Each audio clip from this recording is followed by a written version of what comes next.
October 2024. Time flies. After half a year, the stock market has risen like a phoenix from the ashes, reclaiming the 3000 point mark. Brothers, I've been telling you all along on my videos, just go Allen. Full position, that's it. Morin, have been a finance vlogger for so long. With over 10 million followers, when have I ever missed a big move? Trust me, you won't go wrong. In a live stream, a host was speaking with fervent passion, spitting words like fireworks. Slap, slap. Zhang Qiming slapped himself hard twice. His eyes were wide as copper bells, fixed on the phone screen where Brother L was preaching. Inside, he was consumed by regret so intense he wished he could turn back time, listen to Teacher L earlier, and buy in with everything he had. It felt like he'd just missed out on 100 million. The stock market had been soaring recently, and Zhang Qiming's heart had been itching like it was being scratched by a cat's paw. But just recently, had spent every penny head saved over more than a decade screwing bolts at Gome Electric on a wedding apartment. Now, his pockets were cleaner than his face. Where could he find spare money to invest? Zhang Qiming had never planned to buy property. He figured, sure, he had a face that could rival a celebrity's, but only good enough to be a serious actor's face. Add to that his rural family background, a label glued to his life that couldn't be peeled off. Ugly, Worsa had no money. His only skill? The lightning-fast hand speed from years of screwing bolts. And the financial knowledge Head picked up from so-called finance influencers online. Pure theory, never once applied in real life. He had nothing. Who would want him? The money Head earned working all these years was meant to support himself and his parents in old age. When he got older, returning to the countryside would be great, fresh, sweet air like nectar, organic food. Why buy a house? But who could have predicted it? Zhang Qiming, a 30-year veteran single man, after being pressured by his parents into endless blind dates, finally caught a break in love. He was chosen by a girl 10 years younger. She was stunningly beautiful, dressed stylishly. Her eyes could literally hypnotize you. The only flaw? A slightly larger belly. But to Zhang Qiming, that was no issue at all. In this day and age, at his age, finding an unmarried woman was already a miracle, something to burn incense and thank Buddha for. Some friends who knew the truth loved to tease him. A big belly? No problem, Zhang Qiming insisted. Anything's better than being a single dog. Love had always felt distant to Zhang Qiming. Just having a wife with a great figure was already a dream come true.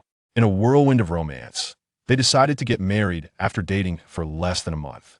Mainly because she could wait, but her belly couldn't. With marriage around the corner and a baby on the way, everything would cost money. His bolt-screwing salary alone wouldn't cut it. Thinking about this, Zhang Qiming felt immense pressure. A man needs money to have confidence. Hardly had he begun worrying about this when he suddenly felt like his luck had exploded. Just after finding love, in early October, fortune arrived again. He believed heaven had sensed his sincerity and was finally sending him a chance to get rich. Missing this opportunity would mean lifelong regret.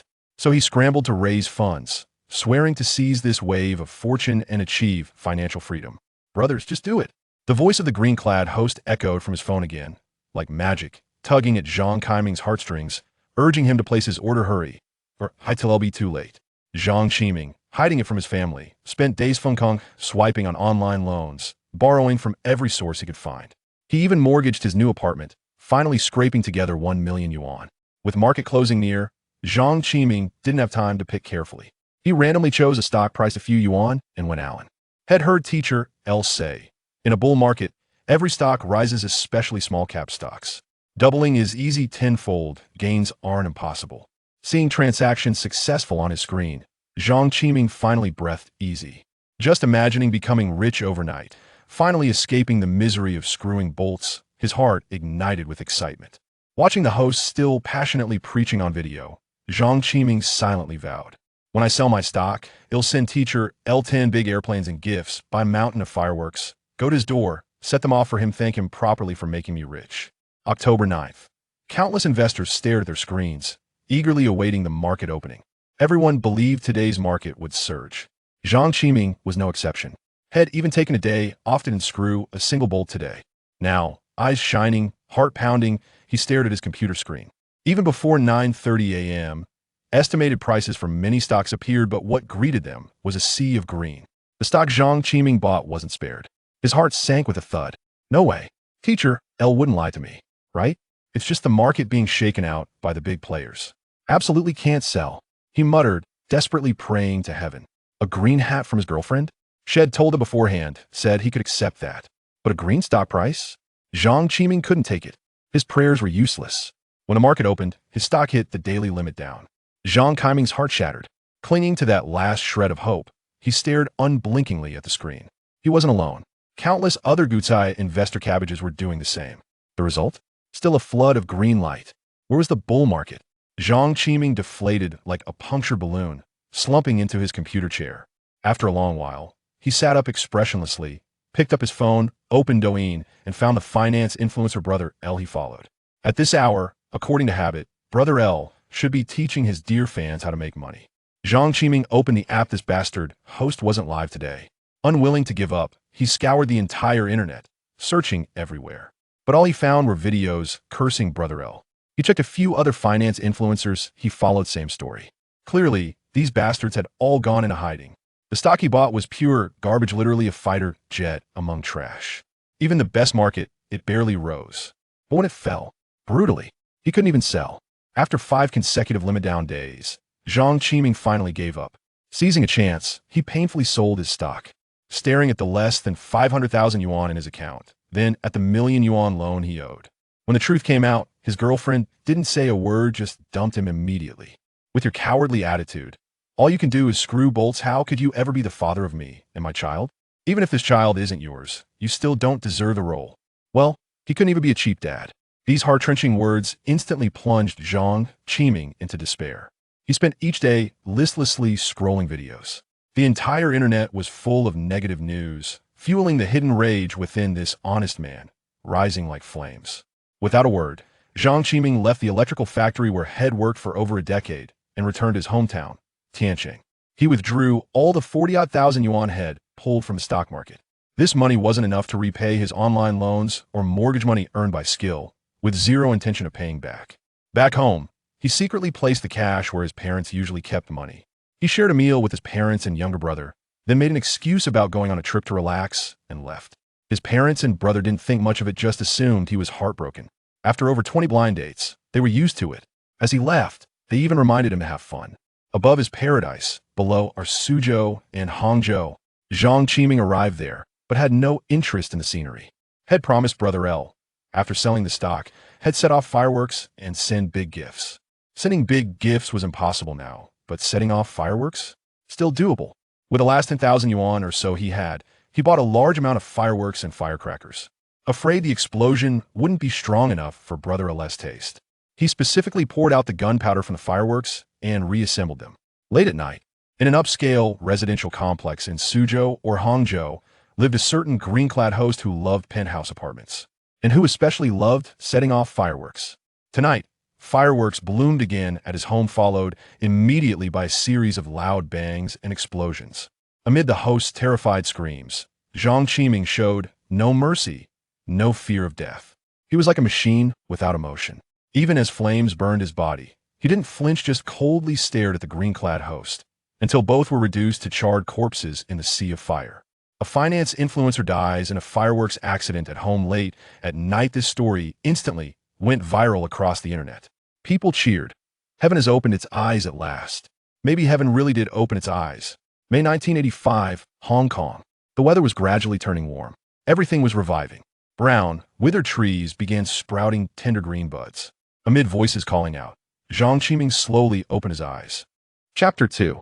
The adversary is Lu. The mechanic feels a bit anxious. The unfamiliar surroundings and strangers left Zhang Qiming feeling somewhat disoriented. Am I not already dead? He pondered silently, yet he dared not voice his thoughts. The extraordinary experiences had rendered his heart as cold as ice. Until he grasped the situation, he was reluctant to place his trust in anyone. Suddenly, a searing pain akin to being pierced by 1,000 steel needles erupted from his head, more intense than the agony of being engulfed in flames. Accompanying this was a torrent of unfamiliar memories that surged forth, causing him to stifle a groan before darkness enveloped him, and he lost consciousness.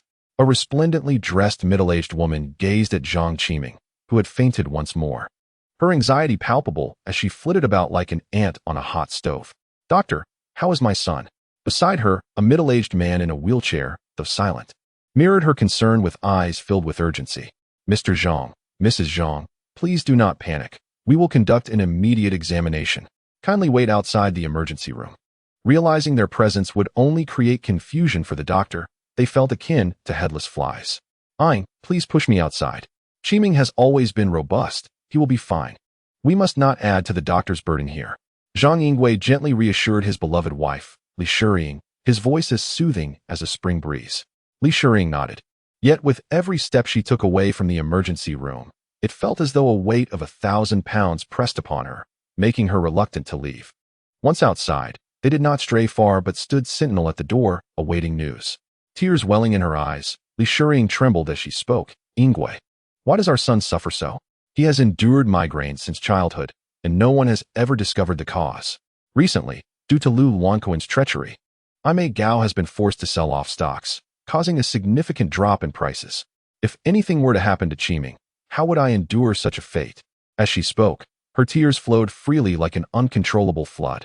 Zhang Yingwei, momentarily at a loss for words, could only offer reassurances, though our son occasionally battles these migraines.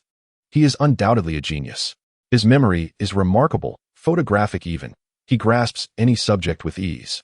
At just 20 years old, he has already earned a Ph.D. in business administration from Oxford University and another in computer engineering from MIT. He is currently also pursuing medicine, determined to uncover the root cause of his brain afflictions. I believe Qiming will be all right, so do not fret unnecessarily. Whenever Zhang Yingwei mentioned his son, pride illuminated his eyes.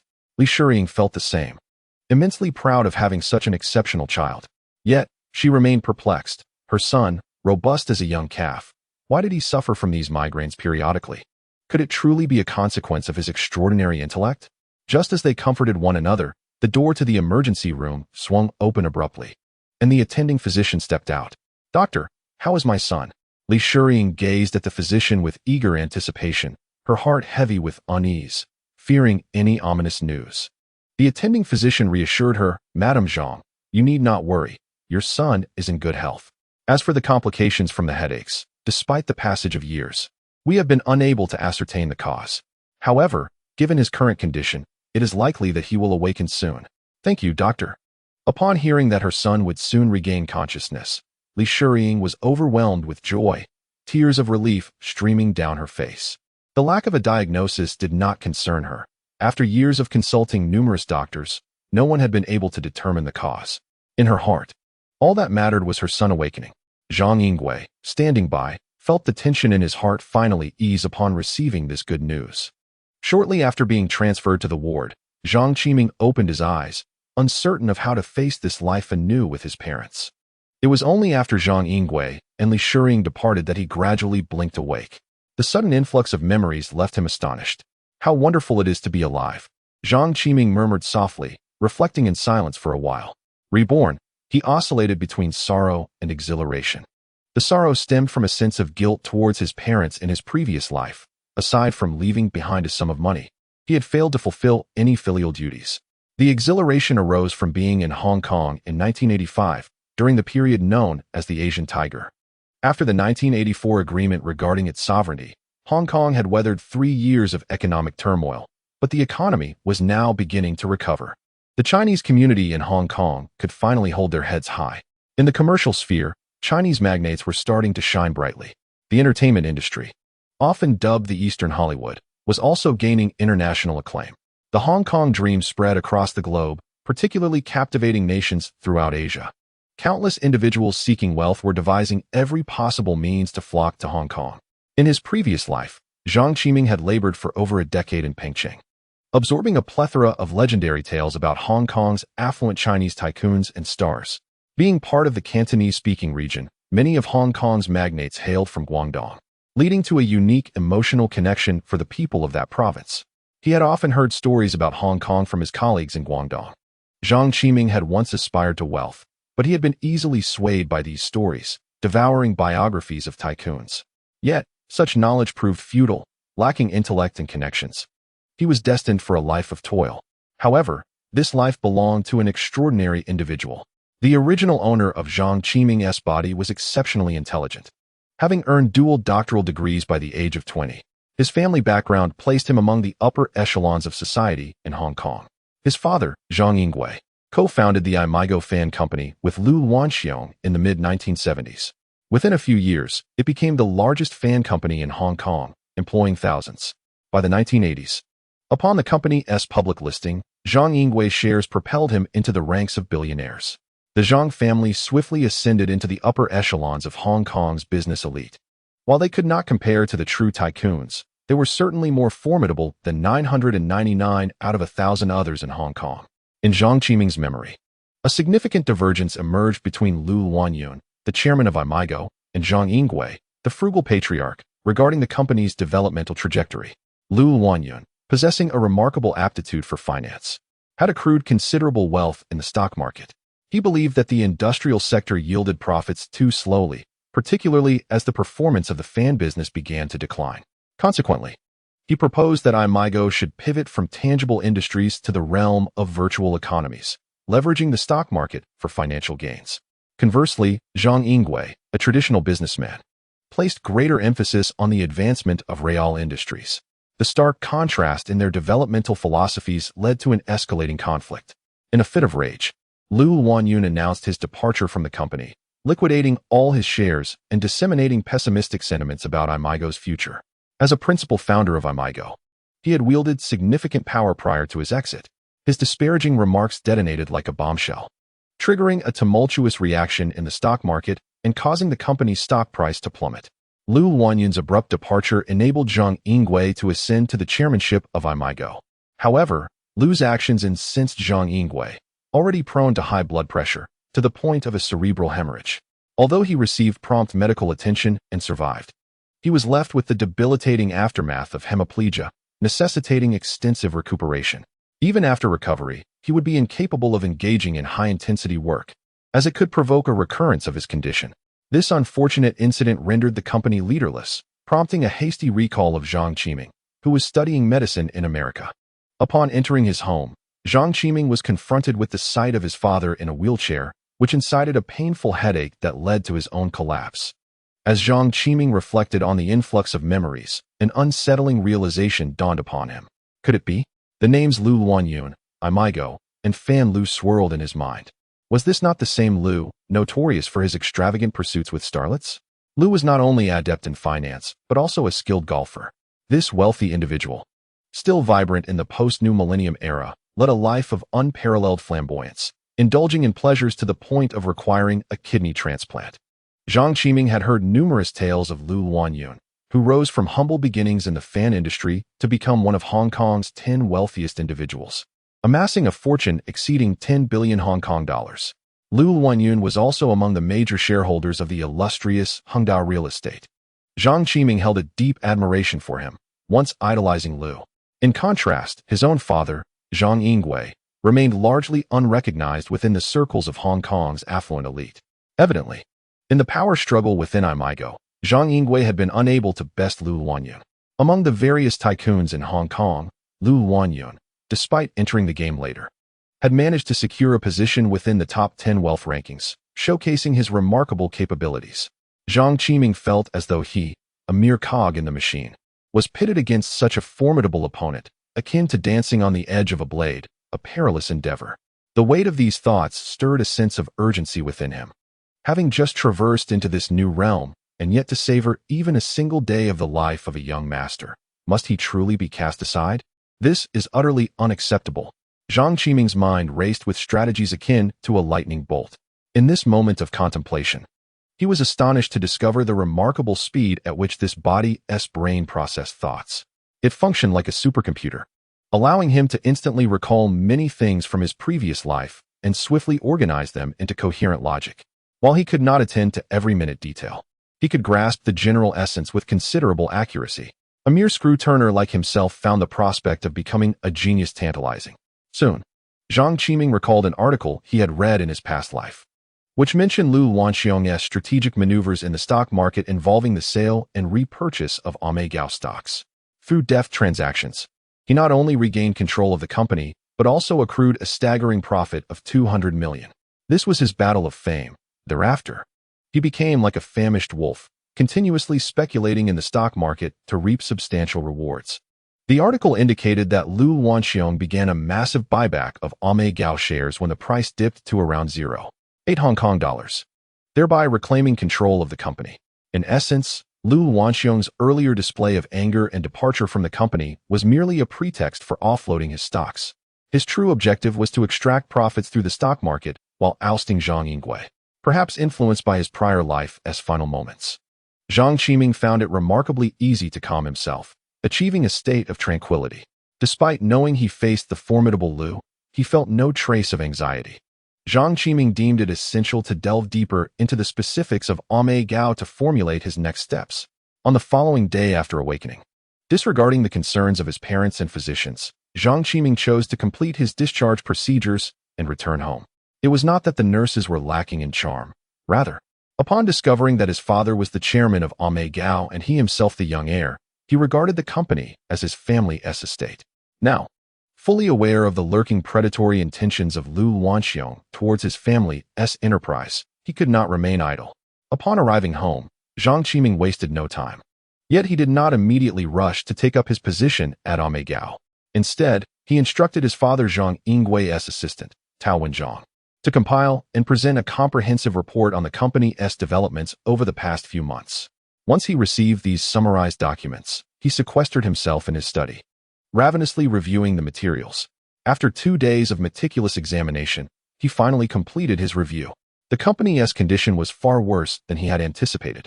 Following a rigorous analysis with his exceptionally astute mind, he couldn't help but admire Lau Lan Xiong's insight and decisiveness. Although Aimigao had experienced rapid growth over the years, its product line was alarmingly narrow, consisting solely of fan products. With a staggering 80 of production dedicated to ceiling fans, all of which were exclusively sold in the North American market. The North American market resembles a vast treasure trove, standing as the largest consumer market in the world. Entrepreneurs universally yearn to sell their products in North America, eager to earn the coveted dollar. Gaining entry into this market is akin to stepping into a realm of wealth. However, achieving success in North America necessitates impeccable product quality, robust channel relationships, and fortuitous opportunities, a combination that most ordinary enterprises find challenging to possess. The triumph of Aimigao in penetrating the North American market was a remarkable feat in its time, giving rise to the renowned Lau Lan Xiong fan.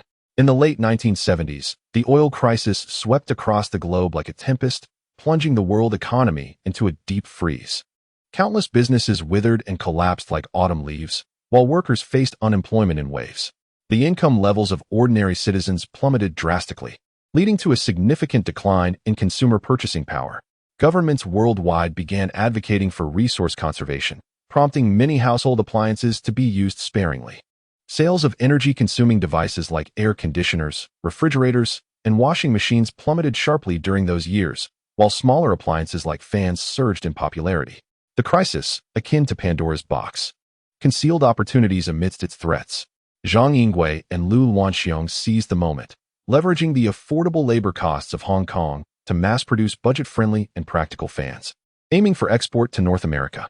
At that time, the retro style was en vogue in North America, prompting Aimigao to meticulously design retro ceiling fans while maintaining stringent quality control. Upon entering the North American market, Aimigao's fans, with their retro appeal, affordability, durability, and energy efficiency, captivated consumers like a magnet.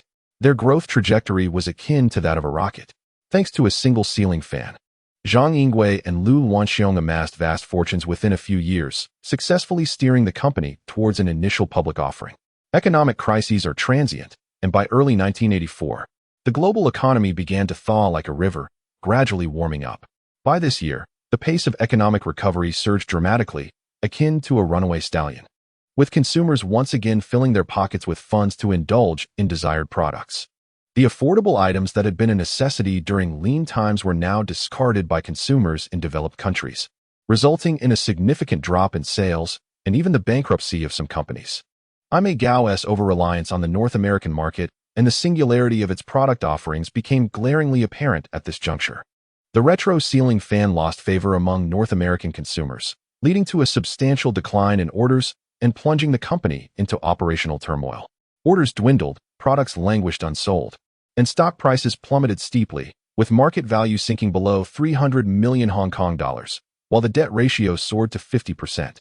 Much of this debt comprised payments owed to suppliers, with a smaller portion attributed to bank loans.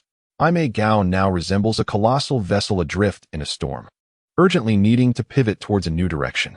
Zhang Qiming and Lau Lan Xiong both keenly perceived the dilemma at hand, yet they found themselves at a profound impasse regarding the direction of the company's transformation. Following the trajectory of history, when faced with such divergence, Lau Lan Xiong adeptly adopted a strategy of retreat as a means of advancement. Not only did he successfully secure an enormous profit of 200 million, but he also reclaimed control of Aimigao Company, effectively ousting his principal competitor, Zhang Qiming. Aware of this situation, how could Zhang Qiming passively allow Lau Lan Xiong to seize Aimigao with such ease? Aimigao was currently besieged by both internal strife and external threats.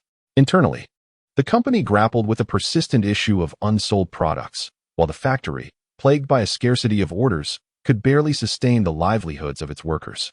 The proposal to reduce the workforce to alleviate the financial burden had been discussed repeatedly in board meetings, yet it remained unexecuted solely due to Zhang Qiming's dissent. Externally, Lau Lan Xiong, armed with substantial capital, loomed like a ravenous tiger, poised to capitalize on Aimigao's vulnerabilities. Zhang Qiming found himself at a crossroads. Should he endeavor to preserve Aimigao? Or should he seize the opportunity to inflate the stock price during Lau Lan Xiong's acquisition attempts, and then liquidate his holdings for cash to embark on a new venture? This dichotomy thrust Zhang Qiming into a state of indecision. To safeguard Aimigao, he would need to maintain absolute control, an endeavor that undoubtedly required vast financial resources. Zhang Qiming was acutely aware that his father, Zhang Qiming, lacked such substantial liquidity. Liquidating assets appeared to be the most straightforward solution with the proceeds. Zhang Qiming was confident that, armed with his previous life's memories and his current prodigious intellect, he could establish a company with a market value surpassing that of Aimigao, merely a matter of time. However, Zhang Qiming's past life as an inconsequential factory worker left him devoid of business acumen, and despite his newfound brilliance, he hesitated, uncertain of the best course of action. Just as he sank into contemplation, Li Shiying entered the study, gently pushing Zhang Qiming through the door. Noticing Zhang Qiming's furrowed brow, Zhang Qiming expressed his concern. "Qiming, the company is in dire straits, and I am truly sorry for the burden you bear. However, you must remember to rest, lest your headaches resurface." The ailment of headaches, a persistent concern for Zhang Qiming, left him anxious about whether this affliction, which had plagued the original owner since childhood, would manifest again. Over the past few days, he had grown somewhat fond of this body, a tall figure standing at 6 feet, with a physique as robust as that of a young bull. Both his height and that of his brother were aspirations he had cherished in his previous life. Yet, he found two aspects slightly dissatisfactory. First, the unpredictable onset of headaches. And second, his appearance, which, while not as striking as that of Dehua or as handsome as Yanzu, was marginally better than that of the simpleton. Uncertain whether it was his looks or the unique experiences of his past life that rendered his gaze so piercing, he often intimidated others, causing them to shy away from meeting his eyes.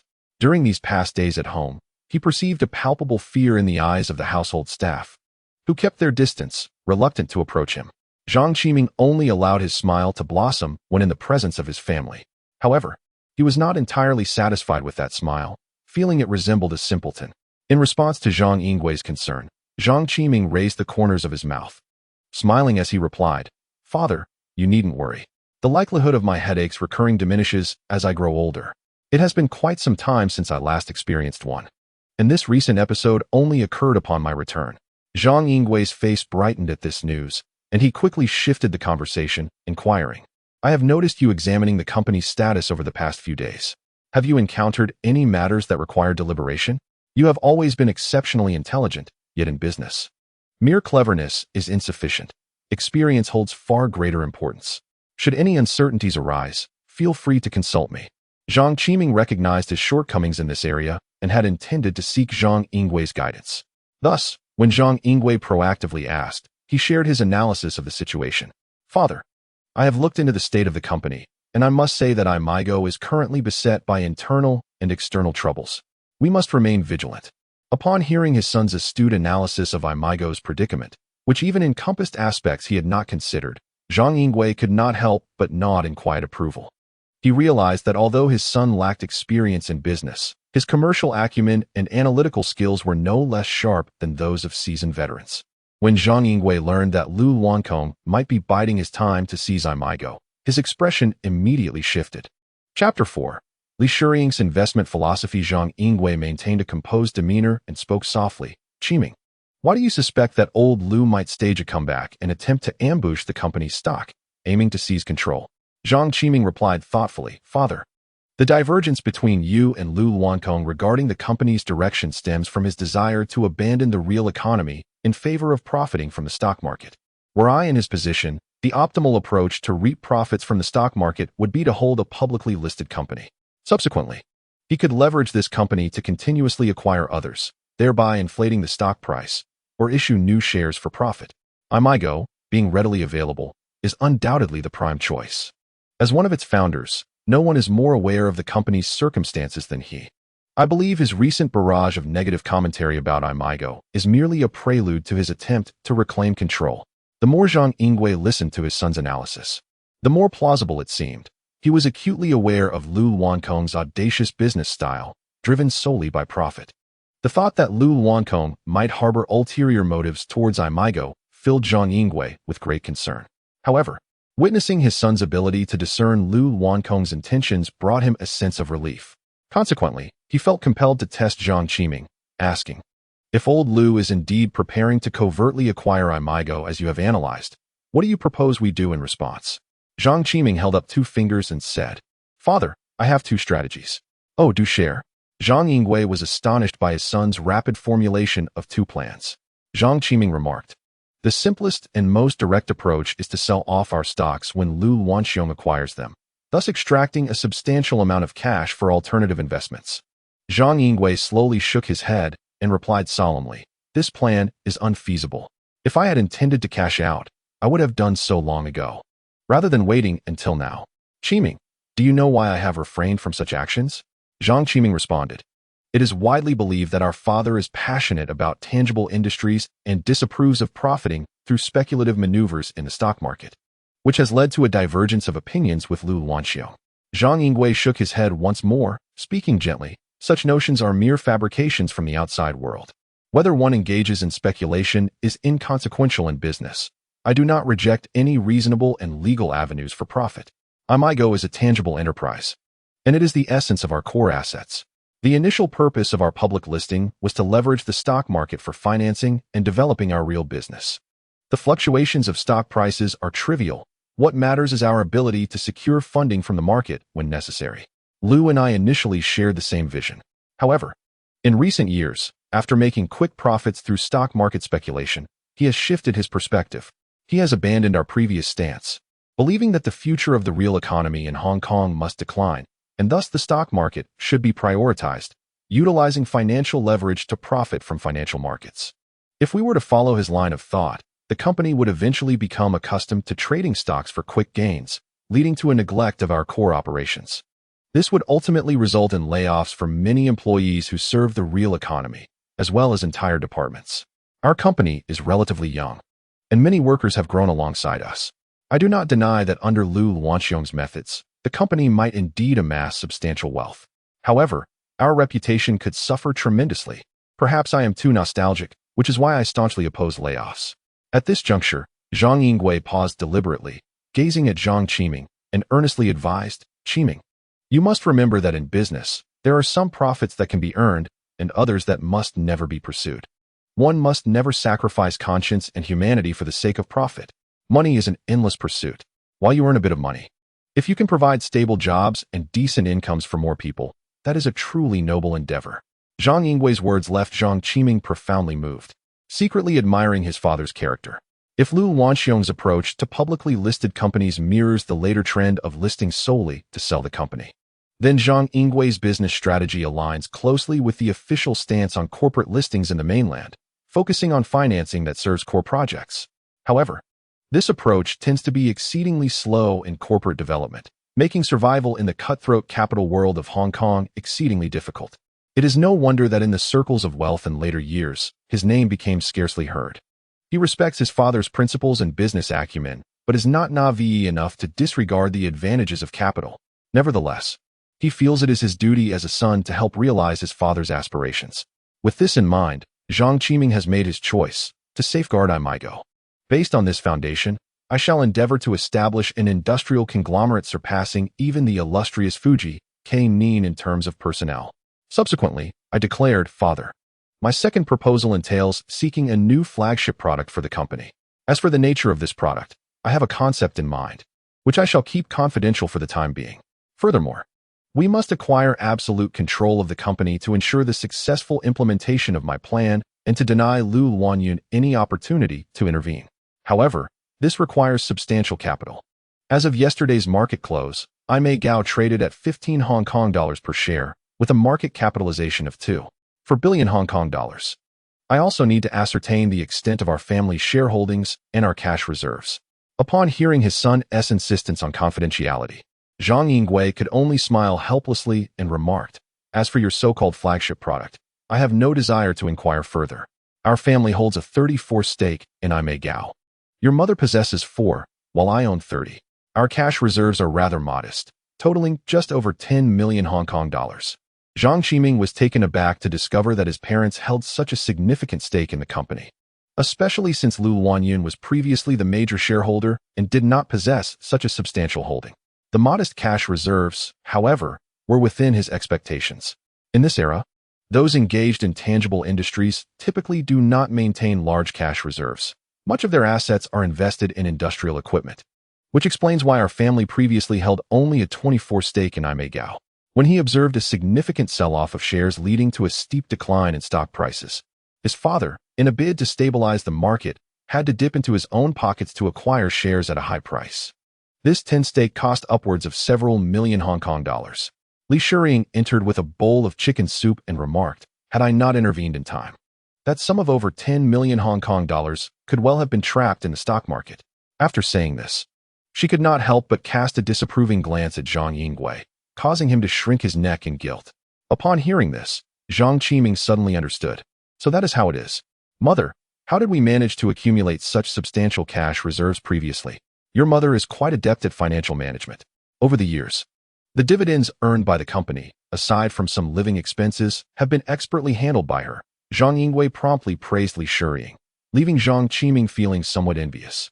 Mother, you are incredible, Zhang Qiming exclaimed, giving her a thumbs up and smiling broadly. How do you manage finances so well? Delighted by her son's question, Li Shiying responded with pride. Indeed, many people in Hong Kong suffer losses in business, and there are countless who have lost everything in stock and real estate investments, especially during the stock market crash 2 years ago when the number of individuals jumping from buildings was staggering. I have witnessed much of this. I believe that the best approach to managing finances is to deposit money in the bank to earn interest. That is the most secure method. But banks also carry the risk of insolvency, don't they? Zhang Qiming tilted his head and inquired. Precisely. Thus, choosing the right bank for deposits is crucial. Li Shiying replied proudly. I have entrusted our funds to HSBC and Hang Seng Bank. Moreover, I invested 10 million Hong Kong dollars in shares of these two banks. Impressive. I truly admire you, Zhang Qiming exclaimed. Many banks in Hong Kong may potentially fail, but these two certainly will not. I believe that if you find yourself with some spare funds in the future, you should invest in additional purchases as much as possible. Zhang Qiming genuinely admires this notion. In these times, the banks in Hong Kong are as numerous as the stars in the sky, each institution offering enticing interest rates to attract citizens to deposit their savings. The interest on 5-year fixed deposits hovers around 5%, and individuals like Li Shiying, who maintain deposits in the millions of Hong Kong dollars, enjoy even higher returns. Some factory owners toiled diligently for an entire year, yet their earnings may fall short of the interest accrued from Li Shiying's deposits. Moreover, she has also invested in stocks of HSBC and Hang Seng, which clearly indicates her intention for long-term holdings. Presently, the market capitalization of HSBC and Hang Seng stands at approximately tens of billions. In the future, these companies are bound to reach valuations in the hundreds or even thousands of billions. The initial investment of 10 million, if held without selling, could potentially appreciate to several hundred million Hong Kong dollars. I share this sentiment. Truly, my son reflects my own investment acumen. Li Shiying beamed with joy, her face radiant with delight. She then shifted her tone. My dear son, should you wish to repurchase shares of Aimigao, I can readily provide you with the necessary funds. If that proves insufficient, we may consider selling some of our HSBC and Hang Seng stocks and repurchase them later when liquidity allows. Mother, this amount is quite sufficient for now. Let's retain the bank stocks for the time being. Zhang Qiming replied with a bright smile. Excellent. Now do drink your soup. Li Shiying nodded in satisfaction.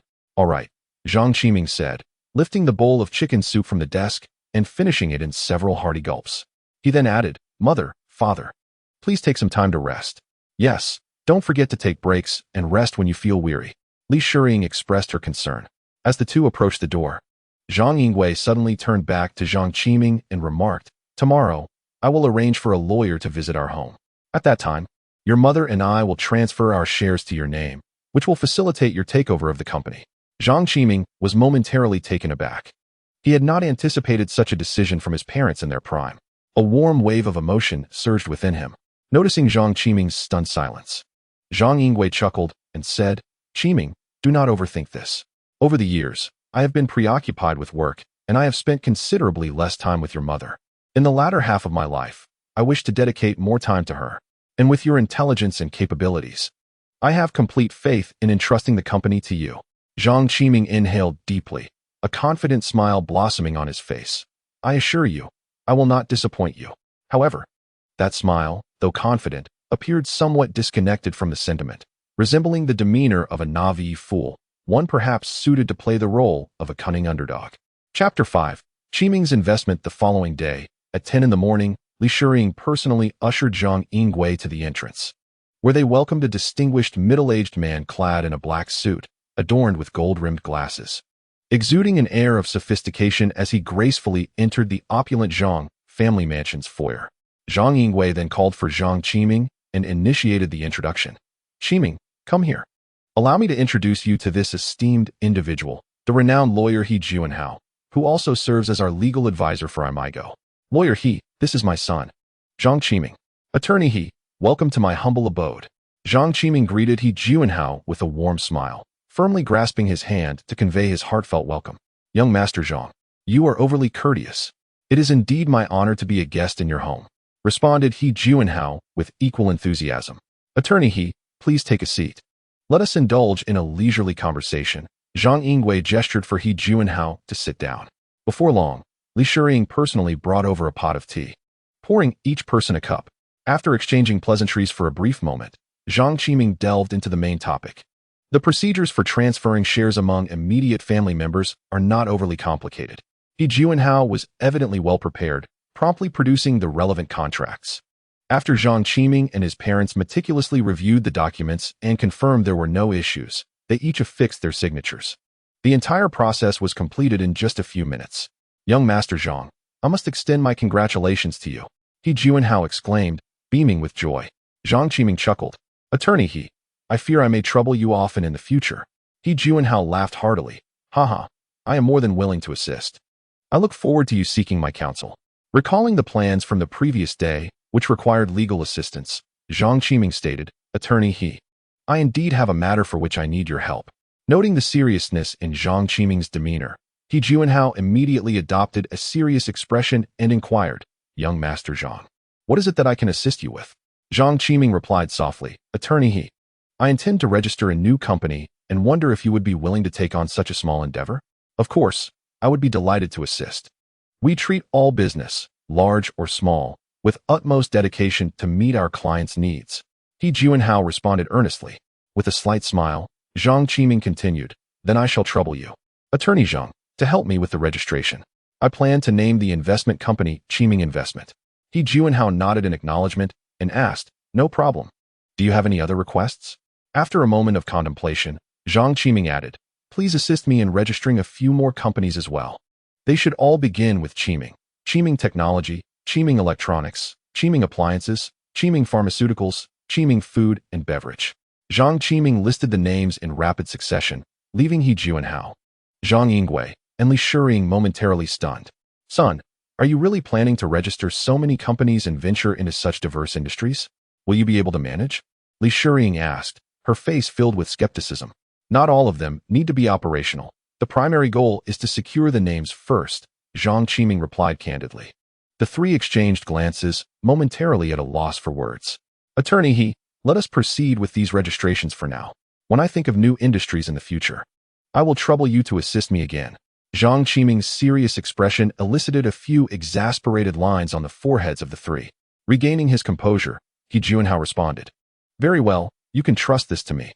Once the documents are ready in a few days, I shall deliver them to you. If there is nothing else, I will take my leave now. With that, he rose, preparing to depart. Today, I must extend my heartfelt gratitude to Attorney He. Allow me to personally escort you. As Zhang Qiming uttered these words, he accompanied He Junhao to the entrance like a devoted guardian before returning to the living room. Qiming, from this day forth, the affairs of Aimigao Corporation and our family shall be entrusted entirely to you. Whether your mother and I can enjoy a peaceful life depends solely on your capabilities. Zhang Yingwei gazed at his son, Zhang Qiming, with eyes filled with earnest anticipation for his future. Rest assured, father and mother, I shall take it upon myself to safeguard this family, Zhang Qiming declared, thumping his chest with unwavering confidence. It won't do to rely solely on yourself. You are not a child anymore. It is high time you sought a partner. I am eagerly looking forward to the day I can hold my grandchild. Li Shiying teased with a smile. Zhang Yingwei quickly concurred. Indeed, your mother speaks wisely. You must find a suitable partner. If necessary, we can have your mother assist in this endeavor. Upon hearing this, Li Shiying's eyes brightened, and she stated with utmost seriousness, it is not out of the question. At a recent banquet, I noticed the daughter of the He family. She is truly enchanting, a perfect match for our son. The youngest daughter of the Chow family is also quite lovely, though I am uncertain of her relationship status. I shall inquire. Indeed, all parents are alike. Once their children complete their studies, they begin the search for a suitable spouse to ensure the continuation of the family line. Zhang Qiming felt a cold sweat trickle down his back. At merely 20 years of age, with no lack of wealth, the notion of being shackled so soon seemed a dismal fate. He pondered that his love should not be so narrow-minded. It should, instead, radiate like sunlight, nurturing an entire forest. As his parents became increasingly animated in their conversation, Zhang Qiming felt as if he had been doused in oil and swiftly retreated to his study. It was not until half an hour later that they realized their son had vanished. Where has our son gone? Isn't it obvious? You scared him away. Upon entering the study, Zhang Qiming picked up the newspapers that Butler Wang had procured for him that morning and began to read. These papers were focused on finance and business, covering significant news from the first 5 months of 1985. Zhang Qiming sought these newspapers because he had read the biography of Li Chaoren in his previous life, recalling several landmark business acquisitions he had orchestrated. The first occurred at the end of the 1970s, a breathtaking battle of snake swallowing the elephant.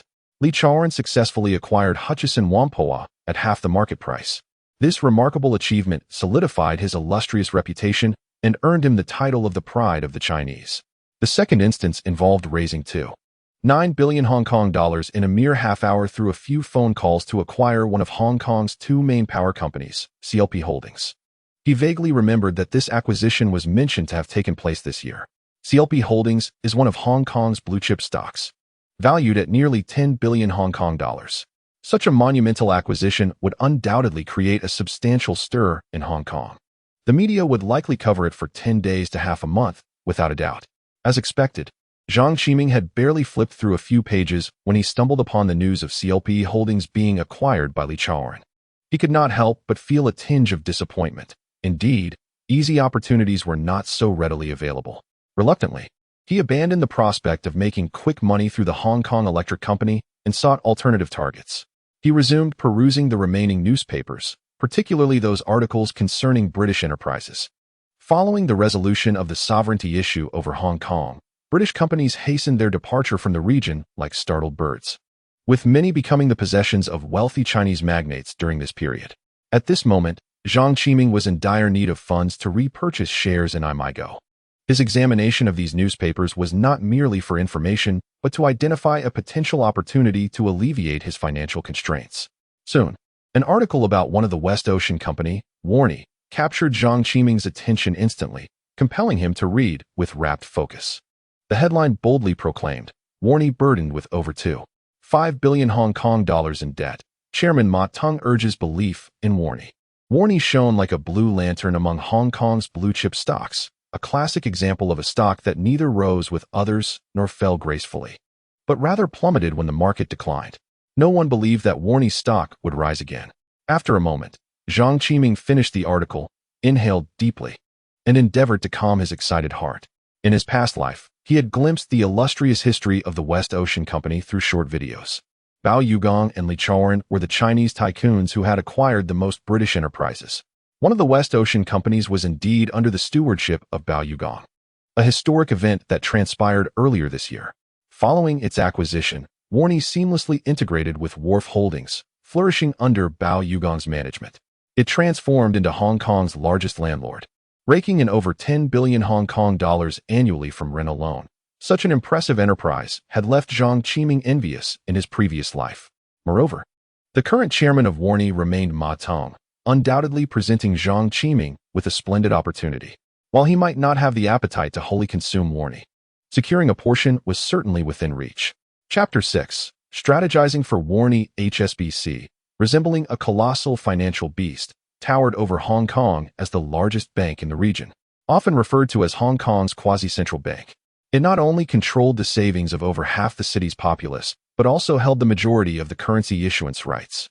This monumental institution was meticulously cultivated by the British colonial government to dominate Hong Kong's financial landscape. It was widely rumored that the three most influential figures in Hong Kong were the head of HSBC, the chairman of the Jockey Club, and the governor, underscoring HSBC's immense sway in the region. This was a period of its zenith.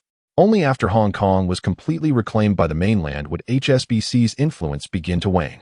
At this moment, Zhang Qiming stood before the imposing entrance of HSBC, gazing at this titan of power.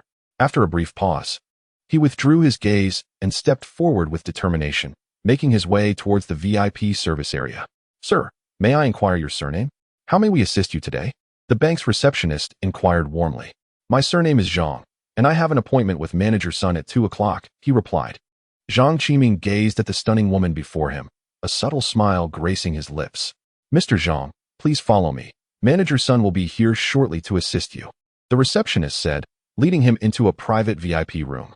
"Very well." Zhang Qiming nodded in acknowledgement. "Please have a seat and wait a moment.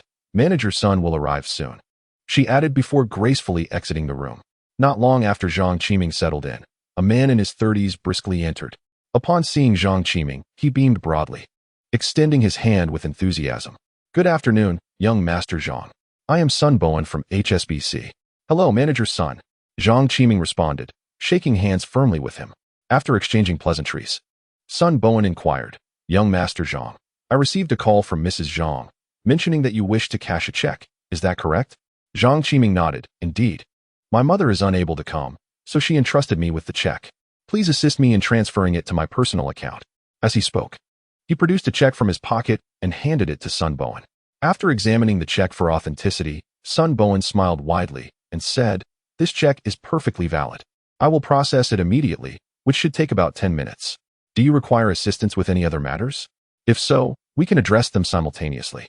Zhang Qiming had not come solely for such a trivial task as cashing a check. Noticing Sun Bowen's proactive inquiry, he candidly replied, "I also need to set up a securities account. I suppose you cannot assist with that?" Sun Bowen's smile broadened as he responded, "Ordinarily, individuals must visit our securities department to establish a securities account. However, we at HSBC provide a one-stop service for our esteemed clients. I can personally facilitate this for you." Zhang Qiming nodded in agreement. "Then I would appreciate your assistance in this matter as well. Please hold on for a moment. We will attend to this right away," Sun Bowen said, taking the checkbook along with Zhang Qiming's identification as he exited. Having been an ordinary citizen in his previous life, this was Zhang Qiming's first experience of such VIP service. The world of the affluent indeed differed vastly. Wealth garners dedicated service. In merely half an hour, after signing a few documents, everything was arranged seamlessly. Sun Bowen respectfully presented all of Zhang Qiming's items, stating, "Young Master Zhang, here are your account book, personal identification, checkbook, and your securities account number." "Thank you. Manager Sunday, HSBC, truly lives up to its reputation as Hong Kong's premier bank. Your efficiency is remarkable," Zhang Qiming praised. With a beaming smile, Sun Bowen flatteringly replied, "Young Master Zhang, It is our utmost honor to serve you. I wonder if you might require a credit limit? Upon hearing this, Zhang Qiming was taken aback, reflecting inwardly. Now this is commendable. As a bank client manager, how could one be deemed competent without recommending financial products to clients? The banking affairs of Aimigao are primarily entrusted to HSBC and Hang Seng Bank. It is not an exaggeration to assert that these two institutions possess a certain understanding of Aimigao's financial status. His visit today, besides facilitating the cashing of checks and the opening of accounts, was also to explore the possibility of acquiring some funds without cost. At this moment, Sun Bowen's mention of the matter aligned perfectly with his intentions. Zhang Qiming observed Sun Bowen with keen interest and, in a tone that lacked any particular enthusiasm, inquired about the credit limit HSBC could offer and how the interest would be calculated. Sun Bowen, noticing Zhang Qiming's inquiry regarding the limit and interest, could not help but feel a surge of delight within. From his years of experience as a client manager, he recognized that such questions from a client invariably indicated a willingness to collaborate. Thus, he promptly responded, "Mr. Zhang, we at HSBC can provide you with a credit limit of 5 million Hong Kong dollars, with an annual interest rate of merely 8%. Should you require it, you may withdraw at any time." Zhang Qiming shook his head repeatedly, dismissively stating, "A few million is far too little. It holds no significance for me. Is there any possibility of increasing the limit? If not, then so be it." Upon hearing this, Sun Bowen's expression instantaneously revealed his discomfort, and he cautiously probed. "May I inquire, Mr. Zhang, what credit limit do you actually require?" "At the very least, a credit limit of 30 million Hong Kong dollars. The more, the better," Zhang Qiming replied without hesitation. Sun Bowen continued to probe, "Mr. Zhang, while a limit of 30 million is not entirely impossible, might I ask if you possess any fixed assets? If so, the limit could be adjusted accordingly." Zhang Qiming's lips curled into a slight smile as he replied lightly, "I hold shares in Aimigao and serve as both its chairman and president. Does this condition allow for an increase in the limit?" Upon hearing this, Sun Bowen was momentarily struck dumb, but soon his spirits soared as he joyfully exclaimed, "Indeed, if what you say is true, Mr. Zhang, I can raise the credit limit to 30 million Hong Kong dollars under your circumstances."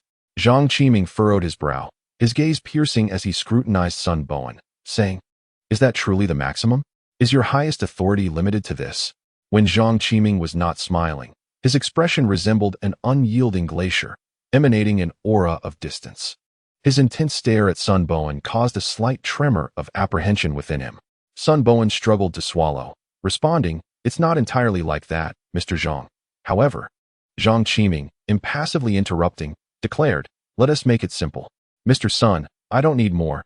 Just grant me a credit limit of 50 million, and if you agree, I will immediately proceed with the loan." Upon hearing Zhang Qiming's request for a 50 million credit limit, Sun Bowen felt as though he had been struck by a heavy blow, tempted to refuse outright. Yet, the prospect of Zhang Qiming immediately securing the loan left him in a state of indecision. These client managers often do not receive substantial salaries. Their earnings primarily derive from commissions on business deals. Should Zhang Qiming indeed secure a loan of 50 million, it would yield a considerable commission for him. Observing the conflicted expression on Sun Bowen's face, Zhang Qiming could discern that he had already stirred his interest. With a deliberate glance at his watch, he provocatively remarked, "Manager Sun, my time is exceedingly precious. Please, let me know decisively whether this will come to fruition or not.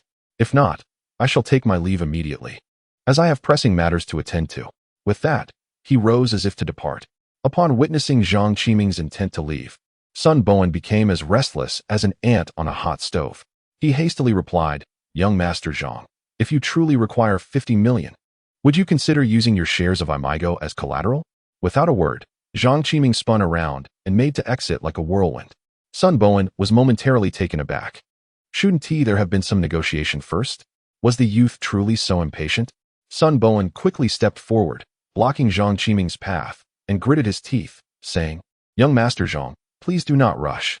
The credit limit of 50 million is absolutely within reach. I will arrange it for you immediately." In pursuit of this enticing commission, Sun Bowen was determined, for the money was not his own. Even if complications arose, HSBC would undoubtedly not fear losing it. After all, Zhang Qiming's shares in Aimigao were right there, and even without collateral, HSBC possessed ample capability to recover the funds. A slight smile curved Zhang Qiming's lips as he revealed a childlike grin and said, "Manager's son, congratulations on securing a substantial commission." In an instant, Sun Bowen grasped the underlying meaning of Zhang Qiming's words, feeling a wave of relief wash over him. He smiled and said, "Young Master Zhang, please have a seat. I will attend to your needs right away." With his objective achieved, Zhang Qiming settled back into his chair, producing the recently signed Aimigao share agreement for verification and processing. Before long, the 50 million was successfully transferred to his account. Subsequently, Zhang Qiming requested Sun Bowen to introduce him to the HSBC Securities Director, Li Jiangwen. Using 10 million as margin, he secured 5 times leverage from him, entrusting the HSBC Securities Department to assist in acquiring shares of Aimigao. The initial leverage of 5 times provided him with 50 million in funds, sufficient to acquire over 20% of Aimigao's shares. Zhang Qiming intended to transfer the acquired shares to Qiming Investments once the newly applied company was established. After signing the confidentiality agreement, Zhang Qiming felt a sense of liberation as he exited HSBC. However, instead of returning home immediately, he drove to Citibank located in another part of Central. Without hesitation, Zhang Qiming opened 2 more securities accounts at Citibank, one for the Hong Kong stock market and another for the U.S. stock market. Following a vigorous negotiation, he successfully secured 10 times leverage from Citibank.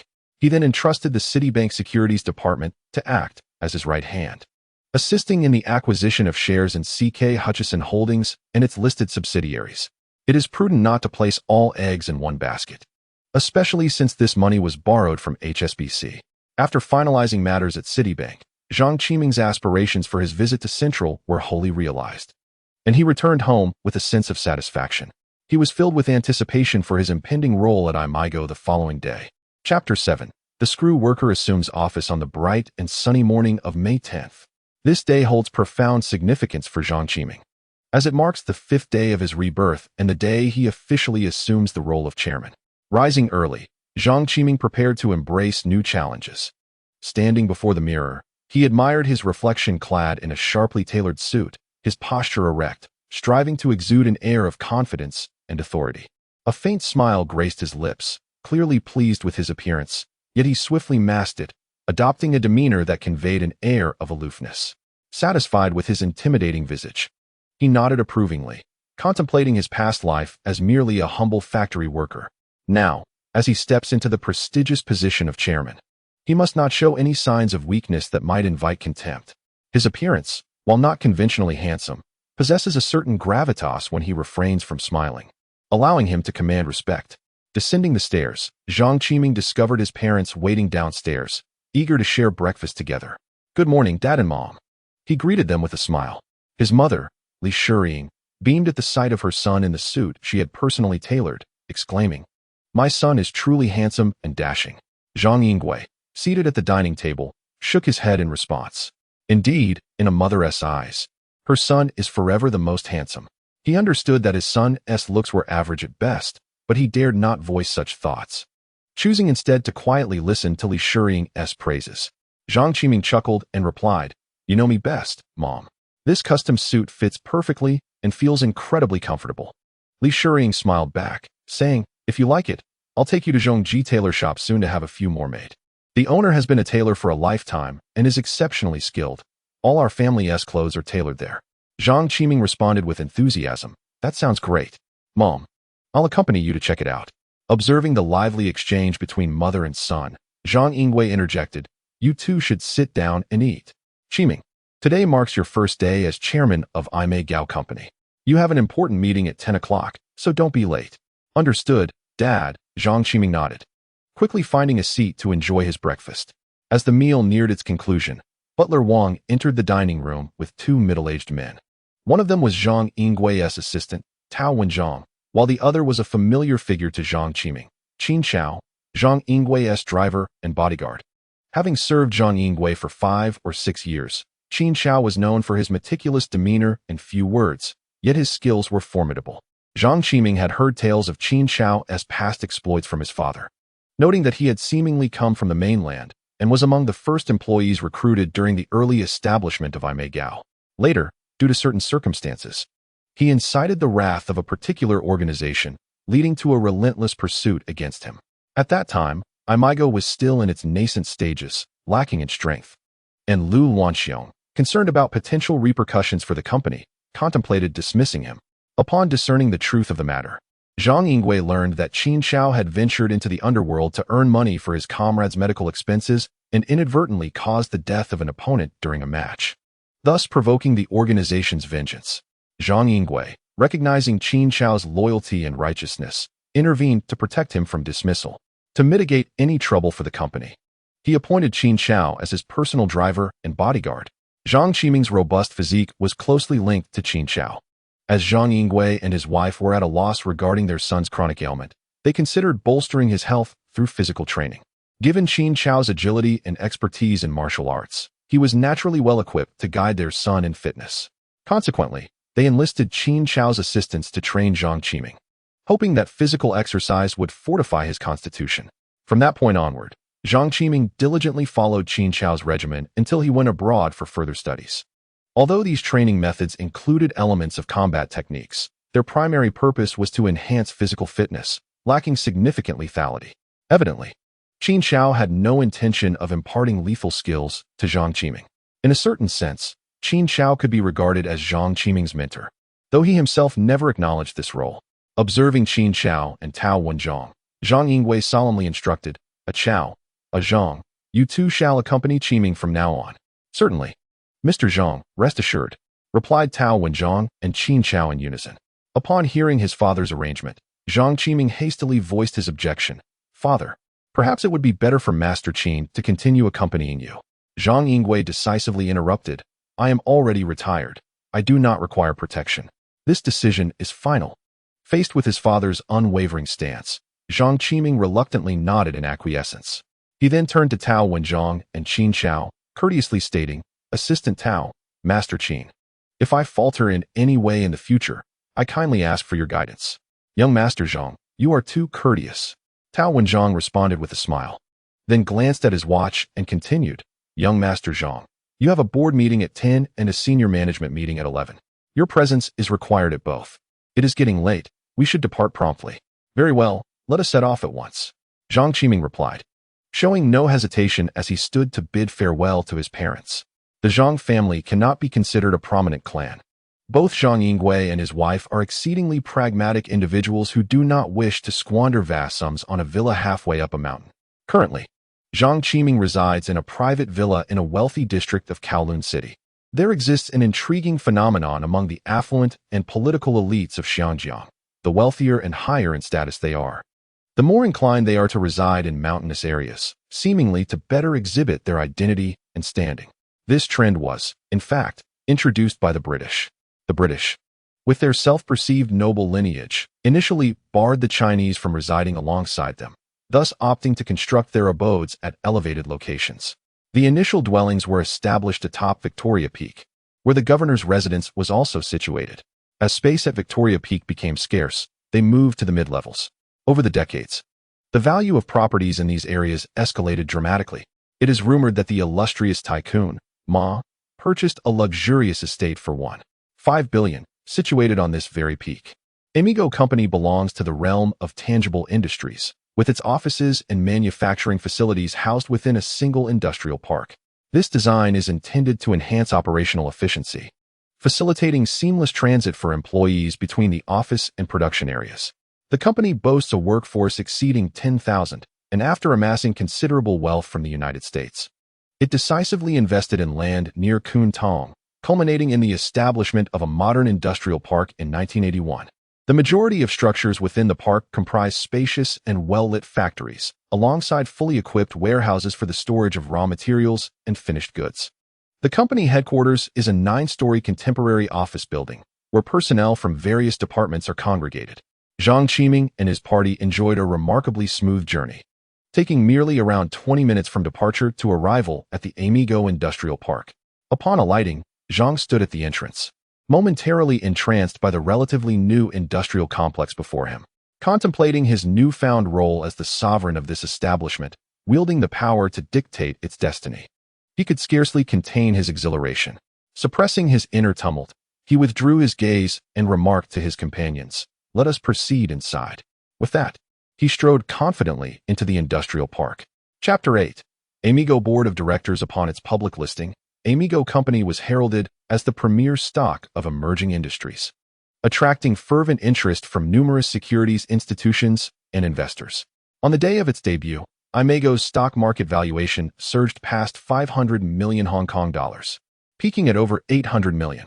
Over the years, following multiple rounds of fundraising, Aimigao's equity structure has become exceedingly fragmented. After one of its founders, Lau Lan Xiong, divested his entire shareholding, many individual shareholders followed suit, selling off their stocks. Presently, aside from Zhang Qiming, the largest shareholders of Aimigao include HSBC and Hang Seng Bank, holding stakes of 10 and 8, respectively. These banks are not only significant shareholders, but also Aimegao's principal creditors. The remaining minority shareholders primarily comprise the company's senior management, collectively possessing approximately 5 of the shares. The shares held by these minority shareholders confer only dividend rights, while other critical rights, such as voting privileges, remain firmly under the chairman's control. In essence, although Zhang Qiming holds merely 34 of the shares, he effectively wields 39 of the voting power. The remaining shares are dispersed among a broader array of investors and certain brokerage firms. Zhang Qiming understands that securing the support of HSBC and Hang Seng could enable him to exert absolute control over Aimigao through his voting rights. The question remains, how to garner the backing of these banking giants. This undoubtedly presents a significant dilemma. In Zhang Qiming's recollection, it seems that Lau Lan Xiong had collaborated with other entities to successfully expel Zhang Yingwei from Aimei High School. Clearly, those engaged in the financial sector are more inclined to partner with individuals like Lau Lan Xiong, who share a fervent passion for financial enterprises. Contemplating this, Zhang Qiming's mood grew heavy, and he found himself involuntarily pausing in his steps. "Zhang Xiao, why have you stopped?" "The conference room is just ahead," his assistant, Tao Wenzhong, inquired curiously upon noticing Zhang Qiming's sudden halt. "Oh, it's nothing. Let us proceed," Zhang Qiming replied, regaining his composure and quickening his pace towards the conference room. Before long, they arrived at a door. "Chairman, the conference room is right here," Tao Wenzhong announced as he opened the door and gestured for Zhang Qiming to enter. To claim that Zhang Qiming was not anxious would be disingenuous, as he had never encountered such a scenario before. Taking a deep breath to steady himself and adjusting his attire, he stepped into the office. Upon entering the conference room, Zhang Qiming immediately sensed an unusual atmosphere. All present stood awaiting his arrival. Tao Wenzhong introduced each director in attendance to Zhang Qiming. After exchanging handshakes and greetings, he followed Tao Wenzhong to his designated seat and sat down slowly. The representative from HSBC, a middle-aged man appearing to be in his 40s named Dong Wenjie, exuded a serious demeanor with sharp eyes, imparting an impression of steadiness and resolve. The representative from Hang Seng Bank, He Wenhu, appeared to be in his 30s and dressed in a manner that suggested a certain frivolity. Zhang Qiming recalled that the founder of Hang Seng Bank bore the surname He, leading him to suspect that this individual might be seeking to embellish his credentials. Additionally, several non-shareholder members held directorial positions. Among them was Lau Lan Xiong's wife, Bao Yongqin, with whom Zhang Qiming was familiar, having met her on multiple occasions. Furthermore, there was Zhao Ruixiong, a director representing the employees of Aimei High Company, who was already 50 years of age. He was one of the earliest followers of Zhang Yingwei and served as the factory manager of the production department. Before Lau Lan Xiong's departure, he and Zhang Yingwei had worked in concert, with Lau Lan Xiong overseeing external product trade and Zhang Yingwei managing internal production. Zhao Ruixiong was essentially aligned with him. After taking his seat, Zhang Qiming's gaze slowly traversed each individual present before he smiled and addressed them. "You are all my seniors, and as the newly appointed chairman of Aimei High, I have much to learn. I hope you will generously share your esteemed insights and suggestions with me. I assure you I will accept them with humility and strive for improvement." Dong Wenjie, the representative from HSBC, responded with a smile, "Young Zhang, you are too modest.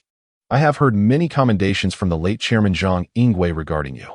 Furthermore, I understand that you not only hold a doctorate from Oxford University, but also possess a dual doctorate from MIT. Such exceptional talent is indeed admirable. Our esteemed Shenbai, a graduate of Oxford University, is indeed your senior, as Dong Sheng rightly pointed out. We, at Hang Seng Bank, also hold great confidence in young Zhang, believing that he will elevate Aimigao to new heights. as echoed by Representative He Wenhui. The other directors expressed their unanimous agreement, showering Zhang Qiming with praise. However, Zhang Qiming received these accolades with a discerning ear, knowing full well that such compliments were merely superficial flattery. He understood that once their own interests were at stake, their demeanor would swiftly change. Business people are skilled at mutual commendation, yet it is their genuine interests that truly captivate their attention. After all, is it not merely a matter of speaking appropriately to the audience? With a smile and sincere tone, Zhang Qiming expressed his gratitude, assuring the directors that he would spare no effort to meet their expectations. He then engaged in light-hearted conversation with the board members. Soon, he realized that the so-called board meeting was not as solemn as anticipated, filled mostly with inconsequential chatter. The initial tension he felt upon entering the conference room had evaporated entirely. As laughter and banter filled the air, Bao Yongqin suddenly broached a serious matter. Her expression grave. She stated, "Chairman, prior to the illness of the former chairman, he and I discussed how to address the persistent decline in our company's stock price. After numerous deliberations, we concluded that downsizing would be necessary to reduce expenses and enhance our financial reports performance. This approach would allow us to present a more favorable report next quarter, thereby boosting the stock price. I wonder if you agree with this decision?" As her words hung in the air, the previously lively conference room fell into an eerie silence, the atmosphere chilling instantaneously. All eyes turned toward Zhang Qiming, seemingly awaiting his response. Their gazes were varied. Some appeared eager for entertainment, others indifferent, while a few wore expressions of deep concern.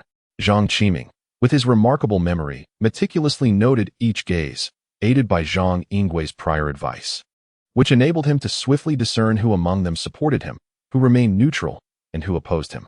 Internally, he chuckled to himself, yet outwardly maintained a calm demeanor. Speaking evenly, "As my elders and mentors, what are your thoughts on the matter of layoffs?" Chapter 9. Lu's scheming factory director Zhao Xiong, his expression grim, firmly stated, "I vehemently oppose layoffs. I have never heard of a company improving its stock price through such means." Upon hearing Zhao Xiong's words, Zhang Qiming slightly nodded, indicating his agreement with this perspective. Before he could respond, Bao Yongqin eagerly interjected, "Director Zhao, if we do not proceed with layoffs, how can we sustain such a large workforce with our meager order volume? Moreover, maintaining an excessive number of employees will inevitably become a burden, resulting in dismal financial reports when the time comes to disclose them. How, then, can we hope to revive our stock prices?" Upon hearing this, Zhao Xiong's complexion darkened instantly, and he retorted sternly, "Is the lack of orders the fault of our production department? As for the significant drop in stock prices, I believe everyone present is well aware of the reasons. If you truly wish to see a recovery in stock value, perhaps you should advise your family member to remain silent." Zhang Qiming was taken aback. He had not anticipated that the seemingly honest Zhao Xiong would speak so incisively, showing no regard for anyone's dignity, not even a woman's. He was on the verge of explicitly naming Lau Lan Xiong. Bao Yongqin found herself momentarily breathless from the intensity of Zhao's words, unable to utter a single reply. Zhang Qiming could not help but admire Zhao Laohan's fortitude. Looking around the room, Zhang noted that the others were watching with keen interest. Clearly this was not the first time such a scene had unfolded. "Enough of this. I will not engage with such a stubborn old man." Bao Yongqin glared at Zhao Xiong as if one more second of his presence would cause her to faint from anger. Swiftly, she turned her attention to Zhang Qiming, gasping for breath as she implored, "Chairman, it is already mid-May, and in 2 months we are due to release our second quarter financial report. Are you aware? Our current workforce totals an astounding 12,300 employees, with an average salary of 4,000 HKD. This translates to a staggering monthly wage expenditure of 49.2 million Hong Kong dollars. This burden is crushing our company, making it nearly impossible for us to breathe. If we do not decisively implement measures soon, the release of the second quarter report will undoubtedly precipitate another decline in stock prices, with catastrophic consequences." Upon hearing her words, Zhang Qiming's expression grew grave. Astonished by the high wage levels in Hong Kong during the 1980s, he realized that, a decade later, many would not even reach such figures for their monthly earnings. Zhao Xiong coldly regarded Bao Yongqin, a sardonic smile playing on his lips as he remarked, "Are you not aware of the reasons behind the company's exorbitant wage expenditures? How can you shamelessly resort to averages to deflect attention?" In recent months, with reduced factory operations and overtime, many workers have earned less than $3,000 a month. Meanwhile, your family member generously tripled the salaries of the management team before leaving. How could monthly wage expenditures not be exorbitant under such circumstances? Frustration welled up within Lau Lan Xiong at his words, yet she refrained from responding to Zhang Xiong's accusations to avoid further conflict.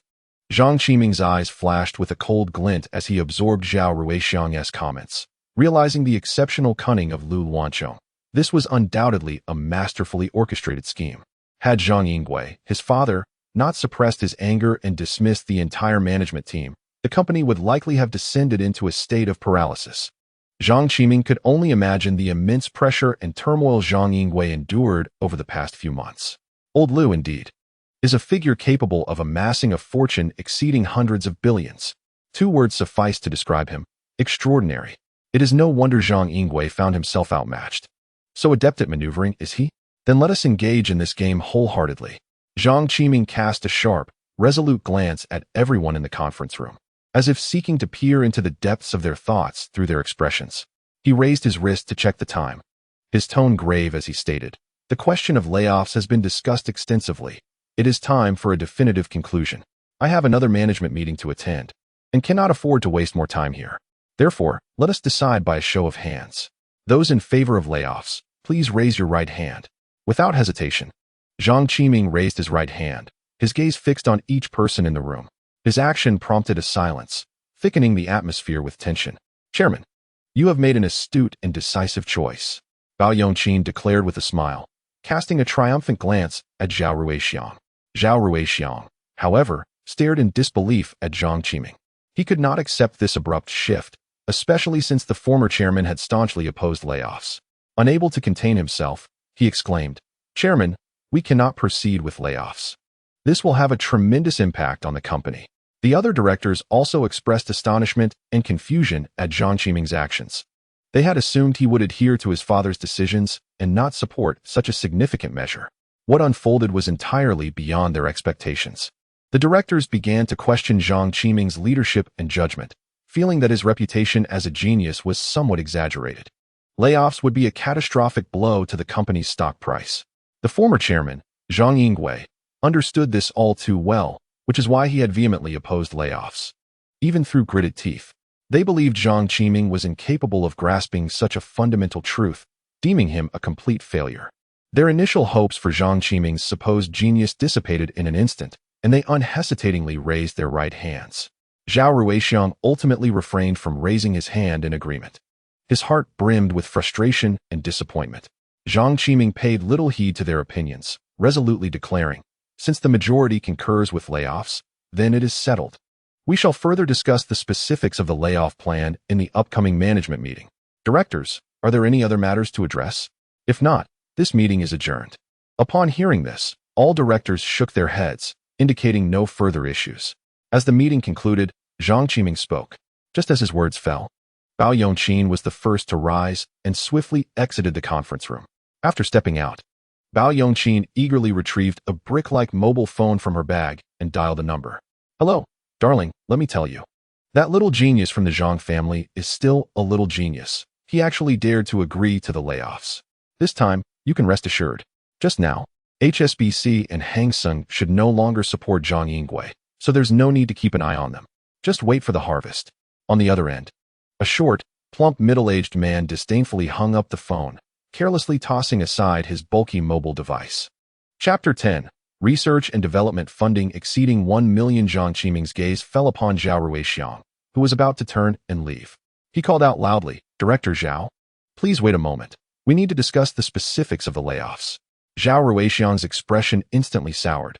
He hesitated briefly, but ultimately halted his steps and slowly turned around. He understood what these layoffs meant for the company, and a wave of unease and anxiety surged within him. Once all the board members had departed, Zhang Qiming turned to Assistant Tao Wenjiang and, in a serious tone, said, "Assistant Tao, please inform everyone that this morning's management meeting is canceled and rescheduled for 2 o'clock this afternoon. Additionally, please fetch a copy of the management salary list. I have a use for it." "Understood, Chairman.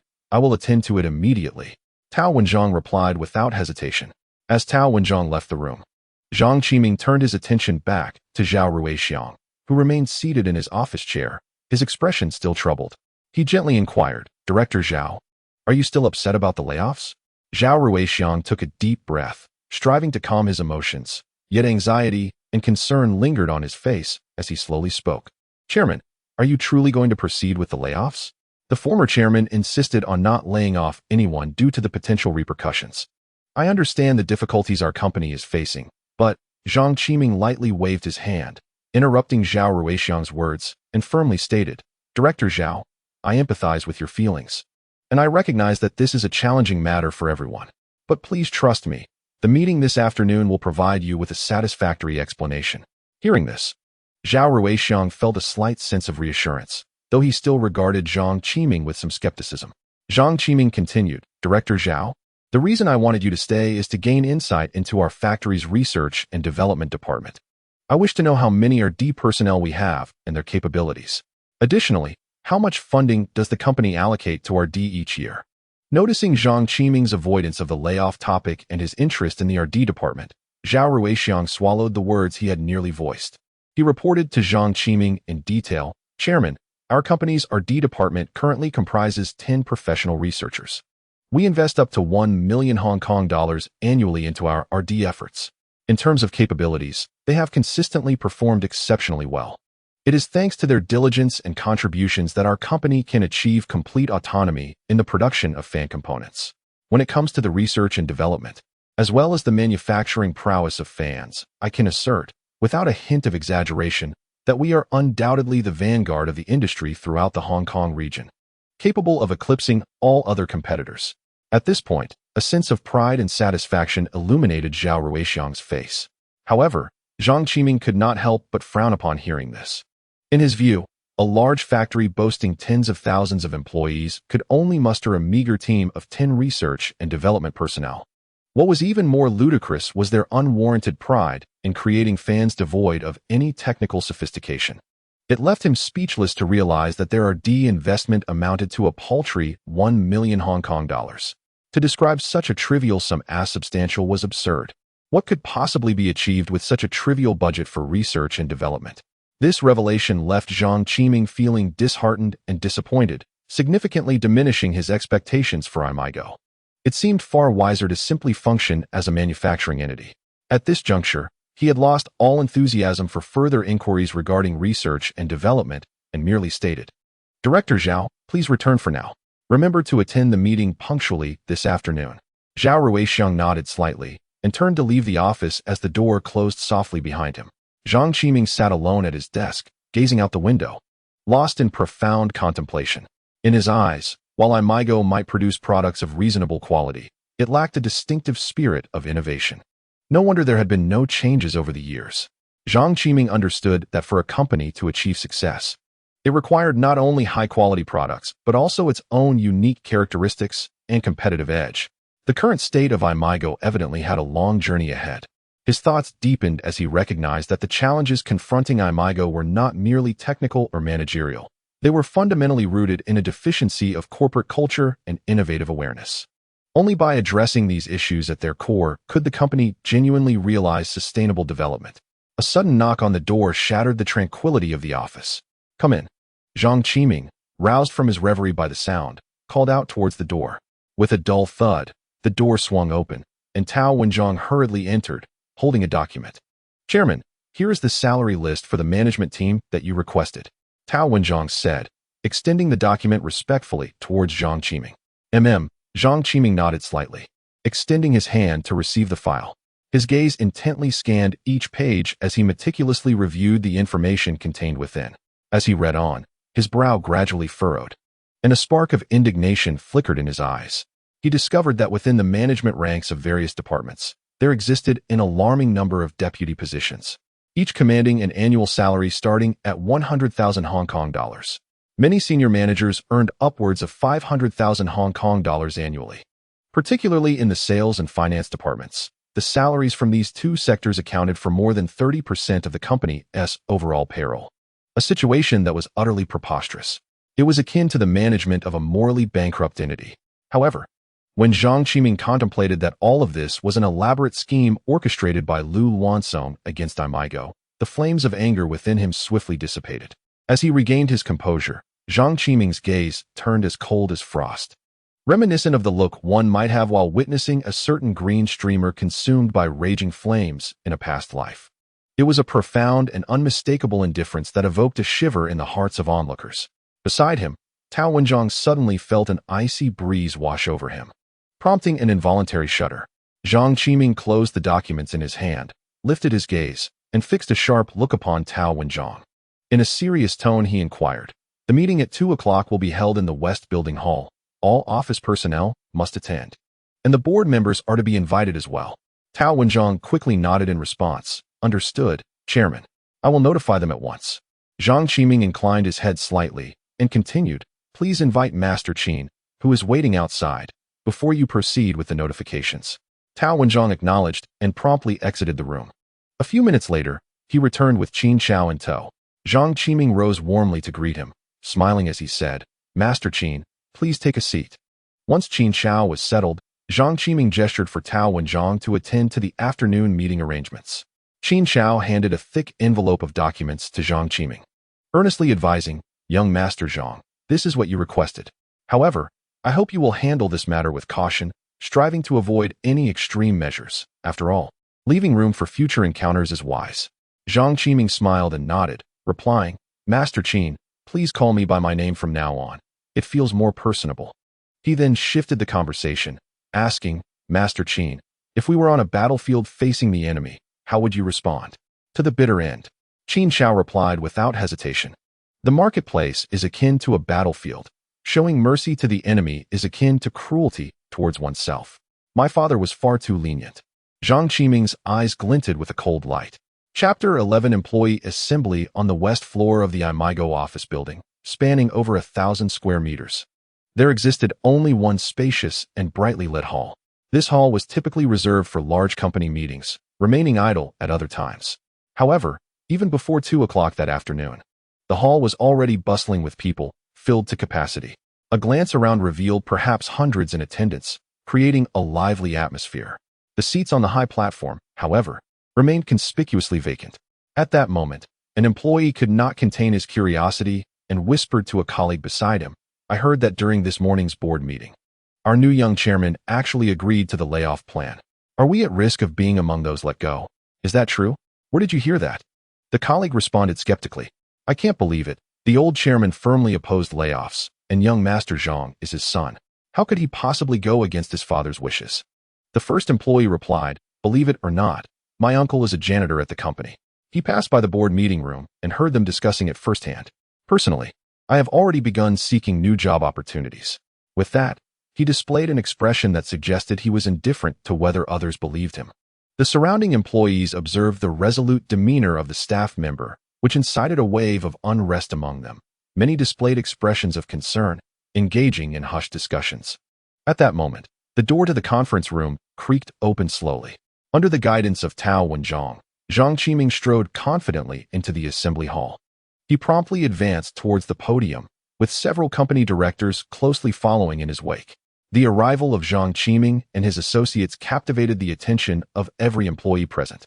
The once vibrant atmosphere of the conference room fell into a hushed silence, as all eyes turned towards Zhang Qiming, curiously scrutinizing the newly appointed chairman. "Is this our new chairman? He seems a bit intimidating. Not exactly the most amiable person." Such thoughts surged among numerous employees upon encountering Zhang Qiming. Meanwhile, some infatuated women whispered among themselves, expressing their admiration. "The chairman appears quite charming. I really like him." Unbeknownst to Zhang Qiming, he was entirely oblivious to the inner musings of the employees. After ascending the podium alongside the directors, he took his seat, glanced at the time, and began to organize the documents before him. A palpable tension enveloped the entire conference room, as everyone awaited Zhang Qiming's opening remarks. At precisely 2 o'clock, after testing the microphone, Zhang Qiming cleared his throat and addressed the audience. "Good afternoon, esteemed directors and all employees of Aimigao. I am Zhang Qiming, and today marks my first day in the role of chairman. It is a tremendous honor to convene our inaugural meeting with all of you." Initially, Zhang Qiming spoke for several minutes, uttering a series of rather inconsequential remarks before abruptly ceasing, as he found himself at a loss for words. At that moment, he held a particular admiration for those leaders of his past life who could effortlessly speak for hours on end without repetition. Fortunately, the employees below graciously applauded, sparing the new chairman from embarrassment. Zhang Qiming raised his hand to signal for quiet, then continued. This morning, the company convened a board meeting. I suspect many of you are focused on a singular question. Will the company be undergoing significant layoffs? His words struck the assembly like a bolt of lightning, instantly tightening the hearts of all present, who anxiously fixed their gaze upon him, seemingly awaiting his definitive answer. Seated at the podium, Zhang Qiming surveyed the room and, in a calm tone, stated, after thorough discussion and deliberation by the board of directors, we have officially approved the resolution for layoffs. His voice reverberated throughout the conference hall, inciting a stir among the attendees. For years, the company had indiscriminately hired personnel, resulting in overly large and cumbersome departments. This situation not only hampered work efficiency, but also escalated costs. Therefore, we have resolved to streamline operations to enhance overall efficiency. As soon as Zhang Qiming finished speaking, the conference room erupted in chaos. Some employees appeared visibly alarmed, their eyes reflecting trepidation for the future. Some individuals wore expressions of anger, clearly dissatisfied with the decision. Meanwhile, others remained remarkably calm, as if they had anticipated this day or had already prepared for resignation. Silence. Zhang Qiming's indifferent voice echoed through the microphone, instantly quelling the clamor in the conference hall. A profound stillness enveloped the room. Yet, the gaze directed towards Zhang Qiming had lost its former respect, replaced now by doubt, disappointment, and discontent. Unperturbed by the sentiments of those present, Zhang Qiming commenced by asking, "Are there any questions? Representatives from each department may pose their inquiries to me." His voice resonated within the conference room, but an eerie silence prevailed. No one dared to rise and speak. Tension hung palpably in the air as everyone appeared anxious, waiting for someone else to break the ice. As time ticked away, the atmosphere grew increasingly heavy. At that moment, a gentleman in his 30s raised his hand. Zhang Qiming's gaze swiftly shifted towards him, inquiring, "Colleague, may I know your name and which department you represent?" The young man, upon being addressed, hesitated to stand and respond immediately. Instead, he discreetly glanced at Director Bao Yongqin, seated beside Zhang Qiming. Bao Yongqin subtly nodded, seemingly offering him some form of encouragement or support. Bolstered by this affirmation, the young man gradually stood, addressing Zhang Qiming, "Chairman, I am Lu Guangming from the Securities Investment Department of Aimigao. It is an honor to engage with you here. I would like to inquire about the layoffs you mentioned earlier. However, you did not specify which departments will be affected. Will the layoffs primarily target the production department, which has the highest number of reductions, or will all departments be involved? Additionally, if employees are let go, will the company provide appropriate compensation?" "Lu Guangming, is it? I have heard of you. You are the manager from our securities department, a finance major from Xianjiang University, am I correct?" Zhang Qiming remarked, gazing at Lu Guangming with a knowing look. Lu Guangming felt a flutter of anxiety under Zhang Qiming's scrutiny, but upon catching the reassuring glance from Bao Yongqin, he regained a semblance of composure and replied, "Chairman, it is indeed an honor that you know of me. What are your thoughts on the question I just posed?" The interaction between Lu Guangming and Bao Yongqin did not escape Zhang Qiming's notice. He inwardly scoffed, then turned to address everyone, his tone calm as he stated, "The question raised by Manager Lu is certainly one that weighs heavily on everyone's minds. I can unequivocally inform you all that the company will indeed proceed with layoffs. However, the scope will encompass all departments, yet it will not affect the grassroots employees. Rather, it will specifically target management-level personnel. Those who are laid off need not worry. As long as you have not intentionally harmed the company's interests, compensation will be provided in accordance with the labor laws of Xinjiang." As Zhang Qiming's words resonated, a collective sigh of relief swept through the conference hall, especially among the grassroots employees, whose anxious hearts finally found solace. Unlike ordinary employees, the management staff bore expressions of profound dismay. They had only recently received a salary increase, and given their current wage level, it would be nearly impossible to find a position that offered such remuneration elsewhere. Thus, no one would willingly depart. Initially, they believed that the most likely candidates for layoffs would be the regular workers in the production department or other common employees. never anticipating that such a fate would befall themselves. Zhang Qiming did not wait for others to pose questions. Instead, he continued, at the time of our listing, Aimigao was hailed as the foremost emerging industrial stock in Hong Kong. This signifies that the essence of Aimigao lies within our industrial endeavors, and our grassroots employees are the foundation of the company. Consequently, all management personnel, including myself as the chairman, may be subject to dismissal. But the grassroots employees must remain untouched. Zhang Qiming's declaration once again underscored his unwavering stance, bringing expressions of joy to the faces of all grassroots employees present in the conference hall. Conversely, the management staff received this news like a bolt from the blue. Chapter 12. Eliminating a department from the outset within the management ranks. Apart from Lau Lan Xiong, none of the other executives took Zhang Qiming's words seriously. Indeed, many wore expressions of disdain. To them, grassroots employees were plentiful and could be recruited in bulk at any time. They believed that if the management were to be laid off, how could the company continue to function? They deemed Zhang Qiming's decision a glaring error. Zhang Qiming raised his hand in a calming gesture, and the conference hall descended into silence. His gaze swept across the room, ultimately resting on Lau Lan Xiong, his eyes revealing a hint of deeper significance. He spoke, "Of course, when I refer to grassroots employees, I do not include those from the Securities Investment Department. As a tangible enterprise, Aimigao is dedicated to industrial development rather than financial speculation. Therefore, one must ask, what purpose does the Securities Investment Department serve? Consequently, on this layoff list, all 50 employees of the Securities Investment Department will be terminated, with not a single one remaining." What? I must have misheard. Is it possible to eliminate an entire department so ruthlessly? Can the chairman truly be this heartless? Murmured some, incredulous. Many had long harbored disdain for the Securities Investment Department.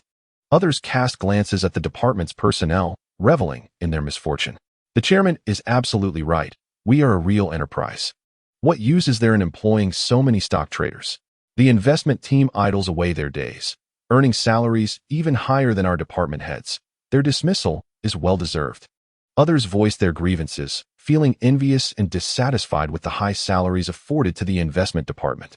Lau Lan Xiong could scarcely fathom Zhang Qiming's severity in deciding to lay off the entire investment team.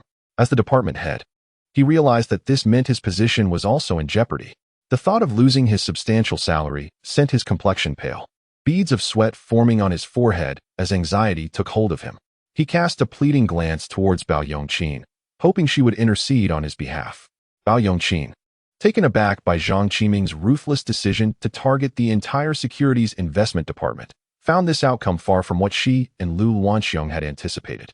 The employees of the Securities Investment Department were, for the most part, loyal confidants of the couple. If they were to be dismissed outright, it would deal a severe blow to the influence they had painstakingly cultivated over the years. Consequently, Bao Yongqin hastily spoke up. "Chairman, we are a publicly listed company, and according to regulations, we must maintain a dedicated Securities Investment Department to monitor market dynamics at all times.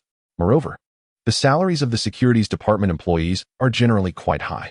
To lay off so many individuals at once would incur a substantial sum in severance pay. I hope you will reconsider this decision with great care."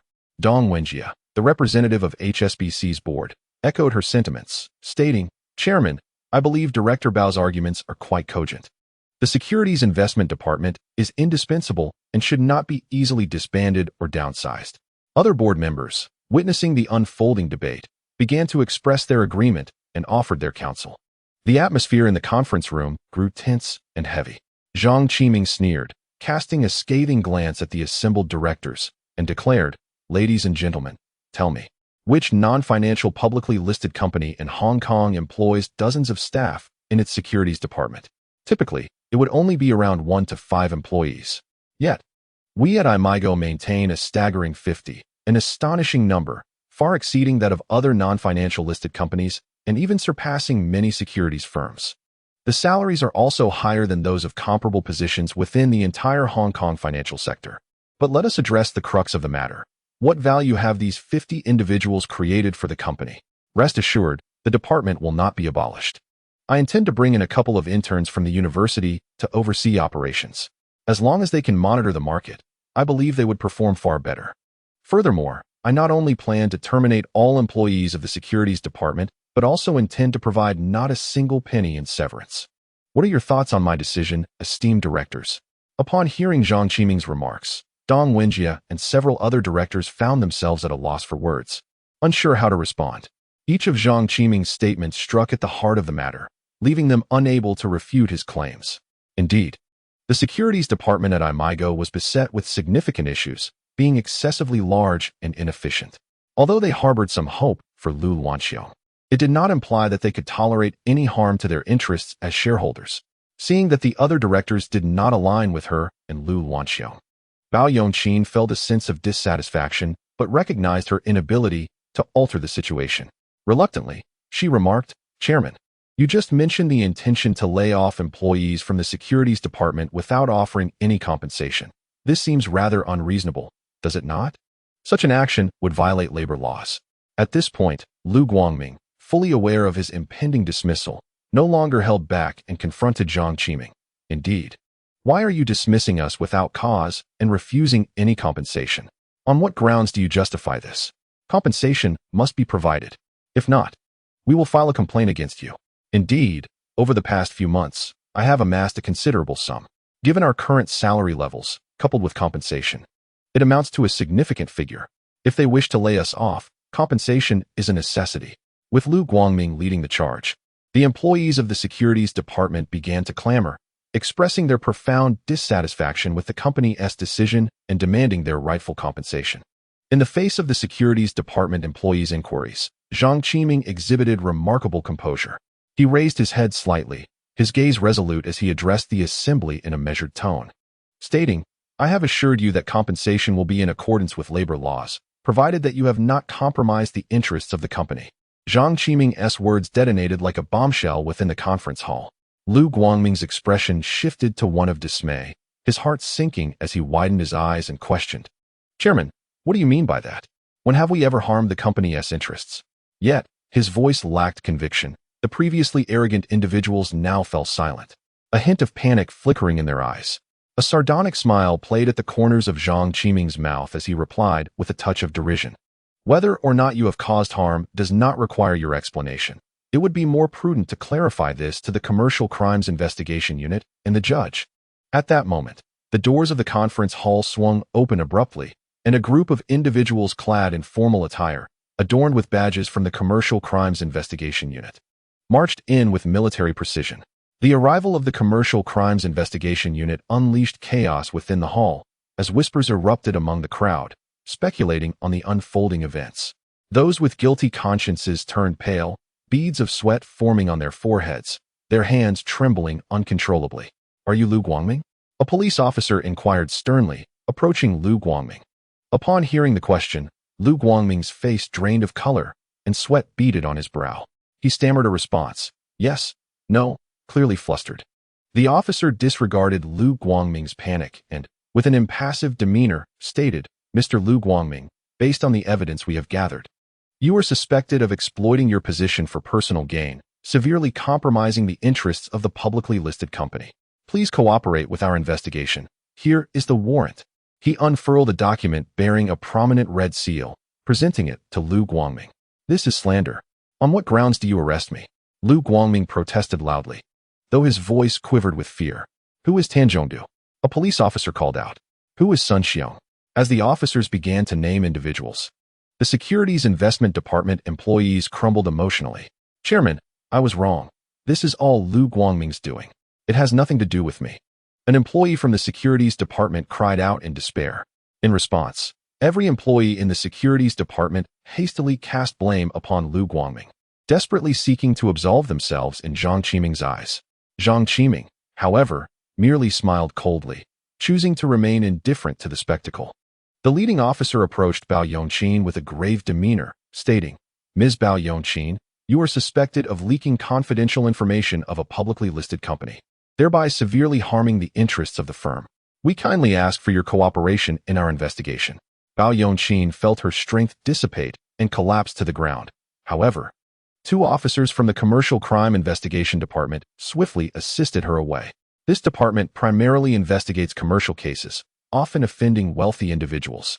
They would not act lightly unless armed with sufficient evidence. as each arrest is meticulously contemplated to ensure that no innocent party is wronged. The entire apprehension process concluded in less than 10 minutes. Those taken by the Commercial Crime Investigation Department included not only all personnel from the Securities Department, but also several high-ranking officials from various sectors. Aside from Director Bao Yongqin, 2 other non-shareholding directors were among them. The evidence gathered by the Commercial Crime Investigation Department was, without a doubt, the trump card that Zhang Yingwei employed to secure his son Zhang Qiming's position as chairman. As one of the company's founders, Zhang Yingwei possessed intimate knowledge of the intricate dynamics within the organization. Previously, out of consideration for old friendships and the company's crucial transitional phase, he feared that exposing these matters before identifying the correct developmental direction could lead to the company's downfall. Thus, he chose to remain silent. In stark contrast, Zhang Qiming harbored no such reservations. His willingness to present this evidence to the Commercial Crime Investigation Department stemmed from his confidence in having successfully identified a new trajectory for the company. At this moment, publicizing these issues was undoubtedly the most advantageous opportunity for him. As the personnel from the Commercial Crime Investigation Department departed with the relevant suspects, the once crowded conference hall suddenly felt much more spacious. The remaining employees experienced a sense of having narrowly escaped disaster. Casting fearful glances at Zhang Qiming, their breaths restrained. They watched as colleagues, who had recently shared laughter and camaraderie, were taken away, a chill coursing through their veins. The employees present perceived Zhang Qiming, the young chairman seated on the podium, as a true force to be reckoned with, mirroring his formidable appearance. The number of those apprehended likely exceeded 60 or 70 individuals. Aside from the recent Jianing Group fraud case, no other incident in Xiangjiang had witnessed a larger number of arrests. Earlier that morning, directors who had agreed to Zhang Qiming's proposal for layoffs and dismissed him as inconsequential now regarded him with complex expressions. Even the scion of Hang Seng Bank, He Wenhu, looked at Zhang Qiming with narrowed pupils, no longer daring to underestimate him. Such ruthless determination was something he believed he could never emulate. Zhang Qiming harbored no compassion for those taken away. He would spare no one capable of ending up in prison. With a beaming smile, he scanned the room, and wherever his gaze fell, heads bowed in deference, avoiding direct eye contact. His seemingly innocuous smile starkly contrasted with the ruthless demeanor he had just displayed, creating a striking juxtaposition. It seemed as if Zhang Qiming's mind housed 2 distinct personas, instilling a sense of dread among the gathered crowd. The atmosphere in the conference hall became exceedingly eerie. The sound of Zhang Qiming's cough pierced the silence like a bolt of lightning, instantly drawing everyone's gaze and concentrating their attention upon him. Esteemed colleagues, the detrimental elements within our company have been purged. Your continued presence signifies that you have not engaged in actions that could harm the company's interests, so there is no need for undue concern. Our company, akin to a phoenix rising from the ashes, is poised to embrace a new beginning after ridding itself of these disruptive forces. Regarding the matter of layoffs, as we, the people of Xiangjiang, have a profound affinity for horse racing, we shall adopt a racing mechanism to compete for these invaluable opportunities that remain. We shall ensure fairness, transparency, and justice, allowing everyone to showcase their abilities in a contest of merit. All must participate in this competition, disregarding connections and educational backgrounds, focusing solely on capability. The sales department will be assessed based on sales performance over the course of a month, under my direct supervision. The production department will determine success by technical proficiency within a week, with Manager Ma overseeing the evaluation. Those who are capable shall rise, while the inept shall fall. For those who remain, base salaries will be increased by 10. As for those departing, we shall adhere strictly to labor laws for compensation. Zhang Qiming's declaration was akin to a boulder cast into a lake, sending ripples across the surface. The expressions of the employees varied dramatically. Some were elated, while others wore frowns of despair. For those competent yet limited by their academic qualifications, this was undoubtedly exhilarating news. They had long felt suffocated beneath the weight of educational credentials, but now glimpsed the dawn of hope. Conversely, those who had ascended through connections faced a thunderous shock. They had believed their positions secure, only to find themselves confronted with formidable challenges. These individuals began to fret over their futures, their hearts heavy with unease and anxiety. What is the purpose of labor? It is merely to ascend the ranks, to achieve higher remuneration, and to realize one's self-worth. Now, This opportunity lay before everyone, accessible only to those with true prowess. The conference hall buzzed with a tense atmosphere as all contemplated how to navigate this new reality. Just as the crowd had not fully absorbed this revelation, Zhang Qiming abruptly announced, "The meeting is adjourned." With that, he turned and exited the conference hall, leaving behind a sea of bewildered employees. Chapter 14. Lu is taken away after leaving the conference hall. Zhang Qiming did not head home. Instead, he proceeded to his office. Sitting at his desk, he took out paper and pen, beginning to sketch and outline his thoughts. He understood that merely eliminating the rogues within the company was far from sufficient to rescue Aimigao. The core issue confronting the company was the gradual decline of its traditional fan market, with new avenues for profit yet to be discovered. The company had been singularly focused on the fan sector, with all manufacturing processes centered around fan production. Ordinary fans faced fierce competition and yielded scant profit. Particularly in developed nations, air conditioning had become the norm, nearly obliterating the fan market. A few years ago, during a period of economic downturn, there was still a semblance of market viability. However, that is no longer the case. In light of this situation, Zhang Qiming resolved to abandon this particular market. After gaining insights into Aimigao's research and development capabilities from Lau Lan Xiong, he felt compelled to personally engage in the design work. Fortunately, the previous incarnation of Zhang Qiming endowed him with an exceptionally powerful intellect. Drawing upon the memories of his former life, he discovered a product that could benefit the company. The drawings he meticulously crafted at this moment represented his thoughtful preparation for a new product. While Zhang Qiming was engrossed in his diligent work, his fiercest competitor, Lau Lan Xiong, was outside a securities firm, furiously cursing. How dare that little rascal act in such a manner? Earlier that morning, Bao Yongqin had delivered joyous news that had genuinely elated him. In the afternoon, without hesitation, he sought out a securities company, investing a substantial sum to borrow shares of Aimigao at a price of 15 Hong Kong dollars per share, intending to sell them. He planned to repurchase them at a lower price once the market dipped, thus profiting from the price differential. He even entertained the possibility that he could ultimately seize control of Aimigao. Lau Lan Xiong's audacious short sell caused Aimigao's stock price to plummet like a kite severed from its string. By the close of the market that afternoon, the stock price had fallen dramatically to 11 Hong Kong dollars per share, reaching a low of 9 Hong Kong dollars. Had there not been substantial buying towards the end of the trading session, the price might have descended even further. Nonetheless, this still allowed Lau Lan Xiong to reap substantial profits. However, he refrained from rushing to settle. To him, the news of Aimigao's layoffs had yet to circulate widely. He anticipated that once the information was fully exposed, it would be his moment to indulge. Exhilarated by his financial windfall, Lau Lan Xiong exited the securities firm. Yet, the anticipated euphoria of his success did not materialize. Instead, he was confronted by the Commercial Crime Investigation Department. From them, he learned that his wife had been taken in for questioning, and he too was summoned to cooperate with the investigation. Lu, a prominent figure in Hong Kong over the past few years, was not only a business prodigy but also a subject of fervent speculation regarding his romantic entanglements with female celebrities, making him a perennial target for the press. As he ventured forth, the paparazzi trailed closely behind. This occasion was no exception, although they failed to capture any scandalous tidbits regarding Lu and a starlet. His explosive outburst drew the attention of reporters like sharks sensing blood. The investigators, initially intending to discreetly escort Lu away for questioning, found it impossible to maintain a low profile in the face of the encroaching media frenzy. They had no choice but to shield Lu in their midst. Pushing back the throng of reporters, "Officer, I just saw you produce an investigation warrant.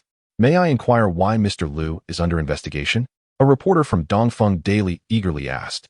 "That is confidential and cannot be disclosed. Please step aside immediately and do not obstruct official duties," the officer retorted, unyielding in his response.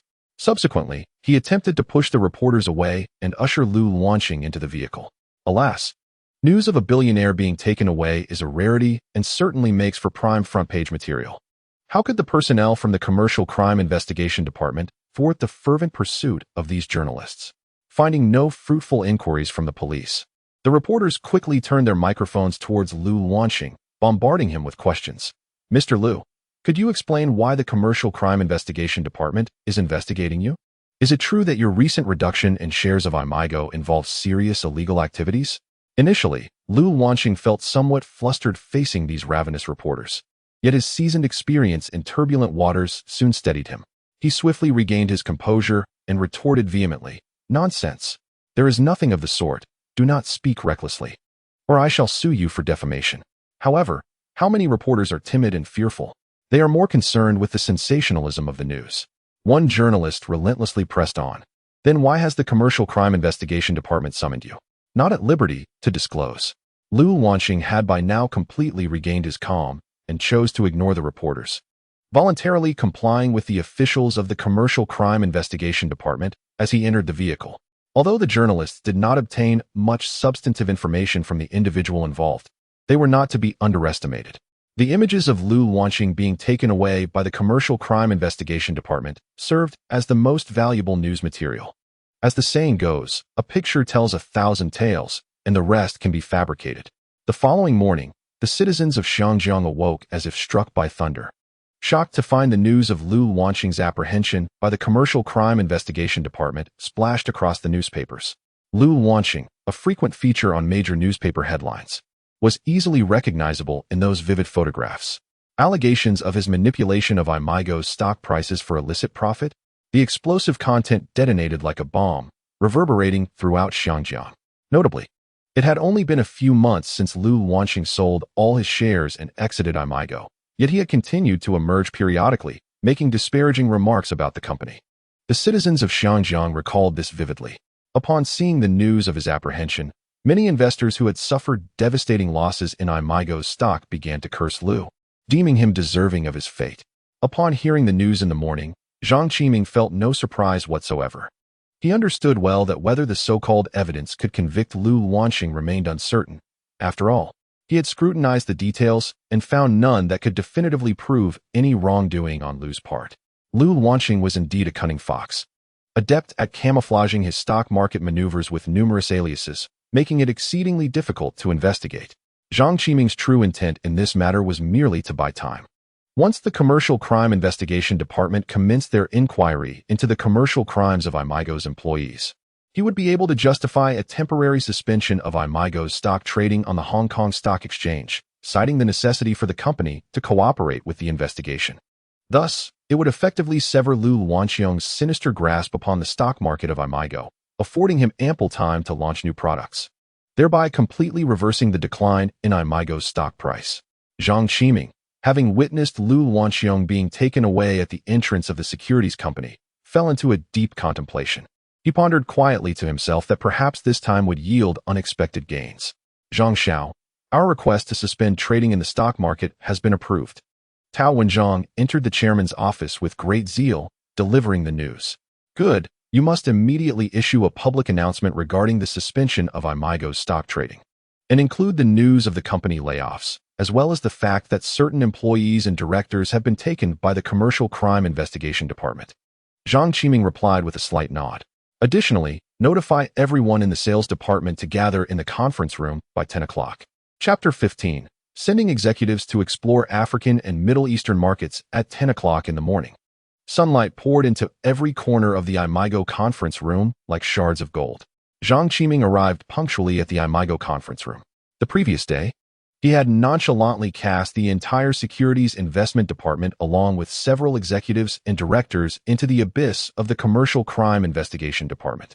After a night of brewing, this incident swept through Aimigao like a tempest, and over 10,000 employees were acutely aware of the ruthlessness of the newly appointed chairman. Among the staff, there was an innate sense of fear towards Zhang Qiming. When he entered the conference room, all employees from the sales department stood in unison, bowing their heads in greeting. Too intimidated to meet his gaze. "Good morning, Chairman." "Good morning to you all," Zhang Qiming replied with a slight nod. He then proceeded to the head of the table and addressed the assembly. "Please, take your seats." As his words echoed, none dared to sit down easily. Only after he himself had taken his seat did he remind them again, allowing them to finally sit with a collective sigh of relief. After sweeping his gaze over the attendees, he inquired, "Do you know the purpose of calling you all here today?" All eyes turned towards him, yet no one dared to speak, plunging the conference room into a suffocating silence. Zhang Qiming sensed the peculiar atmosphere and mused silently. These individuals are so timid. Could it be that yesterday's actions were too extreme, leaving lasting repercussions? Seeing no one respond, Zhang Qiming bluntly stated, In our sales department, there are 67 sales personnel, 1 department manager, and 6 deputy managers. Am I correct, Manager Wang Herong?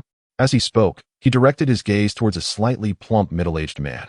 Upon hearing his name called, Wang Herong's heart raced, and he hastily replied, Chairman, your memory is indeed remarkable.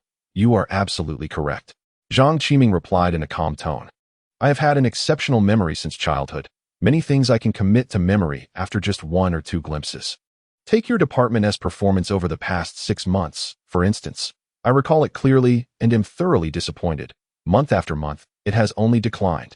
How can you, a manager along with 6 deputy managers, still have the audacity to claim a commission 3 times higher than your peers? In response to Zhang Qiming's inquiries, Wang Herong defended herself, saying, Chairman, in the fan industry, the period from October to May is typically a sales lull. I firmly believe that once summer arrives, our performance will flourish like the blossoms of spring. Indeed, Chairman, we cannot be entirely blamed. The current chilly weather has naturally led to sluggish fan sales. Zhang Qiming's indifferent gaze swept over Wang Herong and the vice manager, causing them to fall silent, as if struck by a spell, too frightened to offer further explanations. Do not seek excuses for your failures, Zhang Qiming declared, turning his attention to the assembly, his eyes piercing as he asked, Who is Chen Xiaofei? Chairman, I am Chen Xiaofei. A slender young man in his 20s stood up from the corner of the conference room, his voice quivering slightly. Zhang Qiming, perceiving his nervousness, allowed a slight smile to grace his lips and reassured him, There is no need for anxiety. I called your name because I wish to make your acquaintance. Over these past months, you have been the standout performer in the sales department. The performance in the Southeast Asian market has soared like a rocket, increasing by a remarkable 50%. Your contributions are truly commendable. Although you possess only a high school education, I hold great expectations for you. Upon hearing Zhang Qiming's praise, Chen Xiaofei felt an immense weight lift from his chest, and he replied with relief, Chairman, I cannot accept such accolades. It is truly the collective efforts of my colleagues that have led to this modest improvement. My previous performance was dismal. Zhang Qiming's tone was resolute, as if declaring an undeniable truth. This is your achievement, and there is no need for modesty. If you maintain your position as the top seller this month, I shall promote you to sales manager, entrusting you with the leadership of a sales team. Chen Xiaofei had not anticipated such a delightful surprise, and a wave of exhilaration surged through him like a flood. He quickly expressed his gratitude, saying, Thank you for your generous support, Chairman. I will certainly give my utmost effort. The other attendees in the conference room, upon witnessing Chen Xiaofei's esteemed position in the chairman's eyes, exhibited a range of expressions, with many revealing a serpent-like jealousy. Zhang Qiming observed their reactions keenly and then declared, The opportunity afforded to Chen Xiaofei is equally available to all of you. I reiterate the layoff policy I mentioned in yesterday's meeting. Regardless of relationships or educational backgrounds, only your performance shall be the measure. The sales department will eliminate 6 individuals, specifically the 6 with the lowest performance rankings, who will face inevitable dismissal. During this evaluation period, I shall temporarily oversee the sales department. All of you are ordinary salespeople, and each must strive for results with the intensity of arrows released from a bow, myself included. Do not attempt to spin tales of a marketless off-season. In unison, everyone exclaimed their agreement. Zhang Qiming nodded in acknowledgement and continued, That is well, for although we are currently in a sales off-season, it does not imply that the market's doors are firmly shut. Our fan products are inherently seasonal, with summer marking our peak sales period. However, this does not imply that there are no summer-like regions globally. Numerous markets are perpetually situated in tropical climates, such as Southeast Asia, the Middle East, and Africa. Until now, we have primarily concentrated our efforts on the American market, while other regions remain insufficiently explored. It is high time to unveil these emerging markets. Of course, this does not mean we should abandon our previous markets, which equally deserve our diligent cultivation. As we find ourselves in mid-May, the approach of summer becomes increasingly palpable. I intend to divide the entire sales department into 6 teams, each tasked with exploring different markets. Now, I shall assign the groups and delineate the markets. Upon hearing that Zhang Qiming would be distributing the market divisions, the atmosphere grew tense, as this was a matter of great significance to their performance. Everyone was on high alert, their eyes fixed intently on Zhang Qiming.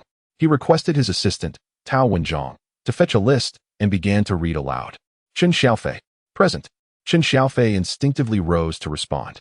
Zhang Qiming nodded slightly, saying, "You will serve as the leader of the first group, with team members Zhao Xiaowei and Zheng Huaxua, totaling 12 people, responsible for the Southeast Asian market.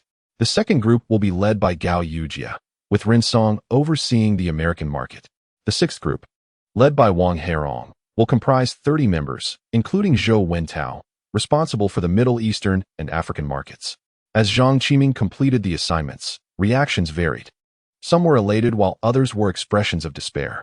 Wang Herong and the deputy manager's faces contorted in anguish as they were tasked with the African region, known as one of the most impoverished areas globally and a haven for refugees. Although the Middle East is home to many affluent individuals, it is currently engulfed in turmoil. This was not merely a market exploration. It felt akin to a death sentence.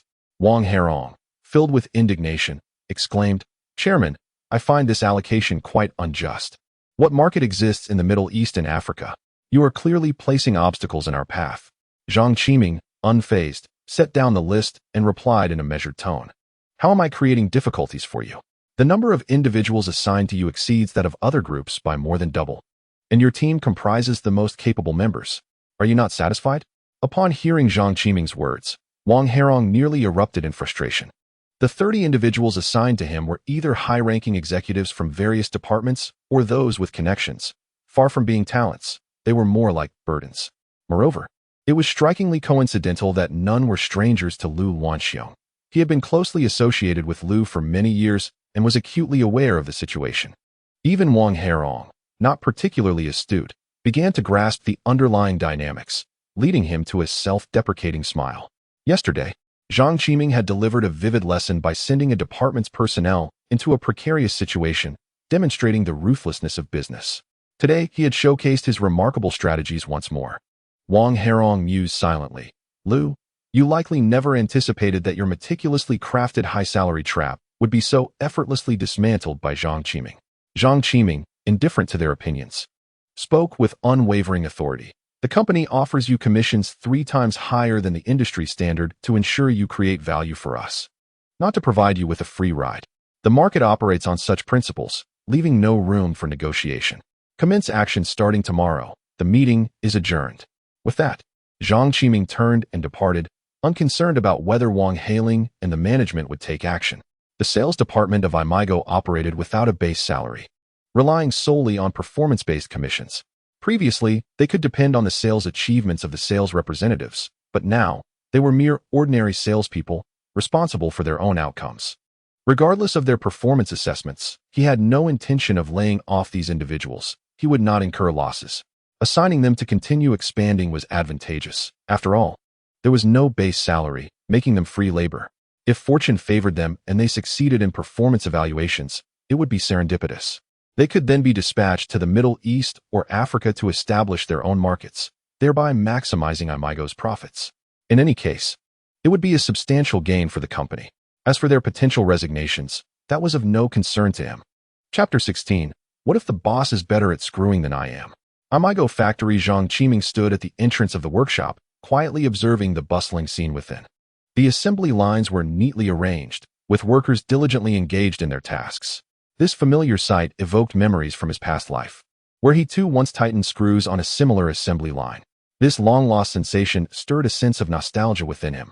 Thus, he stepped into the workshop, approached an assembly line, and deftly picked up a screw, skillfully fastening it to the product. His movements were swift and precise, as if he were inherently suited for this task. The nearby workers watched in astonishment as this newly appointed chairman demonstrated such proficiency in screwing. Zhang Qiming remained focused, fully immersed in the work, seemingly transported back to a bygone era. After 5 minutes, he paused, smiling and nodding to the surrounding workers. Once Zhang Qiming and Zhao Ruixiang exited the workshop, a wave of excitement erupted among the workers. Goodness, the chairman can actually screw. Not only can he do it, but he does it faster than I do. No wonder I'm so poor. It turns out my speed pales in comparison to the boss's. What speed? During the lunch break, news of the chairman's screw-tightening skills swiftly spread throughout the Aimigao factory, becoming a topic of lively discussion. The factory itself sprawled over an impressive 1,200 acres. Zhao Ruixiang guided Zhang Qiming through the various workshops, and by the time they reached the final workshop, it was already 3 o'clock in the afternoon, and they were en route to the RD department. Seated in the park's sightseeing vehicle, Zhang Qiming inquired, "Director Zhao, I've noticed that many of the assembly line machines in the workshops are rather outdated. It seems there aren't many new production lines." His question struck a chord deep within Zhao Xiong, causing him to furrow his brow and let out a deep sigh. "Chairman, I'm not certain if the former chairman mentioned to you that our Aimigao company successfully entered the U.S.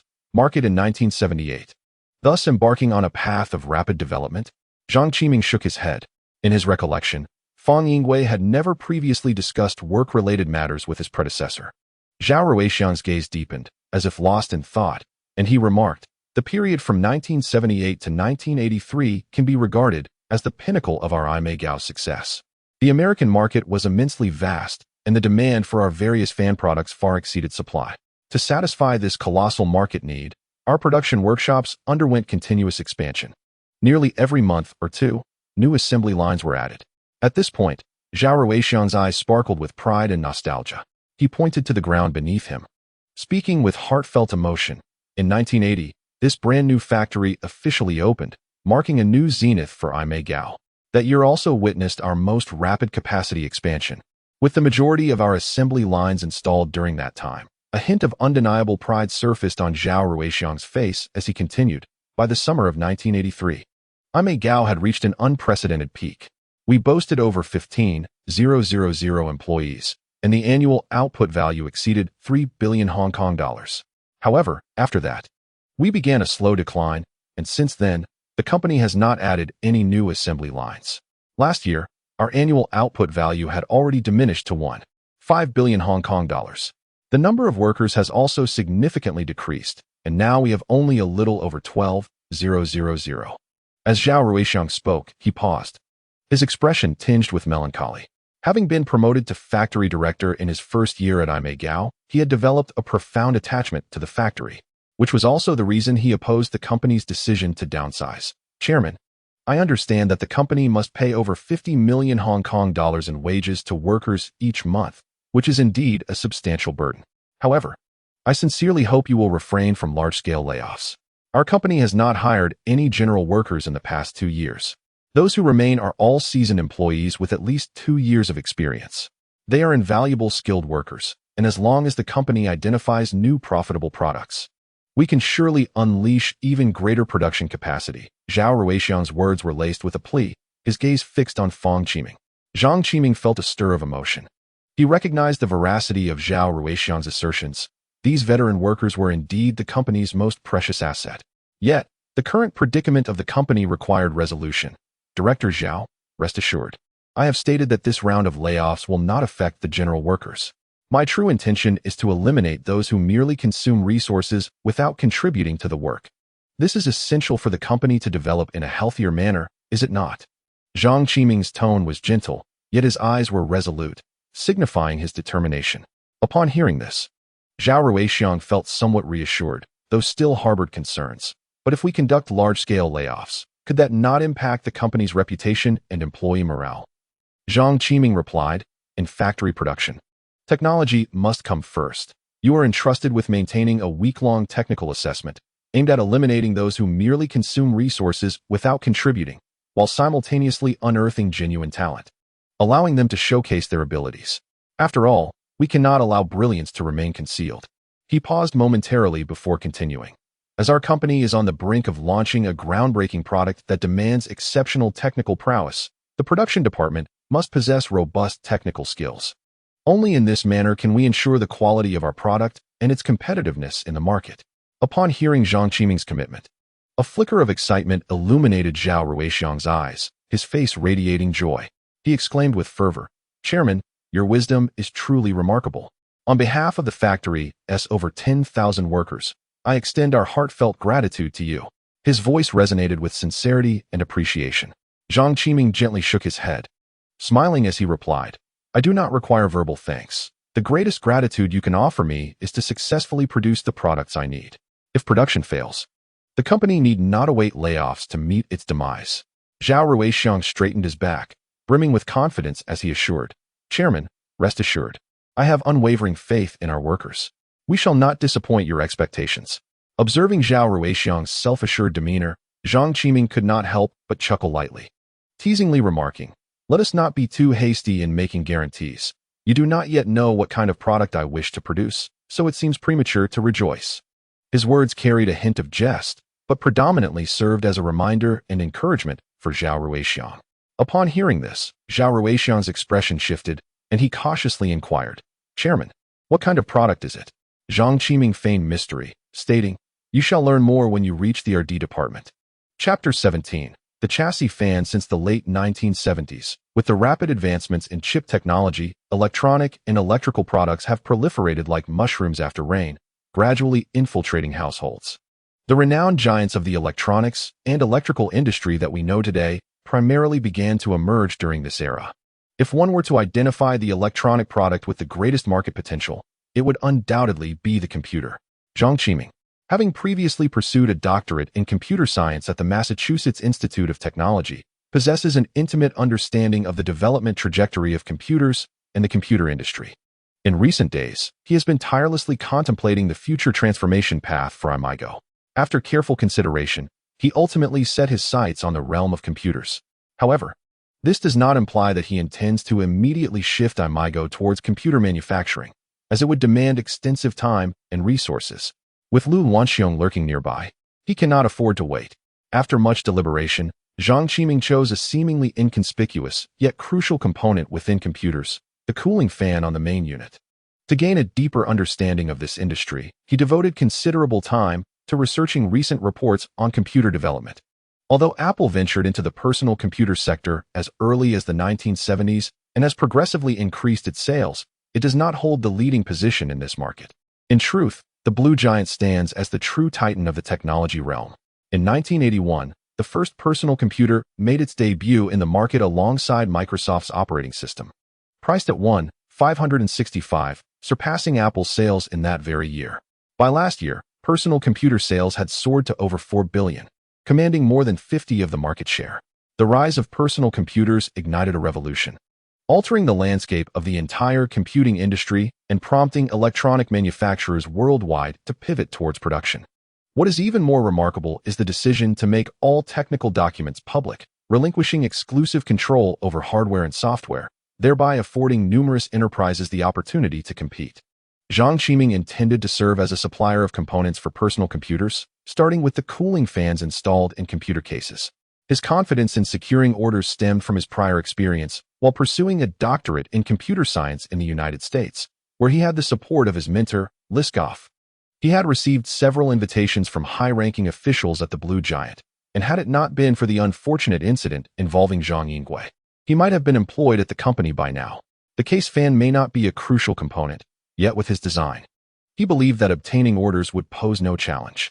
If necessary, he could also request his mentor's assistance in making introductions. The Research and Development Department of Aimigao, while seemingly prestigious, was in reality merely a cramped room of less than 100 square meters. Upon entering, one could observe a stark lack of experimental equipment, with various disassembled fans scattered about, creating a scene of utter chaos that prompted Zhang Qiming to shake his head in dismay. Having pursued his doctorate in computer science in the United States, he had frequently frequented various laboratories, where the sophisticated environment and advanced equipment epitomized his vision of what a laboratory should resemble. However, the Aimigao R&D department starkly contrasted with his expectations, resembling more of a dilapidated fan repair shop. Zhao Ruixiong noticed the displeasure etched on Zhang Qiming's face and immediately sensed the gravity of the situation. He quickly called out to the busy individuals in the room, urging them to halt their tasks and assemble. "Everyone, stop what you're doing and come together. The chairman is here for an inspection." Upon hearing this, the crowd's expressions shifted dramatically. The series of significant initiatives undertaken by the newly appointed chairman in recent days had left a profound impression on them. The prospect of the chairman personally inspecting their work filled them with trepidation, prompting them to hastily abandon their tasks and rush to stand before Zhang Qiming and his colleagues. They lined up neatly, their breaths becoming cautious, fearful that any misstep might provoke the chairman's dissatisfaction and result in their being dispatched to Africa for experiments. Zhang Qiming raised his hand to halt Zhao Ruixiong, who was about to make introductions. He surveyed the group before stating plainly, "I have come here today with a brand new product design draft that requires your examination to determine its feasibility for production." "Who is the head of the R&D department, my Yunfei?"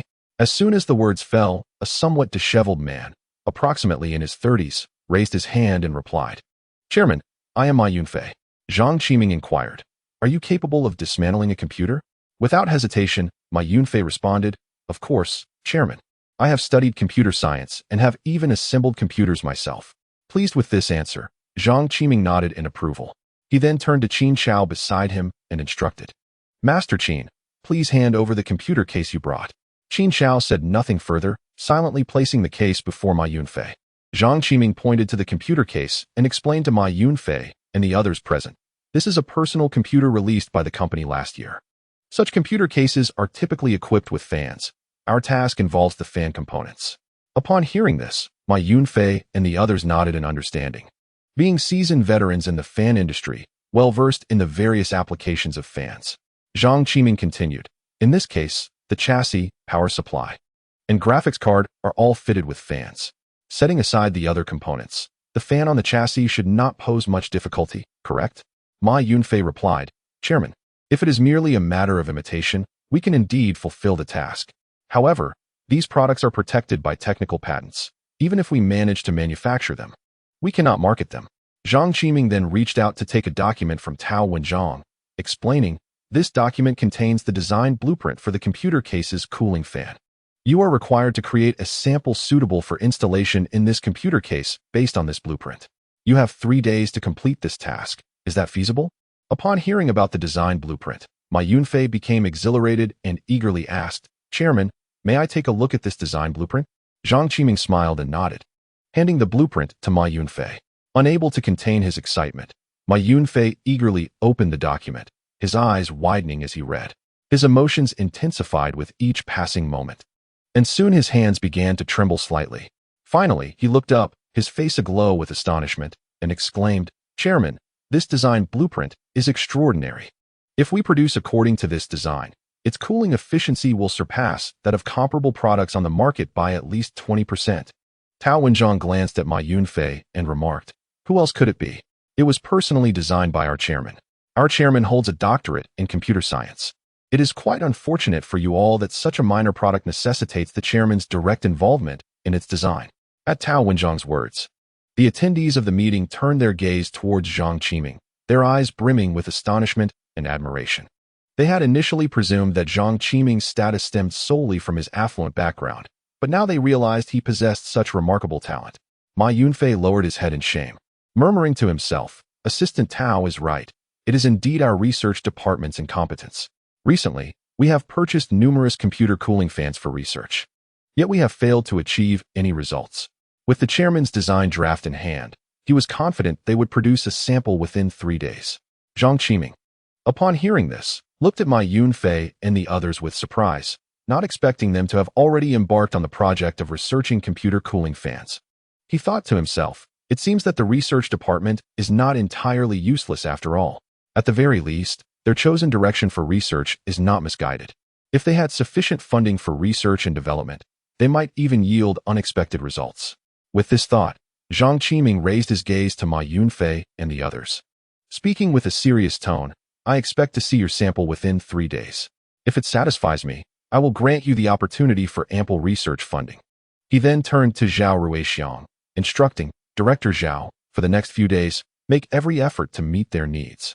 After issuing this command, Zhang Qiming departed from the research room. Chapter 18. The youngest chairman of Xiangjiang, He Juanhao law firm, He Juanhao's expression brightened with surprise upon the arrival of Zhang Qiming, and he quickly rose to greet him. At this juncture, he could no longer regard Zhang Qiming as just an ordinary junior. During this period, those who had underestimated Zhang Qiming had all paid a heavy price. This was the man who, on his very first day as chairman of Aimigao, had the audacity to escort 3 directors and several senior executives into the Commercial Crime Investigation Department. Following the announcement of Aimigao's suspension, a series of events unfolded rapidly throughout Xiangjiang. Although most ordinary citizens were unaware of the details of the case, top lawyers like He Juanhao had channels to acquire information. Many significant cases in Xiangjiang, and even certain laws formulated by the Hong Kong government, often sought the counsel of these prominent lawyers. This rare case of collective corporate corruption was a unique research opportunity for lawyers like He Juanhao to grasp the details. He diligently sought information through various channels to stay updated on the case's developments. Based on his years of professional judgment, he believed that, in this corporate scandal, all suspects, except for Lau Lan Xiong, would likely be convicted and imprisoned, depending solely on whether Zhang Qiming chose to show mercy. As more insider information surfaced, the various traps set by Lau Lan Xiong before leaving Aimigao began to come to light. After all, with so many employees in the company, it would be relatively easy for a determined individual to uncover the truth. The widespread cover-up and concealment by Zhang Yingwei had prevented these matters from being widely disseminated. As the truth continued to emerge, public outrage against Lau Lan Xiong grew louder, particularly from those who had invested in Aimigao stocks, who were the most vocal in their condemnation. However, the individuals involved were merely operating within the confines of the rules, facing little more than verbal reproach, which posed no substantial threat to them. The most one could do was to feel sympathy for Zhang Yingwei, deeming him rather unfortunate. Astonishingly, after taking over his father's position, the young chairman Zhang Qiming not only had the audacity to imprison those who jeopardized the company's interests but also, within the permissible limits of the regulations, promptly dispatched high-ranking executives who were earning triple salaries yet contributing nothing to work in Africa. He justified this high-risk, high-reward approach, rendering labor laws ineffective against him. In doing so, he adeptly navigated the traps intentionally left by Lau Lan Xiong. Numerous media outlets speculated that Lau Lan Xiong had engaged in extensive short selling before the trading halt of Aimigao stocks, resulting in his being trapped when trading was suspended. Many financial experts expressed that Aimigao's proactive stance in addressing internal issues at this juncture indicated a potential path to profitability, predicting that once trading resumed, stock prices could surge dramatically. Meanwhile, Lau Lan Xiong faced considerable risks, with the likelihood of a margin call looming should stock prices rise. As major media and news agencies reported, the entire Hong Kong was abuzz. Many citizens became aware of the emergence of a 20-year-old chairman named Zhang Qiming, whose name swiftly spread through the streets, becoming a topic of fervent discussion. The business community in Hong Kong regarded this young chairman with newfound respect. They recognized through the series of events at Aimigao that he possessed not only an exceptional business acumen, but also remarkable tactics and far-reaching strategies. Each maneuver was meticulously orchestrated, leaving others defenseless against his next move. This made it abundantly clear that this young man was not to be trifled with lightly. He Juanhao warmly welcomed Zhang Qiming into his office, presenting a multitude of documents before him. With a smile, he remarked, "Young Master Zhang, as promised, your application for the company's business license has been successfully processed. Additionally, the personal patent you entrusted to us has also been completed. Although the certificate will require approximately 6 months for issuance, your patent has been effective from the date of application, so there is no need to worry about potential infringement." Zhang Qiming's face radiated joy as he gratefully replied, "Thank you very much, Lawyer He. We owe it all to your assistance." He then gestured to his assistant, Tao Wenjiang, to collect the documents. Zhang Qiming gently placed a file in front of Zheng Jiahao, smiling as he said, "Lawyer He, I also need your help to transfer the shares indicated in this equity certificate to Qiming Investments." He Juanhao chuckled, puzzled, and inquired, "What shares?" As he reached for the document, slowly opening it to read carefully. To his astonishment, he discovered that it was indeed the equity certificate for Aimigao. "This is the equity certificate for Aimigao, but it seems different from the one I signed at your home previously." Zhang Qiming's lips curled into a subtle smile as he replied nonchalantly, "This is the stock acquired through my commission with HSBC Securities." Upon hearing this, He Juanhao's eyes widened, a wave of shock washing over him. He never anticipated that Zhang Qiming could, almost imperceptibly, acquire such a substantial number of shares, an entire 20. "Young Master Zhang, what a remarkable strategy." He Juanhao couldn't help but exclaim. Inwardly, he mused, "It seems the rumors of Aimigao discovering a new profit growth point are not unfounded. Otherwise, Zhang Qiming would never have quietly repurchased shares of his own company." In response to He Juanhao's praise, Zhang Qiming gently shook his head, humbly replying, "Not at all. It is merely due to the professionalism of HSBC Securities. I have never engaged in stock trading." When he received a call from Li Jiangwen, he did not expect to achieve the acquisition target so swiftly, and he had not even exhausted the 50 million Hong Kong dollars. After listening to Li Jiangwen's explanation, he learned that the day before Aimigao's suspension, a large sell order had been issued in the afternoon, allowing them to acquire a significant amount of stock. Otherwise, It would have taken considerable time to purchase 20 of the shares. He Juanhao remarked, "Young Master Zhang, your acquired shares have already surpassed the 5 disclosure threshold. According to the rules of the Hong Kong Stock Exchange, you must disclose your shareholding ratio within 3 days." Zhang Qiming smiled slightly, looking at He Juanhao, and said, "Lawyer Zhang, HSBC Securities has already taken care of these shares. The 20 has been distributed across multiple overseas accounts, each holding no more than 5. Thus no disclosure is required. The document you have is merely a summary for convenience." He Juanhao nodded in realization and said, "I see. Then there is no problem. It's getting late today. I will expedite the formalities for you tomorrow." Zhang Qiming recalled the call from Li Shiying and said to He Juanhao, "Very well. I appreciate your assistance, Lawyer Zhang. I have other matters to attend to, so I want to keep you." With that, he rose from his seat and walked toward the door. In a small villa in Kowloon City, lights illuminated the space. "Son, do you have time tomorrow since it's the weekend?" Li Shiying asked softly while serving Zhang Qiming some food. "I have time," Zhang Qiming exclaimed. Noticing the overflowing maternal love in his bowl, "Mom, there's already too much in the bowl. No more, please." Seeing the mound of food resembling a small mountain, Li Shiying couldn't help but smile with satisfaction. She set down her chopsticks and said to her son, "Didn't you mention last time that you would accompany me to Zhongji Tailor shop to order some clothes? How about joining me tomorrow?" Without hesitation, Zhang Qiming nodded eagerly, replying, "Sure." Upon hearing her son's enthusiastic agreement, Li Shiying's eyes sparkled with delight. Chapter 19. Zhongji Tailor Shop, Chongqing Mansion. Located in the bustling Tsim Sha Tsui area of Hong Kong, is not only one of the iconic buildings of the city, but also a witness to its rich history and culture. Completed in 1961, this edifice has weathered the passage of time and now shows signs of age, yet it continues to exude a unique charm and allure. The interior of Chongqing Mansion is intricately designed, resembling a small maze that prompts admiration for its architectural ingenuity. Over the course of 2 decades, this once magnificent edifice has gradually lost its former luster, becoming dilapidated with the passage of time. Nevertheless, it continues to draw numerous visitors, transforming into a unique spectacle. Within this vicinity, an array of budget hotels, shops, eateries, and various service establishments coexist, creating an ambience that is both chaotic and vibrant with life. Nestled amidst this environment is the esteemed Zhongji Tailoring Shop, which, despite its somewhat secluded location, boasts exceptional craftsmanship and a thriving business. One early morning, Zhang Qiming was still ensconced in the realm of dreams when his mother, Li Shiying, roused him from his slumber. After completing his morning rituals and enjoying a modest breakfast, he set off for Chongqing Building. Upon arrival, Zhang Qiming disembarked, greeted by a scene that felt both familiar and foreign. This sensation stemmed from the deep-seated memories etched in his mind, reminiscent of the many occasions his mother had brought him to this very tailoring shop. After parking the car, Li Shiying noticed her son standing in front of Zhongji Tailoring Shop, lost in thought. She approached him and gently inquired, "Son, after several years away, do you no longer recognize this place?" Her voice anchored Zhang Qiming back to the present, and he smiled as he replied, "Mom, it's been a few years since I last visited. Aside from its weariness, it seems there hasn't been any significant change. No more nostalgia. Let us head inside. Today, I must order several suits for you," Li Shiying said with a smile, gesturing toward the nearby shop. Zhang Qiming responded cheerfully, "Sure. Thank you, Mom. You should also order a few for yourself."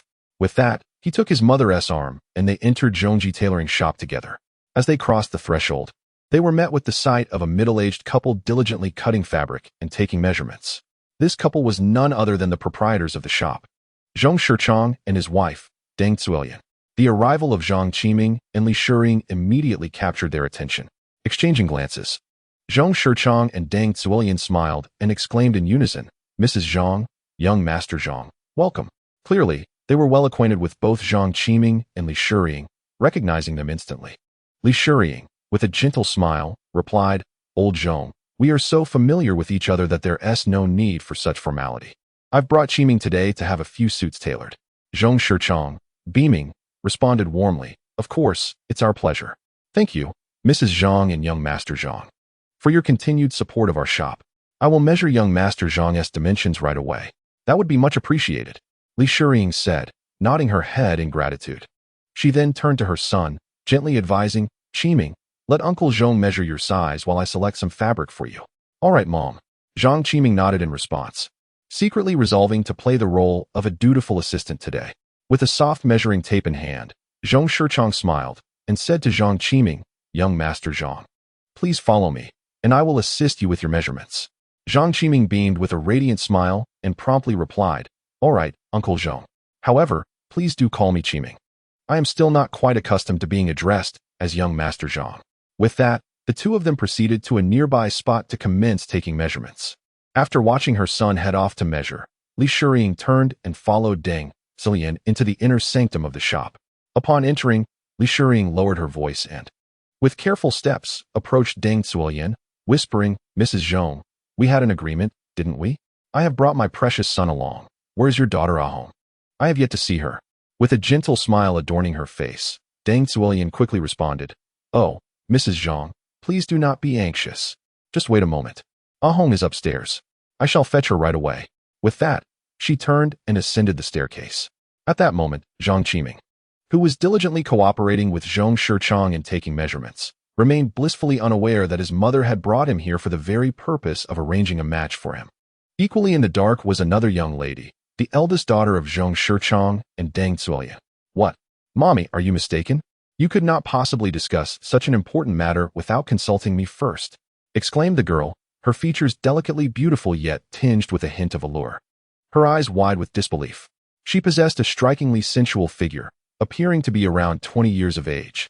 In that moment, she tugged at her enchanting waves of hair, expressing her frustration vocally. Deng Zuolian had devoted considerable thought and effort to her daughter's lifelong happiness, having begun to worry about it long ago. Seeing her now retreating from the idea filled her with exasperation as she retorted, "Consult? Every time I discuss it with you, you either run off or dismiss it with indifference. Ahong, you are already 23 years old. Our neighbor Xiaozue, who is the same age as you, has welcomed her third child this year. When will I finally hold my grandchild?" Hearing her mother's incessant nagging, Zhong Chuhong felt a twinge of irritation but mustered the courage to counter, "That is because the people you find are utterly unreliable. I refuse to squander my time." Deng Zuolian quickly clarified, "This time is different. The person we are introducing has an outstanding family background and exceptional talent. You two are truly a match made in heaven. Moreover, our families have a strong bond, so you must meet him." Recognizing her mother's unwavering determination, Zhong Chuhong realized that she might not be able to evade this arrangement and reluctantly muttered, "Fine, I will go. But I must inform you. Every time you claim how wonderful the other person is, it always turns out the same." She silently resolved to merely go through the motions, having experienced this scenario numerous times before. "By the way, Mommy, you mentioned it was someone familiar. Who is it?" Zhong Chuhong inquired curiously. Deng Zuolian replied with a smile, "It is Mrs. Zhang's son, Zhang Qiming. He has come to our home for fittings before. You must have crossed paths with him a few times. Not only is he tall and imposing, but he is also a dual-degree PhD. I believe you two are quite compatible." As Zhong Chuhong listened to her mother's words, a vague figure began to materialize in her mind. She seemed to have some recollection, yet it was uncertain. Zhang Qiming appeared to be that big fellow who was solely focused on his studies, seemingly foolish and naive. She inwardly murmured, "How could this possibly be reliable? After all, he is a scion of a wealthy family. Despite his average looks, his status speaks volumes." The more she pondered, the more she felt this arrangement was far-fetched. But she resolved to assess the situation first. Shaking her head slightly, Zhong Chuhong reluctantly descended the stairs under her mother's insistence. "Ahong, you are becoming more and more beautiful," Li Shiying exclaimed upon seeing Zhong Chuhong descend, her eyes sparkling as she scrutinized her, showering her with compliments. Her gaze was reminiscent of one admiring a future daughter-in-law, filled with anticipation and satisfaction. Even Zhong Chuhong, with her boisterous and unrefined demeanor, felt a tinge of shyness under such scrutiny, her cheeks flushing slightly. "Good morning, Auntie Li." Zhong Chuhong greeted somewhat bashfully, her voice softer than usual. With a beaming smile, Li Shiying responded, "Oh, how delightful, Ahong. I've noticed you have a knack for fashion. Look at your ensemble, it's truly stunning. Coincidentally, my son Qiming is here to get some clothes made, and I was pondering which fabric to choose. Young people like you might have a better understanding of trends.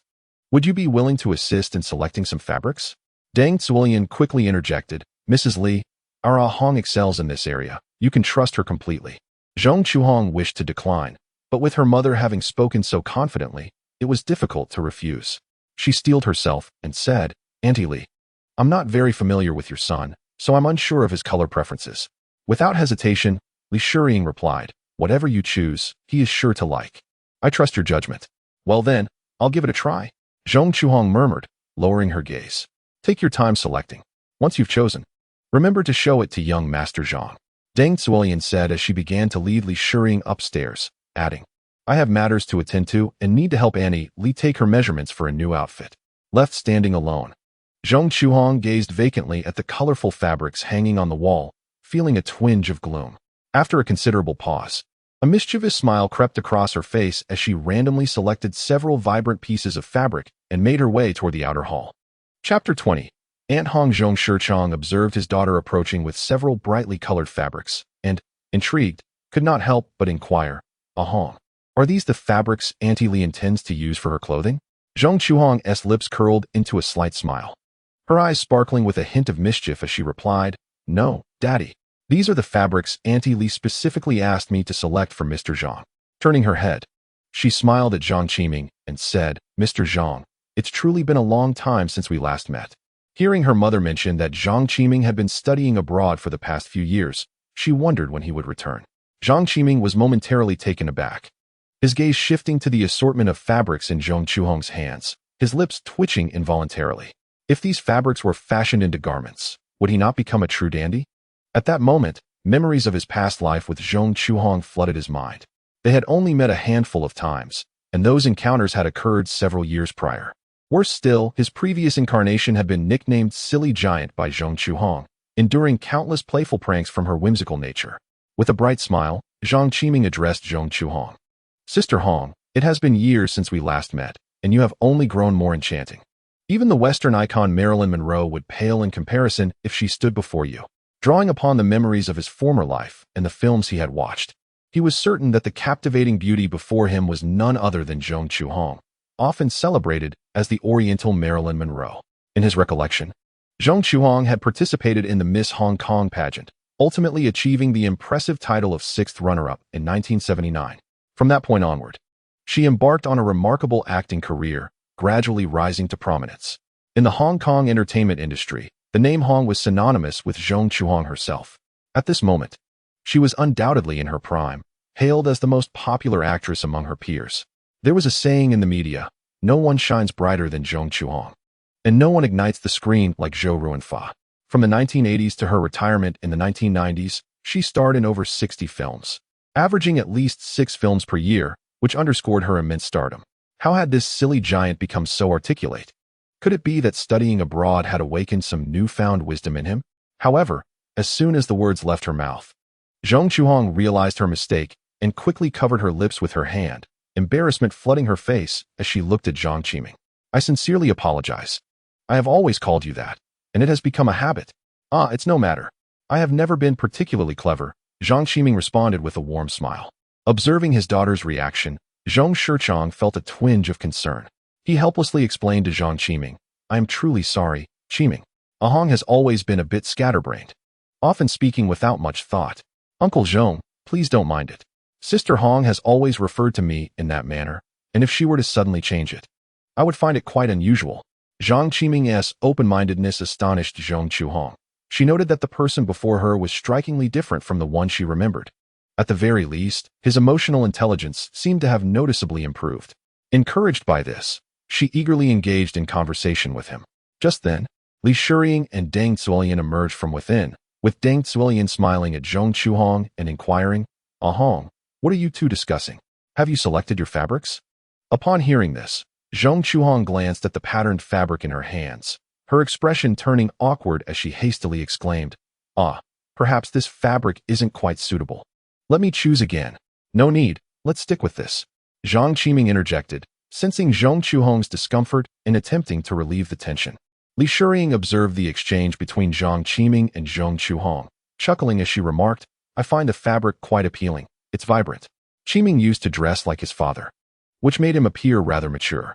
This colorful attire is truly what a young person should wear. As Zhang Qiming noted the glances exchanged between Li Shiying and Zhong Qiming, alongside the peculiar inquiries made by Zhong Shichang while measuring his dimensions, a thought crossed his mind. drawing from his extensive experience of over 20 matchmaking encounters in his past life. He deduced that his mother was likely orchestrating a plan with Zhong's parents to facilitate a union between him and Zhang Qiming. This realization brought a quiet amusement to Zhang Qiming. His mother was indeed overly concerned. However, he had no intention of confronting the matter directly, believing it best to let events unfold naturally. Thus, he echoed Li Shuriying's sentiments, saying, "Indeed, I also find this fabric rather lovely. Let's go with it." Hearing their conversation, Zhang Qiming felt a pang of guilt for her earlier prank, lowering her head in silence. She never anticipated that despite her newfound wealth, she could not escape the clutches of matchmaking. Nevertheless, the prospect of being paired with the stunning Zhang Qiming brought Zhang Qiming a sense of joy. Zhong's parents, upon hearing Zhang Qiming and Li Shuriying's responses, were momentarily taken aback. The expressions on their faces indicated a hint of displeasure as they looked at Zhang Qiming, their gazes seemingly conveying a warning of the consequences that awaited her. Feeling a wave of apprehension, Zhang Qiming recognized she might have angered her parents but found herself unable to provide a proper explanation. In haste, she thrust the fabric into her father's hands and grasped Zhang Qiming's hand, leading him toward the exit. As they walked, Zhang Qiming turned back to her parents and Li Shuriying, saying, "Daddy, Mommy, Aunt Li, I haven't seen the big silly Qiming for several years. I wish to take him out for a stroll to see how things have changed here." Zhang Qiming was taken aback by Zhang Qiming's sudden action. He barely had time to react before she whisked him out of the tailor's shop. "Have fun, you two. Remember to take good care of Ahong," Li Shuriying called out with a broad smile as they departed. Zhang Qiming found himself sprinting alongside Zhang Qiming, who held his hand tightly. He lost track of time and distance, feeling a tingling sensation in his wrist. Finally, they arrived at a grassy area where Zhang Qiming halted, curiously inquiring, "Sister Hong, where exactly are we headed?" Zhang Qiming glanced back toward her home, secretly relieved, as if she had finally shed some form of constraint. "Phew, we've finally distanced ourselves." She lifted her gaze to Zhang Qiming, her lips curving into a playful smile as she said, "Silly boy, I no longer require your assistance. This lady needs a moment to rest. You are free to explore as you wish." With that, she gracefully seated herself on the garden's lawn, allowing her body to relax.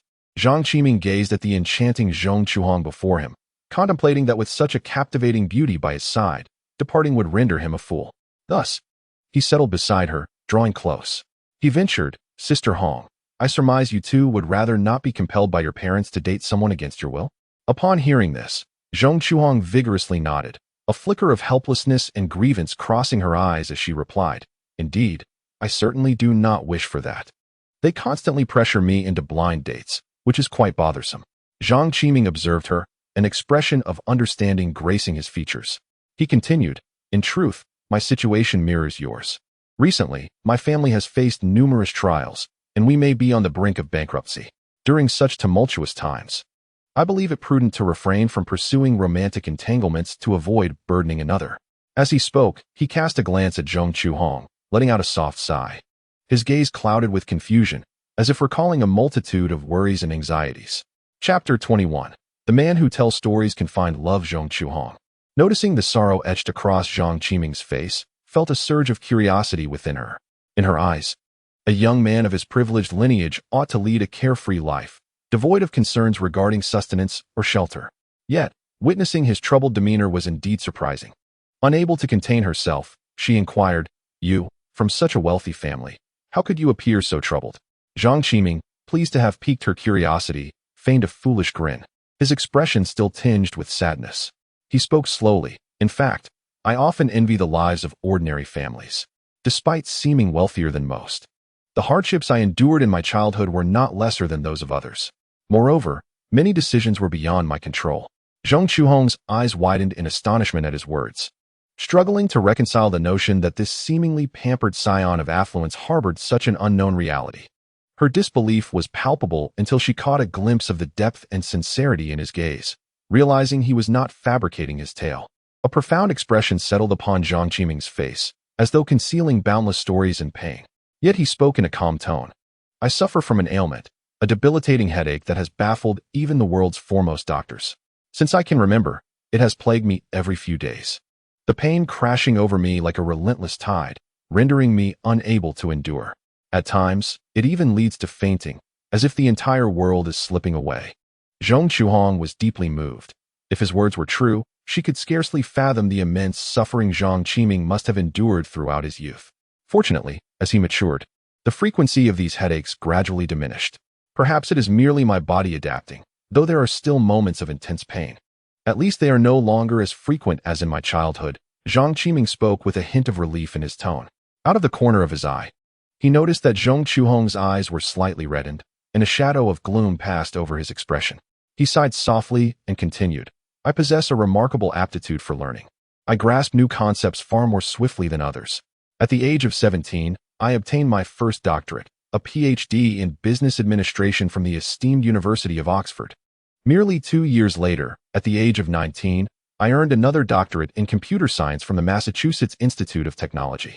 Zhang Qiming's mouth fell open in astonishment. She could scarcely fathom that Zhang Qiming had achieved such extraordinary academic success before turning 20.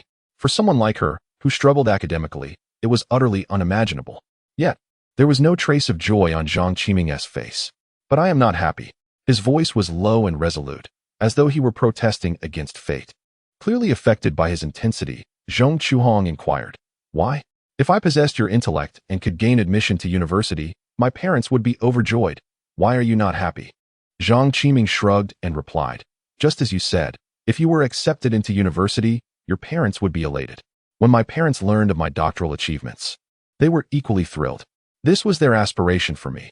My father often reminded me that I was to inherit the family business and must diligently study management. If I failed to manage it well, it could lead to thousands losing their livelihoods. Thus, I devoted myself to my studies. Yet, I remain unhappy. For that is what my parents wished for me, while my true desire is to study medicine.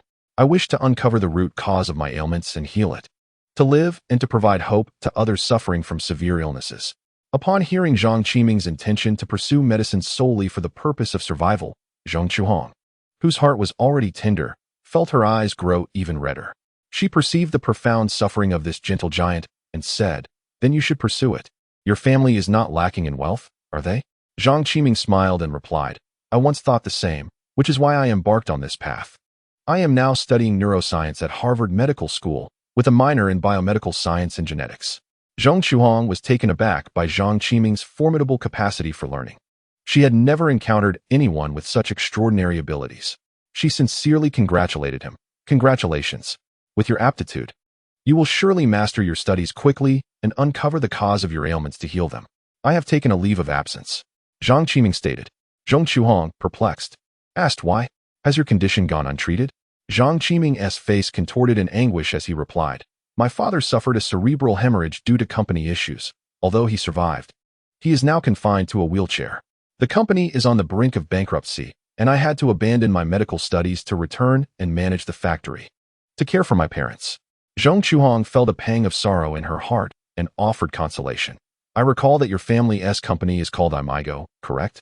Zhang Qiming nodded, and Zhang Qiming remarked, Recently, I came across an article about your company in the newspaper, and you have been lauded as the youngest chairman in Hong Kong. Wasn't it said that the company had already overcome its crisis? How can you still entertain thoughts of bankruptcy? Zhang Qiming forced a smile and replied, It is not as simple as that. Such statements are merely intended to reassure the company and my parents.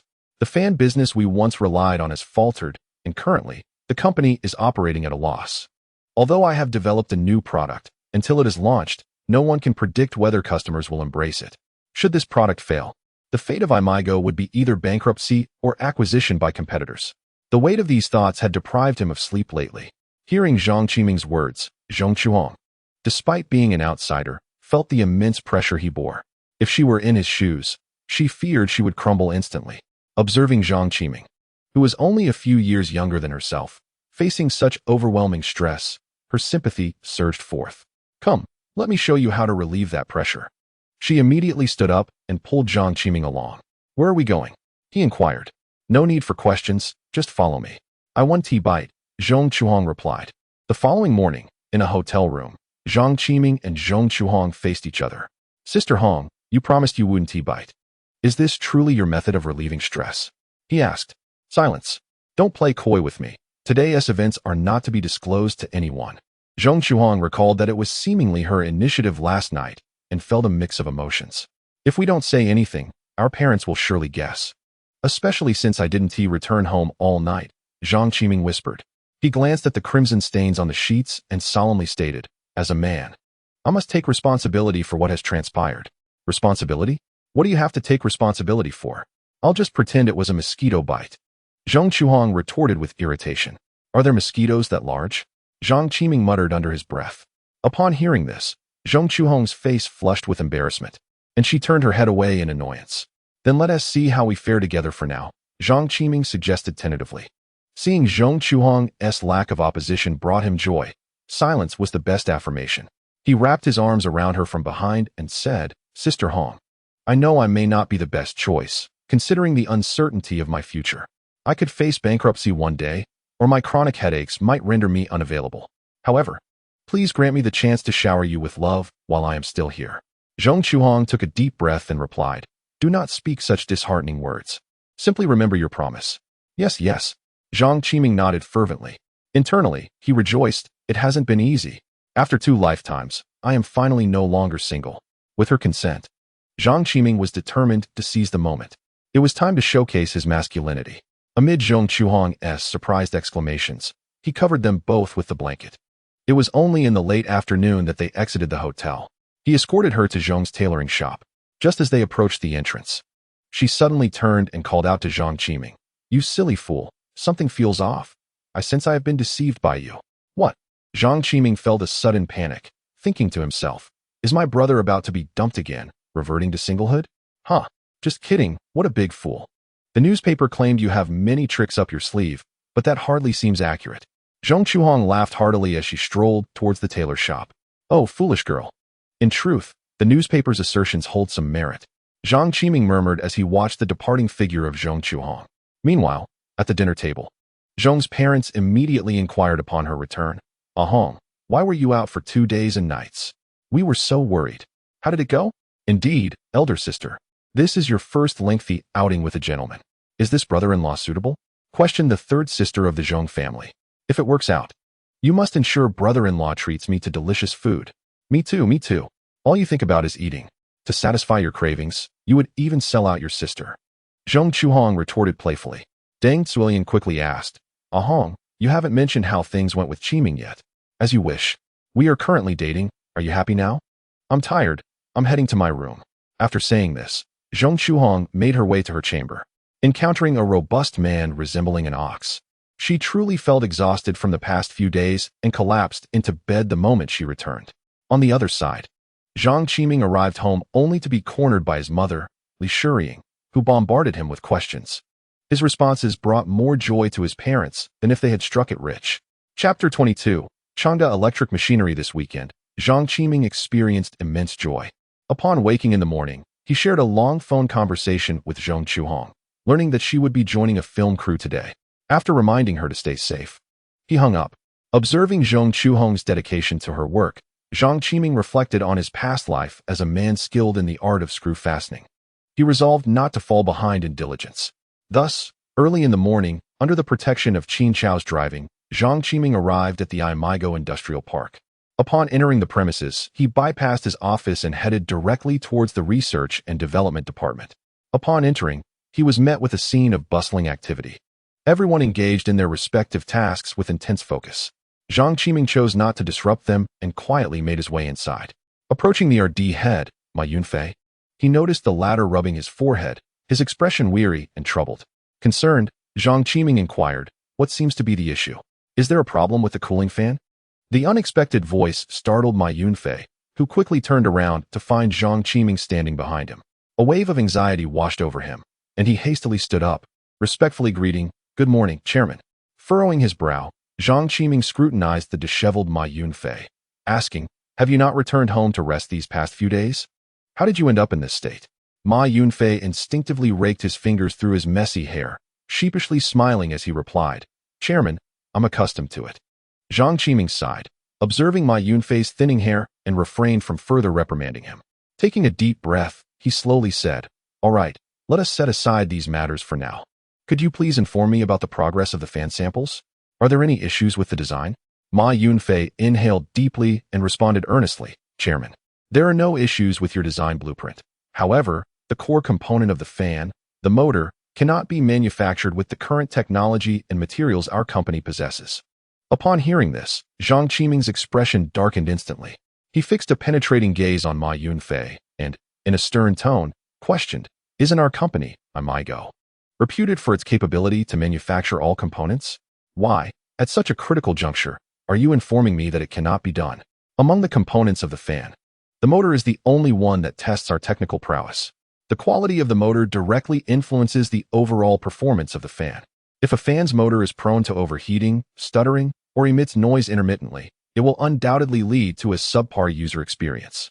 Facing Zhang Qiming's inquiry, Ma Yunfei felt a tremor within and swiftly clarified, "Chairman, our company indeed possesses motor manufacturing technology. However, it pertains to AC motors. Although our technology is not the most advanced, it sufficiently meets the requirements for conventional fan motors. For instance, the motors used in table fans typically operate at speeds ranging from 500 to 1500 revolutions per minute, while ceiling fan motors require even lower speeds, between 150 to 600 revolutions per minute, to ensure minimal operational noise while providing adequate airflow. Exhaust fan motors usually run at speeds of 1000 to 3000 revolutions per minute. These high-speed AC motors can swiftly expel stale air from indoors, maintaining a fresh atmosphere.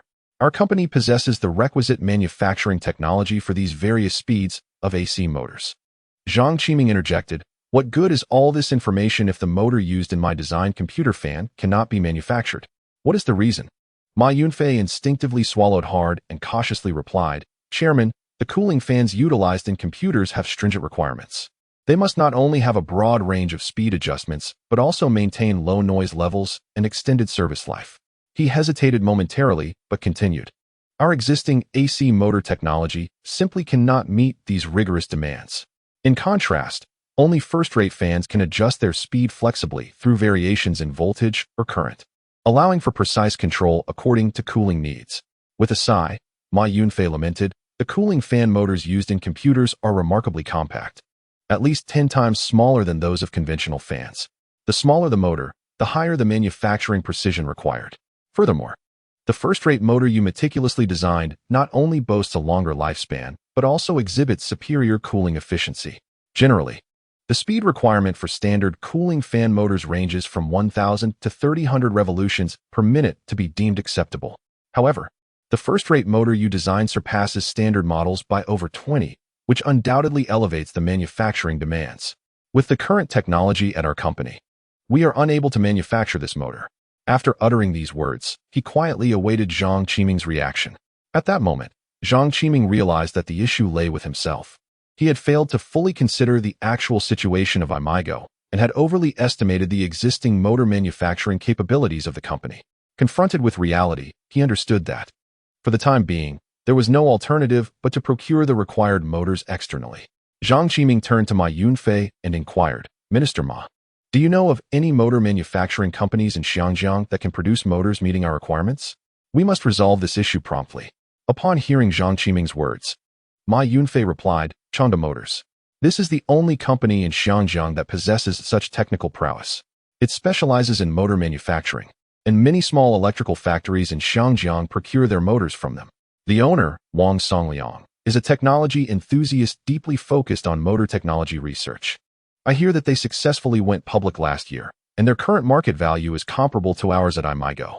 The names Wang Songliang and Changda Motors sparked a sudden rush of memories from Zhang Qiming's past life. In his previous existence, he had spent years quietly assembling appliances in an electrical company, where motors were essential components. Over the years, he had developed a keen understanding of various motor brands. Naturally, the leading enterprise in the motor industry, Changda Motors, had left a lasting impression on him. While he was uncertain about the current status of the company, he knew that in the future, it would become the largest producer of micro motors in the world, and one of the few companies in Xiangjiang renowned for its technological expertise. With unwavering determination, Zhang Qiming looked at Ma Yunfei and said, "Please expedite the production of 100 samples of the other components needed for the cooling fan." Ma Yunfei nodded vigorously in response, understood. However, he felt a deep sense of guilt for their failure to accomplish the task assigned by their superior. Having identified the crux of the problem, and with the R&D department unable to provide a solution, Zhang Qiming resolved not to waste any more time in this regard. After swiftly conveying his instructions to Ma Yunfei, he hurried to his office and immediately summoned his assistant, Tao Wenzhong. Good morning, Chairman. I am uncertain what instructions you have for me, Tao Wenzhong inquired upon entering the room. Zhang Qiming promptly commanded, contact Mr. Wang Songliang at Changda Motors and inquire if he is available this afternoon. I would like to pay him a visit. Certainly, I will do so immediately. Tao Wenzhong nodded in acknowledgement and promptly exited the office. Chapter 23. A visit to Changda Motors. Changda Motors is situated in the Taipa industrial zone of Xiangjiang, though it comprises only the headquarters and R&D department of the company. To reduce production costs, its manufacturing base had been relocated to the neighboring Pingqing 3 years prior. It was also one of the first enterprises from Xiangjiang to invest in the mainland. At precisely 10 o'clock, Zhang Qiming arrived at his destination. As he stepped out of the car, he noticed a group of individuals approaching him, led by a middle-aged man in his 30s. I am Wang Huizhong. May I inquire if you are Chairman Zhang Qiming? Wang Huizhong asked warmly. Hello, Mr. Wang. I am indeed Zhang Qiming. Zhang Qiming responded with a smile, extending his hand for a handshake. Since yesterday, after arranging a meeting with Changda Electric Company through Tao Wenzhong, he had taken the opportunity to gain profound insights into the company. The chairman of Changda is named Wang Songliang, a man in his 70s, a consummate technophile who spends his days immersed in the laboratory. The responsibility for client interactions lies with his eldest son, Wang Huizhong, who currently serves as the general manager of Changda Electric. Welcome, Chairman Zhang, to our company for a visit. Please, do come in, Wang Huizhong said with a smile, gesturing invitingly with his right hand. Mr. Wang, you are too kind. I shall defer to my host. Please, lead the way, Zhang Qiming replied with a smile, courteously inviting Wang Huizhong to proceed ahead. Thus, Wang Huizhong and Zhang Qiming walked side by side, engaging in pleasant conversation along their way. They headed towards the interior of the company, the atmosphere warm and harmonious. Zhang Qiming had conducted thorough research on Changda Electric prior to his visit, familiarizing himself with the company's fundamental situation and market position.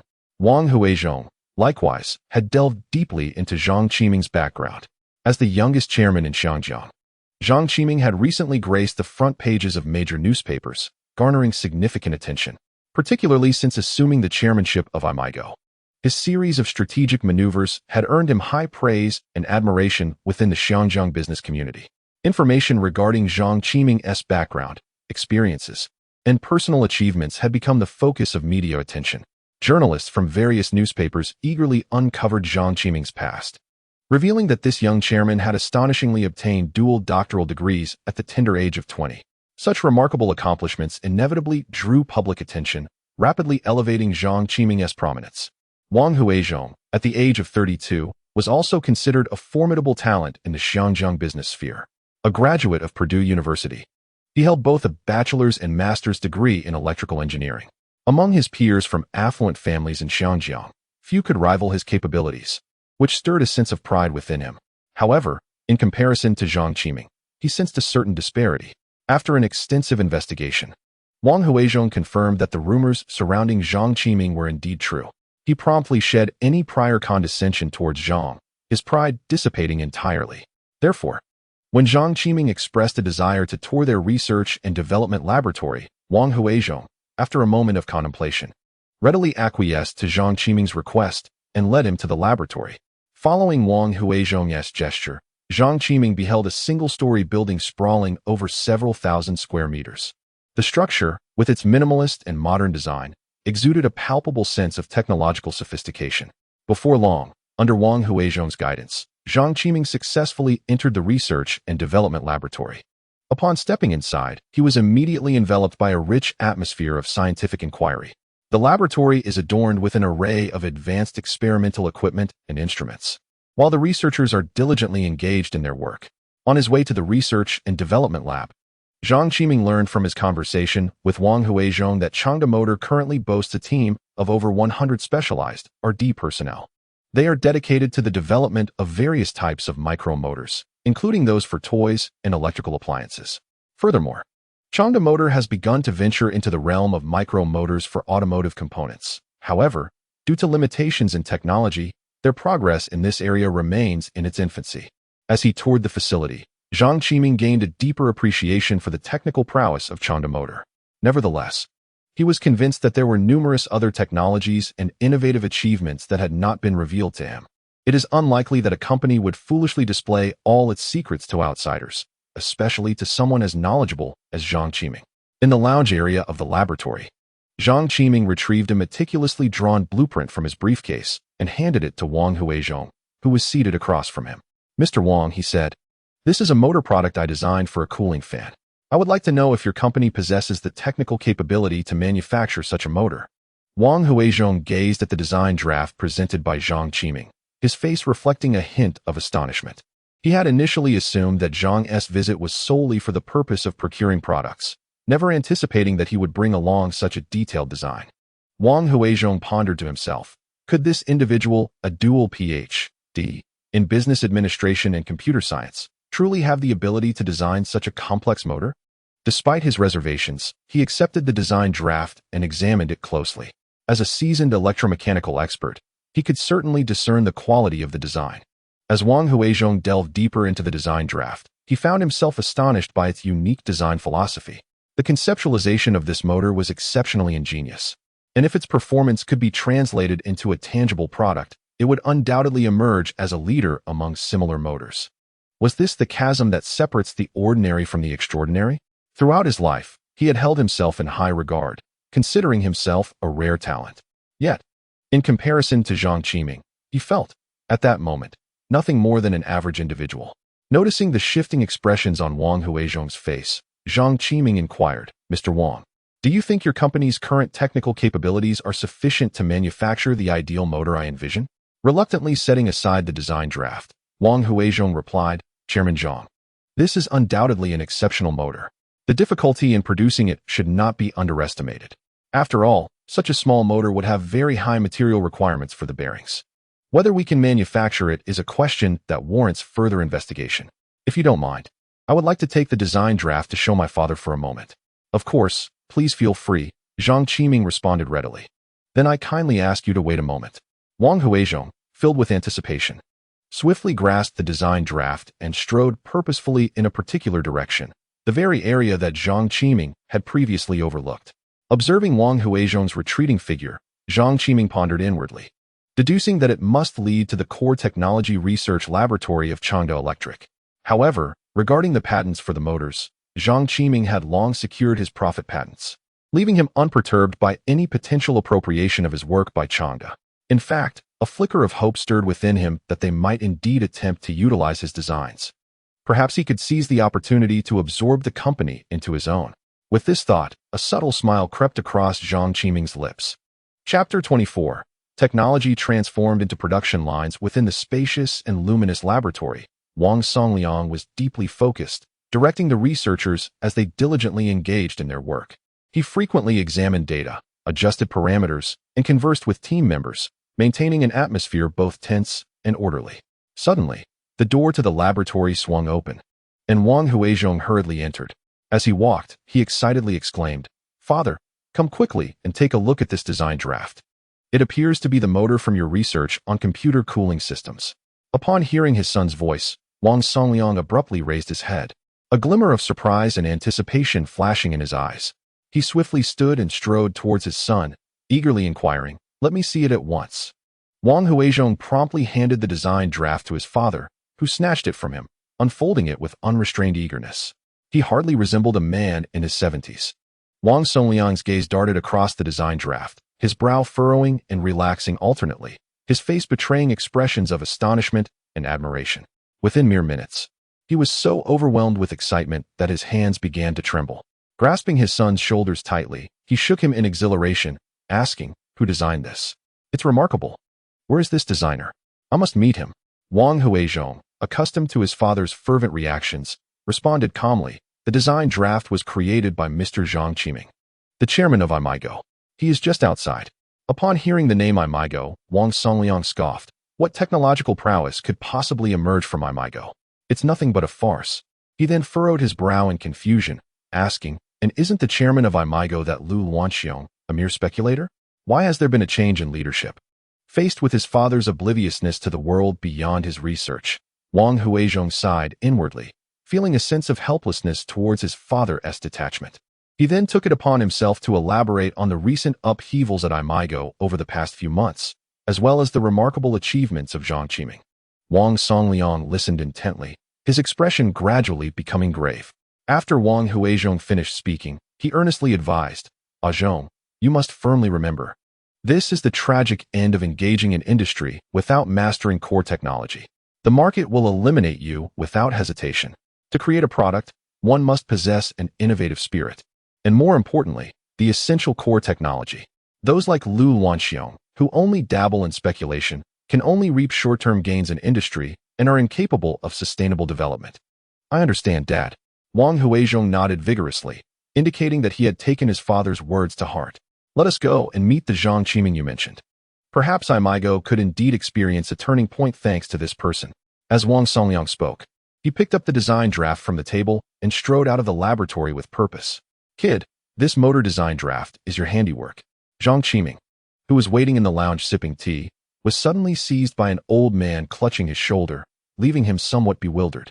The old man's face was alight with excitement, and his eyes sparkled with curiosity.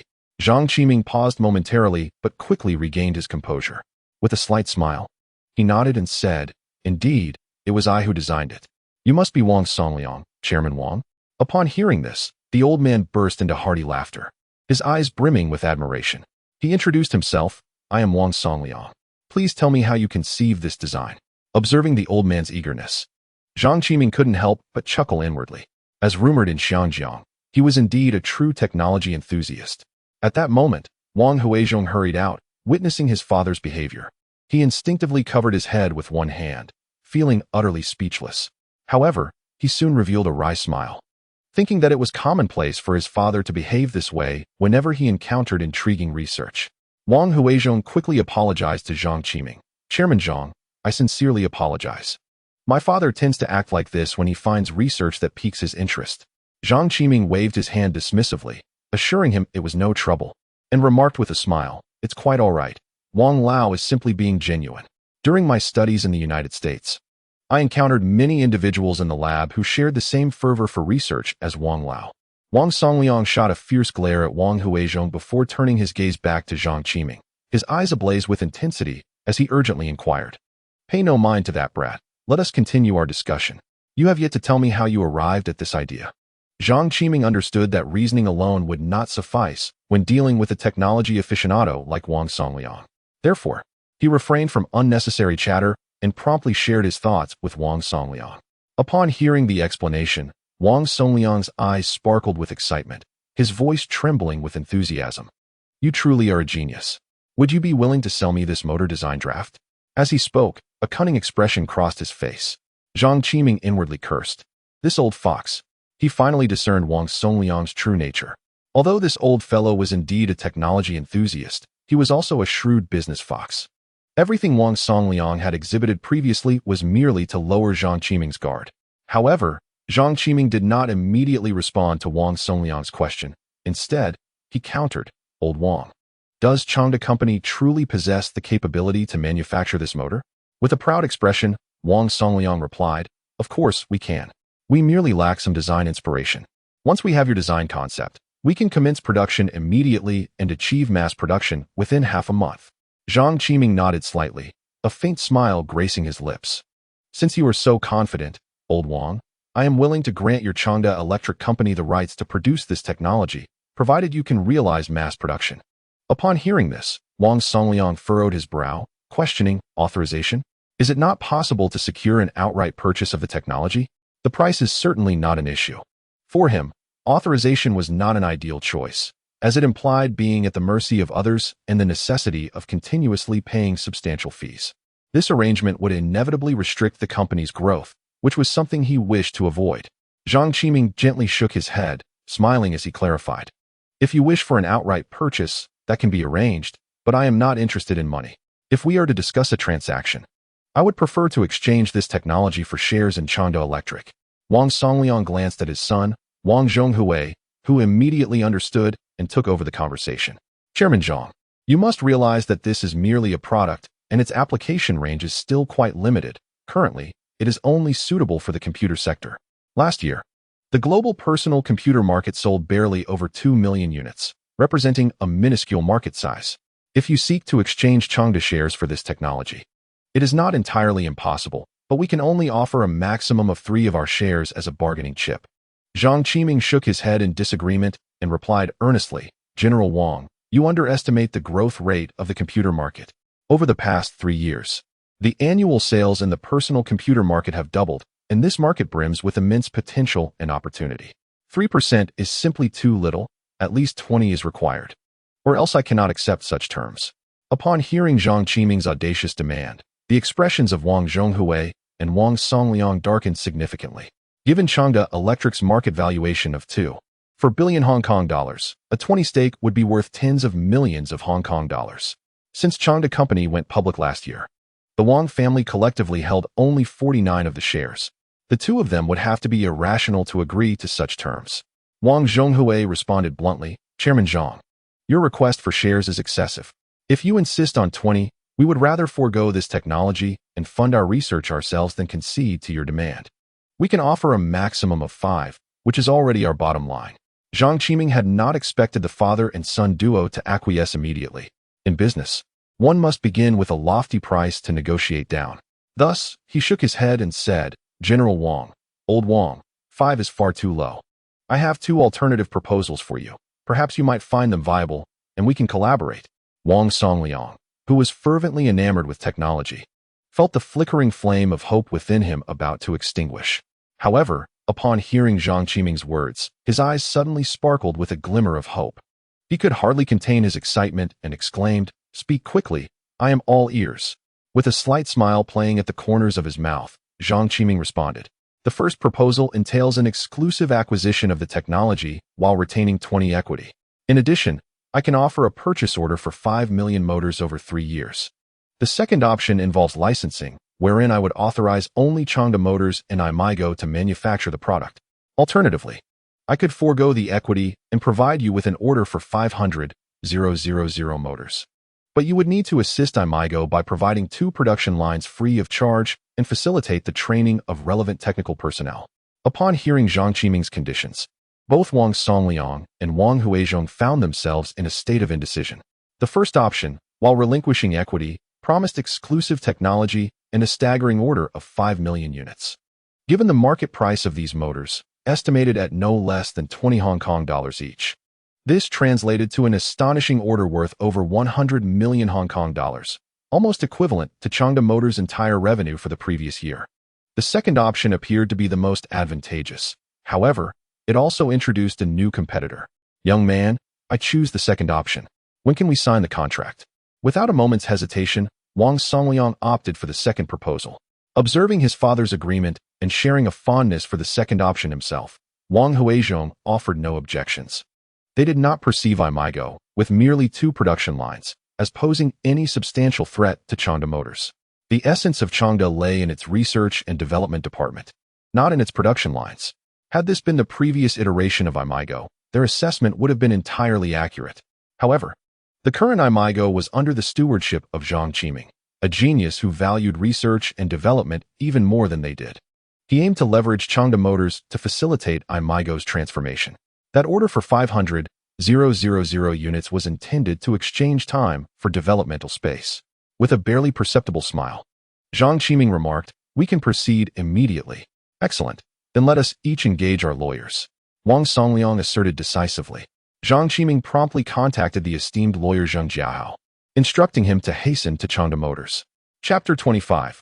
Aimigao's reform at 2 p.m. After meticulously reviewing the contract, Zhang Qiming and Wang Songliang solemnly affixed their signatures. Mr. Wang, may our collaboration be fruitful. I hope that Changda will generously impart its expertise to Aimigao, Zhang Qiming said earnestly, clasping Wang Songliang's hand tightly. Just a minor issue. When do you require the production lines? Should you need assistance, we will immediately arrange for our technical personnel to assist with installation and training. I must head to the laboratory now. For any follow-up queries, please reach out to Zhong, Wang Songliang replied, clutching the design drafts as he headed toward the laboratory. With a smile on his lips, Wang Huizhong remarked, Chairman Zhang, please forgive my father. He is simply that kind of person, and even my mother finds him quite unmanageable. Should you have any requirements, do not hesitate to contact me. I will arrange for personnel from Aimigao to discuss matters concerning the production line. Additionally, you are required to produce 100 samples for me in the next couple of days. A satisfied smile adorned Zhang Qiming's face. No problem. We will need to conduct some initial adjustments tomorrow, and by the day after, Chairman Zhang can send someone to collect the samples. He responded with a smile and a nod. Very well, I appreciate your efforts, General Manager Wang. I have other matters to attend to, so I shall take my leave. With that, he turned and departed from Fukda Electric Company. Having accomplished his objectives in Fukda, he now looked forward to the prospects of his journey to the United States. Upon returning to Aimigao, Zhang Qiming hurried to the production department, where he found Zhao Ruixiong and Ma Yunfei, to disclose the collaboration with Fukda Electric. After listening, Zhao furrowed his brow, resembling two caterpillars writhing on his forehead, and remarked, Chairman, the price of 15 Hong Kong dollars per motor is exorbitant. This motor was designed by you personally, and they bear almost no research and development costs. Furthermore, they manufacture in Beijing, where labor costs are several times lower than in Hong Kong. I believe their production cost is no more than 10 Hong Kong dollars. After all, this motor is compact, requiring minimal materials, with the only expensive component being the bearings. The true cost lies in your design, as smaller items demand more intricate designs. Zhang Qiming, unreservedly, replied.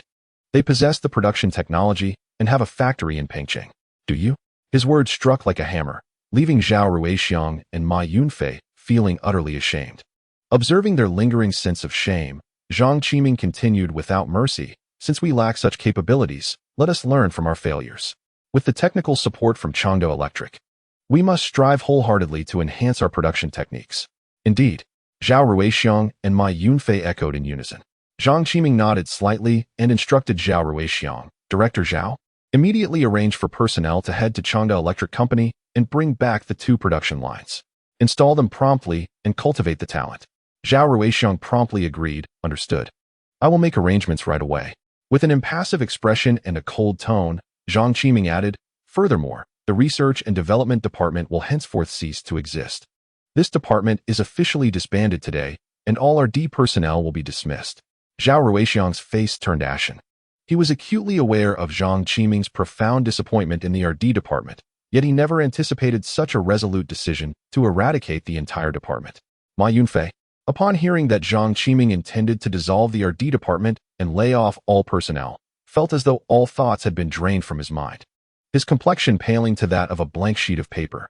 Zhang Qiming observed their expressions with a slight upturn at the corners of his mouth, revealing a barely perceptible smile, and stated, the dissolution of Aimigao's RD department is intended to render our future more focused and pure, allowing us to concentrate solely on enhancing production techniques.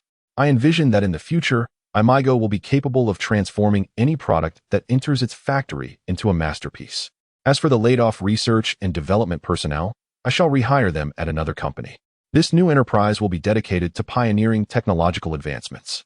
If any members of your RD department are interested, I would like to extend an invitation.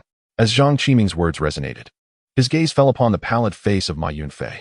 The despair that had engulfed Ma Yunfei's heart was instantly replaced with uncontainable joy upon hearing Zhang Qiming's intention to reinstate them. He exclaimed, Chairman, I am eager to work for your new company, and I am certain my colleagues would feel the same. Please grant us this opportunity. Zhang Qiming replied with a smile. You haven't even inquired about their opinions. How can you be so sure they would agree? With a voice trembling with excitement, Ma Yunfei responded, Chairman, you may not be aware, but everyone in our RD department, no, the former RD department, holds you in the highest regard. The chance to focus on research and development work is something we wholeheartedly desire. Zhang Qiming nodded slightly, a smile gracing his lips as he stated, very well. I will temporarily allocate a floor at Aimigao for the new company to use. Your immediate priority will be the development of cooling systems for computer mainframes. The cooling systems differ significantly from the cooling fans we are about to produce for the chassis. Cooling fans typically consist of blades, motors, and brackets, designed to generate airflow and dissipate heat. In contrast, a cooling system is composed of heat sinks, heat pipes, bases, and fans, functioning as a sophisticated thermal conduction system designed to absorb and transfer heat. From a technical standpoint, this is considerably more challenging, yet it promises greater profit margins. Should you face a talent shortage, do not hesitate to recruit from Fukda Electric. Financial constraints will not be an issue. Furthermore, the development of various computer components must progress concurrently. Those intricate parts may prove difficult to master, so it would be wise to start with the most fundamental materials, such as wiring and casings. I aspire for us to achieve complete in-house production of every component of a computer within 3 years. Chairman, rest assured, we shall not disappoint your expectations. Ma Yunfei proclaimed confidently, thumping his chest. Zhang Qiming responded, merely thumping your chest will not suffice. You must demonstrate results. He continued, I will provide you with a design blueprint and grant you 2 months to show progress. Yes, Chairman. May I inquire about the name of our new company? Ma Yunfei asked, filled with curiosity. Qiming Technology, Zhang Qiming replied earnestly. The following day, Zhang Qiming convened a high-level meeting at Aimigao. During the meeting, he proposed reforms for the company. Aimigao would gradually abandon the production of ceiling fans in favor of diversifying its product offerings. 2 new products were introduced, computer chassis cooling fans and computer mainframes. Given that the computer mainframe holds little technical complexity, Zhang Qiming planned to sell it in conjunction with the cooling fans. With everything in place, all that remained was to penetrate the American market. Chapter 26. Journey to the United States. The Massachusetts Institute of Technology, located in Cambridge, Massachusetts, is not only part of the greater Boston area, but also in close proximity to the world-renowned Harvard University. It is hailed as one of the foremost polytechnic universities globally. After attending to company matters, Zhang Qiming accompanied Zhong Chuhong for 3 days. Only after obtaining the necessary samples did he embark on his flight to the United States. As he wandered through the campus, memories of once familiar scenes began to resurface in Zhang Qiming's mind. Yet he was enveloped in a sense of novelty and curiosity, for his current essence was now entirely transformed. He did not linger long in the surroundings. After a brief pause, he briskly made his way to the laboratory of his doctoral advisor, Professor Liskov. 10 minutes later, Zhang Qiming arrived at the computer lab and paused before a middle-aged woman. This woman was none other than his advisor, Professor Liskov, a nearly 50-year-old professor of computer science at MIT. Professor Liskov, it has been quite a while. Zhang Qiming bowed slightly, respectfully greeting her. My goodness, Jack, I am so delighted to see you again, Professor Liskov exclaimed, her face radiant with surprise as she stepped forward to embrace Zhang Qiming warmly. Jack was the English name of Zhang Qiming's former self. Among overseas Chinese men, one might find only 1 or 2 named Jack out of 10. Zhang Qiming couldn't help but chuckle at the peculiarity of his English name. Professor Liskov, gazing at Zhang Qiming with curiosity, inquired, Jack, I heard you took a leave of absence and returned to Hong Kong. What happened that necessitated such a decision? Zhang Qiming promptly explained, Professor, I sincerely apologize. There were some urgent matters at home, which compel me to take a leave of absence to attend to them. I left in quite a rush and regrettably did not have the chance to bid you farewell. He then recounted the events concerning his father and the company. Upon hearing this, Professor Liskov expressed understanding and concern, asking, I see. How is your family doing now? Zhang Qiming replied, Thank you for your concern, Professor. My father is out of danger now, but he is still unable to walk independently and is in the recovery phase. Professor Liskov breathed a sigh of relief, saying, That is good to hear. May God bless him with a swift recovery. So, do you intend to resume your studies during this visit? Zhang Qiming gently shook his head, responding, Not at the moment, Professor. I still need to care for my father and manage the family business. Although I cannot complete my studies at the university, I will make full use of my spare time to continue my education through self-study. In truth, Zhang Qiming was not being disingenuous. He genuinely intended to enhance his knowledge through independent learning. With a brilliant mind, failing to utilize it wisely would indeed be a lamentable waste. Upon hearing this, Professor Liskov nodded slightly, expressing regret. Oh, that is truly a pity. However, I am aware that, Jack, you are a true prodigy with a purpose, and I firmly believe that even through self-study, you would never hinder your academic progress. Immediately thereafter, Liskov abruptly shifted the topic, inquiring with curiosity, So, Jack, your visit to the United States must not solely be to pay a visit to your teacher, right? In response to this question, Zhang Qiming smiled and replied, In addition to visiting you, I also intend to explore potential collaboration with them. I have recently independently developed a product that I wish to present to them to gauge their interest in purchasing. Liskov's face broke into an exaggerated grin as she laughed heartily, saying, My dear child, it brings me great joy to see you, this old fellow, pay me a visit. Moreover, you wish to engage in business discussions with them? I can only imagine the splendid expression on President Watson's face when he learns of this. He has invited you more than once to join him in leading research projects, even offering enticing salary packages in the millions.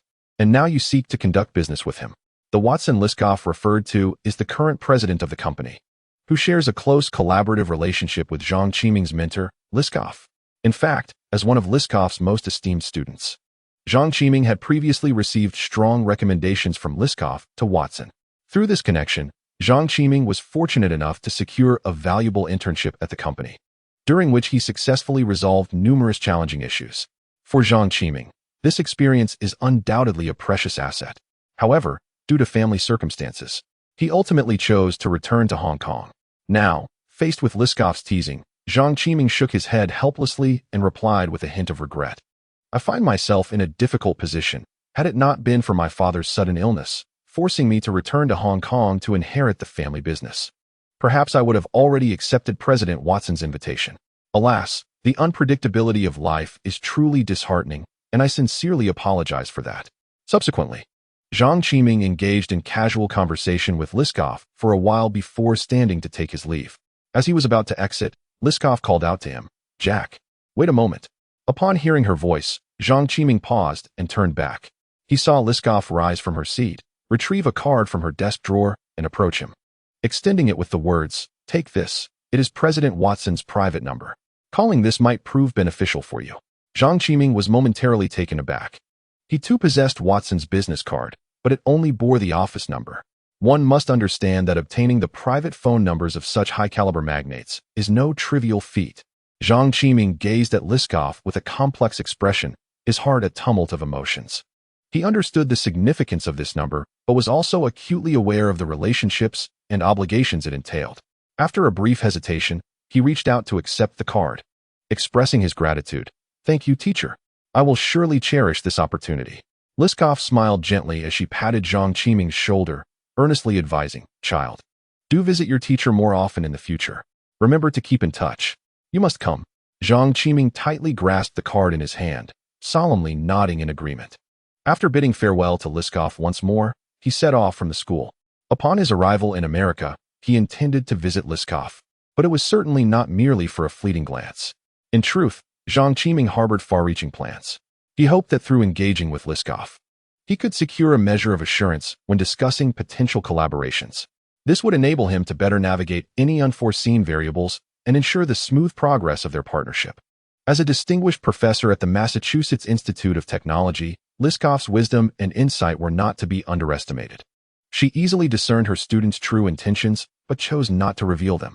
Instead, she opted to present Zhang Qiming with a crucial private business card from the Watson headquarters, thereby conveying her support and trust in him. The headquarters is located in Armonk, New York. Zhang Qiming was not alone in his journey to America. He was accompanied by Tao Wenzhong, Qin Xiao, and several other researchers from Qiming Technology. Upon landing, he proceeded alone to the Massachusetts Institute of Technology, leaving the others to manage the transportation of the samples they had brought and find accommodations near the headquarters. After exiting the school, Zhang Qiming hurried to the hotel where they were staying. Upon entering the room, he discovered that, in addition to Tao Wenzhong, Qin Xiao, and other researchers from Qiming Technology, Gao Yujia and Ren Song from the sales department of Aimigao had also been waiting there for some time. With everyone gathered, they collectively discussed the forthcoming action plan. Noticing the assembly, Zhang Qiming inquired, "Leader Gao, how are the fan sales progressing?" Gao Yujia took a deep breath before replying, "Chairman, we have currently secured orders amounting to $1 million, but these orders primarily stem from large supermarkets with which we have previously collaborated." She cautiously handed Zhang Qiming an order report, her expression betraying a hint of anxiety. Although the data in the report was not entirely unsatisfactory, it did reflect a decline compared to previous years. Zhang Qiming received the report, scrutinizing it closely. He noted that the customers ordering fans were predominantly concentrated in bustling urban supermarkets. This was hardly surprising, given the high foot traffic and relatively elevated consumption levels in those areas, which naturally heightened the demand for essential household items like fans. However, with the resurgence of the American economy, affluent Americans were increasingly indifferent to such low-end appliances. As a developed nation, America still grapples with wealth disparity. While most individuals enjoy a high standard of material living, a significant portion remains in poverty. Products like fans, which are affordable and highly practical, still possess vast market potential among these demographics, albeit fewer of them reside in the most prosperous regions of the United States. Upon reflecting on this, Zhang Qiming set aside the report and addressed Gao Yujia, saying, "Team Leader Gao, I advise against concentrating all your efforts solely on those large supermarkets. It would be prudent to explore Chinatown. There may be a plethora of opportunities awaiting us there. The majority of Chinese individuals are quite frugal, a trait evident in various facets of their lives. In America, the cost of air conditioning is substantial. Even the more economical models command several $100s. Not to mention the exorbitant installation fees." Zhang Qiming's suggestion for Gao Yujia to venture into these markets stemmed from his observation that Aimigao Company had previously overlooked this domain. "Very well, Chairman," Gao Yujia responded with a respectful nod.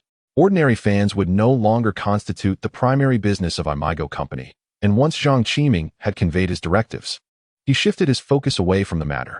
He then turned his gaze to the assembly and proclaimed, "Prior to our gathering here, I had arranged a meeting with President Watson for tomorrow. I would like you all to bring samples and accompany me." Upon hearing that Zhang Qiming was to lead them in an audience with President Watson, astonishment washed over the faces of everyone present, save for Qin Chao. This was swiftly followed by a wave of ecstatic joy. "Boss, that's incredible," they exclaimed. Recognizing Watson as a veritable titan in the industry, his market value unparalleled, consistently reigning as the global leader for numerous years. This colossal enterprise boasts an annual revenue exceeding hundreds of billions of dollars. As the president, Watson undoubtedly occupies the apex of the industry's hierarchy. Under normal circumstances, it would be nearly impossible for an ordinary individual to meet such a prominent figure. They were utterly unprepared for the revelation that their own boss possessed such remarkable prowess, allowing him to secure a meeting with President Watson. Observing their astonished expressions, Zhang Qiming shook his head and cautioned, "All right, let us not waste time here.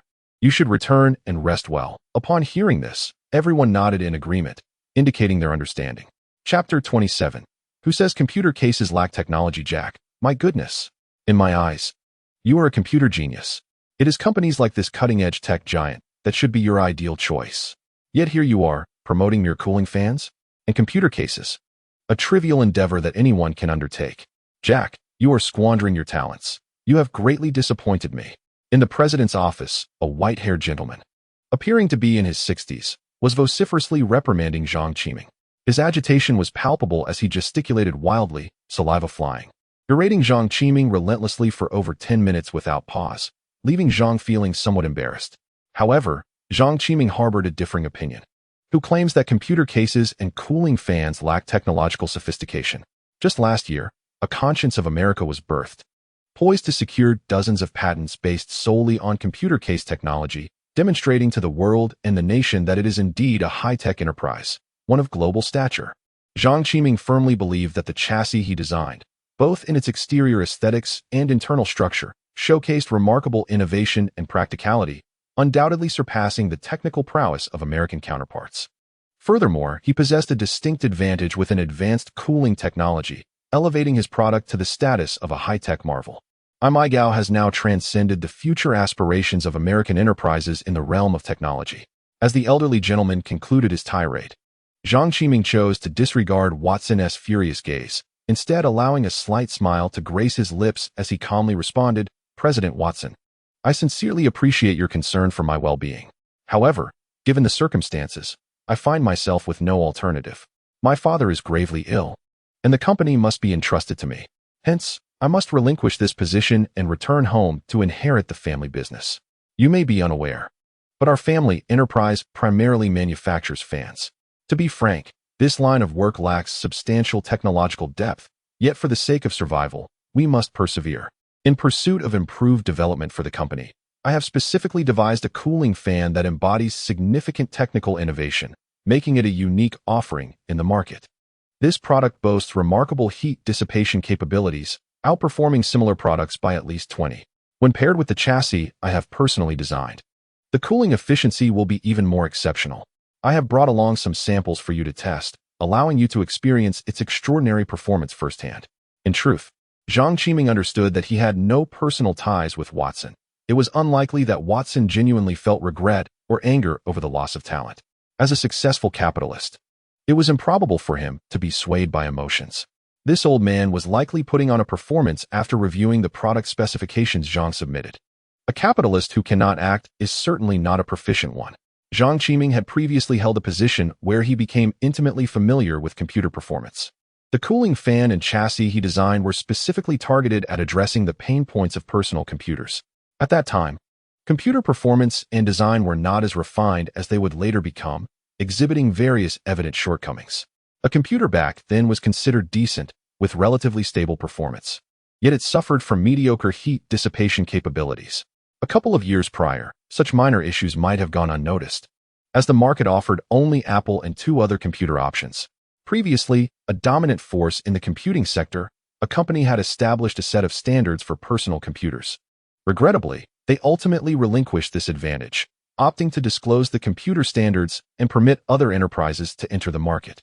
Within just a few years, hundreds of computer manufacturers emerged globally, despite maintaining a stronghold in the personal computer market through their powerful brand influence. The fierce competition compelled consumers to demand increasingly stringent product standards.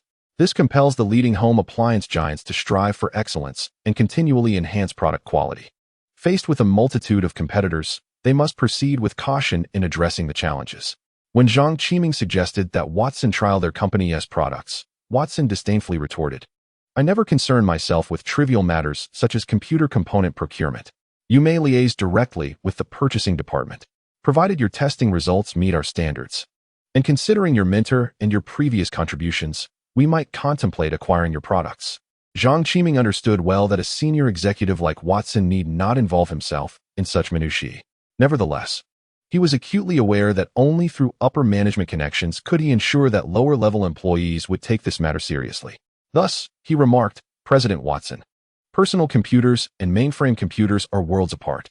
The gross profit margin for mainframe computers can soar above 80. However, personal computers are a different story. Achieving even 50 is commendable. I trust you are more aware of this than I am. Our chassis and cooling fans not only outperform those of our competitors by at least 20 in terms of cooling efficiency, but they are also priced 30 lower. I recently read in the newspaper that the computers launched by the Alliance this year are selling exceptionally well, with over 300,000 units sold to date. This is before the peak sales season, and the numbers will only increase. Conservatively speaking, they should sell over 1 million units this year. The computer market is expanding rapidly, doubling in size annually. Given the brand influence and popularity, selling millions, even tens of millions of units each year in the coming years is entirely plausible. At this juncture, Zhang Qiming paused deliberately, keenly observing Watson's expression. Though the old man appeared calm on the surface, the subtle quiver in his gaze was perceptibly noted by Zhang Qiming. He continued to entice. By adopting our Aimigao chassis and cooling fans, each computer could save at least several dozen dollars in costs. With millions of units, that translates to tens of millions of dollars. Perhaps this sum seems trivial to you, President Watson. However, if sales reach several million or even tens of millions annually, we are discussing hundreds of millions of dollars in cost implications. These costs directly affect the shareholders' profits. Would you not be interested in hearing my proposed pricing? The company had initiated an in-depth investigation into the personal computer market as early as last year. The vigorous promotion of computer education in the United States is rapidly spreading and gradually sweeping the globe. People aspire to make computers as ubiquitous as televisions in ordinary households. The market potential is unimaginably vast. Since the personal computer revenue surpassed $4 billion last year, they have begun to regret their earlier decision to announce the computer standards. At this point, regrets are of no avail. Watson confidently believed that, with their formidable brand influence, they could maintain their leading position in market share. After conducting a thorough market assessment, he was convinced that as long as they sustained their current growth rate, selling millions of computers each year within the next 2 years was entirely feasible, should they successfully procure high-quality, cost-effective components. The profitability of their personal computer division would undoubtedly rival that of their larger computer operations. Suppressing his inner excitement, Watson feigned calmness and stated nonchalantly, "Jack, our foremost priority is product quality. A mere saving of a few dozen dollars in costs is inconsequential to us. If the product quality is subpar, we will not adopt it, regardless of how cheap it may be." Zhang Qiming replied confidently, We at Aimigao also pursue only high-quality products. The samples are outside. I will have someone bring them in at once for immediate testing." Watson nodded slightly in approval, saying, "Very well, please leave the samples here. We will inform you as soon as the test results are available." Upon hearing this, Zhang Qiming wasted no time and promptly instructed Tao Wenzhong and the others waiting outside to quickly assemble the 50 sets of samples into computers. He then led the group back to the hotel. As they sat in the car returning to the hotel, Tao Wenzhong could no longer contain his curiosity and anxiety, eagerly asking, "Chairman, what do you think the results of the tests will be?" Zhang Qiming smiled mysteriously, his eyes reflecting unwavering confidence. "Rest assured, just patiently await the results. In the coming days, you all can take the opportunity to relax and enjoy your time in the United States. But remember, do not venture out alone, especially at night. Safety is paramount." Observing the composed demeanor of their boss, the initially apprehensive group gradually felt a sense of reassurance. In the following days, Zhang Qiming took his companions on a leisurely tour, savoring the city's stunning sights, indulging in local delicacies, and immersing themselves in the unique cultural ambience. He even purchased some local specialties to bring home as a treat. The relaxed and enjoyable itinerary allowed them to momentarily forget their troubles, making them feel as though they were on vacation rather than a business trip. Zhang Qiming understood that large companies often grapple with inefficiencies and convoluted processes. Nevertheless, he had faith in his products and patiently awaited their response, which was the reason he felt at ease to enjoy himself. He initially anticipated waiting at least a week, but to his surprise, just 3 days later, he received a call inviting them to the company for detailed discussions regarding their collaboration. This news filled everyone with joy, and Zhang Qiming promptly led his team back. Unfortunately, this time, he did not meet with President Watson. Instead, they were personally received by the head of the Personal Computer Procurement Department. The individual in charge was an old acquaintance of Zhang Qiming, whom he had met during his internship. This was a rather loquacious and overly familiar fellow. In the presence of this familiar face, Zhang Qiming felt a blend of warmth and resignation. "Jack, it has been such a long time. I never expected our reunion would occur in such a peculiar manner. It is truly delightful to see you," Vincent exclaimed, enveloping Zhang Qiming in a fervent embrace. Zhang Qiming feigned a look of disdain, pushing the man away and retorting, "Vincent, it has been over a year, and you've managed to ascend to the position of purchasing department head? It seems your judgment is rather questionable." Vincent shook his head repeatedly, adopting an air of self-importance as he declared, "I, Vincent, am a genuine genius. The wisest decision I have ever made in my life was to recruit you to my team." He then shifted his tone, continuing, "Of course, Jack, you are also a genius. The product you have developed is nothing short of perfection. We are more than willing to procure 500,000 sets at the price of 100 each." Tao Wenzhong and the others nearby were exhilarated. The Aimigao chassis was equipped with 3 cooling fans, costing about 200 Hong Kong dollars. At 100 per set, even after deducting other costs, they would reap substantial profits, conservatively estimating a gross profit of at least 100. However, they remembered Zhang Qiming's admonition and all pretended to appear as if they were incurring a significant loss. Zhang Qiming, visibly displeased, stated, 100? "Vincent, I must say I misjudged you. We are no longer friends. This year, your new computer is priced at over 500. I have worked with you before, and the quality of your product does not match ours. Your procurement price must exceed 200. Having spoken, Zhang Qiming turned to Tao Wenzhong and the others, saying, "Old Tao, let us withdraw. This deal is not worth pursuing. Let us go see jobs." Notably, Zhang Qiming articulated this statement in English. Vincent, hearing Zhang Qiming's words clearly, became anxious. President Watson had made it abundantly clear that if the procurement price was lower than the previous component costs, it must be secured. Seeing Zhang Qiming prepare to leave, Vincent became frantic like a cat on a hot tin roof. He hurriedly grasped Zhang Qiming's arm, feigning desperation. "Jack, you are my best friend. If I cannot procure your products, President Watson will surely dismiss me. You must help me." Zhang Qiming displayed his dissatisfaction, replying, "I could assist you, but you cannot expect me to engage in a losing venture, can you?" Vincent, appearing heartbroken, as if he were undergoing a painful sacrifice, proposed, "How about 120%? What do you think?"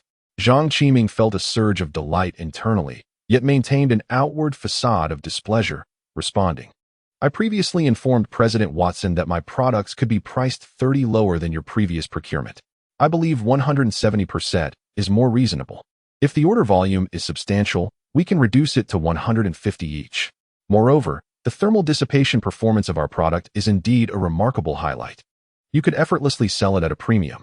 Upon hearing this, Vincent reacted as if his tail had been stepped on, leaping up with exaggerated exclamation, "Jack, I swear by the heavens, 170 is absolutely out of the question. We are a conscientious enterprise. How could we possibly raise our prices? Furthermore, 500,000 units is already the limit of our procurement for this year. Conscience? Capitalism speaks of conscience to the world? How ludicrous is that? Zhang Qiming would never believe in such honest pricing. If they were so straightforward, they wouldn't have been accused of monopolizing. Perhaps they would even sell these items as high-priced accessories, compelling previous customers to spend more to purchase a set of replacements." Seeing that Zhang Qiming remained unmoved, Vincent gritted his teeth and proposed, "For 140%, we can procure 1 million sets." A look of profound bitterness crossed Zhang Qiming's face as he replied, "Vincent, who said we are friends? I accept your terms. However, our current production capacity is as slow as a snail. To meet your demand, it would take approximately 6 months. If you desire a quicker delivery, you could provide us with production line equipment sufficient for monthly output and the necessary training for personnel. I've calculated that with 5 additional production lines, our speed would be akin to a rocket, allowing us to fulfill your order in no more than a month. Each of those lines would cost around 4 million, which could be deducted from the payment." Vincent cradled his head, feeling as though it might explode. He was nearly at his wit's end. Waiting for 6 months? How could that be possible? They needed the goods urgently to commence production. "Jack, you truly are my adversary. I feel as though you are no friend of mine," Vincent lamented. Zhang Qiming's remarks were merely an attempt to seize an advantage. Even if Vincent did not agree, he would still consent to sign the contract. Aimigao was simply facing insufficient motor capacity. It was only a matter of allowing Fukda Electric to profit a little more. If they could collectively resolve the capacity issue, he could reap substantial rewards. Zhang Qiming shook his head repeatedly, hastily insisting, No, Vincent, you have completely misunderstood. I am genuinely helping you." Vincent, exasperated, retorted, "Helping me? Jack, do you not realize that if your accessories do not arrive on time, it would be a catastrophic disaster for our production?" Zhang Qiming quickly clarified, "That is precisely why we need you to provide the equipment. We have a ready factory and skilled workers, and as soon as the equipment arrives, we can commence production immediately. Moreover, I could offer 800,000 to purchase a production line, irrespective of how much you spend on it." Vincent's eyes sparkled with realization, and his breathing quickened as he remarked, "Jack, you truly are my most considerate friend. It's merely a matter of procuring production lines. I'll take care of it. By June 10th at the latest, the production line equipment you require will certainly be delivered on time. However, 5 items may be a bit scant. How about 10? Zhang Qiming smiled faintly and replied, "Who would deny a friend? I shall agree. So when shall we sign the contract?" Vincent exclaimed excitedly, as if a fortune were about to befall him. Without hesitation, Zhang Qiming instructed Gao Yujie to summon the designated attorney for Aimigao in the United States. After several hours of diligent effort, the contract was finally settled. There were 2 copies of the contract. One was a purchase order worth 1.4 billion, and the other was a procurement order for production line equipment urgently needed by Aimigao, valued at 8 million. This latter contract was signed with Vincent and bore no company seal. After both parties confirmed the details, they affixed their signatures. Gazing at the 1.4 billion order, Zhang Qiming felt an overwhelming surge of excitement. He had never encountered such a sum in both of his lifetimes.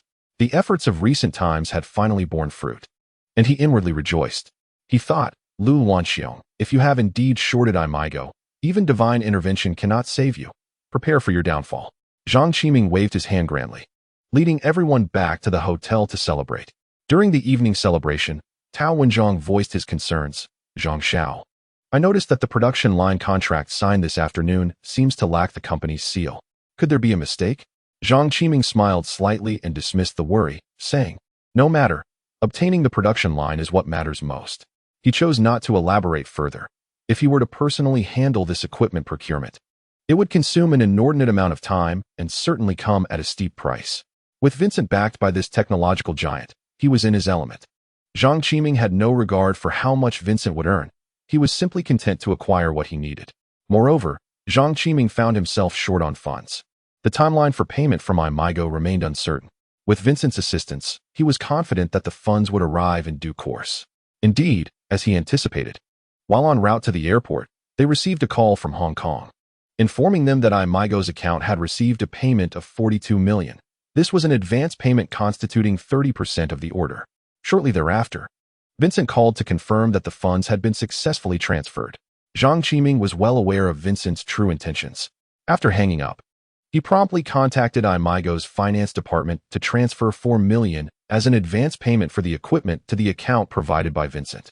Only then did he lead everyone onto the flight back to Hong Kong. Chapter 29. Beauty and the Beast at Kai Tak Airport. Zhang Qiming, Tao Wenzhong, and others returned from the United States. Upon stepping out of the airport, Zhang Qiming spotted a crowd sent by the company to welcome them. However, he had no intention of departing with them. Instead, he instructed this group to return to the company to attend to matters, assuring them that he would follow shortly. For there was a special individual awaiting him, Zhong Chuang. As Zhang Qiming approached the parking lot, his gaze was instantly drawn to a graceful lady adorned with sunglasses. She stood there, a smile gracing her lips, quietly observing him, her eyes brimming with anticipation. In a joyful demeanor, Zhang Qiming stepped forward and enveloped her in a warm embrace, softly murmuring, "Sister Hong, have you been waiting long? How have you been recently?" Zhong Chuhong's lips curled into a playful smile as she coyly replied, "Not at all. Humph, let us get in the car and head home."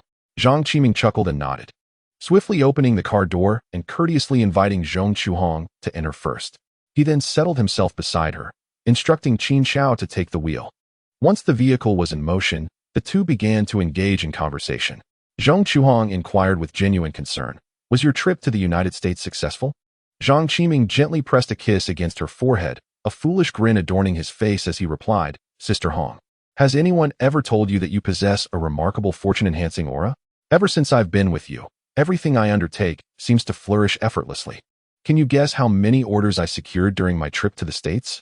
Zhong Chuhong gazed at Zhang Qiming's endearing expression, playfully retorting, "Fortune-enhancing? How can you believe in such superstitions?" Grinning like a fool. "Just how many orders did you actually secure?" "You're beaming with joy." Zhang Qiming did not respond immediately. Instead, he raised a finger mysteriously. "Could it be 10 million? Zhong Chuang ventured. Upon hearing her guess, Zhang Qiming shook his head slightly, encouraging her to continue guessing. "It can't be 1 billion, can it?" she asked incredulously. Zhang Qiming responded with a smile, "To be precise, it's an order worth $1 billion. And already, 30% of the payment has been received. Don't you think you have a special favor towards me, granting me such good fortune? I am no longer in want of funds. Anything you desire, feel free to ask, and I shall procure it for you." Zhong Chuhong was left utterly astounded.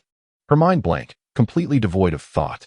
She had initially surmised the amount to be a maximum of 100 million Hong Kong dollars, a figure that had already seemed monumental to her. However, learning that the sum was in dollars left her utterly unable to fathom the magnitude of it. With the current exchange rate being approximately 78 Hong Kong dollars to $1, she quickly calculated the astounding total, discovering it equated to a staggering 109.2 billion Hong Kong dollars. Zhong Chuhong reflected on her earnings from acting in films, where she typically received a few $100,000 Hong Kong dollars per role. Just how many films would she need to star in to amass such wealth? Observing Zhong Chuhong lost in thought, Zhang Qiming inquired, "Sister Hong, what's wrong? Why haven't you expressed what gift you desire? How about a mansion? Would you like me to purchase a luxurious villa in the mid-levels as a gift?" Zhong Chuhong snapped back to reality, looking at Zhang Qiming, her eyes revealing a complex mix of emotions, and softly replied, "I don't need your house. Moreover, do refrain from frivolous spending. I am fully capable of earning a living through my acting endeavors." Zhang Qiming was momentarily taken aback by these words. He had never anticipated that Zhong Chuhong would decline his generous offer of a house. Yet, upon reflection, Zhang Qiming began to comprehend the rationale behind her refusal. In his past life, the media had portrayed Zhong Chuhong as a woman of remarkable individuality, genuine character, and a lack of materialism. Zhang Qiming mused that perhaps it was precisely this quality that made her reluctant to accept gifts from others, even when the giver was someone she cherished.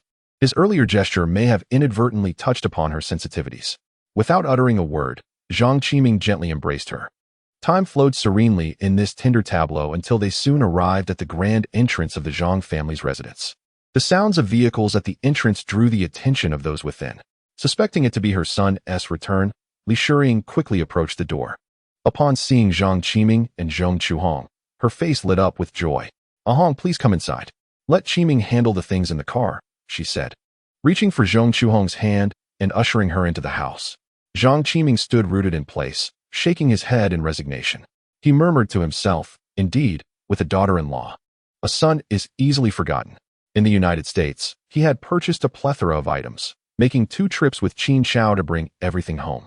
Li Shiying's gaze fell upon the mountain of belongings piled on the sofa, and she curiously inquired, "Son, why did you buy so much? How much did this cost?" Zhang Qiming shrugged nonchalantly and replied, "Oh, it's not much, just over $1 million. He had made a substantial sum during his time in the United States, so this expenditure felt trivial. After a brief respite, he meticulously sorted the purchased items into 3 distinct piles. With a smile, he turned to Zhang Yingwei and gently said, "Dad, this pile is especially for you. Most of these items will aid in your recovery." Then, addressing Li Shiying, he softly added, "Mom, these are for you." Filled with various supplements, fashionable attire, and exquisite jewelry. To his surprise, Li Shiying shook her head and replied softly, "Son, I don't need these. You should give them to Ahong instead." Hearing this, Zhang Qiming chuckled and clarified, "Sister Hong's gifts are right here." He gestured toward another pile, which was significantly larger than the first 2 combined, leaving Zhong Chuhong momentarily speechless. When she realized Li Shiying was regarding her with an unusual gaze, her cheeks flushed crimson. She quickly waved her hands, anxiously protesting, "This is far too much. I cannot accept it." Zhang Qiming smiled gently and reassured her, "Sister Hong, everything here has been carefully chosen for you. If you refuse, I shall be at a loss as to what to do with it. Moreover, each item has been tailored specifically for you. Additionally, I have bought some small gifts for uncle and aunt, as well as presents for the younger siblings. We shall deliver the gifts together shortly." Upon hearing that Zhang Qiming had purchased presents for her entire family, Zhong Chuhong felt an overwhelming sweetness in her heart, akin to tasting honey, and could no longer refuse. Nearby, Li Shiying observed this scene and discreetly gave Zhang Qiming a thumbs up, seemingly commending his adeptness. After a brief respite at home, Zhang Qiming and Zhong Chuhong set off to the Zhong residence to present their gifts. Unbeknownst to them, their affectionate interactions throughout the journey had been diligently recorded by entertainment reporters. From the moment they arrived at the airport, to their visit to Zhang's home, and finally to the Zhong household, every step was meticulously chronicled by the press. On one side stood the most renowned actress in Hong Kong, while on the other was the youngest chairman in the region. In a city like Hong Kong, tales of starlets marrying into affluent families always attract considerable attention, becoming the subject of lively discussion. This pairing undeniably captured the public's gaze, sparking much chatter among the citizens of Hong Kong. The following morning, sunlight streamed through the window, bathing the room in warmth, while Zhang Qiming and Zhong Chuhong remained ensconced in their sweet dreams. Meanwhile, the media in Hong Kong had erupted in a frenzy. The entertainment sections of major newspapers were dominated by news of Zhang Qiming and Zhong Chuhong. Various eye-catching headlines filled the pages. Hong Kong's hottest starlet Hong Gu marries into wealth, a talented man with a beautiful woman, and the unavoidable tale of Beauty and the Beast. These headlines undoubtedly delighted readers. Upon waking and seeing the reports, Zhang Qiming was nearly apoplectic. What do they mean by Beauty and the Beast? Though I may not be handsome, I certainly cannot be described as a beast, he lamented, visibly frustrated. Zhong Chuhong, witnessing his disgruntlement, could not contain her laughter. She teased, "I think the newspapers have it right. You do resemble a beast, especially when you become overly passionate." Zhang Qiming, incensed by her words yet begrudgingly acknowledging her point, set the newspaper aside and fixed Zhong Chuhong with a serious gaze, a mischievous smile creeping onto his lips. "If that's the case, I shall embrace my role as the beast today." With that, he lunged at Zhong Chuhong, mimicking a beastly demeanor. Startled, she shrieked and quickly dodged to the side, exclaiming, "Are you insane? Aren't you supposed to be at work?" However, Zhang Qiming paid no heed to her protests, relentlessly pursuing her. Ultimately, Zhong Chuhong could not evade his grasp and found herself ensnared in his embrace. With a triumphant laugh, Zhang Qiming declared, "Huh? Let us see if you dare to speak so freely now." Blushing with a mix of embarrassment and anger, Zhong Chuhong retorted, "You scoundrel. Let me go?" Unfortunately, Zhang Qiming did not afford her another opportunity to speak. Chapter 30. The Effect. "Good morning, Chairman."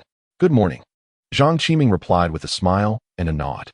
After returning from the United States and spending 2 days at home in playful company with Zhong Chuhong, He arrived at the office today.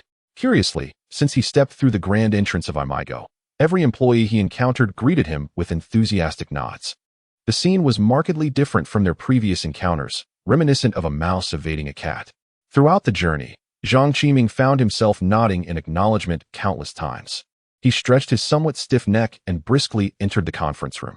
With a resounding thud, Tao Wenzhong opened the conference room door, welcoming Zhang Qiming inside. "Good morning, Chairman." The assembled crowd rose in unison, greeting Zhang Qiming with fervor and admiration. Their eyes brimmed with enthusiasm and reverence. For Zhang Qiming had accomplished a remarkable feat that both of his predecessors had failed to achieve.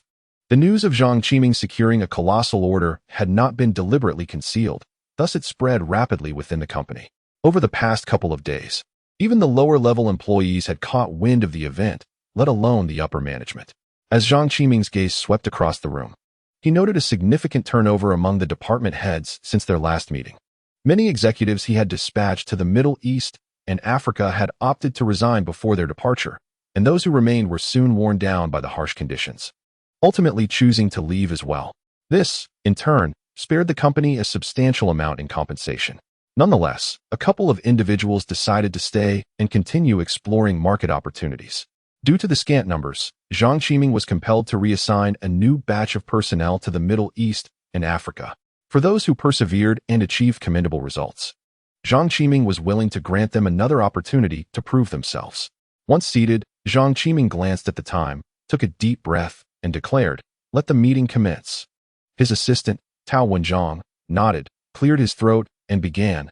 Today's agenda includes, first, the production task for the $1 billion order. Second, the market expansion plan for cooling fans and computer cases. And third, discussions on when Aimigao's stocks will resume trading. Zhang Qiming nodded thoughtfully and turned to Director Zhao Ruixiong, inquiring, "Director Zhao, what is Aimigao's current production capacity?" Zhao Ruixiong's expression grew serious as he pondered for a moment before responding, "Chairman, we currently have 2 complete production lines, which is our maximum capacity. The new production line will not arrive until after the 10th of next month at the earliest, and it will require considerable time for installation and debugging. We anticipate that true mass production will not commence until after July. Given the present circumstances, if we implement a double-shift system, we can only produce a maximum of 200,000 sets per month. To fulfill the 1 million set order, we will need at least 5 months. This limitation is primarily due to the insufficient production lines for motor components. Recently, we placed an order for 500,000 motors with Chung Motors. Considering we require 3 motors for each set, this amounts to just over 160,000 sets, far from meeting our order demands." Zhang Qiming nodded, his expectations already aligned with the unfolding situation. He spoke with measured calmness. "Under these circumstances, we are left with no alternative. It is impossible for us to fulfill every single order. Therefore, we must devise a solution to this predicament. I propose that, in addition to retaining the orders we can produce, we procure the remaining shortfall from Chung Motors. This approach will not only satisfy our clients' demands, but also prevent our production from facing undue strain. Of course, the specifics and arrangements will necessitate the procurement department's attention." "Understood, Chairman," replied Zheng Xiuhua, the head of the procurement department, affirming her commitment to swiftly contact Chung Motors and manage the relevant matters. Zhang Qiming's intent was straightforward: to secure all of Chung Motors' orders for the forthcoming month or 2, thereby granting Aimigao an additional month to prepare. If they could achieve this, they would utilize the time to install and debug the new production line, while concurrently training employees to master the necessary operational skills. Once everything was in place, Aimigao would be ready to commence large-scale production and supply products to a broader array of computer manufacturers. Upon hearing that Zhang Qiming intended to relinquish a portion of the orders to others, Zhao Ruixiong felt a pang of regret. Faced with the stark reality, he could only shake his head in resignation. Given Aimigao's current limited motor production capacity, it could not bear excessive order pressure, leaving him helpless as the orders that rightfully belonged to them slipped away one by one. Zhang Qiming continued, undeterred by Zhao's thoughts. "With the current surge in orders and the heavy production workload, the pressure on our workers is immense. We also need to cultivate a significant number of skilled workers. For our upcoming production, we can implement a 3-shift system, allowing more workers to gain practical experience. Once our new production line arrives, We will have a sufficient pool of skilled workers ready for deployment. Lau Lan Xiong, upon hearing this, felt a sense of trepidation and quickly interjected, Chairman, if we proceed with this plan, it may provoke dissatisfaction among the workers. For those eager to earn, not working overtime signifies a reduction in income. Having risen from the ranks of frontline workers himself, Zhang Qiming understood well that many of these workers were not particularly fond of the three-shift system. Nevertheless, he resolutely stated, even if they are reluctant, it will only be for this month. As the factory manager, you are entrusted with managing this situation. Understood, Chairman. Lau Lan Xiong nodded in agreement. After conveying his directives, Zhang Qiming turned his gaze towards the head of the sales department, seemingly awaiting a response. The previous sales manager had been so intimidated by Zhang Qiming's ambitious African project that he left in haste. The current manager, Chen Xiaofei, had been personally promoted by Zhang Qiming. Upon noticing the chairman's attention, Chen Xiaofei promptly stood and reported, Chairman, according to the latest data, we have received a total of approximately 3.4 billion Hong Kong dollars in ordinary fan orders to date. If this trend continues, it is anticipated that by the end of this peak season, the order volume could reach 800 million Hong Kong dollars. The projected orders for ordinary fans this year are indeed substantial. However, in reality, Aimigao disburses over 50 million Hong Kong dollars monthly solely for employee salaries. When combined with other production and operational costs, without the substantial orders secured by Zhang Qiming, Aimigao would undoubtedly face a significant risk of substantial losses this year.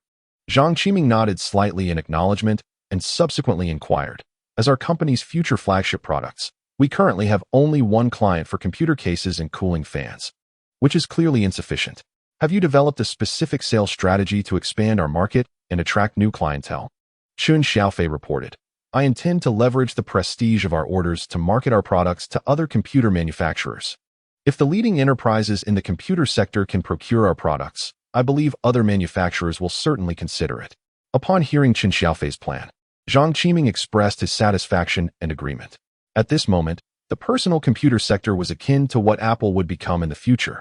Any supplier of components within it would not struggle to find customers. This serves as the finest advertisement. Zhang Qiming regarded Chen Xiaofei with appreciation and remarked, that's an excellent idea. Proceed as you suggested. Additionally, I hope the company can secure an order from Apple. Chen Xiaofei, thrilled by the chairman's endorsement, flushed with excitement and assured, rest assured, Chairman, I will certainly secure the order from Apple. As the meeting drew to a close, it was nearing noon. Zhang Qiming glanced at the time and announced the conclusion of the meeting. An afternoon session regarding Aimegao's relisting was scheduled, but Zhang Qiming retained only Tao Wenzhong for that discussion. Presently, Aimegao's securities investment department was quite small, comprising merely 2 traders, both of whom were newly recruited novices. Zhang Qiming had no intention of further expanding this department, as his holdings in Qiming Investment sufficed. Zhang Qiming looked earnestly at Tao Wenzhong and stated, I plan to officially implement Aimegao's relisting on June 1st, which is approximately a week from now. Prior to the relisting, we must publicly disclose the detailed order information. Therefore, you need to promptly arrange the related matters. Tao Wenzhong nodded without hesitation and responded, Understood, Chairman. I will handle this immediately.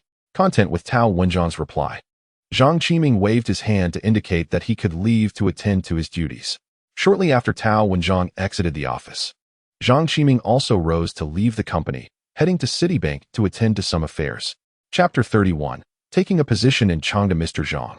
Welcome to the Citibank Securities Department for your inspection. Please, step inside. Yuan Tianfan stood at the entrance of the Securities Department, greeting Zhang Qiming with a radiant smile.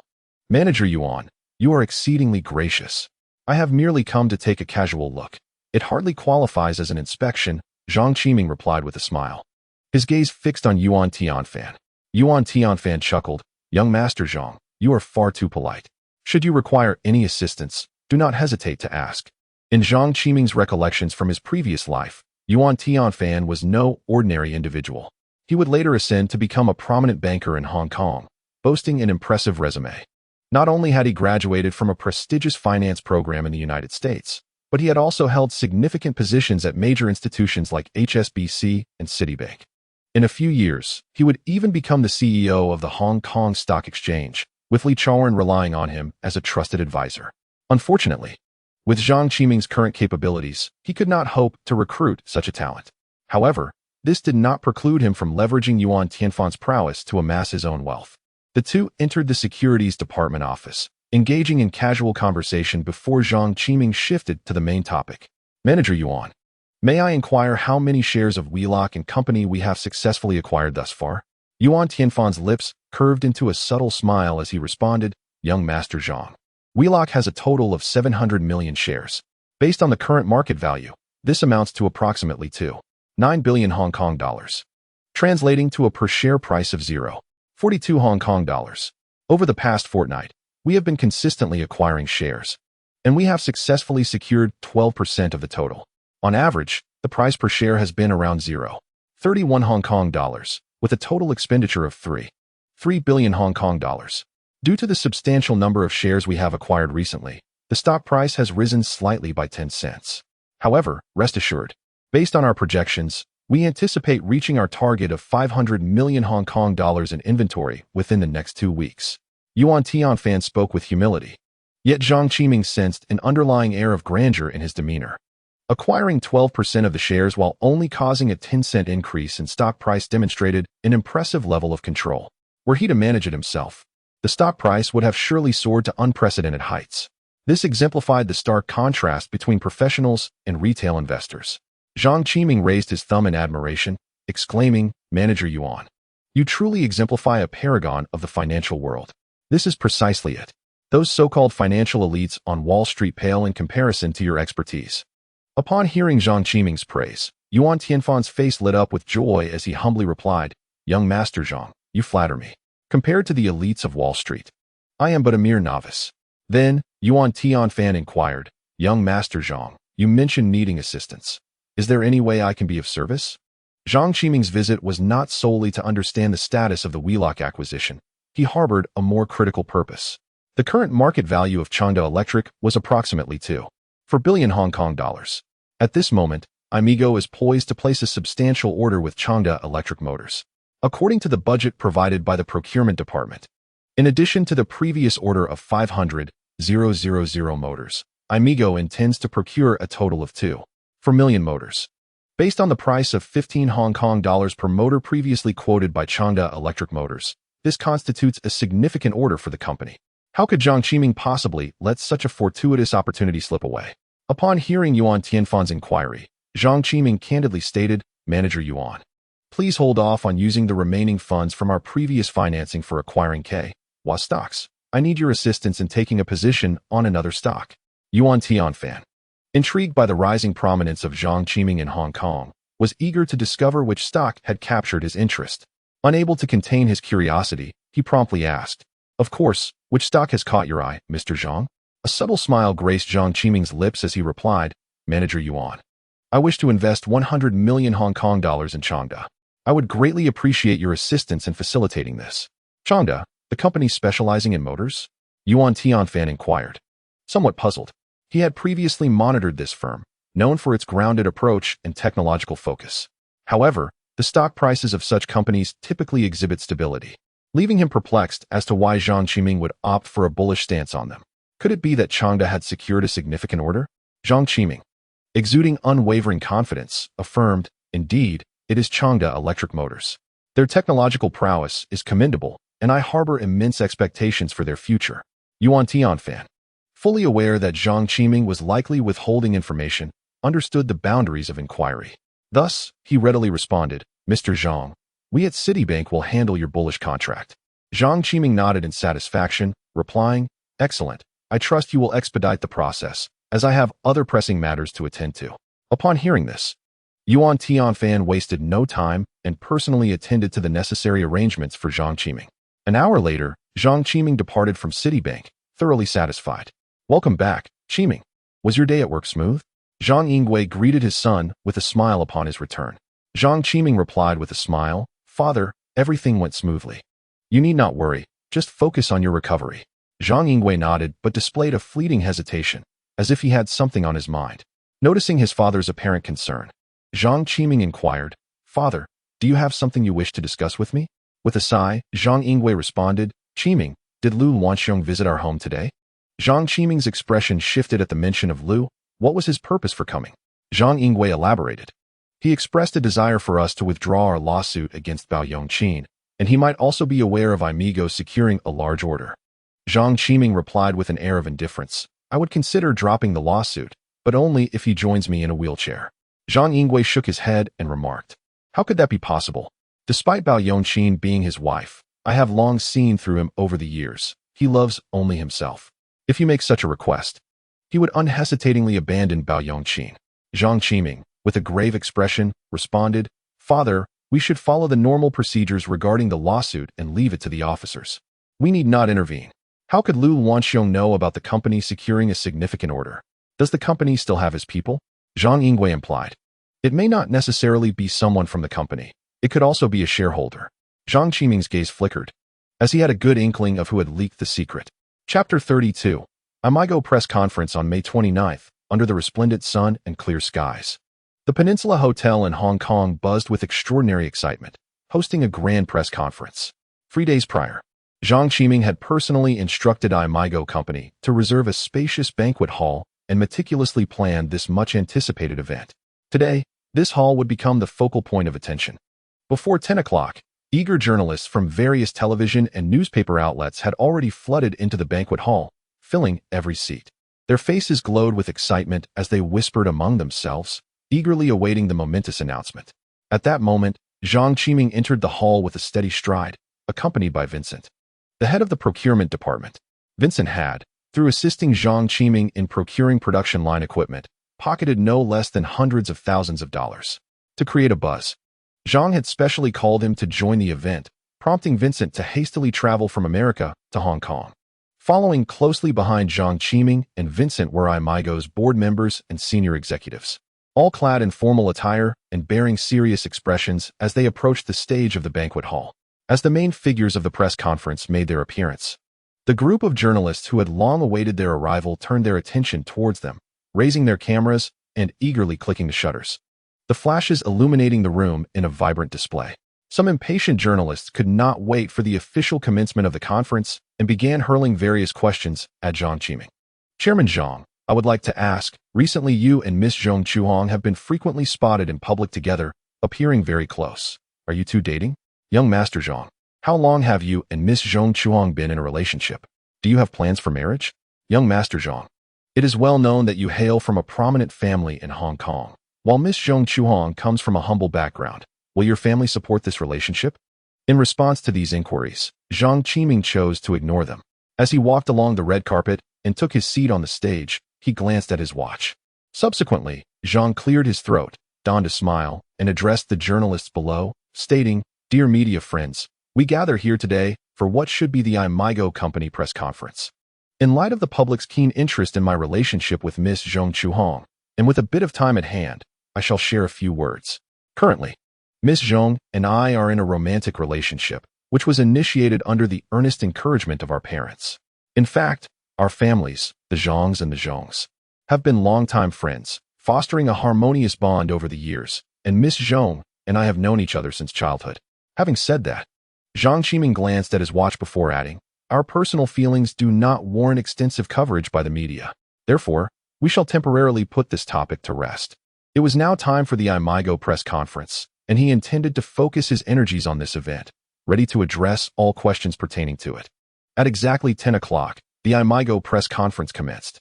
The host delivered a brief yet impassioned introduction before relinquishing the stage to Zhang Qiming. Standing before the audience, he adjusted the microphone and smiled at the gathered journalists, expressing his gratitude for their presence at the Aimigao conference. He recounted the inception of Aimigao in 1978, narrating the tale of its humble beginnings and gradual growth. Initially, upon encountering the lengthy and tedious account of Aimigao's founding prepared by Tao Wenzhong, he nearly discarded it in frustration. However, upon returning home, Zhang Yingwei advised him that as an entrepreneur, one must learn to articulate the story of their enterprise, regardless of their managerial prowess. After a moment of contemplation, Zhang Qiming committed this narrative to memory. At that moment, he delivered his speech with fervor while attentively observing the journalists' reactions. To his surprise, they appeared genuinely engaged, listening intently to the story. He mused to himself, These writers are indeed unique, showing an appreciation for such corporate tales. In a previous life, no frontline employee would have been inclined to endure their boss's lengthy monologues, which were typically met with disdain. When Aimigao went public, it was heralded as the foremost stock of the emerging industries. However, in the past 2 years, the company encountered significant developmental hurdles, necessitating the exploration of new avenues for transformation. During this period, a series of internal issues arose, beginning with one of the co-founders selling all their shares and departing the company. This was soon followed by a wave of corruption scandals involving several senior executives. The barrage of negative news led to a dramatic decline in Aimigao's stock price, inflicting severe losses on investors. As Zhang Qiming's speech progressed, his initial enthusiasm waned. Just then, he raised his voice, proclaiming, "From this day forth, Aimigao shall bid farewell to the trough of transformation and embark on a new journey." His words detonated like a bombshell, capturing the interest of everyone present. As the audience leaned in with eager anticipation, Zhang Qiming paused momentarily before solemnly announcing that after extensive effort and investment, Aimigao had successfully developed critical components for computers, the cooling system and chassis, and was officially entering the electronic computing industry. He then proceeded to elaborate on the cooling system they had created. With pride, he proclaimed that this cooling system employed cutting-edge technology, surpassing similar products on the market by at least 2 years. Furthermore, it boasts numerous advantages, including efficient heat dissipation and low noise, which can significantly enhance the performance and stability of computers. Its cooling efficiency exceeds that of comparable products by over 20, and when paired with our specialized chassis, the performance boost can reach around 30. The reporters present diligently recorded every word uttered by Zhang Qiming, fully aware that this announcement would generate immense excitement. Before any questions could be posed by the journalists, a smile graced Zhang's face as he continued, stating that the cooling system and chassis developed by Aimigao were far ahead of their peers in performance. This achievement has enabled Aimigao to forge strategic partnerships with global industry giants, becoming one of their primary component suppliers. As a leading technology enterprise, the criteria for selecting partners are exceedingly stringent. Thus, Aimigao's establishment as a collaborator undeniably attests to our international top-tier standards in technological prowess and quality management. Moreover, it is anticipated that over 1 million personal computers will be sold this year, each incorporating the cooling systems and fans produced by Aimigao. It can be said that these two products have become indispensable components of computers. Next, Mr. Vincent was invited to the stage to share his insights regarding Aimigao's products. Upon finishing his remarks, Zhang Qiming smiled and extended his hand to Vincent, inviting him to take the floor. Vincent, observing Zhang Qiming's encouraging gaze, felt that the cooling system and chassis lacked significant technological substance. However, considering the substantial profits he had previously earned, he was more than willing to join Zhang Qiming in extolling the virtues of Aimigao's offerings. After adjusting the microphone, Vincent began to lavishly praise Aimigao's products. Naturally sociable, Vincent now presented himself as a seasoned master of success, extolling Aimigao's products with great enthusiasm. The reporters in the audience listened in astonishment, occasionally gasping in admiration, feeling an inexplicable sensation that without Aimigao, computers would surely overheat. Although the journalists were unfamiliar with Vincent, they were acutely aware of the global technology leader's prominence and its staggering market value exceeding 100 billion. This company, dubbed the Blue Giant, holds a significant position not only in the tech realm, but also as a superpower generating annual revenues in the hundreds of billions, surpassing even the total annual value of the entire Hong Kong economy. If the beauty company Aimigao truly aligns with Zhang Qiming's assertions regarding the establishment of a strategic partnership, it will undoubtedly yield substantial benefits for Aimigao. A seemingly ordinary computer chassis and cooling fan, after Vincent's elaborate introduction, appeared imbued with an aura of high technology. The reporters could only gaze in rapt attention at Vincent on stage, captivated by his eloquent boasts. Our esteemed company has always prioritized product quality above all else, relentlessly pursuing excellence and striving for perfection. Our component suppliers are all distinguished leaders in the industry. The cooling systems and cases developed by Aimigao boast such exceptional quality that they have garnered the esteemed recognition of our president, Mr. Watson. This underscores Aimigao's technical prowess and product quality, both of which are among the finest in the industry. We steadfastly adhere to a consumer-centric philosophy, dedicated to providing users with the utmost product experience, to ensure that consumers enjoy the best quality cooling systems and cases. We willingly accepted economic losses and resolutely canceled previous orders for cooling systems and cases. We subsequently entered into a contract with Aimigao, procuring computer chassis and cooling fans valued at a staggering $1.4 billion. Our singular objective is to ensure that every consumer purchasing a new computer after June of this year can utilize the high-quality cooling systems and cases produced by Aimigao. Upon hearing Vincent's speech, Zhang Qiming, the owner of Aimigao, nearly mistook the company for a genuine high-tech enterprise. Vincent is indeed quite impressive. As for whether Aimigao is truly a high-tech company, the reporters remain uncertain, given their limited understanding of the field, preventing them from making an accurate judgment. Regardless, Vincent's remarks significantly transformed Aimigao's image in the eyes of these journalists. The mention of the $1.4 billion order was clearly heard by all the attendees. What could be the market value of Aimigao? Before the suspension of trading, its market value hovered around $200 million, and that was in Hong Kong dollars. This $1.4 billion order, when converted to Hong Kong dollars, amounts to a staggering 5 times Aimigao's market value. Such sensational news is bound to send shockwaves through the financial community. Each journalist present fervently scribbled this exciting series of figures in their notebooks. After Vincent concluded his speech, the host approached with a platter bearing 2 contracts that Zhang Qiming had prepared in advance, ready to conduct a signing ceremony in the presence of numerous journalists. The contracts had already been signed prior, and the initial payments had been deposited into the account. The purpose of this signing ceremony was to publicly showcase this event to the reporters and the citizens of Jiangxi City, intending to generate momentum for Aimigao's impending resurgence and decisively counteract the short sellers.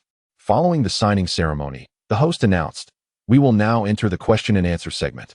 We kindly ask all media friends to pose their inquiries in an orderly manner." Upon hearing the host invite questions, the eager journalists promptly raised their hands, yearning for the opportunity to pose the inaugural query. Noticing their enthusiasm, Zhang Qiming randomly selected an individual, pointing to him and stating, "Let us hear from this reporter from the Xinbao first." However, due to time constraints, each journalist was permitted only one question. The designated Xinbao reporter, upon being called, felt a rush of excitement, his face flushing with exhilaration as he stood and boldly inquired, "Chairman Zhang, as we understand, Aimigao's primary business has been household fans. The sudden leap into the computer industry seems rather vast. Do you truly believe Aimigao can successfully transition and thrive?" In response to the Xinbao reporter's incisive question, Zhang Qiming smiled gently and replied, "Leap? No, my dear reporter friend may not fully grasp the situation. For those companies manufacturing fans, this might indeed constitute a leap. However, for me, it is not. In truth, electronic computing is my area of expertise, as I hold a doctorate in this very field. Thus, for Aimigao, engaging in products related to electronic computing is undoubtedly the wisest and most prudent choice." Hearing Zhang Qiming's response, the Xinbao reporter felt a wave of chagrin wash over him. He recalled that previous reports had indeed noted Zhang Qiming's dual doctoral degrees in business administration and computer science, with his primary specialization being in computing. Realizing this, he lamented having squandered a splendid opportunity for inquiry. Observing their colleague's blunder, the other journalists felt a sense of secret satisfaction, relieved that they had not followed Xinbao's misstep.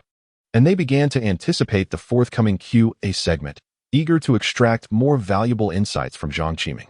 After addressing the Xinbao reporter's question, Zhang Qiming scanned the sea of journalists before casually selecting another. The chosen reporter stood promptly and introduced himself. "Chairman Zhang, greetings. I am Xiao Wang from the Mingbao. May I inquire about Aimigao's stock suspension, which has now persisted for nearly half a month? Could you possibly divulge when your esteemed company anticipates resuming trading?" As Xiao Wang posed his question, a flicker of tension was evident in his eyes, fixated intently on Zhang Qiming, clearly indicating his personal stake in the matter.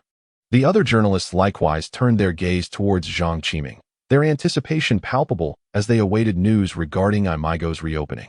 Noticing the slight unease in Xiao Wang's demeanor, Zhang Qiming's lips curved into a subtle smile, seemingly attuned to the reporter's underlying thoughts. With a teasing tone, he queried, "Reporter Xiao Wang, given your keen interest in the specific timing of Aimigao's reopening, might you be one of our shareholders?" This remark elicited a wave of laughter from the assembled reporters, instantly transforming the atmosphere into one of lightheartedness and vivacity. Reporter Wang from Ming Daily blushed when asked a question, feeling somewhat embarrassed as he replied, "Chairman Zhang, I am inquiring on behalf of the shareholders of Aimigao, and I kindly request your response to this question. Zhang Qiming smiled and nodded in understanding, then solemnly stated, We at Aimigao have already applied to the Hong Kong Securities and Futures Commission for a resumption of trading, and we originally planned to announce this tomorrow. Since you have raised this question, I shall take this opportunity to announce the resumption date ahead of schedule. Aimigao's stock will officially resume trading on June 1st. Upon hearing this news, reporter Wang could not help but exclaim, "That's wonderful." As soon as the words left his mouth, he realized he had inadvertently revealed his novice status. Yet the overwhelming joy in his heart made him disregard the embarrassment. He quickly justified himself, saying, "Chairman Zhang, the news you have announced is indeed monumental for the numerous shareholders of Aimigao. It is truly splendid." Zhang Qiming smiled at him, choosing not to highlight his status as a novice investor, before pointing to the next reporter. As Zhang Qiming answered the questions posed by the reporters one by one, the press conference gradually approached its conclusion. After addressing the final query, Zhang Qiming promptly announced the end of the press conference. Although the Aimigao press conference had concluded, the ensuing storm was only just beginning. The reporters, laden with a wealth of news material, hurried back to their respective offices, their spirits soaring. Chapter 34. Some rejoice. Others mourn. The following morning, the shocking revelations from the Aimigao press conference swept through Hong Kong like a tempest. The news quickly dominated the front pages of major newspapers, igniting widespread discussion.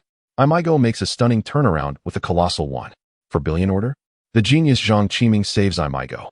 Aimigao and forge a strategic partnership. Aimigao's stock could soar tenfold on Children's Day. The dawn of a new era for Aimigao shareholders. Eye-catching headlines sparked fervent conversations among the citizens of Hong Kong. In every corner of the city, from streets and alleys to offices and shopping malls, multitudes were engrossed in discussions about Aimigao and Zhang Qiming. It felt as though they were witnessing the birth of a miracle. Those who had held onto Aimigao stocks, once engulfed in despair before the trading halt, now found themselves brimming with excitement. Haha, good thing I didn't sell my Aimigao stocks. I'm about to strike it rich. In a crowded subway car, Old Wang caught sight of the news about Aimigao in the newspaper and could not contain his exhilaration, exclaiming loudly. His voice reverberated through the stillness of the carriage, drawing the attention of nearby passengers, who cast envious glances in his direction. Whispers of admiration floated through the air. That guy is so lucky. The news might not even be true. There's so much false information in the papers nowadays. A kind-hearted elderly woman cautioned. Exactly. I think you should sell while you still can. Another person chimed in.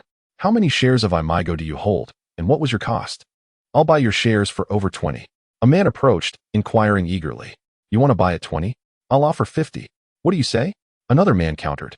Unwilling to back down, I raised the bid to double, and soon, a cacophony of voices erupted as everyone began to place their offers, creating a scene of utter chaos. Yet, Old Wang resolutely shook his head, firmly rejecting any offers, declaring, I shall not sell, regardless of the amount. He surveyed the throng of eager onlookers encircling him, feeling a quiet sense of triumph within. As a seasoned stock investor, he fully comprehended the implications of the news released at the Aimigao press conference. Whether it was a doubling or tripling of his shares, he was unmoved. Even if the price soared tenfold, he would not part with his stocks. At that moment, the subway arrived, and Old Wang, seizing the opportunity, forcefully maneuvered through the crowd, hastily departing without a backward glance, vanishing from the envious, resentful gazes of the onlookers. Central, as the financial heart of Hong Kong, stands resplendent with soaring skyscrapers that pierce the sky. It is a nexus of innumerable financial institutions and commercial titans, akin to a colossal vortex of wealth that attracts capital and talent from across the globe.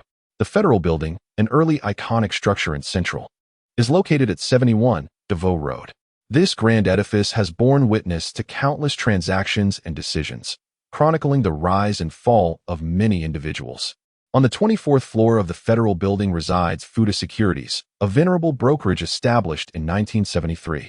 Its founder, Huang Fukai, is a legendary figure in Hong Kong's financial realm, whose wisdom and audacity have enabled Fukda Securities to thrive amid market competition, earning the trust and acclaim of numerous investors. In recent years, as the global economy gradually warmed, Hong Kong's economy began to emerge from the depths, displaying robust signs of recovery. This should have been a source of joy for all engaged in the financial sector. However, Huang Fukai found himself furrowed with worry, feeling as though he were seated on pins and needles in his spacious office.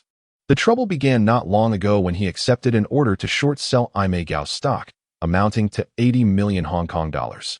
Initially, this was merely a standard investment maneuver, but the situation took a dramatic turn when Aimigao unexpectedly announced significant positive news, likely propelling the stock price skyward. This meant that Huang Fukai's short position could potentially lead Fukda Securities to incur substantial losses. For those in the financial industry, principle is paramount. They covet the wealth in others' pockets while cherishing their own capital, never willing to engage in a losing trade lightly. Upon hearing the news about Aimigao, Huang Fukai's heart sank. He realized he might soon find himself in deep trouble.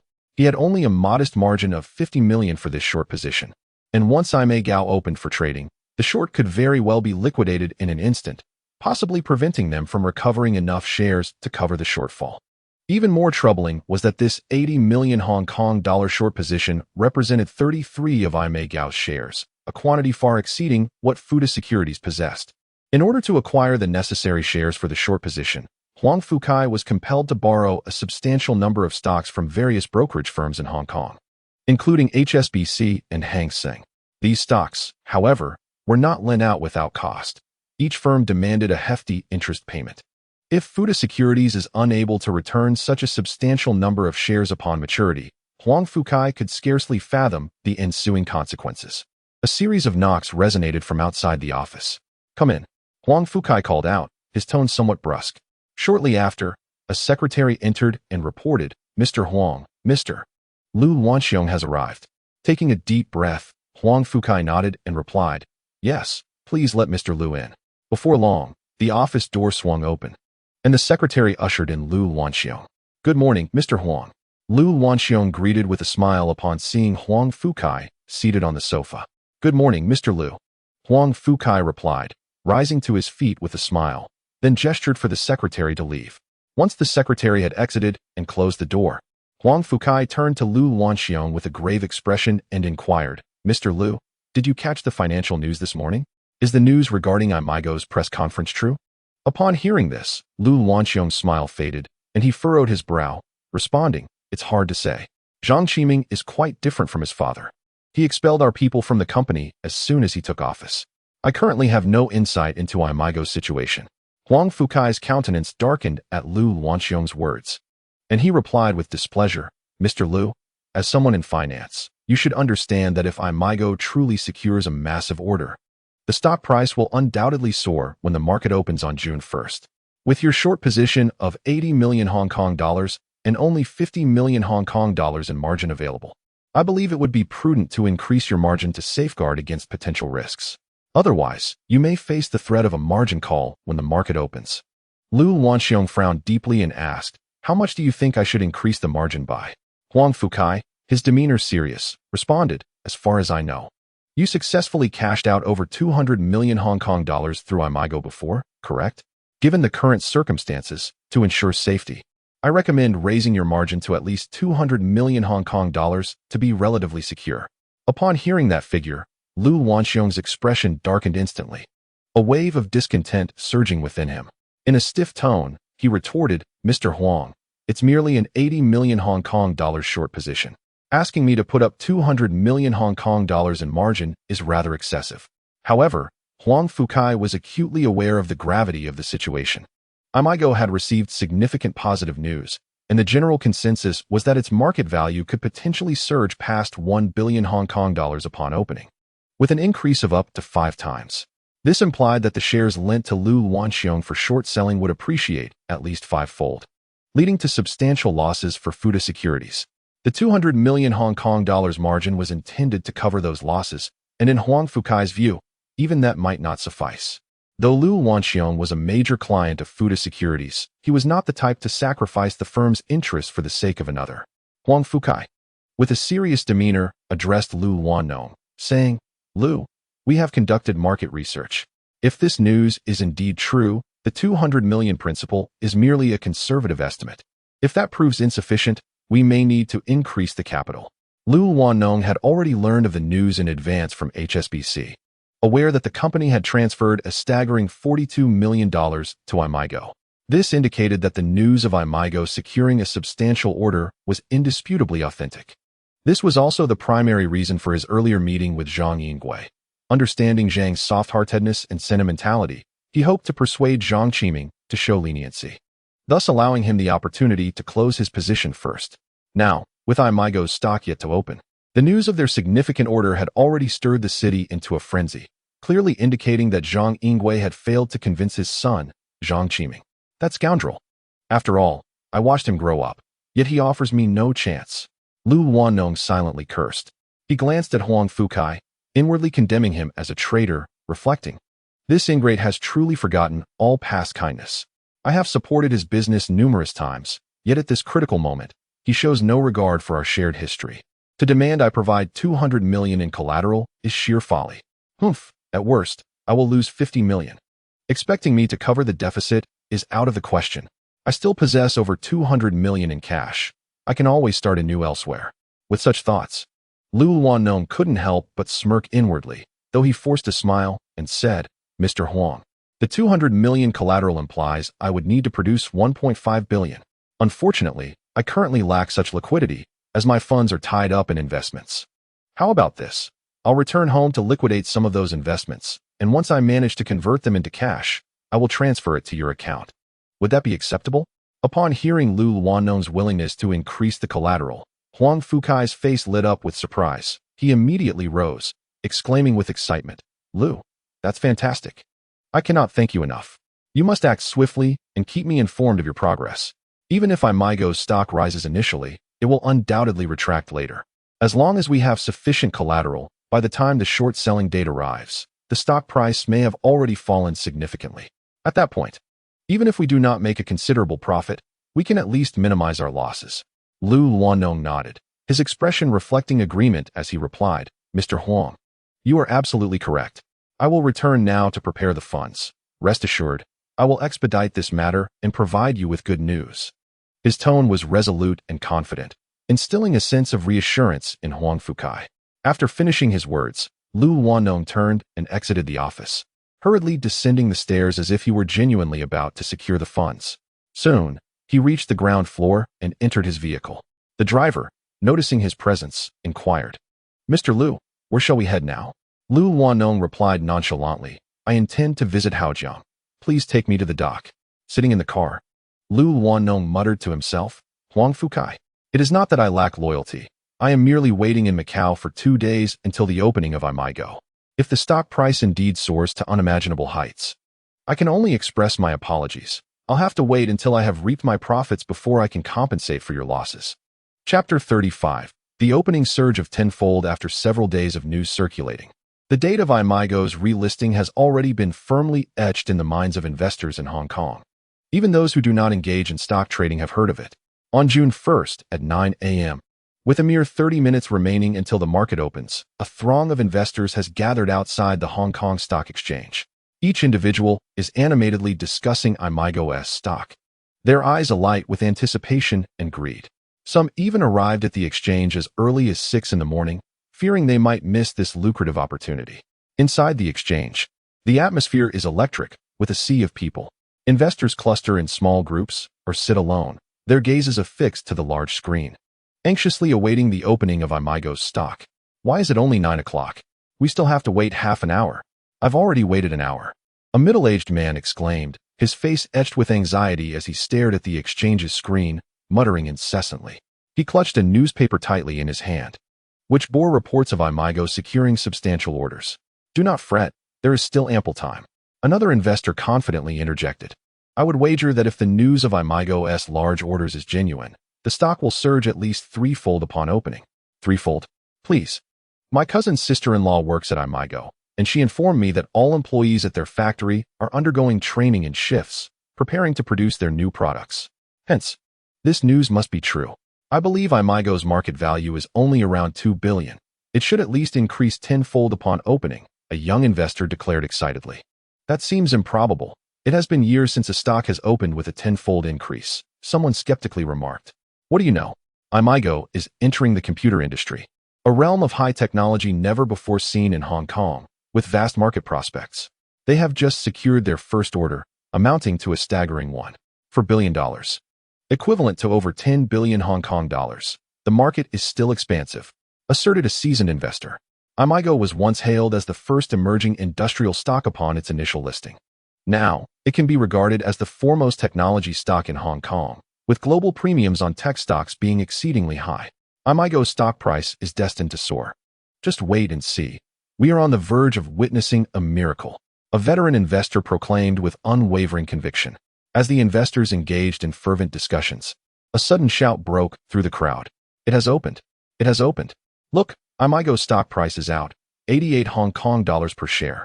Goodness, it has surged 88 times. Quick, at the highest opening price, buy me 1,000 lots of Aimigao stock.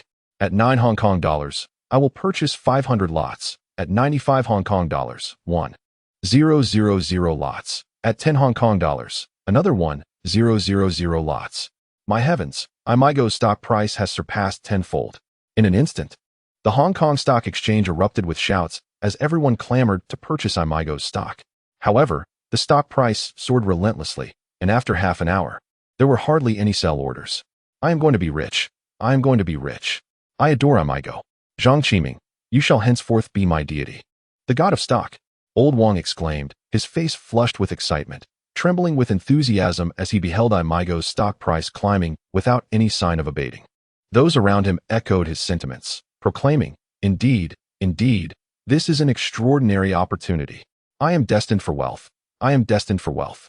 The brilliance of Zhang Qiming's vision and decisions left them in awe. The crowd buzzed with excitement, their eyes glinting with avarice as they yearned to seize this lucrative opportunity and amass great fortunes. Yet, despite the fervent enthusiasm, few were genuinely able to acquire shares of Aimigao. With the price skyrocketing, no one was inclined to relinquish their holdings easily. In such circumstances, a sense of anxiety began to pervade some individuals who feared missing out on this golden opportunity, their hearts heavy with regret and disillusionment. If only I had acted sooner, lamented one person. Indeed, now it's impossible to buy in. What a pity. Another sighed in resignation. Meanwhile, Old Wong remained fixated on his computer screen, anxious not to miss any fluctuations in the stock price. He silently prayed for the price to continue ascending, hoping to reap even greater rewards. The atmosphere in the Hong Kong Stock Exchange was electric, as the fervor of the crowd was ignited by Aimigao's surging stock price, akin to a wild and extravagant feast unfolding before them. Yet, none could predict how long this revelry would last or how it might conclude. Old Wong, Aimigao's stock has risen tenfold. It's time to sell, remarked one investor, gazing at the exchange's large screen. You're right, Old Wong. How about selling to me for 12 Hong Kong dollars per share? Another investor quickly chimed in. Sell to me for 13 Hong Kong dollars. No sale. I would rather die than part with it. Aimigao is my faith. I could forsake my wife, but not Aimigao. Old Wong resolutely shook his head and forcefully pushed away the surrounding investors who urged him to sell, striding out of the exchange.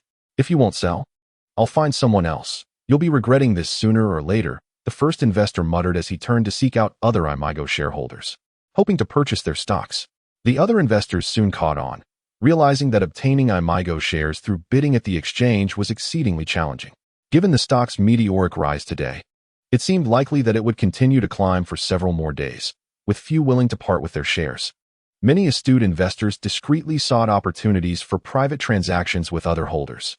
Without a doubt, Aimigao had become the most dazzling star in the Hong Kong stock market today. The hall of the Hong Kong Stock Exchange was packed with exuberant retail investors, all intently focused on the screen. Simultaneously, major securities firms were equally fixated on this company. Aimigao. When Aimigao announced its resumption of listing along with a series of favorable developments, various institutions began to contemplate the extent of their stock holdings in Aimigao. The disdain they once harbored for this stock had now transformed into fervent admiration. They privately speculated on the prospect of making substantial profits once the market opened. However, to their utter disbelief, the majority of these institutions found themselves in a state of near apoplexy. It turned out that prior to Aimigao's suspension, the stocks in their possession had already been lent to Fukda Securities for short-selling purposes. Among them, HSBC and Hang Seng. The banks that held the largest stakes in Aimigao were particularly incensed. Astonishingly, the entirety of their 18 holdings had been borrowed by Fukda Securities. Now, the situation regarding Aimigao stocks had undergone a dramatic transformation. Zhang Qiming, through his investment firm, possessed 20 of the shares, in addition to the 34 inherited from Li Shiying and Zhang Yingwei, culminating in a staggering total of 54. Thanks to Huang Fukai, the shares retained by institutions had dwindled to less than 8, with the vast majority now dispersed among numerous retail investors. Ever since the reopening of Aimigao, Huang Fukai had been inundated with phone calls, all from the securities firms that had previously lent them stocks, clamoring for their return. Over the past 2 days, Huang Fukai had lost count of how many times he had called Lau Lan Xiong, urgently imploring him to expedite the transfer of the collateral. Yet, each time, Lau Lan Xiong had evaded him with excuses about needing time to liquidate assets. Today, the situation worsened as Huang Fukai found himself unable to reach Lau Lan Xiong at all. Consequently, he could only helplessly watch as his short position in Aimigao faced forced liquidation due to insufficient collateral. At that moment, Huang Fukai realized he had been deceived and exploited by Lau Lan Xiong. In a fit of rage, he smashed his beloved purple clay teapot, shattering it into pieces, his breath becoming rapid and his chest heaving violently. The stock had surged tenfold. What was once worth 50 million had now ballooned to 500 million. Lou, even if I were to take your life, it would not suffice to compensate for my losses. A fierce glint flashed in Huang Fukai's eyes, his tone laced with resentment and bitterness. Lou, do not think you can escape this. I have worked in the securities industry for many years, facilitating countless transactions for others. Just wait and see. Huang Fukai gritted his teeth, his heart brimming with hatred and a resolve for revenge. Within the Aimigao Industrial Park, a flurry of activity unfolded. Tao Wenjiang hurried into Zhang Qiming's office, his face alight with uncontainable excitement and exhilaration, exclaiming with fervor, "Chairman, rejoice. Our market capitalization has surpassed 204.8 billion Hong Kong dollars, with each share priced at 128 Hong Kong dollars, representing an astonishing increase of over tenfold from the pre-suspension price of 11 Hong Kong dollars per share." Faced with such astonishing news, Zhang Qiming merely nodded slightly, responding, "Yes, I am aware." His expression was so calm that it seemed almost devoid of any emotion, as if this were not a matter of great importance. Zhang Qiming's indifferent response instantly extinguished Tao Wenjiang's enthusiasm, prompting him to cautiously inquire, "Chairman, this has surged over tenfold. Are you not the least bit excited?" A subtle smile played at the corners of Zhang Qiming's lips as he replied in an exceedingly nonchalant tone, "Indeed, I am quite excited." Tao Wenjiang scratched his head in confusion and remarked, "Ah, but your reaction is rather subdued. It hardly conveys any joy." Zhang Qiming chuckled softly and elucidated, "We are an industrial company. Our primary focus lies in product manufacturing and sales. As long as we excel in our endeavors, the market will inevitably deliver a fair appraisal." He continued, "Moreover, with Aimigo's stock price soaring, it is unlikely that anyone will be willing to sell their shares in the short term. Consequently, it will be challenging for other investors to profit. Therefore, you might discreetly disseminate a message to inform the public that we have placed a substantial order with Chanda Motors. The shareholders will know how to make their choices." Enlightened, Tao Wenjiang nodded in agreement and exclaimed, "Chairman, if the investors in Xianjiang knew how much you cared for them, they would be overjoyed. I shall attend to it immediately." With that, he swiftly turned and departed, eager to execute Zhang Qiming's instructions. As he watched Tao Wenjiang's retreating figure, Zhang Qiming mused to himself, "I'm also a shareholder in Chanda Motors. How could I not consider my own interests?" Chapter 36. Lau Lan Xiong's trepidation after Aimigo successfully resumed its listing. Its stock price soared dramatically, escalating more than tenfold in a brief span, catapulting it to the status of a star stock in the Xianjiang market. This meteoric rise garnered fervent enthusiasm from investors, rendering the shares exceptionally sought after, to the extent that they became nearly impossible to obtain. At that moment, in a luxurious hotel in Macau, Lau Lan Xiong sat by the window, his gaze filled with envy and jealousy. He peered through the glass into the distance, as if he could glimpse the location of Aimigo. He murmured, "My Aimigo. I fear it may never return." Despite his earlier decision to sell his Aimigo shares and depart from the company, Lau Lan Xiong felt no remorse. He firmly believed he had made no errors in judgment. Even if given the chance to choose again, he would unhesitatingly make the same decision. The only unexpected twist was that his partner, Zhang Yingwei, had a son as brilliant as Zhang Qiming. Were it not for this unforeseen factor, Aimigo would undoubtedly have returned under his control. "Enough, I must leave swiftly." Huang Fukai is no ordinary man, having been ensnared by him this time. It will not be easy to extricate myself if I delay further.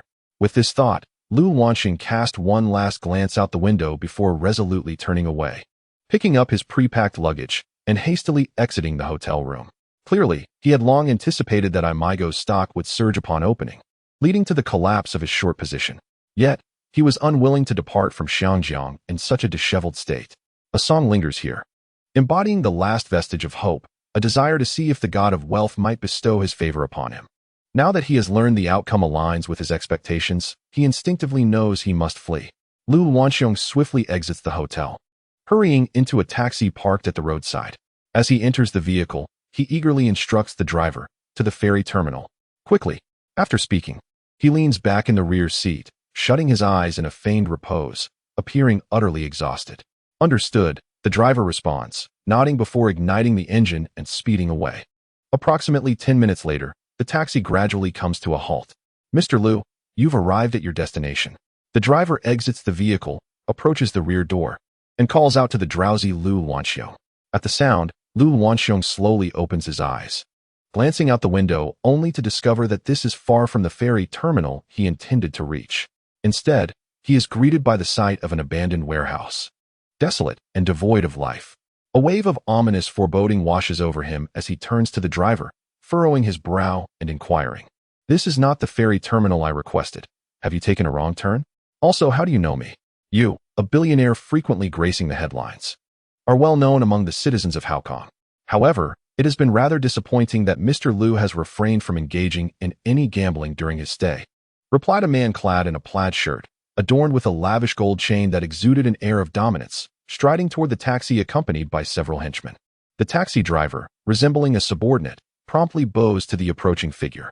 The newcomer gestures dismissively, signaling the driver to step aside, who then obediently shifts to the back. "Who are you?" Lau Lan Xiong queries, feeling a surge of tension as he regards the imposing man before him, his expression betraying unease. It is understandable that a billionaire like Mr. Liu wouldn't recognize an underling like myself. Nonetheless, allow me to introduce myself. I am E. Though many refer to me as Bengaju. Sensing Lau Lan Xiong's underlying fear, Bengaju smirks, his gaze piercing as he states, "Mr. Liu, I kindly request that you exit the vehicle. Someone wishes to meet you shortly." Lau Lan Xiong, confronted by this menacing entourage, feels a tightening in his chest. Instinctively retreating further into the taxi, panic etching his features as he stammers, "W are you? What do you want with me? I don't have time. I need to catch a boat back to Xiangjiang. There's an important business deal awaiting my attention." Upon hearing this, Bengaju's lips curl into a slight smirk, a hint of disdain evident in his expression as he taunts, Who would have thought that a distinguished billionaire would be so timid and fearful? It seems you are not eager to return to Xiangjiang, but rather attempting to flee. Are you really bold enough to go back?" Upon concluding his words, his expression abruptly transformed into one of fierce menace, his tone laced with threats and intimidation. "Mr. Liu, you are a wealthy magnate of considerable stature. Hence we kindly request your cooperation. Do not compel us, mere subordinates, to face undue difficulties." As he spoke, he cast a covert glance at a nearby accomplice. The subordinate instantly grasped the unspoken command, stepping forward with the intent to forcibly drag Lau Lan Xiong from the vehicle. Realizing the futility of escape in this desolate location, Lau Lan Xiong reluctantly exited the car, compelled to follow them towards the abandoned warehouse. "The stocks of Aimigao are exceedingly difficult to procure," lamented one investor. Having inquired with several shareholders, none of whom were inclined to sell. Another investor, upon hearing this, smacked his thigh in excitement, exclaiming, "Are you foolish? If you cannot acquire Aimigao's stocks, consider purchasing those of other companies. Aimigao cannot possibly manufacture everything independently. They must rely on component suppliers. Just observe how the stocks of suppliers skyrocket following substantial orders from Aimigao. By the same token, companies providing components for Aimigao are bound to reap rewards as well. If we cannot buy Aimigao, can we not invest in its suppliers?" Indeed, what an enlightening revelation. Yet, curiosity arose regarding which companies were Aimigao's component suppliers. "Let me ponder." One mused. If Aimigao is producing radiators, they will undoubtedly require motors. Which company is involved? Suddenly, a remarkable surge in the stock price of Changda Motors caught their attention, soaring by 20% in less than 5 minutes. What on earth is happening? Has Changda Motors received a significant order? Speculated the crowd. In Hong Kong, who can rival Changda Motors in manufacturing motors? It must be that they have secured an order from Aimigao. Quick, let's buy. This is a golden opportunity. 35 Hong Kong dollars per share. I'll purchase 1,000 shares of Changda Motors. For Hong Kong dollars, I'll acquire 3,000 shares. Before long, news of Changda Motors receiving a large order from Aimigao spread throughout the trading hall. Frustrated investors, unable to procure Aimigao's stocks, swiftly shifted their focus to Changda Motors, engaging in a frenzied buying spree that propelled the stock price to unprecedented heights, capturing the attention of Changda Motors Securities Department, which promptly reported to General Manager Wang Huizhou. Upon receiving this information, Wang was taken aback, yet quickly comprehended the underlying cause. He recalled his previous collaboration with Zhang Qiming and could not help but marvel. Zhang Qiming has indeed been a benefactor to Changda Motors. Just days ago, he provided us with advanced technology, and now he's delivered such a substantial order that has caused our stock price to soar. With this realization, Wang Huizhou promptly placed a call to Zhang Qiming to express his gratitude. General Manager, our stocks have suddenly surged. The Hong Kong Securities Regulatory Commission will surely inquire about this. What should we do? His assistant inquired. Wang Huizhou decisively responded. Immediately arrange a press conference to announce that we have indeed secured an order from Aimigao. Certainly, I shall attend to this immediately. Upon hearing the words, the assistant promptly turned and departed, preparing to arrange the press conference as per Wang Huizhou's instructions.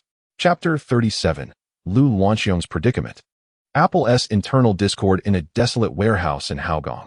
Huang Fukai hurriedly arrived, his heart racing with urgency. He quickly spotted the disheveled and somewhat haggard Lau Lan Xiong, a surge of vengeful exhilaration flooding his being. Lu, you truly are a challenge to locate. Were it not for my numerous friends, you might have eluded me. A sinister grin spread across Huang Fukai's face, his eyes glinting with fury and hatred. Upon hearing the voice, Lau Lan Xiong lifted his gaze, and upon recognizing Huang Fukai, his pupils constricted sharply. It's you, Huang Fukai. What do you intend to do? Lau Lan Xiong stammered with trepidation. Huang Fukai's expression darkened, his eyes ablaze with wrath. He gritted his teeth and bellowed, what do I intend to do? Have you found amusement in toying with me these past few days? I have awaited your deposit for 3 days. Where is the money? His voice resonated with anger and despair. He continued to roar. The stock of Aimigao has surged over tenfold, and financial institutions like HSBC and Hang Seng are hounding me for shares. How am I to repay them? To buy back those stocks now requires 500 to 600 million Hong Kong dollars. What am I to use, your life? His fists clenched tightly, veins bulging with tension. The more he pondered, the angrier he became. Seizing a metal rod from the ground, Huang Fukai, with a fierce countenance, swung it toward Lau Lan Xiong. Ah! Lau Lan Xiong let out a blood-curdling scream, collapsing to the ground, bloodied and defeated. This is what you get for trying to vanish, Huang Fukai shouted, swinging the metal rod with fervor, as if to expel every ounce of his pent-up rage. Beside them, Peng Yaju observed the stillness of Lau Lan Xiong and sensed the gravity of the situation, promptly signaling his subordinates to restrain the increasingly uncontrollable Huang Fukai. In this capitalistic world, both Xiangjiang and Haogong are dominated by affluent magnates. Individuals like Peng Yaju are relegated to existing in their shadows, mere pawns in their game. Though Peng Yaju often presented himself with bravado, he was acutely aware of the circumstances. Lau Lan Xiong, after all, was a billionaire and had been invited to this place by Peng Yaju himself. Should Lau Lan Xiong perish on his territory, the first to exact retribution would be the gambling king. Peng Yaju crouched down to assess the situation, discovering that Lau Lan Xiong still had a flicker of life. Without hesitation, he commanded his subordinates, quickly, take him to our clinic. In the office of the chairman at Aimigao, Tao Wenzhong respectfully placed a report before Zhang Qiming. Speaking softly, Chairman, here is today's market closing report for Aimigao. Additionally, I have gathered the stock price information for Gome Electrical as you previously requested. Zhang Qiming nodded slightly, taking the report into his hands and slowly unfolding it to scrutinize its contents. Before long, an unmistakable expression of joy began to illuminate his face. The report clearly indicated that the stock of Aimigao closed today at 145 Hong Kong dollars. Consequently, the company's market capitalization surged to 23.2 billion Hong Kong dollars, reflecting an astonishing increase of 13 times. In just one day, this translated to a personal fortune exceeding 1 billion. Such a remarkable rise in wealth undoubtedly filled Zhang Qiming with genuine joy. Following the dissemination of the news regarding a substantial order for Chengda Electric, the stock price of Chengda Electric skyrocketed, more than doubling by the close of the afternoon session. Zhang Qiming had previously taken a long position of 100 million Hong Kong dollars, which now yielded an unrealized gain exceeding 100 million Hong Kong dollars, real money that could be liquidated at any moment. Despite the rapid increase in his net worth, Zhang Qiming found that most of his funds were tightly bound in the stock market, leaving him with very little liquid cash. At this moment, the considerable profit undoubtedly provided him with immense confidence and motivation. However, when Zhang Qiming reflected on how Li Chaoren managed to raise tens of billions in merely half an hour to acquire the Hong Kong Electric Company, he could not help but feel envious. There might be suspicions of HSBC deliberately easing liquidity, yet it also highlighted Li Chaoren's value. Zhang Qiming realized the vast gulf between himself and these top-tier business magnates and acknowledged that he still had a long journey ahead, necessitating greater effort to catch up. With this thought, Zhang Qiming felt a surge of determination and turned his gaze to Assistant Tao Wenjiang, saying, "Assistant Tao, please arrange for Chun Xiaofei from the sales department to meet with me immediately." "Understood, Chairman. Please hold on for a moment. I will contact him right away." Tao Wenjiang replied before swiftly exiting the office to convey Zhang Qiming's instructions. Upon receiving Tao Wenjiang's notification, Chun Xiaofei wasted no time, promptly grabbing a report and hurrying to Zhang Qiming's office. "Chairman, here is the order status for cooling fans and chassis for this week. Please have a look," Chun Xiaofei said, placing a well-organized report before Zhang Qiming. Zhang Qiming slightly nodded without perusing the report and inquired, "Could you elaborate on the current situation?" At this, Chun Xiaofei immediately reported, "Chairman, this week we have successfully expanded to over 10 new clients across Japan, Europe, and North America. However, these companies do not have a significant shipping volume, with total orders amounting to over $65 million. Hearing this figure, Zhang Qiming calculated internally that at this rate, the company's performance should steadily improve. A satisfied smile crept onto his face as he nodded in approval. Noticing Zhang Qiming's silence, Chun Xiaofei continued, "Chairman, the global personal computer market is fiercely competitive. While we have achieved some success, we must continue to strive to solidify our position." Zhang Qiming acknowledged this with a nod, fully aware of the current market dynamics. Presently, only Dell and Apple dominate the substantial shipment volumes, collectively accounting for 70% of the total market share, while other computer companies are merely minor players with limited shipping quantities. Upon contemplating Apple Incorporated, Zhang Qiming inquired, "I recall having instructed a focused follow-up on Apple's computers. Have we not secured any orders from them?" He remembered the complaints surrounding the overheating issues of their computers. Chun Xiaofei, with a wry smile, elucidated, "Chairman, you may not be aware, but Gao Yujie and her team visited Apple, yet they were unable to meet even with the responsible individuals. Is Apple truly so haughty? Did you not encounter Jobs himself?"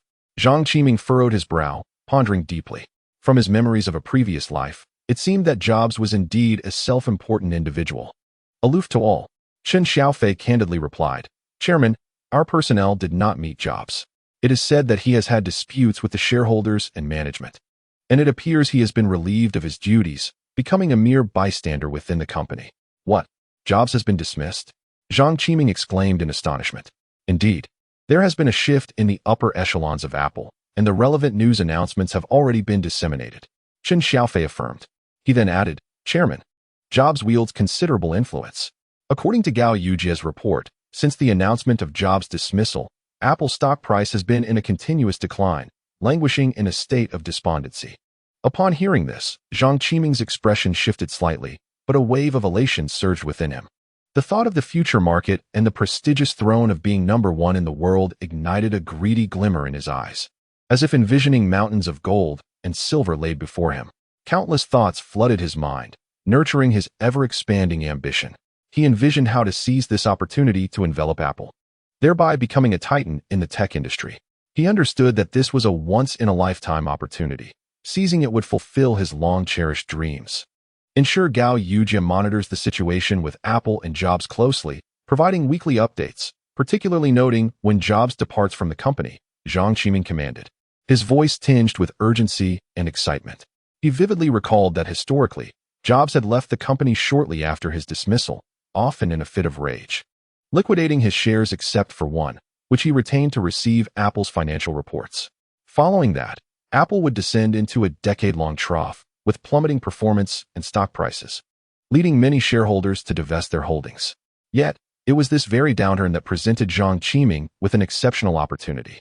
However, no matter how low Apple's market value sank, the requisite capital remained substantial. He still needed to generate significant revenue. Where could such opportunities be found? Zhang Qiming sank into deep contemplation. Chapter 38, The Unstoppable Surge. A kidney ailment, have you purchased Aimigao stocks? This phrase seemed to possess a certain allure. As the stock market closed on the first day, it rapidly circulated throughout Hong Kong, becoming the primary inquiry among countless investors. In no time, discussions regarding Aimigao stocks filled the streets and alleys. As people fervently exchanged their opinions and speculations, television, newspapers, and various media outlets naturally seized upon this sensational news, with major financial sections reporting the astonishing phenomenon of Aimigao's stock soaring more than tenfold. These reports ignited a fervor within countless investors, stirring their passions and causing their blood to surge with excitement. By the next day, as the stock market opened, Aimigao's share price ascended like a rocket, maintaining its fervent momentum, with stocks remaining exceedingly difficult to procure. Any sell orders were swiftly snatched up. Investors unable to acquire Aimigao shares redirected their hopes of fortune towards Fukda Electric, which became the new focal point of speculation. A multitude of investors flocked to the market, eagerly purchasing shares of Fukda Electric, resulting in a significant surge in its stock price. Particularly, when Fukda Electric announced during a press conference at 10 a.m. that it had secured orders for millions of motors from Aimigao, the excitement reached a fever pitch. Stimulated by this overwhelmingly positive news, more investors eagerly joined in, unhesitatingly buying Fukda Electric stocks. By the time the market closed for the morning session, Fukda Electric stock price had doubled compared to the previous day, leaving observers astounded. Consequently, the market capitalization of Fukda Electric soared, nearing 1 billion Hong Kong dollars. Aimigao's market value astonishingly surpassed the remarkable threshold of 4 billion Hong Kong dollars, setting a new historical record. Amidst such a frenzied stock market, Zhang Qiming furrowed his brow, observing the excited demeanor of Tao Wenzhong, and remarked, "Such fervor among investors may not necessarily be a good thing. Aimigao's stock price has evidently been inflated excessively, appearing rather overvalued." Tao Wenzhong quickly responded in agreement. "Chairman, this precisely reflects the confidence investors have in Aimigao. They firmly believe that you will lead them to substantial profits in the future." Zhang Qiming smiled faintly and shook his head, saying, "While that may be true, how many individuals can genuinely hold onto Aimigao's stock in the long term? If investors truly could maintain their holdings, the potential for tenfold or hundredfold profits would indeed be attainable. Unfortunately, most individuals tend to prioritize immediate gains. A market capitalization of 4 billion is sufficient for Aimigao to rank among the top 30 in the current Hong Kong stock market." Zhang Qiming believed that, with his foresight of future trends, Aimigao's market value would undoubtedly far exceed the current 4 billion Hong Kong dollars. However, the prevailing exuberance in the stock market might not bode well.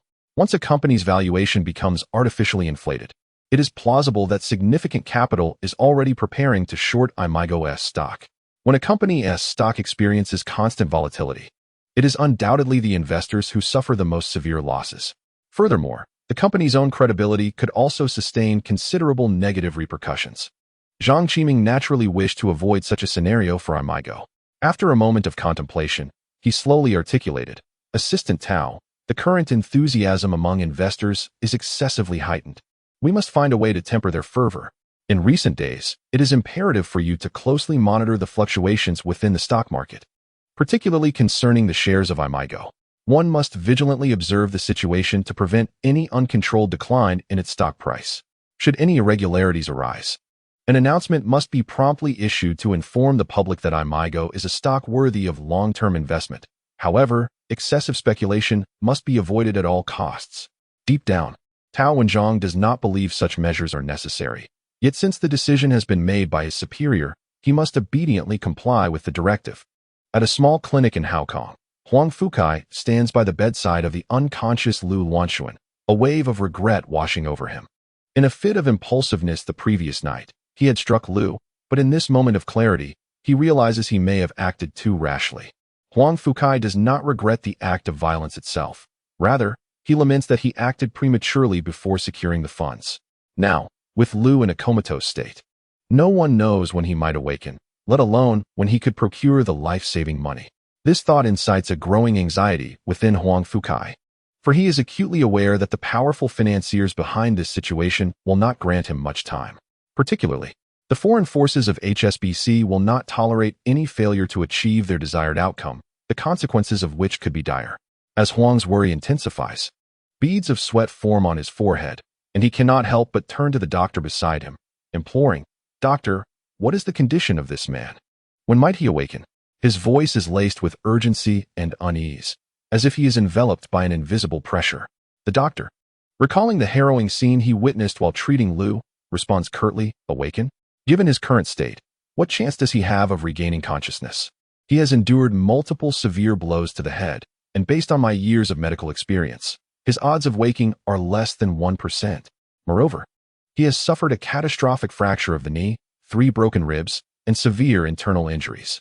Even one of his kidneys is damaged beyond repair.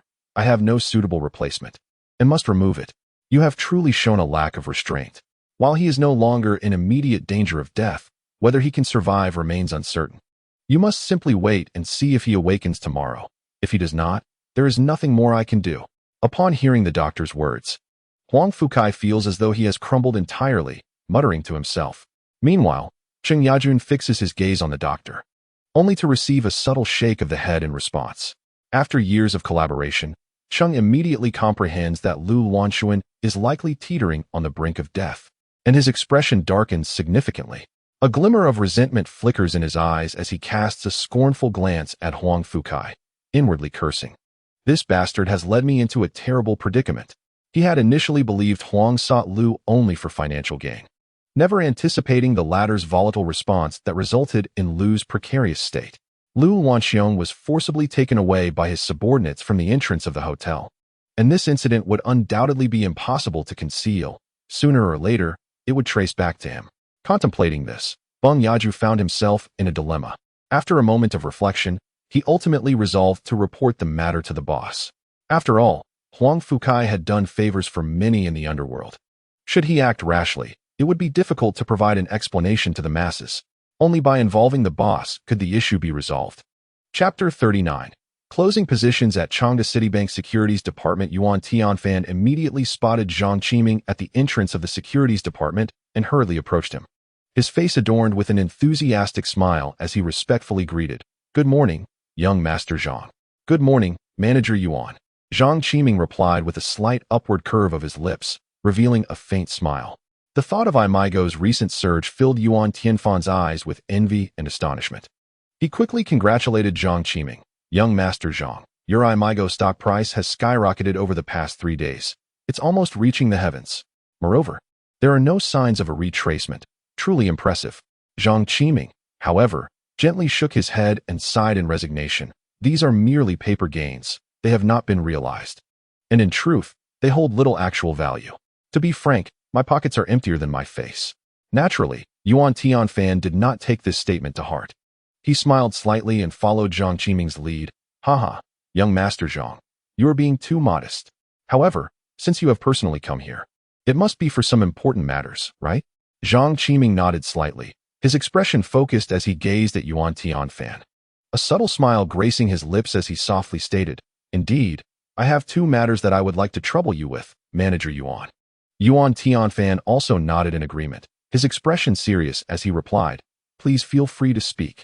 Zhang Qiming leisurely extended a slender finger and calmly remarked, "Firstly, I need you to assist me in closing out the long orders for Fukda Electric that I previously placed." Upon hearing this, Yuan Tianfan's face displayed a look of astonishment, and he blurted out, "Young Master Zhang, Fukda Electric has already surged over 3-fold. It is undoubtedly a star stock in the market, second only to Aimigao. Given the current momentum, it seems there is still several days of upward potential. Would it not be somewhat disadvantageous to close the position now?"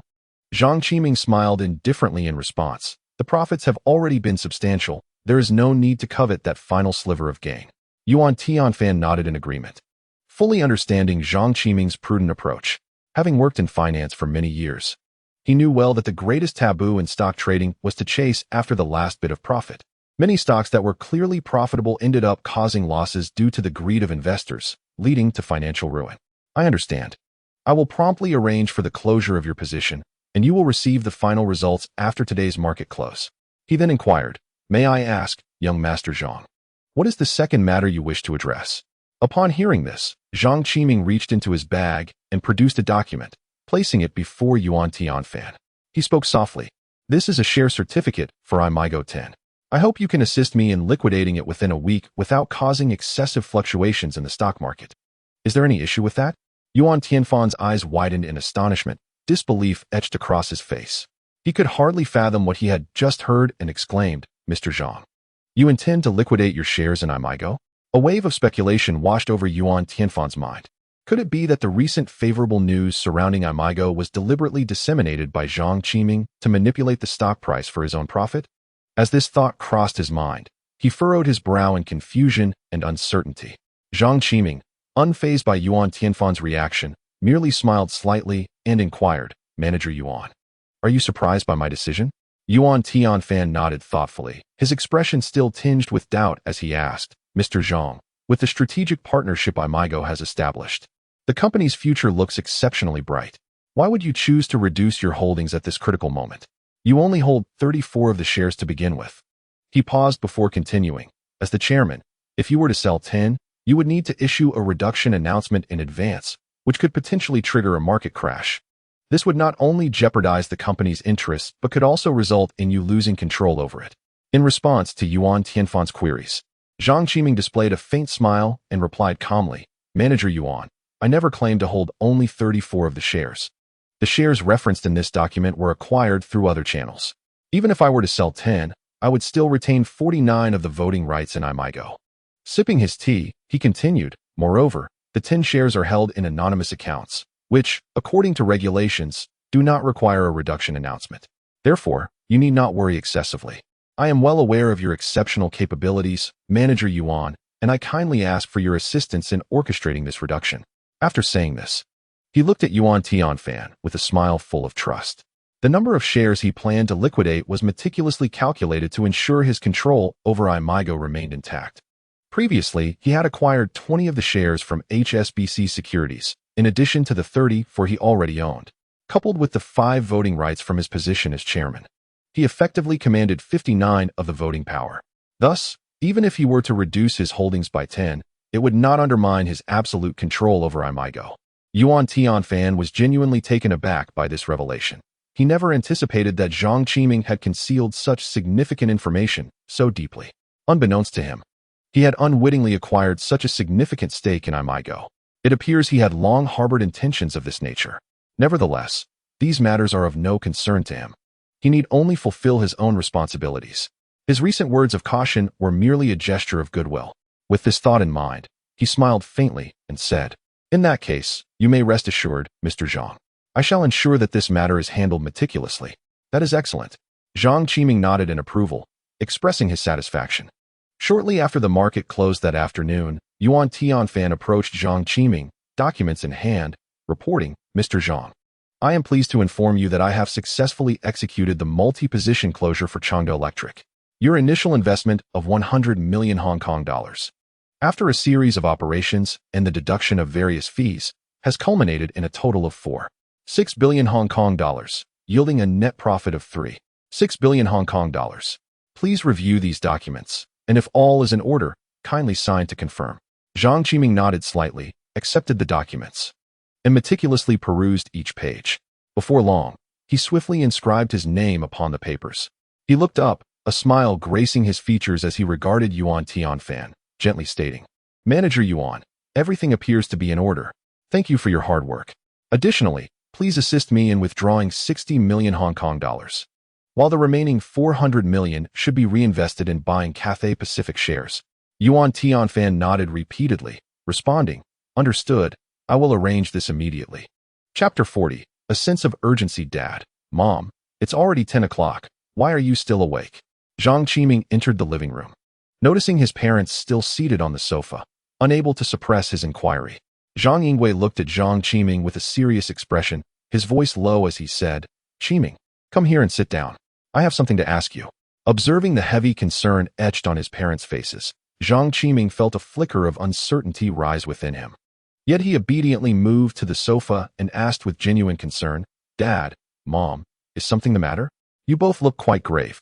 After a brief silence, Zhang Yingwei slowly inquired, "Lau Lan Xiong has encountered trouble. Did you instigate this?" Upon hearing this news, Zhang Qiming's expression shifted slightly, and he pressed further. "Did Lau Lan Xiong come to our home seeking your favor again?" "Humph, he truly is relentless." However, Zhang Yingwei shook his head, his demeanor growing increasingly somber. "No, Lau Lan Xiong did not come to us. Rather, he has found himself in a predicament." "In trouble? What happened?" Zhang Qiming asked, curiosity piqued. At this moment, Li Shiying, standing nearby, could not contain her curiosity either. "Son, you truly had no hand in this, did you?" Zhang Qiming responded without hesitation. "What do you mean by saying I instigated this?" "Dad, Mom, if I had done something, I would never hide it from you. A mother knows her son well." Upon seeing Zhang Qiming's expression, Li Shiying realized he was truthful, and the weight that had burdened her heart finally lifted. Exhaling deeply, she remarked, "As long as it isn't you, that's a relief. I have always known my son would never engage in unlawful activities." Zhang Yingwei, who had initially worn a grave expression, visibly relaxed as he proceeded to inform Zhang Qiming of the unfortunate incident involving Lau Lan Xiong. "What? How utterly tragic!" Zhang Qiming exclaimed upon learning that Lau Lan Xiong had been brutally attacked in Haokong, leaving him in a comatose state and even resulting in the removal of one of his kidneys. He was taken aback, for such a calamity had never occurred in his previous life, coupled with the existing tensions between their family and Lau Lan Xiong. It was no wonder that his parents harbored suspicions, contemplating whether this incident might be related to him. Zhang Qiming hastily clarified, "Father, Mother, I assure you, I am in no way connected to Lau Lan Xiong's predicament. I only just learned of his condition from you. Nevertheless, I did peruse the newspapers today, and I found no mention of this matter. How did you come to know?" After a brief pause, Zhang Yingwei continued, "Lau Lan Xiong is a billionaire, and the incident occurred in Haokong, seemingly linked to the Haokong casino. How could the gambling king allow such news to circulate? It would severely impact his business. Thus, several high-profile figures are likely intent on suppressing the information, ensuring it remains under wraps. Moreover, which media outlet would dare to disseminate such news? If it weren't for our entanglement with Lau Lan Xiong, we might have remained oblivious." Zhang Qiming furrowed his brow, pressing further, "Father, since you mentioned that the gambling king is attempting to conceal this information, do you know who exactly harmed Lau Lan Xiong? Has the perpetrator been apprehended? After all, this is not our doing, and it would be quite troublesome if we were to attract unwanted attention." Zhang Yingwei shook his head, replying, "To my knowledge, the assailant is Huang Fukai, the owner of Fukda Securities. The motive stems from Lau Lan Xiong shorting Aimigao, leading to a massive loss for Fukda Securities when he fled before the collapse. Huang Fukai, unable to swallow this affront, sought out Lau Lan Xiong and severely injured him."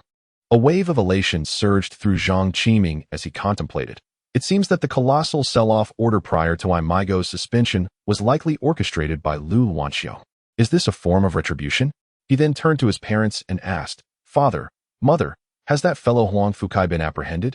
Zhang Yingwei's countenance darkened significantly as he slowly responded, "Not yet. It is said that he has already fled. Huang Fukai is rumored to have amassed wealth through dubious means by aiding gangs in money laundering.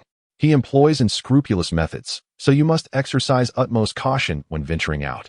Given the magnitude of the loss Huang Fukai suffered due to Aimigao, we cannot rule out the possibility of retaliation against us." Li Shiying, equally concerned, echoed, "Indeed, son. Hong Kong is unlike other places. In earlier years, it was particularly chaotic, only improving somewhat after the establishment of the Independent Commission Against Corruption in recent years. Therefore, always remember to bring Master Qin along when you go out.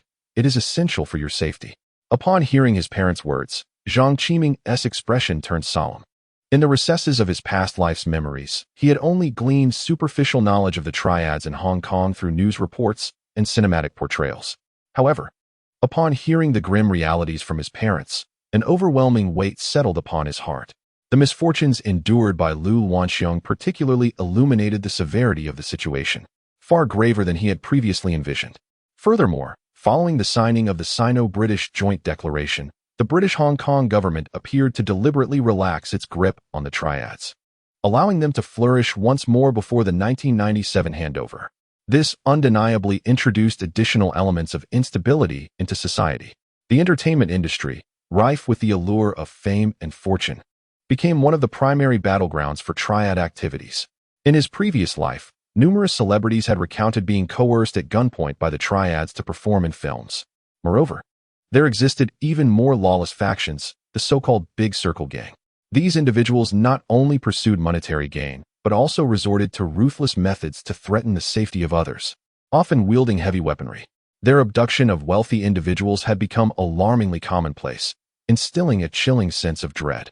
The incidents of kidnappings among affluent Hong Kong residents had even been adapted into television dramas, heightening Zhang Qiming's vigilance. In an effort to alleviate his parents' concerns, Zhang Qiming took a deep breath, striving to suppress the tumult of emotions surging within him and forcing himself to regain composure.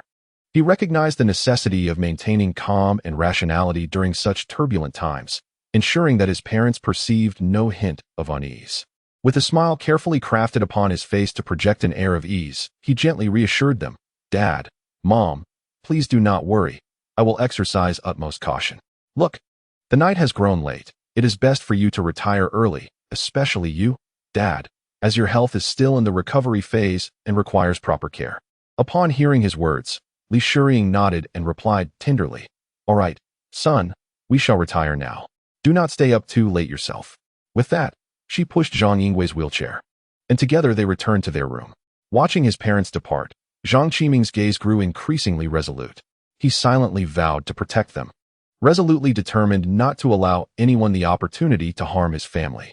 Recalling the sudden wave of unease that had washed over him moments ago, a flicker of fierce determination ignited in his eyes. "No one shall harm my family," he murmured to himself, his tone brimming with resolve and unwavering conviction.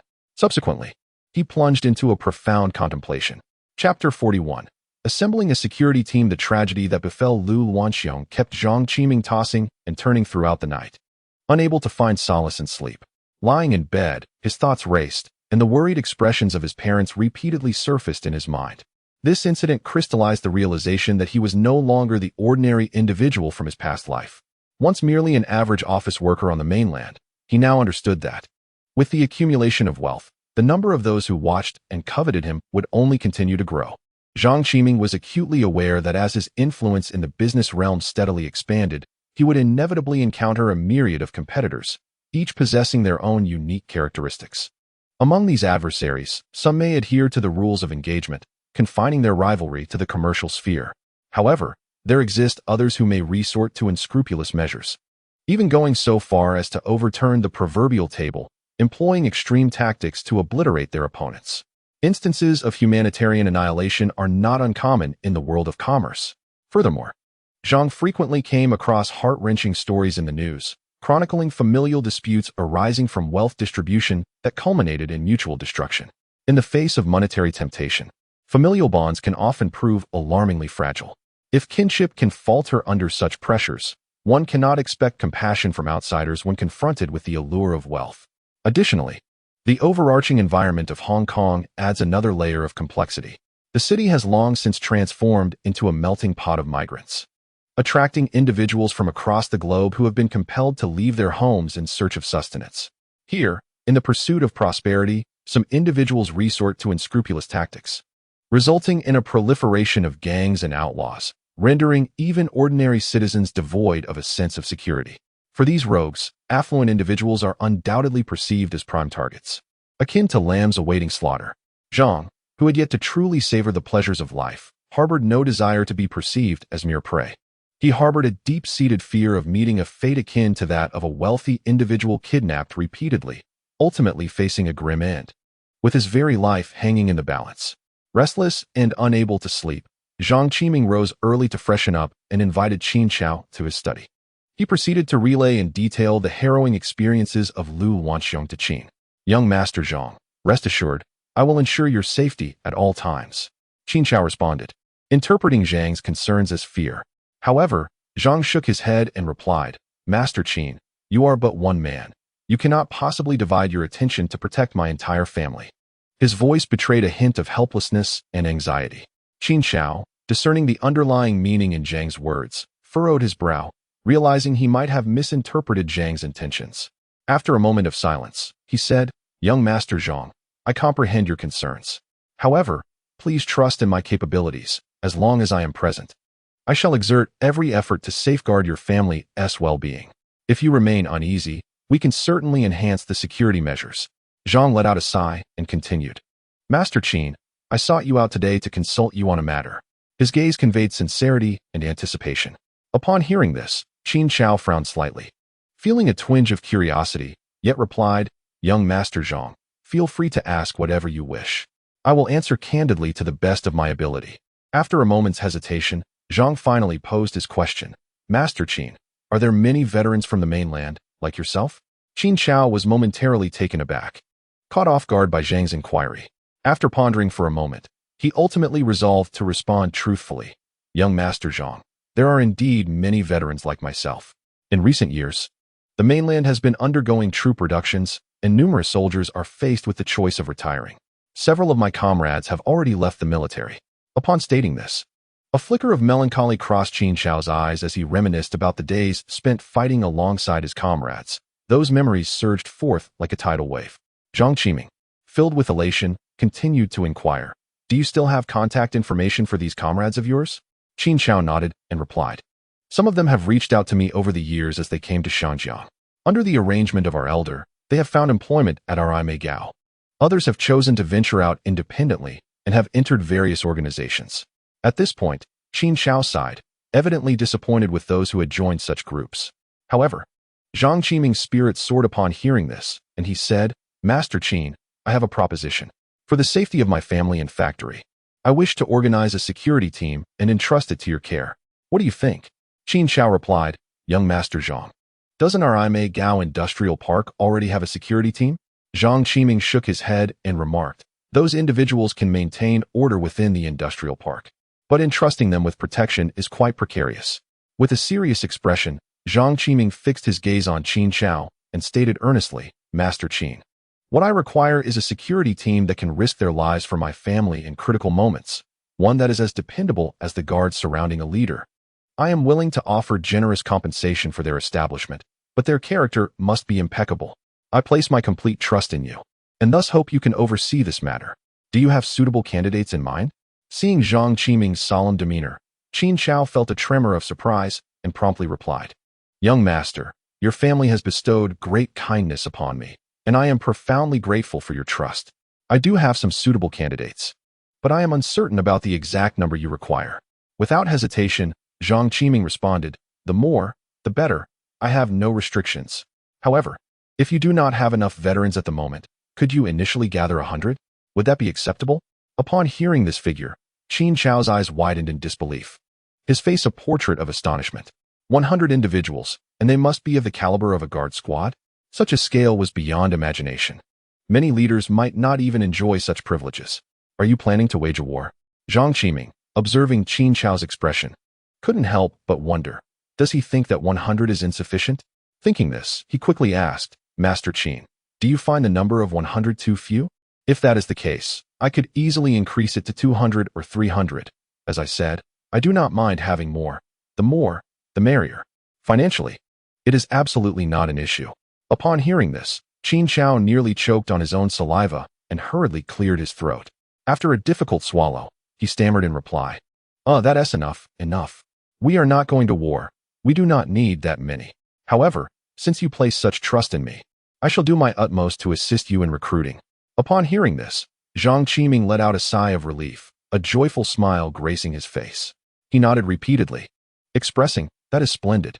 I am truly grateful to Master Qin. I entrust everything to you." Chapter 42. My Yunfei's Ho within the office of the chairman of Aimigao. Zhang Qiming and Qin Chao were engaged in casual conversation. Zhao Ruixiong entered, immediately greeting them with a broad smile. "Good morning, Chairman." "Good morning, Master Qin." Zhang Qiming responded with a smile. "Director Zhao, I have summoned you today primarily to discuss two matters." Zhao Ruixiong's expression turned serious as he inquired, "Chairman, are you referring to the production progress of the new product?" Zhang Qiming nodded, smiling as he replied, "Precisely. How is the progress thus far?" A hint of delight appeared on Zhao Ruixiong's face as he reported, "Chairman, We are currently operating on a 3-shift system, producing 30,000 sets daily. At this pace, we estimate that the required order of 1 million sets will be completed in just over a month. Furthermore, once the output from Gome Electric's motors increases, our overall production could rise even further, potentially allowing for an even swifter completion. Upon hearing this, Zhang Qiming could not help but smile with satisfaction, exclaiming, "That is truly wonderful." He then inquired, "By the way, Director Zhao, who is currently in charge of our Industrial Park Security Department, how many personnel do we have?"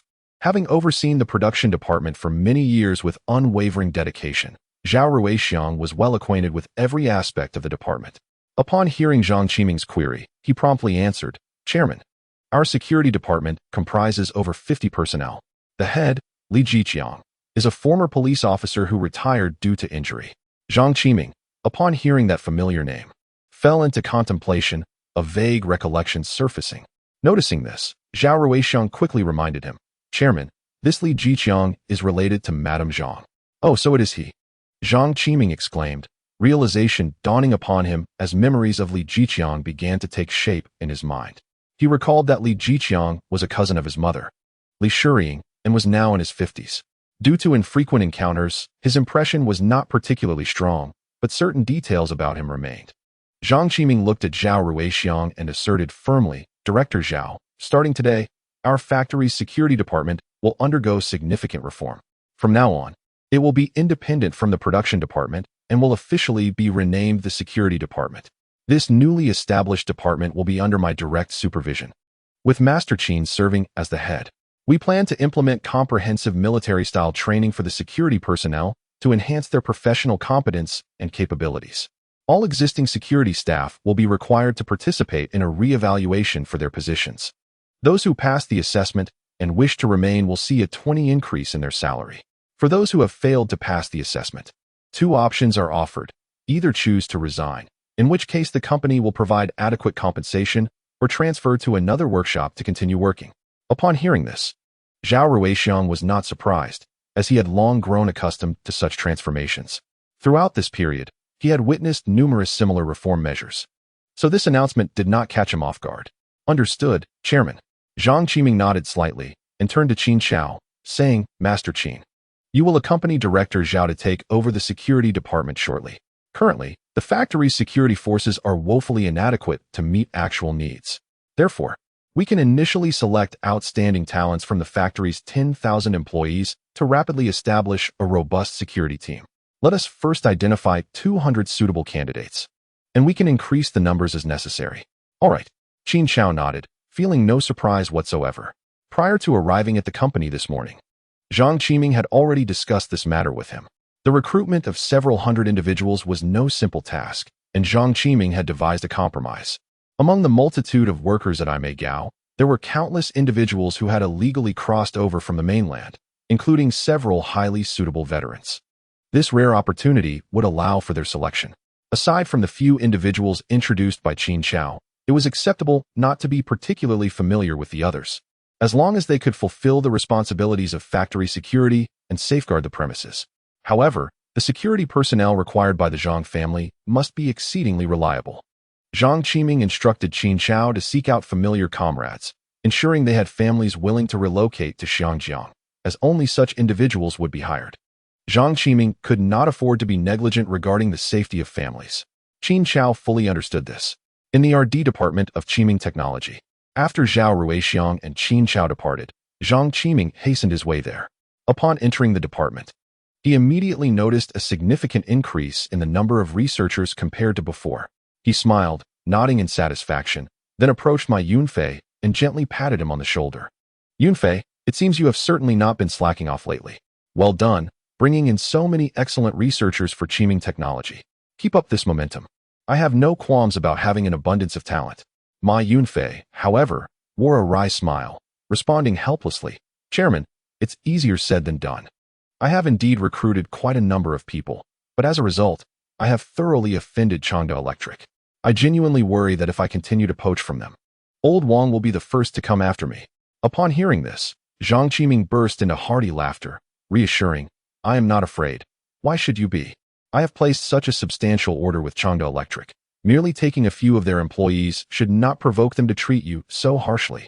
However, speaking of which, how many individuals have you managed to recruit from Chung Electric? Ma Yunfei cautiously replied. Chairman, our company currently has 50 research and development personnel, of which 30 have been recruited from Chung Electric. Do you believe this approach will pose any significant issues? Zhang Qiming, upon hearing this, displayed a peculiar expression, his gaze fixed intently upon Ma Yunfei, momentarily at a loss for words. My goodness, this young man possesses quite the talent for recruitment. Chung Electric has just over 100 RD personnel, and he has successfully drawn away nearly a third of them. No wonder that old Wang was so irate. Nonetheless, it must be said that Ma Yunfei has executed the entrusted task magnificently and truly deserves commendation. Consequently, Zhang Qiming expressed his affirmation and encouragement to Ma Yunfei, then inquired with concern, Yunfei, what is the current progress regarding the heat sinks for the computer motherboards? Is the manpower sufficient? Ma Yunfei confidently responded, Chairman, we currently have ample personnel. The requirements for the heat sinks are indeed higher than those for the fans in the chassis. However, with the design concepts you provided as a reference, coupled with the expertise of the researchers we recruited from Chung Electric, we have successfully overcome the most challenging technical requirements for the motor components and created a prototype. I am confident that we will achieve large-scale production shortly. Zhang Qiming nodded with a smile and stated, since we have sufficient manpower, we shall refrain from seeking out talents from Chung Electric for motor-related positions. Additionally, we must expedite the transition of the heat sinks into the production phase, as this product will be the inaugural offering of Qiming technology. The future availability of research and development funds for the company will largely depend on the profits it generates. Of the profits earned from this product, I will allocate 30% to remain within the company for our defunding. Chairman, rest assured, I will not disappoint you. Upon hearing Zhang Qiming's commitment, Ma Yunfei's eyes sparkled with enthusiasm as he patted his chest and assured Zhang Qiming, excellent, I have confidence in you. You may continue with your work. I have other matters to attend to and shall take my leave. Zhang Qiming held a high regard for Ma Yunfei's abilities and, having spoken, turned to depart. Chapter 43. The Whimsical Flying Man. When discussing the film industry in Hong Kong, one cannot overlook the Shaw Brothers studio and its affiliated TVB, along with their co-founder, Sir Run Shaw. It can be asserted that the current flourishing state of the Hong Kong film industry owes much to the Shaw Brothers, which undoubtedly holds a significant portion of the market. In the later years of the Hong Kong film circle, some have likened Shaw Brothers Studio to a Shaolin temple for nurturing stars. In this realm, whether in front of the camera or behind the scenes, more than half of the individuals have at one time been employed by Shaw Brothers Studio. It is no exaggeration to state that without Shaw Brothers, there would be far fewer exceptional film talents, and consequently, the present cinematic boom in Hong Kong would not exist. Moreover, the Shaw film set is renowned as the largest film studio in Asia. In that place, countless classic films from Hong Kong were born. These cinematic masterpieces not only garnered immense popularity in the region, but also captivated audiences across Southeast Asia and Japan. After completing his affairs related to Qiming technology, Zhang Qiming swiftly departed from the Aimigao Industrial Park. He found himself outside a large cinema under the Shaw Brothers banner, situated in Kowloon. His purpose for being there today was unmistakable: to meet Zhong Chuhong and watch her latest film, The Ghostly Flying Man. The film had been released for quite some time, and its box office earnings had already surpassed 10 million Hong Kong dollars. Having awaited his arrival for quite a while, Zhong Chuhong rushed towards Zhang Qiming as soon as she spotted him stepping out of the car. She playfully admonished him, "Why are you so late? The movie is about to start. Hurry, let us get inside." With that, she firmly grasped his hand and quickly made her way toward the cinema. As they walked, Zhang Qiming, feeling somewhat apologetic, explained, "I'm really sorry. I was delayed by some unexpected matters." Before long, they successfully entered the screening room of the cinema and found their seats. As the movie screen gradually illuminated, the iconic emblem of Shaw Brothers appeared on the big screen. Zhang Qiming gazed intently at the display, which showcased the names of the cast and director, including many stars who would later achieve widespread acclaim. The film was directed by the genius filmmaker Wang Jing, renowned as the king of commercial cinema. The cast featured familiar names such as Zhong Zhengtao, Zheng Zishir, Li Lizhen, and Chun Baixiang, with Zhong Chuhong shining as the leading actress, her fame eclipsing all others at that moment. Director Wang Jing also made a cameo appearance as a supporting character. As the film commenced, Zhang Qiming was enveloped in a sense of nostalgia for classic cinema. However, having grown accustomed to the high-definition films of later years, he quickly lost interest upon encountering the film's hazy visuals. Before long, he leaned against Zhang Qiming and succumbed to sleep. The joyful laughter and excitement of the audience contrasted sharply with Zhang Qiming's slumbering form, much to Zhang Qiming's irritation. She repeatedly pinched and nudged him, leaving several red marks on his arm. It was not until the film concluded and the lights in the screening room brightened that Zhang Qiming groggily awakened. Upon opening his eyes, he was met with Zhang Qiming's fierce gaze, one that seemed ready to devour him. Realizing the situation, he awkwardly rubbed his nose and hastily explained, "Sister Hong, I apologize. I didn't rest well last night, and I must have dozed off. How about we watch it again?" Zhang Qiming rolled her eyes dramatically and shot him a glare, stating, "Watch it again? No way. We need to head to the film's celebration banquet." Hearing this, Zhang Qiming appeared bewildered, as she had not mentioned this event to him beforehand. "A celebration banquet?" he inquired, puzzled. Indeed. Zhang Qiming nodded affirmatively, continuing to explain. She noted that Shaw Brothers rarely hosted such events, and it was rumored that the decision was made on a whim by the venerable Shaw. He was not fond of public attention, so they hurried on. With a sense of urgency, Zhang Qiming could not help but inquire, "Sister Hong, had you informed me sooner? I could have prepared some gifts to enhance the occasion. Arriving empty-handed feels rather inappropriate, does it not?" Zhang Qiming shot him a glance and replied, "This is merely a movie celebration. There is no need for such formalities. Your presence alone is sufficient to honor them." Once they were in the car, Zhang Qiming leaned against Zhang Qiming, whispering, "I heard from Wang that Shaw Brothers might be closing down." Upon hearing this news, Zhang Qiming felt a slight stir within him. He was aware that historically, Shaw Brothers had indeed faced closure, though he was uncertain of the timeline. Now, upon Zhang Qiming's words, it dawned on him that it could very well be this year.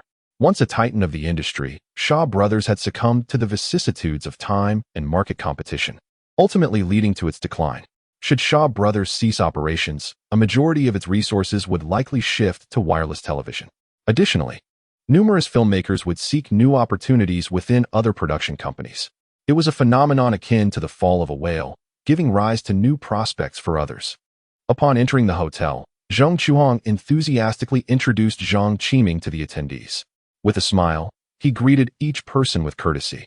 When he approached an elderly gentleman, approximately 70 years of age and rather slender, he gently bowed and respectfully stated, "Sir Shaw, it is a great honor to be invited to this film celebration hosted by you." Sir Shaw Ifu responded with a warm and amiable smile, "Chairman Zhang, we warmly welcome you to our film celebration." Zhang Qiming quickly waved his hand, humbly saying, "Sir Shaw, you are my elder. Please, simply call me Qiming." Filled with genuine admiration and respect for this philanthropist who had generously donated over 10 billion Hong Kong dollars and constructed thousands of school buildings in mainland China, Zhang Qiming felt a deep reverence. Sir Shaw Ifu perceptively recognized Zhang Qiming's sincerity, nodding in acknowledgement before continuing, "You need not refer to me as sir. Those close to me often call me Uncle Lu, and you may do the same." With a delighted smile, Zhang Qiming replied, "Very well, Uncle Lu. I hope you will extend your guidance and support to Ah Hong during her film projects here." Sir Shaw Ifu nodded, saying, "Qiming, Ah Hong is a young lady. It is rare for someone in this industry to maintain such integrity." Nearby, Chen Baixiang teased, "Sister Hong, Uncle Lu is speaking highly of you. Your boyfriend truly cares for you," requesting Uncle Lu's support. Li Lizhen chimed in, "Sister Hong, your boyfriend is so tall and robust, and he is quite wealthy. If only I had a boyfriend like yours. Ah Zhen, with so much food around, can you not keep your mouth shut?" Zhang Qiming smiled and playfully engaged with Li Lizhen. In the Kowloon district, at the Zhang family villa, Zhang Qiming, with a rosy visage, leaned against Zhang Qiming's chest and softly inquired, "You big fool, what did you discuss with Sir Shao at the celebration banquet? You seem to be having quite a delightful conversation." Zhang Qiming affectionately stroked Zhang Qiming's hair and chuckled in response, "Nothing particularly special, just casual chatter. He holds you in high regard, mentioning how rare it is to find someone like you in this industry." Zhang Qiming felt a warmth in her heart upon hearing this, yet feigned annoyance, pouting, "Humph, I don't believe what you're saying." Zhang Qiming imitated Xiao Yifu's tone, expertly mimicking him. Uncle Lu remarked that Ah Hong is indeed a rare gem in the entertainment world, a woman who maintains her integrity. You, young man, ought to cherish her well. Upon hearing this, a wave of warmth surged within Zhang Qiming, but she still pretended to be aloof, asking, "What else did he say?" Instead of directly answering her question, Zhang Qiming posed another, "Hongjia, do you enjoy making films?" Zhang Qiming was momentarily taken aback, a glimmer of confusion crossing her eyes. But she quickly regained her composure and replied earnestly, "Not really. I merely view films as a means to earn money. Once I accumulate enough wealth to secure a comfortable life for my later years, I shall choose to retire from the industry." Observing Zhang Qiming's earnest demeanor, Zhang Qiming understood that her words were sincere. After all, in his past memories, Zhang Qiming had indeed retired from the industry at the peak of her fame. Then, Zhang Qiming posed another question, "Hongjia, have you ever considered becoming a formidable woman like Fang Yihua?" "Not at all. Being a strong woman is far too exhausting." Zhang Qiming answered without hesitation. The moment her words left her lips, she suddenly realized something, wide-eyed and incredulous, gazing at Zhang Qiming. "Big fool. Are you considering starting a film company?" In response to Zhang Qiming's inquiry, Zhang Qiming revealed a mischievous smile, ambiguously replying, "It depends on the circumstances." He then shifted the conversation, teasingly remarking, "Hongjia, didn't you know? The big fool only knows how to rely on brute strength." With that, Zhang Qiming began to take action. Chapter 44. Crafting Luxury Fashion. As time progressed, the economy of Hong Kong continued to flourish, with the number of ultra-high net worth individuals steadily increasing. By the later years, Hong Kong had ascended to the forefront globally in terms of high net worth populations. This data vividly illustrates the wealth accumulation and economic prowess of Hong Kong. The affluent consumers' fervor and pursuit of luxury goods have never waned, establishing Hong Kong as a coveted shopping paradise for luxury items. Particularly after entering the 1990s, Hong Kong not only emerged as Asia's luxury consumption center, but also claimed a significant position on the global stage. It became a hub for the world's premier luxury brands, offering an extensive array of fashion apparel, exquisite jewelry, and high-end timepieces, showcasing the most comprehensive selection of luxury boutiques worldwide. In the rankings of globally popular luxury shopping cities, Hong Kong has successfully ascended to the second position worldwide, trailing only behind Tokyo, Japan. Moreover, the sales of personal luxury goods in Hong Kong are remarkably unparalleled, far surpassing those of other cities. Particularly in the realm of luxury apparel and footwear, Hong Kong consistently retains its preeminence. In terms of demand for jewelry and watches for both men and women, it also holds the leading position in the Asia-Pacific region. Such immense business opportunities, naturally, have drawn numerous internationally renowned luxury brands to establish their presence in Hong Kong. Brands such as Hermès, Chanel, Louis Vuitton, and Dior have either set up flagship stores or are actively expanding their business footprint to cater to the burgeoning market demand. These actions undeniably reflect the significant importance that luxury brands place on the Hong Kong market. However, this is a narrative of the future. In the 1980s, there were no local enterprises in Hong Kong dedicated to cultivating high-end luxury brands. Even the prominent watch brand Wang Pundi Xiong, which has recently emerged in Hong Kong, remains confined to acting as an agent for European and American luxury brands, lacking an independent brand of its own. The luxury brands that would later gain global acclaim are currently in their nascent stages, with some yet to be established. While Hong Kong possesses unique advantages, it is regrettable that it has yet to birth a luxury brand of worldwide renown. At a film celebration banquet, when Zhang Qiming and Xiao Yifu were conversing, Xiao Yifu jokingly inquired if Zhang Qiming had any intention of venturing into the film industry. Zhang Qiming initially planned to decline, as the scale of Hong Kong's film market is limited, with annual box office totals barely surpassing 1 billion Hong Kong dollars. Furthermore, it would have to contend with the formidable competition from Hollywood in the future. Whether Xiao Yifu was intentionally provocative or merely speaking offhandedly, he suddenly mentioned that Pundi Xiong had lavishly invested in establishing a film company to win the favor of a beloved woman, and was also preparing to rent the Shaw Brothers cinema. Zhang Qiming was acutely aware that Xiao Yifu's remarks were clearly intended for him, aiming to draw him into the fray to enhance his negotiating leverage. However, upon hearing this news, a multitude of other thoughts immediately filled Zhang Qiming's mind. He understood that a person like Pundi Xiong would not undertake such a significant endeavor merely for the sake of a woman. The underlying motive was likely to better promote the luxury goods he possessed. The widespread adoration for luxury items is largely attributable to the aggressive marketing efforts of the brands. In reality, the production costs of these luxury goods are often quite low, with the primary expenses stemming from brand promotion and maintenance. Across the globe, virtually every renowned luxury brand maintains close collaborations with major film companies. Nevertheless, Zhang Qiming did not intend to personally delve into this domain. Instead, he planned to entrust this crucial responsibility to Zhong Chuhong for management, while he would provide unwavering support and assistance from the sidelines. For him, the initial motivation to enter the film industry was not dissimilar to that of pan dishing. Qiming, must we truly establish a film company and a clothing brand? I fear I may not be capable of such endeavors. Zhong Chuhong gazed at Zhang Qiming with uncertainty, her heart brimming with apprehension. Zhang Qiming offered a gentle smile, softly patting her hand in reassurance, saying, "Worry not, there is no need for concern. I shall handle everything." His voice exuded conviction and confidence, instilling a sense of comfort in Zhong Chuhong. "Well, since you say so, I shall give it a try." Zhong Chuhong bit her lip, ultimately deciding to muster her courage. Though anxiety lingered within her, the steadfastness of Zhang Qiming invigorated her spirit.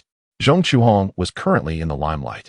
While Zhang Qiming was a renowned young entrepreneur in Hong Kong, wherever they went, they were the center of attention. The media scrutinized their every move, frequently reporting on their activities. Since her association with Zhang Qiming, Zhong Chuhong appeared carefree outwardly, yet internally she bore immense pressure. Numerous tabloids speculated that she was unworthy of Zhang Qiming, and although he and his family seemingly dismissed such gossip, Zhong Chuhong was deeply affected by it.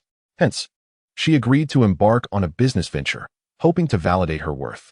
Zhang Qiming smiled as he said, "Very well, I shall take care of the subsequent matters." His tone was casual, as if everything was well within his grasp. Zhong Chuhong nodded gently, choosing not to elaborate further. At that moment, her emotions remained complex. Yet she trusted that Zhang Qiming would manage everything adeptly.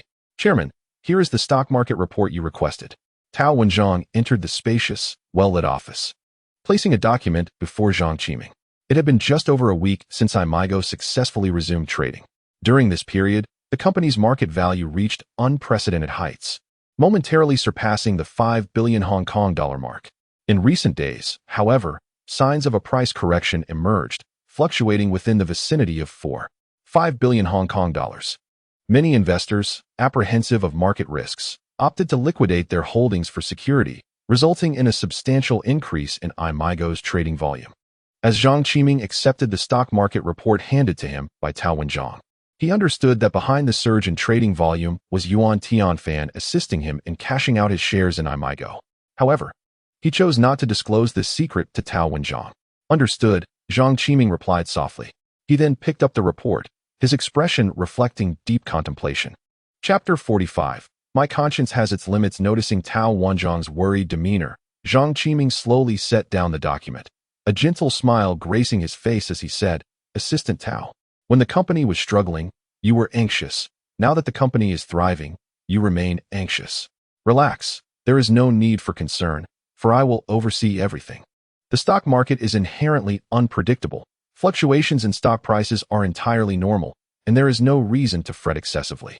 Tao Wenzhong remarked, "Chairman, the turnover rate this time is alarmingly high. I fear there may be deception afoot. Perhaps someone is orchestrating events from behind the scenes. Moreover, I've seen in several newspapers that some individuals are taking out loans to speculate on our Aimigao shares, but the recent fluctuations have caused many to suffer devastating losses. Even worse, some tabloids are unjustly blaming you for this situation. Under your astute leadership, our company has painstakingly emerged from adversity and welcomed a new dawn. We must not allow these financial manipulators to tarnish your reputation and prestige." Upon hearing himself unjustly criticized, Zhang Qiming could not help but smile lightly and responded casually. "Being scolded by others won't cost us anything. As long as we maintain a clear conscience, that suffices. By the way, didn't we previously issue a statement urging shareholders to invest rationally? It is crucial to note that those smaller publications may not be entirely unfounded in their accusations. Yuan Tianfan is merely executing his directives to liquidate stocks, which naturally leads to a significant volume of shares being traded, causing some price fluctuations and resultant losses for investors. This is quite a normal occurrence. As for those investors who have taken out loans to buy stocks, we have already issued warnings about the associated risks. We have done our due diligence. If they choose to persist in their reckless endeavors, we cannot be held accountable." Zhang Qiming would never adopt a mindset akin to that of self-pity. Throughout history, those engaged in commerce have never escaped the fate of criticism. If one is shackled by such so-called reputations, then accomplishing anything would be nigh impossible. Goodness can often invite exploitation. Zhang Qiming understood well that his parents struggled to contend with Lau Lan Xiong, not due to a lack of business acumen, but rather because they were overly benevolent, often allowing their reputations and emotions to hinder them at crucial moments, leading them to forsake evidently correct choices. Zhang Qiming had absorbed many lessons from Zhang Yingwei, who advised him that in dealings and interactions, one must not solely pursue personal gain, but must also uphold one's own conscience and moral principles. He naturally held these words close to his heart, yet he would not strictly adhere to them in every circumstance. The notion of selfless love, he believed, was beyond his capability. His conscience had its limits. As long as his core interests remained unharmed, he was willing to uphold these principles. However, should anyone encroach upon his taboos, their words would hold no weight. This also explained why, in his previous life, he chose to launch fireworks for the Great Green Master. Tao Wenjiang continued, "Chairman, the announcement was made a few days ago, but the shareholders are simply too frenzied. They completely disregard it." Zhang Qiming's lips curled into a subtle smile as he said, "Since we have already issued the announcement, that is sufficient. When one offers sacrifices to the Bodhisattva in a temple, seeking blessings for wealth, it does not guarantee immediate results. If one's heart is not steadfast, not even in the next life will the Bodhisattva ensure their prosperity.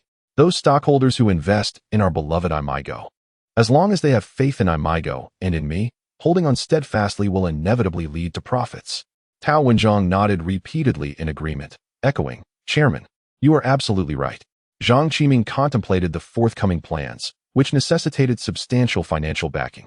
After a moment of reflection, he addressed Tao Wenjiang, saying, "Assistant Tao, to bolster the confidence of our stockholders in Aimigao, I would like you to issue two announcements. First, compile a report on the recent orders Aimigao has secured and subsequently release the corresponding announcement. Second, Qiming Investment will acquire a 10% stake in Aimigao." Upon hearing this unexpected news, Tao Wenjiang's face displayed disbelief. His typically squinted eyes widened to the size of copper bells, and his mouth slightly agape. He took a moment to regain his composure. Stammering, he inquired, "Chairman, isn't Qiming Investment your newly established personal investment company? When did it quietly acquire such a significant stake in Aimigao? This is truly astonishing." In response to Tao Wenjiang's bewilderment, Zhang Qiming remained remarkably composed and jokingly remarked, "What? Do I need to report every acquisition to you?" No, Chairman, that is not my intention." Tao Wenjiang hastily shook his head. "All right then. Remember to release the two announcements today." Zhang Qiming waved his hand. Nodding in agreement, Tao Wenjiang quickly replied, "Understood, Chairman." Yet, he silently marveled at Zhang Qiming. Truly a business genius renowned in Xiangjiang, always planning several steps ahead with profound foresight. With this 10% stake as a safeguard, even if someone attempted to stir trouble, it would likely prove futile. The more Tao Wenjiang contemplated, the more exhilarated he became. Once these two weighty pieces of news broke, Aimigao's stock price would undoubtedly surge once again. Overcome with excitement, he could not help but express his joy to Zhang Qiming. "Chairman, if we make this news public, I fear the stockholders will go wild." Observing Tao Wenjiang's enthusiasm, Zhang Qiming shook his head and replied, "Then let us expedite the implementation." Receiving Zhang Qiming's directive, Tao Wenjiang nodded and, brimming with excitement, turned to leave. Shortly after Tao Wenjiang departed, Zhang Qiming called Yuan Tianfan to inquire about the progress of liquidating Aimigao shares. Upon hearing Zhang Qiming's inquiry, Yuan Tianfan promptly reported, "Young Master Zhang, Aimigao stock is currently in high demand among investors, and our selling process is proceeding rather smoothly. So far, we have liquidated 3 of the shares, with an average price of 2,812 Hong Kong dollars per share, totaling 13.5 billion Hong Kong dollars. At this pace, we expect to complete the planned liquidation of shares within the next 5 days." Zhang Qiming, upon hearing this, wore a satisfied smile and praised Manager Yuan. "You truly are a professional. Entrusting matters to you is always reassuring." Suddenly, Zhang Qiming continued, "The reason I am calling you this time, apart from inquiring about the cash-out progress, is to share an important piece of news." "Oh, what news is that?" Yuan Tianfan asked curiously. Zhang Qiming proceeded to inform him in detail about the announcement that Aimigao was about to release. As for how to leverage this information for profit, Zhang Qiming did not delve further. As a professional in the financial sector, Yuan Tianfan naturally had his own methods and strategies. Chapter 46. Aimigao is faith oh my. I just liquidated my Aimigao stocks, and now a favorable announcement comes. He could hardly contain his frustration, feeling as though he might explode with rage. Is this a joke? They only release such favorable news now, deliberately, to play with our emotions. Alas, my faith was not steadfast. Earlier, Aimigao had mentioned the necessity of holding onto their stocks long-term. I acted impulsively. I shouldn't have sold. Haha, I'm going to be rich. From now on, Aimigao will be my unwavering belief. It will surely lead me to soar. He chuckled, realizing he had narrowly escaped a significant loss. If it had been just a second later, I would have sold, and the financial repercussions would have been immense. As the second wave of favorable news for Aimigao emerged, the entire exchange erupted like a bomb detonating. Some wore expressions of regret, lamenting their previous decision to sell their Aimigao stocks. Those who retained their shares were on the brink of euphoric excitement, their exhilaration seemingly boundless. Whether or not they owned shares, everyone appeared to be under a spell, rushing towards the trading window with fervor, shouting to buy Aimigao stocks. Quick, at the latest price for Aimigao, 100 lots, buy. 32 Hong Kong dollars, 200 lots. Buy Aimigao immediately. As Aimigao began to resume trading, the frenzy among investors surged like a tidal wave once more, each individual invigorated as though they had been electrified. The scene was nothing short of exhilarating, stirring the passions of all present. Numerous financial reporters, stationed at the exchange, were invigorated by the vibrant atmosphere. Akin to cats catching a whiff of fish, cameras in hand, microphones poised, they eagerly approached the frenzied investors, brimming with curiosity, sensing that a significant news story lay hidden within this chaos. Xinjingbao's reporter, Xiao Zhang, approached a middle-aged man whose face was alight with excitement. With a broad smile, he asked, "Excuse me, sir. I am Xiao Zhang from Xinjingbao. May I trouble you for a moment to conduct an interview?" To his surprise, the middle-aged man exclaimed impatiently, "Get lost. I'm dealing with hundreds of thousands every minute. I have no time for your interview. If you delay my opportunity to make a fortune, I will hold you accountable." As he spoke, the man, frustrated by the reporter's obstruction, forcefully pushed Xiao Zhang aside and aggressively squeezed into the throng, shouting incessantly about his determination to acquire shares of Aimigao. Xiao Zhang, the reporter, pondered silently upon hearing the man's fervent cries. Could it be that Aimigao has released some significant positive news? Unable to suppress his own excitement any longer, Xiao Zhang shouted, "No way, I must buy as well. Lau Li, quickly hand me the microphone." Glancing at the increasingly frenzied investors, he promptly thrust his camera into his partner's hands. With Lau Li still bewildered, Xiao Zhang plunged into the bustling crowd toward the trading window. It took Lau Li a moment to regain his senses. The bewilderment lingered in his eyes, and he felt a surge of urgency. He called out to Xiao Zhang, "Aren't we supposed to conduct our interview? You can't just abandon it to buy stocks." Hearing Lau Li's voice, Xiao Zhang halted, turned around, and wore a dismissive expression. "How much can we earn from an interview? That meager fee is hardly worth anything. Aimigao is my golden ticket. As long as I secure shares, I'll make a fortune, far surpassing any earnings from interviews. Once I've successfully bought the stocks, I can always return to conduct the interview later." With that, he disregarded Lau Li's concerns and surged forward with the crowd towards the trading hall.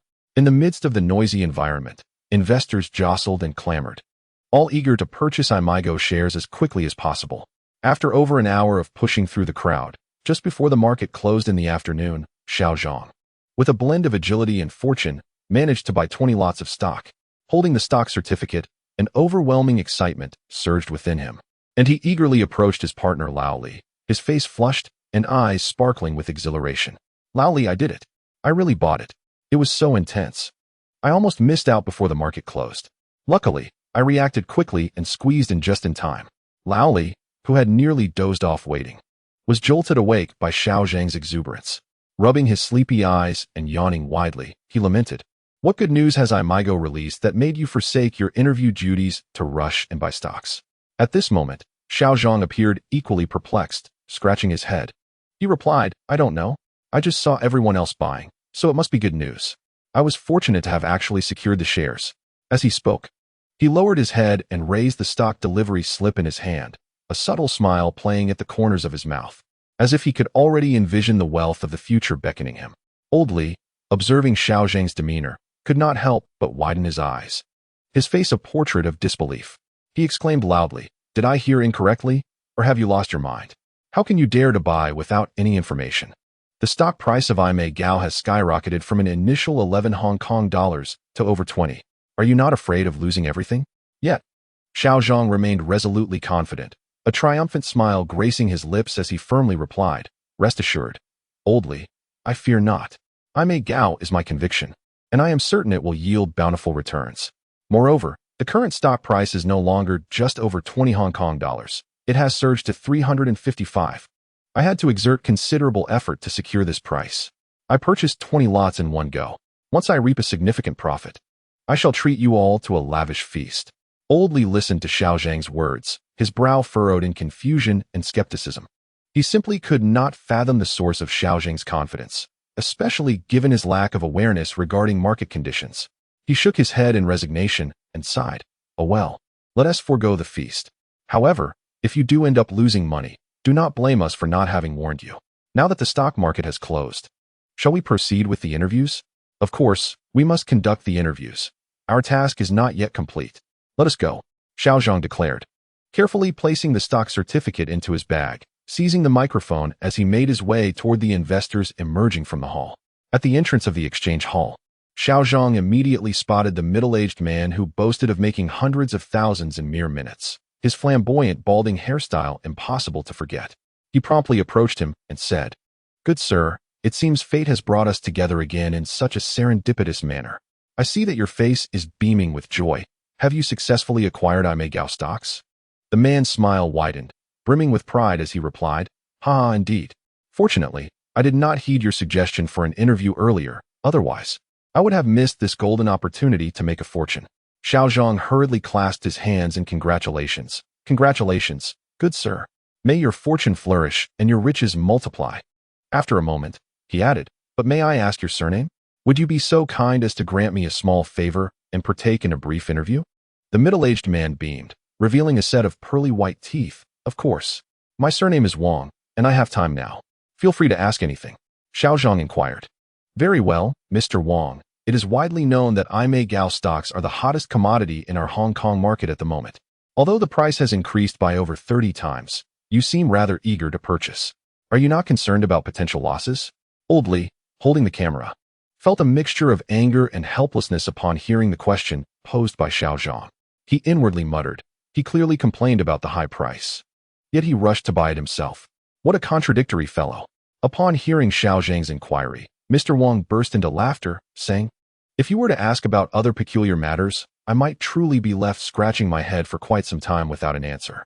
However, if you inquire about the stock of Aimigao, you have indeed come to the right person. Although it has already surged over 30-fold, I believe it is far from its peak. Today, Aimigao has released two significant positive announcements, one of which is that Aimigao has successfully secured a large order worth $70 million. Speaking of which, Zhang Qiming, the young and talented chairman, truly deserves his dual doctoral recognition. He has been at the helm of the company for merely a month. Yet these substantial orders seem to be lining up one after another. With the stock price currently at over 30 Hong Kong dollars, it hardly qualifies as high. Even if the price reaches 100 Hong Kong dollars, I wouldn't consider it excessive. Aimigao is brimming with potential. After absorbing this exhilarating news, Xiao Zhang felt an uncontrollable wave of joy swell within him. With eager anticipation, he continued to inquire of Mr. Wang. "Mr. Wang, you just mentioned there are two positive announcements. What is the second one?" At this moment, Mr. Wang was also filled with excitement, his eyes sparkling with enthusiasm as he could hardly contain himself, saying, "The second piece of good news is even more remarkable. Qiming Investment has increased its stake in Aimigao by 10. Such a significant development will surely cause Aimigao's stock price to soar like a rocket." Xiao Zhang was enveloped in a fog of confusion regarding Qiming Investment. As a financial journalist, he was quite sensitive to various business information. Yet he had never encountered any trace of Qiming Investment in his memory, as if this name had suddenly emerged from another realm. With a puzzled expression, he asked, "Mr. Wang, which investment company is Qiming Investment? I have truly never heard of it. Could it be a recently emerging force?" Mr. Wang's lips curled into a slight smile, revealing a hint of mystery, as if he held an unknown secret. He replied, Qiming Investment is a newly established company. It is perfectly normal for you not to have heard of it. However, you must have heard of its owner. Who? Who? Xiao Zhang eagerly pressed, his eyes glimmering with anticipation. Mr. Wang cleared his throat and slowly said, "It is none other than Zhang Qiming, the chairman of Aimigao. This is his newly founded investment company. I had to exert considerable effort, leveraging my connections at the Hong Kong registry, to finally uncover this information." Upon hearing this, Xiao Zhang's eyes widened in astonishment, his face a picture of shock.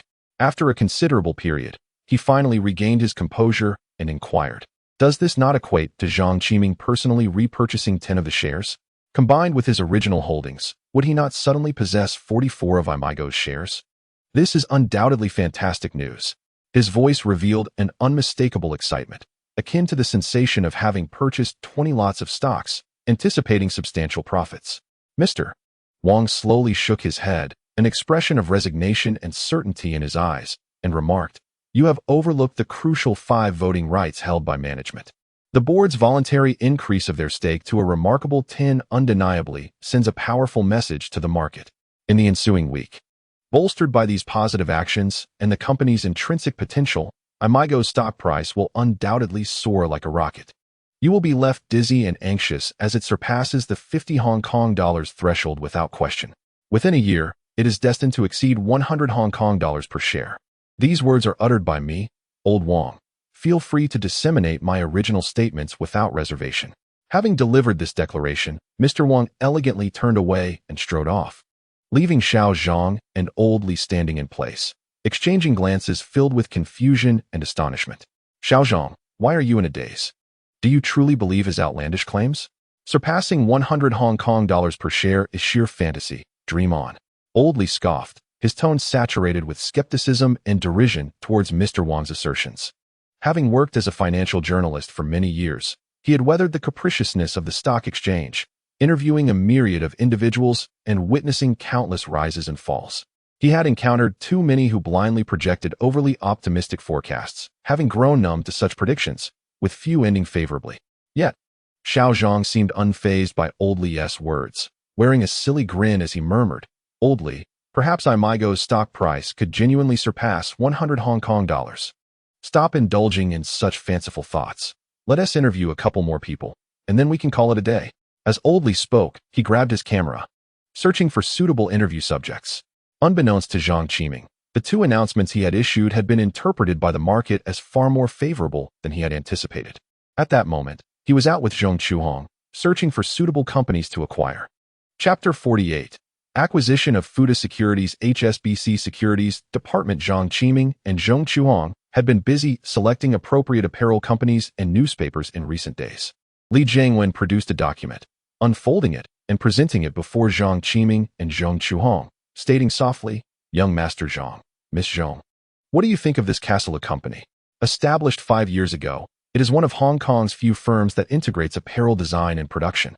They boast over 10 fashion designers and a factory with more than 1,000 employees." "Very well, let us take a look." Zhang Qiming nodded slightly, accepting the document, and began to review it alongside Zhong Chuhong. After a brief moment, Zhong Chuhong softly remarked, "Qiming, I perceive that the shareholder composition of this company is not overly intricate. Its liabilities are minimal, and it possesses an established team of designers and factories. The price is merely 10 million Hong Kong dollars, making it more suitable compared to the other companies we have previously examined. Are we certain this is the one?" A hint of doubt laced Zhang Qiming's voice. Had it not been for Zhong Chuhong's meticulous selection over the past few days, he would have likely acquired a company by now. For him, regardless of the acquisition, it would necessitate a complete overhaul. As long as there were no bad debts or legal disputes, he could acquire any company at will. Zhong Chuhong resolutely nodded and declared, "Indeed, this is the one." Zhang Qiming acknowledged her affirmation and addressed Li Jiangwen, stating, "Manager Li, this is the company we shall proceed with. Please have HSBC handle the acquisition matters, including the newspaper company we discussed yesterday. Once the terms are negotiated, inform us to come and sign the contract." Li Jiangwen slightly bowed his head and smiled, saying, "No problem. Grant us 3 days." "Very well, we have matters to attend to, so we shall take our leave." Zhang Qiming abruptly rose and announced, "Wait a moment, young Master Zhang. A securities firm is currently seeking buyers. May I inquire if you are interested?" Li Jiangwen hastily called out to Zhang Qiming, who was about to turn away. A securities firm? Upon hearing this, Zhang Qiming's curiosity was instantly piqued. Which securities firm is for sale? Li Jiangwen lowered his voice and replied, It is Fukda Securities that is up for sale. The owner, Huang Fukai, has absconded, leaving us at HSBC with a substantial debt. Upon hearing the news of Fukda Securities facing bankruptcy, Zhang Qiming could not help but smirk inwardly. This Lau Lan Xiong had led Fukda Securities to such ruin. It was no wonder Huang Fukai was desperately seeking revenge. Zhang Qiming suddenly recalled that Zhang Yingwei had mentioned to him that this company seemed to be implicated in money laundering for organizations, and he had no desire to take over such a firm. Manager Li, Fukda Securities is a long-established firm in Hong Kong. Why does HSBC not acquire it for itself instead of putting it up for sale? Zhang Qiming inquired, perplexed. A hint of embarrassment crossed Li Jiangwen's face as he reluctantly explained, Young Master Zhang. To be candid, nearly all of Fukda Securities' clients have fled. To us at HSBC, it is akin to a chicken rib, tasteless yet a pity to discard, rendering the acquisition rather insignificant. All fled, Zhang Qiming mused inwardly, suspecting that these clients had likely been poached by HSBC. Maintaining a faint smile, he responded, Manager Li, if what you say is true, then Fukda Securities is nothing but a shell company now. What utility would there be in my acquiring it? Li Jiangwen swiftly clarified, Young Master Zhang. Do not underestimate Fukda Securities. Although it has lost its clients, it still boasts over 100 experienced securities personnel. Moreover, as an established firm, it possesses a full array of financial licenses. While these staff and licenses may be of little use to us at HSBC, for you, acquiring them would be akin to gaining wings. Zhang Qiming felt a stir in his heart as he considered his investment company, which remained an empty FAAD, with many licenses still pending approval. The talent and licenses of Fukda Securities would provide a commendable supplement to Qiming Investments. To the existing clients, they appeared as tantalizing morsels to financial behemoths like HSBC. However, for him, they held little value. Contemplating this, Zhang Qiming inquired, Manager Li, what price does HSBC intend to sell this hollow shell of Fukda Securities? Manager Li, sensing Zhang Qiming's interest in acquisition, secretly rejoiced and promptly replied, Young Master Zhang. Fukda Securities is a fully licensed financial company, a rarity in Hong Kong. HSBC plans to sell it for 50 million Hong Kong dollars. Upon hearing the quoted price, Zhang Qiming's expression darkened. It seemed HSBC favored a half-hearted transaction with Li Chaoran, yet when it came to him, the markup was rather steep. Manager Li, it appears that Fukda Securities is beyond my reach. You may as well seek other buyers, Zhang Qiming said with resignation, shaking his head. He then turned to Zhong Chuhong and said, Ahong, let us depart. Li Jiangwen, witnessing the situation, was in a state of anxiety and called out, Young Master Zhang, please don't rush. If you find the price unsuitable, we can certainly negotiate further. There is no need. I have little interest in finance to begin with. Zhang Qiming replied disingenuously. With that, he and Zhong Chuhong left HSBC without a backward glance, regardless of Li Jiangwen's persistent calls. Old Tan, take us home. Zhang Qiming instructed the driver, Tan Bing. Understood, Young Master Zhang, Tan Bing responded. Tan Bing was a comrade of Qin Chao, who had ventured into perilous underground boxing to save him. After Zhang Qiming assigned Qin Chao to establish the security department, he arranged for Tan Bing to serve as his driver. Qiming, why did you decide against acquiring Fukda Securities? After spending some time together, Zhong Chuang had become quite perceptive of Zhang Qiming's actions. His earlier demeanor had clearly indicated a flicker of interest. Haha, it's too expensive. I have a better plan. Zhang Qiming offered no further explanation. The following day, after consulting with his father, Zhang Yingwei, he sought out Zheng Jiahao, the deputy general manager of Fukda Securities.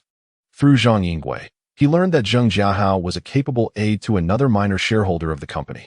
This talented individual, a graduate of the finance department at Cambridge University, was only 35 years old and particularly adept at corporate mergers and restructuring, contributing significantly to the current stature of Fukda Securities, though regrettably, he had not yet been fully utilized. After some pleasantries, Zhang Qiming directly proposed, Mr. Zhang, how would you feel about becoming the general manager of Qiming Investments with an annual salary of 500,000 Hong Kong dollars? Zheng Jiahao was certainly well aware of Zhang Qiming, a genius entrepreneur frequently featured in financial news. Under his leadership, The market value of Aimigao had skyrocketed to over 5 billion Hong Kong dollars. Based on the shares he holds, his personal fortune has exceeded 2 billion Hong Kong dollars, placing him among the top 30 wealthy individuals in Hong Kong, undeniably qualifying him as a super-rich individual. What further evokes envy in Zhang Jiahao is that he is the youngest among the billionaires. Mr. Zhang, how extensive are my powers? Zhang Jiahao inquired eagerly. At Fukda Securities, he felt stifled, unable to bring his many ingenious ideas to fruition, and had grown weary of such constraints.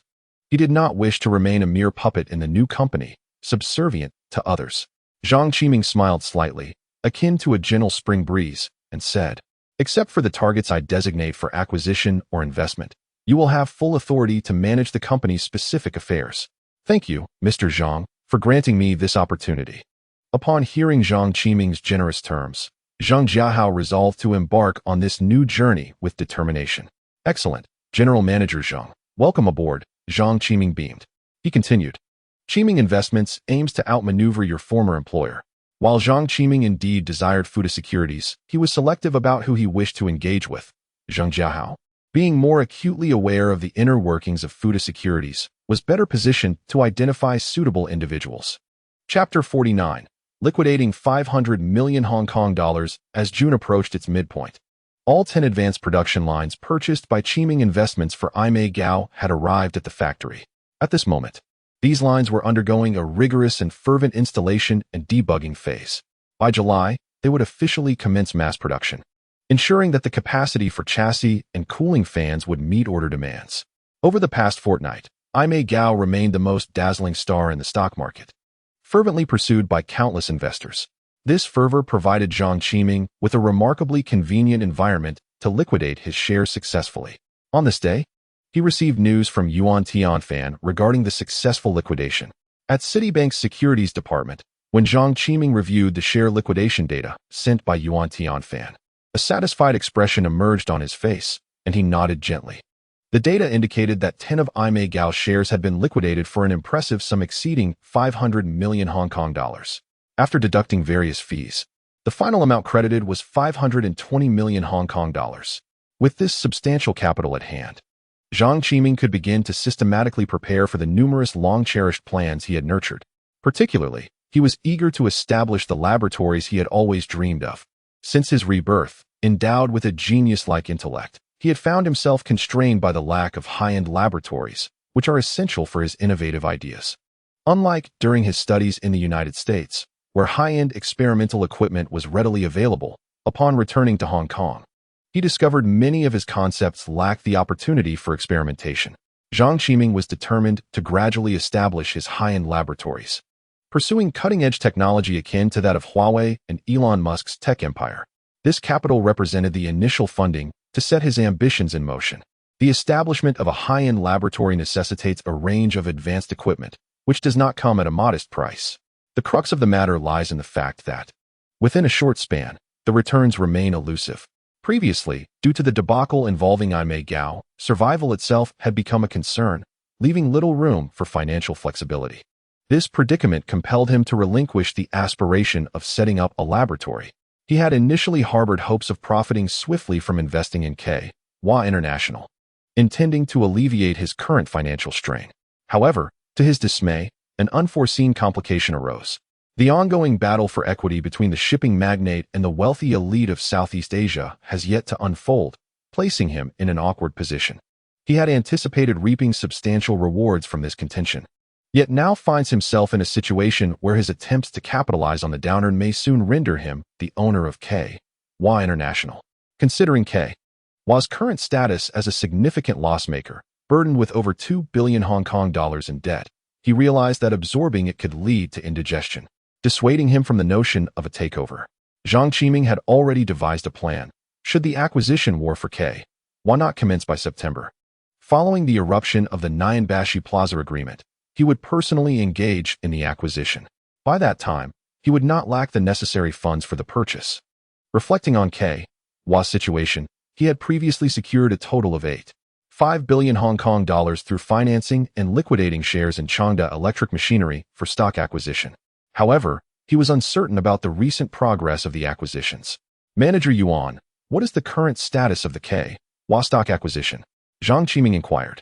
Yuan Tianfan replied slowly, Young Master Zhang, we have acquired 21 of Hua's shares, with an average price of 41 Hong Kong dollars per share, totaling 6.2 billion Hong Kong dollars. Our stock account currently holds a balance of 2.3 billion Hong Kong dollars. The available shares in the market are now limited, and pursuing further large-scale acquisitions poses a risk of exposure.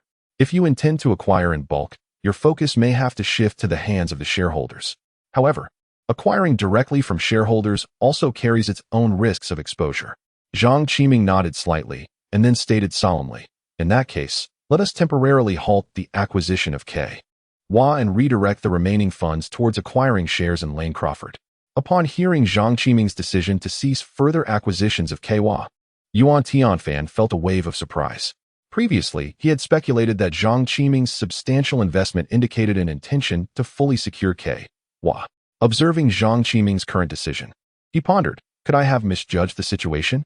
Suppressing his doubts, Yuan Tianfan continued, Young Master Zhang, Lane Crawford currently holds a market value of 3.2 billion Hong Kong dollars.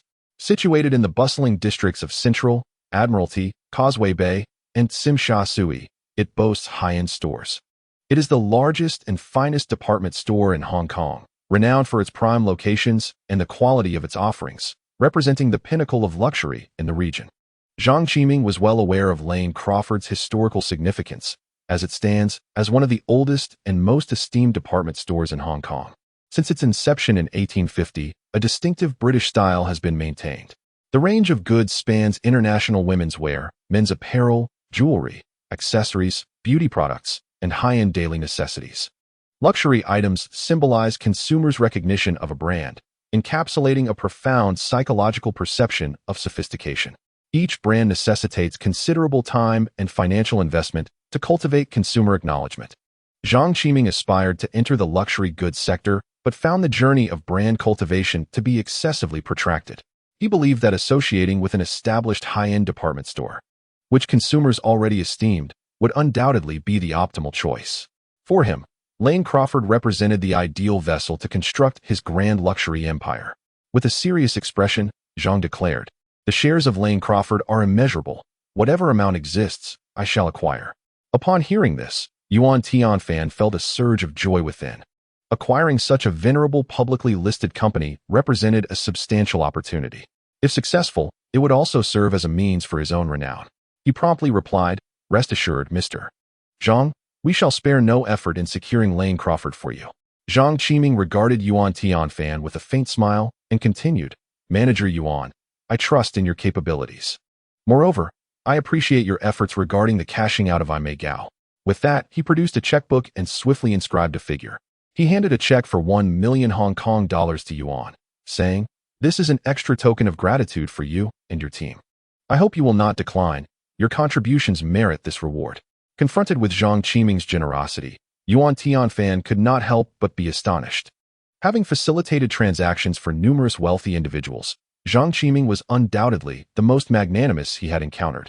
Although Yuan initially intended to decline, he was halted by Zhang's piercing gaze and gratefully accepted the check, sincerely expressing, Mr. Zhang, I extend my heartfelt thanks on behalf of my colleagues for your generosity. Yuan carefully tucked the check away and earnestly assured Zhang Qiming that he would exert every effort to acquire shares of Lane Crawford. After departing from Citibank, Yuan Tianfan immediately convened his staff to meticulously strategize the acquisition plan. This was precisely the outcome Zhang Qiming desired. Minimal expenditure for considerable achievement. Chapter 50. Bye-bye. Buy with Aimigao cashing out 500 million Hong Kong dollars and an additional 60 million from Fukda Electric's liquidation, Zhang Qiming, now in possession of 5.6 billion Hong Kong dollars, commenced a buying spree. In 1985, the economy of Hong Kong began to recover. However, the reality was that the manufacturing sector continued to decline. The only industries witnessing rapid recovery were real estate and finance. The exorbitant costs of labor and factory rentals weighed heavily on Hong Kong's manufacturing industry, causing a persistent downturn. Furthermore, this decline would only accelerate in the future. The root cause of this troubling trend was the deliberate actions of the British Hong Kong government, which systematically hollowed out the manufacturing sector. The plight of the physical industry was precarious, and following the resolution of Hong Kong's sovereignty issue, many middle-class new elites, lacking confidence in the future, hastened to liquidate their assets and emigrate. For Zhang Qiming, this presented a rare and fortuitous opportunity, facilitating his acquisition endeavors. The first asset he sought to acquire was the license of Fukda Securities, for a mere sum of 5 million Hong Kong dollars. This starkly contrasted with HSBC's previous offer of 50 million Hong Kong dollars, a difference amounting to nearly tenfold. The significant disparity arose from the fact that Fukda Securities had lost its value. In recent days, Zhang Qiming instructed He Jianhao to dismantle the company from within, capturing the most elite personnel of Fukda Securities in one fell swoop. Consequently, the only valuable asset left was the license itself. When Zhang Qiming proposed the acquisition of Fukda Securities for 5 million Hong Kong dollars, Li Jiangwen could hardly contain his frustration. With the elite staff having departed, he reluctantly consulted his superior and, through gritted teeth, agreed to sell to Zhang Qiming. Recognizing his own fledgling status and wishing to avoid conflict with HSBC for the time being, Zhang Qiming entrusted HSBC with a separate acquisition task, engaging them to procure a company possessing a pharmaceutical research laboratory and manufacturing facility. Under the allure of Zhang Qiming's overtures, Li Jiangwen promptly became enthusiastic, readily agreeing to assist him in identifying suitable acquisition targets. With the support of the elite team from Fukda Securities, Qiming Investment experienced a remarkable transformation, evolving into an investment bank boasting over 50 financial experts. While its scale may not have been vast, it was sufficiently robust to assist Zhang Qiming in accomplishing various acquisition objectives. After securing the various licenses held by Fukda Securities, Qiming Investment was now capable of offering high-quality services in all areas except for banking deposits and insurance. Among these financial licenses, the number one license pertained to securities trading, granting access to a trading seat at the Hong Kong Stock Exchange. The trading hall seats were limited in number, not available at will. These seats were equipped with telecommunication devices, enabling brokers to relay trading and transaction information. Securities firms wishing to execute trades in the trading hall had to first purchase a trading seat. Once acquired, these seats could not be revoked, but could only be transferred. Fukda Securities held the trading seat numbered 666, and upon discovering this, Zhang Qiming was particularly fond of the number. The more significant reason was that in the future, should he wish to engage in stock trading, he would no longer need to rely on other securities firms. Through Qiming Investment, he could effortlessly complete transactions, significantly enhancing the confidentiality and security of his dealings. In a VIP room at HSBC Securities, Li Jiangwen beamed as he pointed to a middle-aged man, introducing him to Zhang Qiming. Mr. Zhang, Ms. Zhang, this is Mr. Wang Haifeng, the owner of Castle Company. Following this, he elaborated on Zhang Qiming and Zhong Chuang to Mr. Wang Haifeng. After exchanging pleasantries, Zhang Qiming remarked with a smile, Mr. Wang, I see your clothing company is thriving. What prompts you to sell it suddenly? Wang Haifeng's face bore a hint of a bittersweet smile as he responded with resignation, Mr. Zhang, if my children possessed your capabilities, I would hardly wish to pass the company on to anyone else. They have spent many years studying abroad, accustomed to life there, and show no interest in returning to inherit the family business. Instead, they even urge me to emigrate to Australia. At 53 years of age, and having suffered an illness last year that has diminished my vitality, I contemplate selling the company and moving to Australia to care for my grandchildren, which seems to be a commendable decision.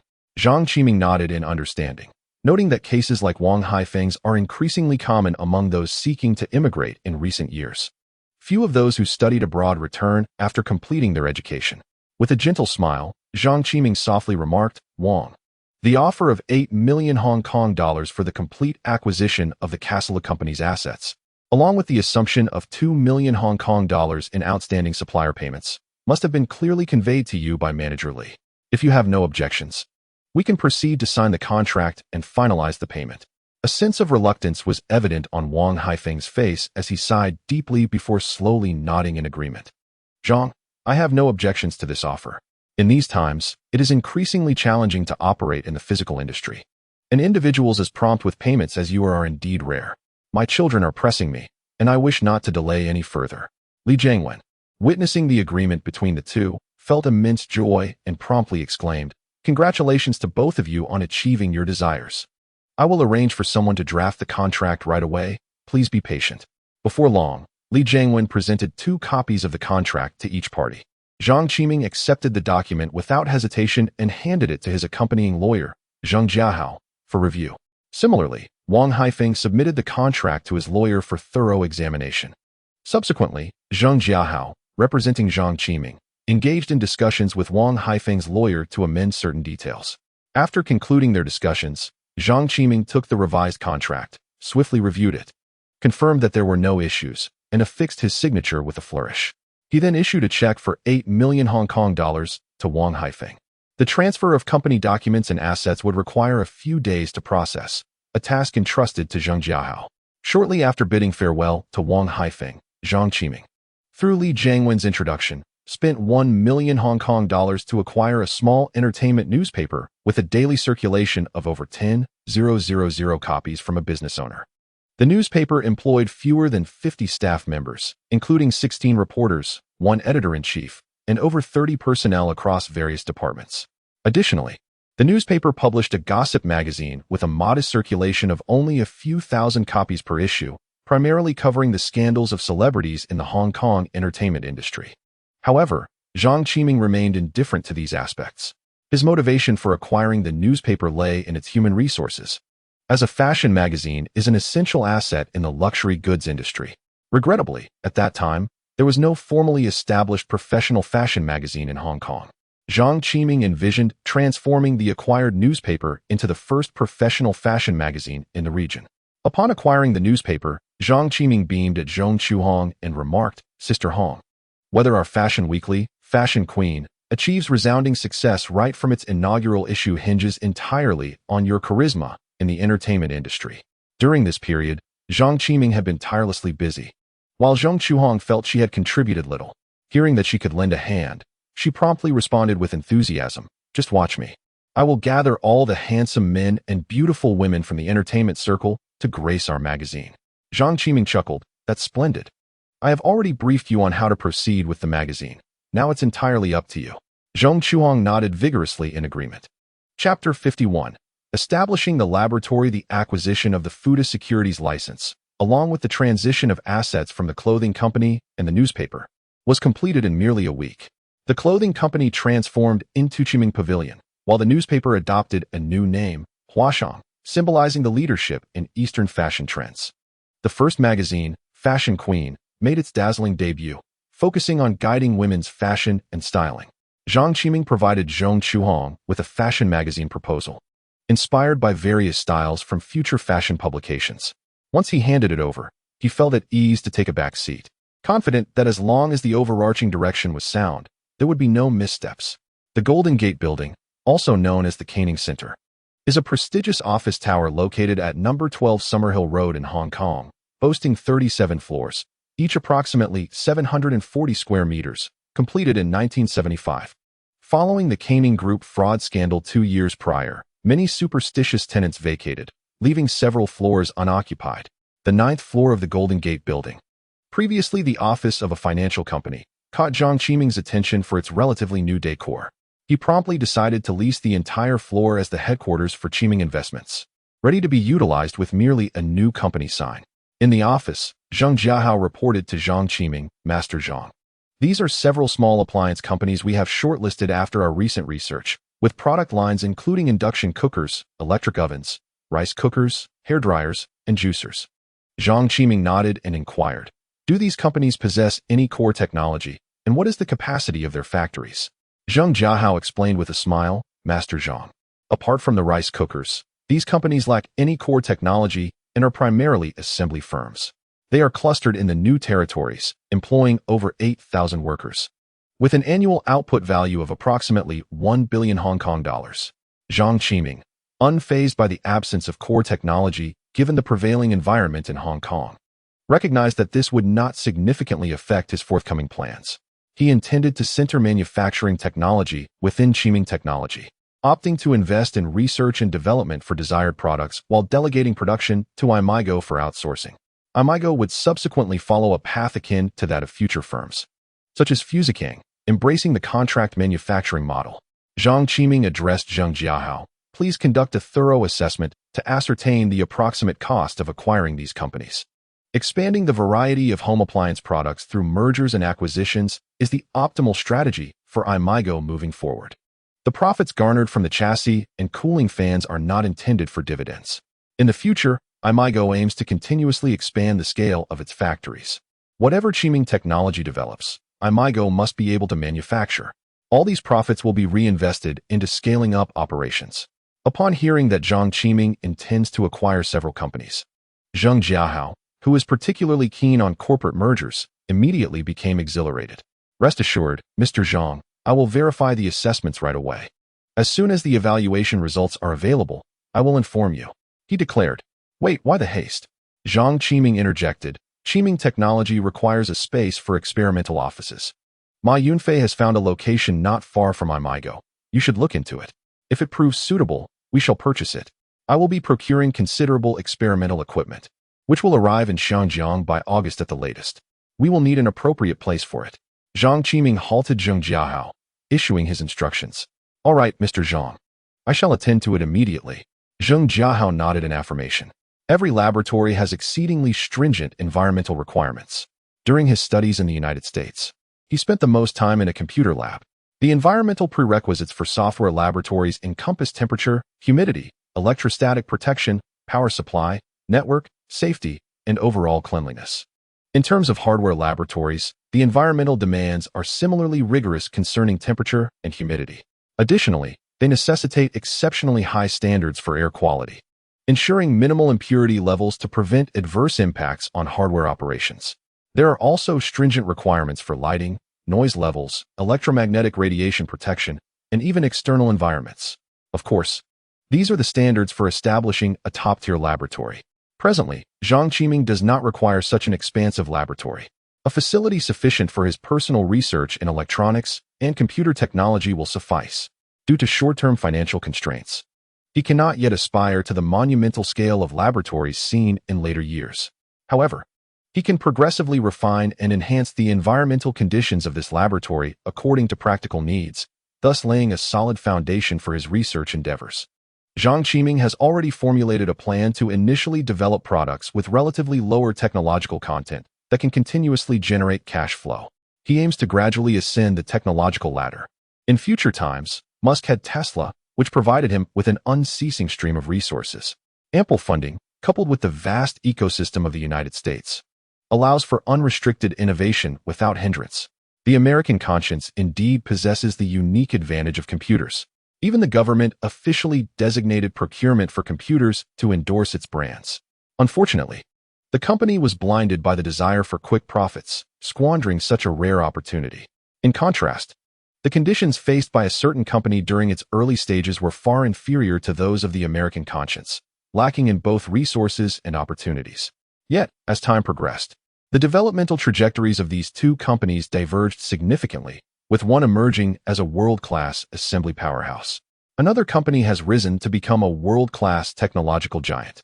This illustrates that various factors such as funding, talent, equipment, and the broader environment significantly influence scientific research. At this moment, Zhang Qiming finds himself in Hong Kong during the Commonwealth period. Fortunately, many high-end devices can still be purchased through legitimate channels here, providing him with a certain advantage in his pursuit of technological advancement. Had he been on the mainland, acquiring such sophisticated equipment would have been nearly impossible. Now, as long as the financial resources are sufficient, even in a less favorable research environment, talent and equipment can still be secured. As the economy of Hong Kong thrives, the decline of labor-intensive, low-end industries is inevitable. However, high-profit, high-end manufacturing and technological research and development remain viable paths. Hong Kong could indeed transform into a counterpart of Silicon Valley. It is currently undergoing an economic transition, with the British administration steering it towards real estate, which is their fastest method of depleting the region's resources. Zhang Qiming believes that under the leadership of individuals like Li Chaoren, Hong Kong may become a city of real estate. Yet, in his hands, it could potentially evolve into a technological hub. All he needs is time. Time waits for no one. Zhang Qiming picked up the phone and dialed Vincent. Once one has tasted the sweetness of monetary allure, it leaves an indelible mark. After a half-hour conversation, Vincent readily agreed to assist him in procuring the necessary equipment. This procurement order cost him $20 million. Now, His focus must shift to establishing the requisite laboratory environment. Chapter 52. Acquiring a missile-resistant facility upon gazing at the somewhat dilapidated industrial park before him. With its peeling white walls, Zhang Qiming furrowed his brow in dismay. He turned to Ma Yunfei beside him and inquired, "Old Ma, this industrial park appears to have been constructed quite some time ago. Its antiquated appearance makes it evidently unsuitable for transformation into a laboratory." Having been preoccupied with other matters, he had entrusted this task to Ma Yunfei, but now he questioned his judgment regarding his choice of partner. Sensing the hint of dissatisfaction on Zhang Qiming's face, Ma Yunfei's heart sank, and he hurriedly explained, "Young Master Zhang, please do not judge this industrial park solely by its exterior. Its interior undoubtedly meets all our laboratory requirements. How about this? Allow me to take you inside for a personal inspection, and you will understand." "Very well, but this industrial park cost me 10 million Hong Kong dollars. You had better hope it truly meets my standards." Zhang Qiming scoffed, his eyes betraying a flicker of discontent, and strode purposefully into the compound. As he walked, he could not help but ask again, "What is the total area of this industrial park?" Ma Yunfei quickly matched his pace, providing information as they moved. "Young Master Zhang, this factory spans an impressive 3,000 square meters and comprises three three-story buildings, offering ample space that can fully accommodate all our experimental needs." As the two individuals gradually entered the industrial park, Ma Yunfei gestured towards a factory building not far away and remarked, "You would never imagine the grade of steel and cement used to construct this seemingly ordinary factory." Zhang Qiming tilted his head slightly, his curiosity piqued by the sight of the building, and inquired, "It's merely a regular factory. How high can the material grade possibly be? Can it even withstand missile attacks?" A mysterious smile crossed Ma Yunfei's face as he responded, "Young Master Zhang, you are indeed correct. This industrial park was genuinely constructed using materials of missile defense grade." Upon hearing Ma Yunfei's revelation, Zhang Qiming felt a tinge of disbelief. Is the owner out of his mind? Why would an ordinary industrial park require such exorbitantly high-spec materials for construction? What an incredible cost. Noticing Zhang Qiming's skepticism, Ma Yunfei patiently elaborated, "Young Master Zhang, you may not be aware, but this industrial park has been established for over 2 decades. The original owner was a retired engineer from the British military stationed in Hong Kong. According to his son, he possessed an almost obsessive pursuit of building quality, coupled with the demands of heavy machinery manufacturing, which necessitated stringent standards for the structural integrity. Hence, he spared no expense in utilizing such top-tier ballistic materials for this industrial park." Ma Yunfei recounted the information he had gathered, explaining that the park was previously dedicated to producing precision machine tools, which had exacting quality standards. However, Zhang Qiming believed that employing ballistic-grade materials was entirely unnecessary. The retired British engineer had been a major prior to his retirement, and Zhang Qiming previously thought that the use of specialized materials for constructing the factory was an act of madness. Now, however, it seemed that was not the case at all. It was entirely possible that these specialized construction materials were acquired through the major's connections, perhaps even procured from military stocks that had accumulated since the end of World War II. Undoubtedly, countless military supplies had been traded in the black market. Similar to the small nations in Southeast Asia, many weapons had indeed leaked from military inventories. As for specialized construction materials, their utility appeared limited. Zhang Qiming chuckled. This industrial park has languished on the market for so long without a buyer. It must be that the price is simply too steep. Ma Yunfei nodded vigorously, responding with a smile, "Young Master Zhang, you are absolutely right. This industrial park is very close to our Aimigao, and I have been aware of its situation for quite some time. It has been listed for sale for several years now. Initially, they boasted about the quality of the building, demanding a price of 100 million Hong Kong dollars. However, the land area is not substantial, and no one is willing to purchase it despite the superior materials. After all, people do not buy factories for warfare. Ordinary materials are entirely sufficient. Moreover, with the industrial sector facing challenges in recent years, many factories have relocated to the mainland, leaving numerous industrial properties in Hong Kong vacant. Consequently, this industrial park has become even more difficult to sell." Curiously, Zhang Qiming asked, "So how did you manage to negotiate the purchase for just 10 million? Ma Yunfei smiled and remarked, "The original owner of the industrial park has passed away, and we negotiated with his son. He was eager to return his father's ashes to Britain, and since we were prepared to pay in cash immediately, he agreed to sell it to us. However, this success is also largely thanks to Qiming Investment's expertise in negotiations. Come, let us see what the bulletproof-grade materials have wrought in these factory buildings. Before Zhang Qiming could finish his sentence, he strode towards the nearest factory. After a thorough inspection, he was exceedingly pleased with the main structure. It appeared that with just a few modifications, it could be ready for immediate use. With this thought in mind, Zhang Qiming instructed Lao Ma, arrange for the construction team to move in at once and renovate according to our specifications. This will serve as our experimental base for Qiming technology for a considerable time to come. Let us start with this building beneath our feet, oversee the project personally, and ensure its completion before our first batch of equipment arrives. Ma Yun was exhilarated, his face flushed with excitement as he replied, Understood, young Master Zhang. Let's south leave this place, as there is not much to see. We should head back. A smile graced Zhang Qiming's lips. At the Jinmin building, upon Zhang Qiming's return, Tao Wenzhong hurriedly approached him, saying, Young Master Zhang, your timing is impeccable. Manager Yuan Tianfan just called, saying there is an urgent matter that requires your attention. Zhang Qiming paused momentarily, then responded to Tao Wenzhong, All right, I understand. You may return to your duties. Of course. Tao Wenzhong nodded fervently. In recent days, the tasks Zhang Qiming had assigned him were numerous, and he dared not delay, hastily departing. Yuan Tianfan seldom contacted him directly, so this call likely indicated an issue regarding the acquisition of Wanda Group or Lane Crawford. Zhang Qiming swiftly returned to his office, picked up the phone, and promptly dialed Yuan Tianfan's number. Manager Yuan, this is Zhang Qiming. What is the matter that you require my attention? His voice carried a hint of unease. Yuan Tianfan replied, Young Master Zhang, greetings. The situation is as follows. While acquiring Lane Crawford stock today, we discovered that someone is competing with us for shares. It appears that there are others attempting to acquire Lane Crawford as well. Zhang Qiming's expression grew serious as he pressed for details. How many shares have we acquired thus far? Has the opponent detected our movements? Do we know their identity? Yuan Tianfan reported candidly, Young Master Zhang. We have only acquired 10 of the shares at present. It remains unclear if the other party is aware of our actions. We are still investigating the identity of our competitor, and I assure you we will have answers before the market closes today. Zhang Qiming nodded slightly, and, after a brief pause, instructed over the phone, Manager Yuan, pause the acquisition for now and await my further instructions. Understood, Young Master Zhang, Yuan Tianfan responded. After hanging up, Zhang Qiming immediately called He Jianhao to his office. Young Master Zhang, you called for me? Zhang Jiahao entered the room with a look of confusion, cautiously inquiring. The atmosphere in the room was palpably tense, as the situation was indeed quite urgent. Zhang Qiming was acutely aware of the pressing nature of time and refrained from indulging in trivialities.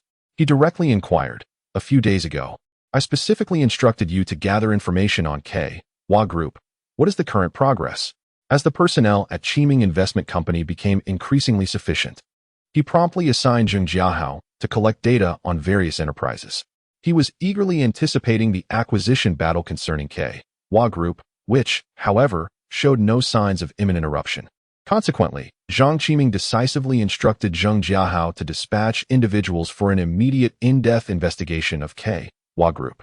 Upon hearing his superior's sudden inquiry regarding Hua Group, Zhang Jiahao exhibited a slight unease, responding slowly, Young Master Zhang, I have indeed collected some information about Hua Group, but unfortunately, time has not been particularly abundant, resulting in the information being somewhat incomplete and lacking in detail.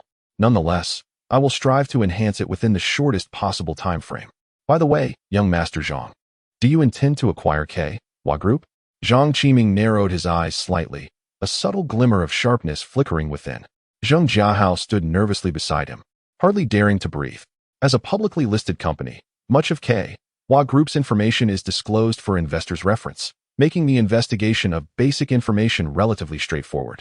Established in 1925, Hua Group has been under the control of the English Modern family, with John Modern serving as its current chairman. He can be regarded as the rejuvenator of Hua Group, having taken the helm since the late 1950s and initiated a path of large-scale expansion through capital operations. At its peak, the company boasted over 200 subsidiaries and affiliated firms, becoming one of the prominent trading houses in Hong Kong. What surprised Zhang Qiming was that, despite appearing to be dominated by the English Modern family, The largest shareholder was, in fact, the Zhang family, a Chinese family. As one of Hong Kong's oldest families, the Zhang family has always operated with a low profile. Zhang Qiming had only heard of this clan by name and was entirely unfamiliar with their specific circumstances. Even in the era of information explosion, the current status of the family had not graced the wealthy lists of Hong Kong's elite. The materials obtained by Zheng Jiahao indicated that this family rose gradually through the Western medicine business. By the 1960s, under the leadership of the current head, Zhang Yuliang, the Zhang family ventured into the real estate sector, achieving remarkable success.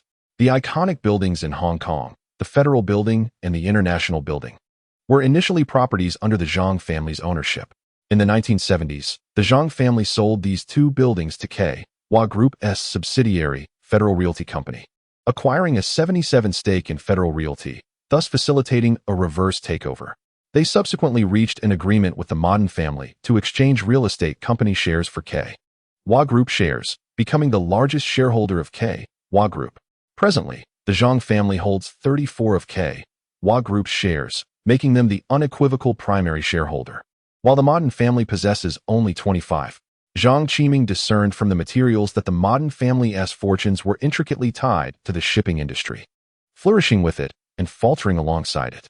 Currently, the debts incurred by Wheelock Company exceed 80%, primarily stemming from reckless expansion of its shipping fleet during a period of maritime recession. In the early days, Hong Kong was indeed a realm dominated by shipping.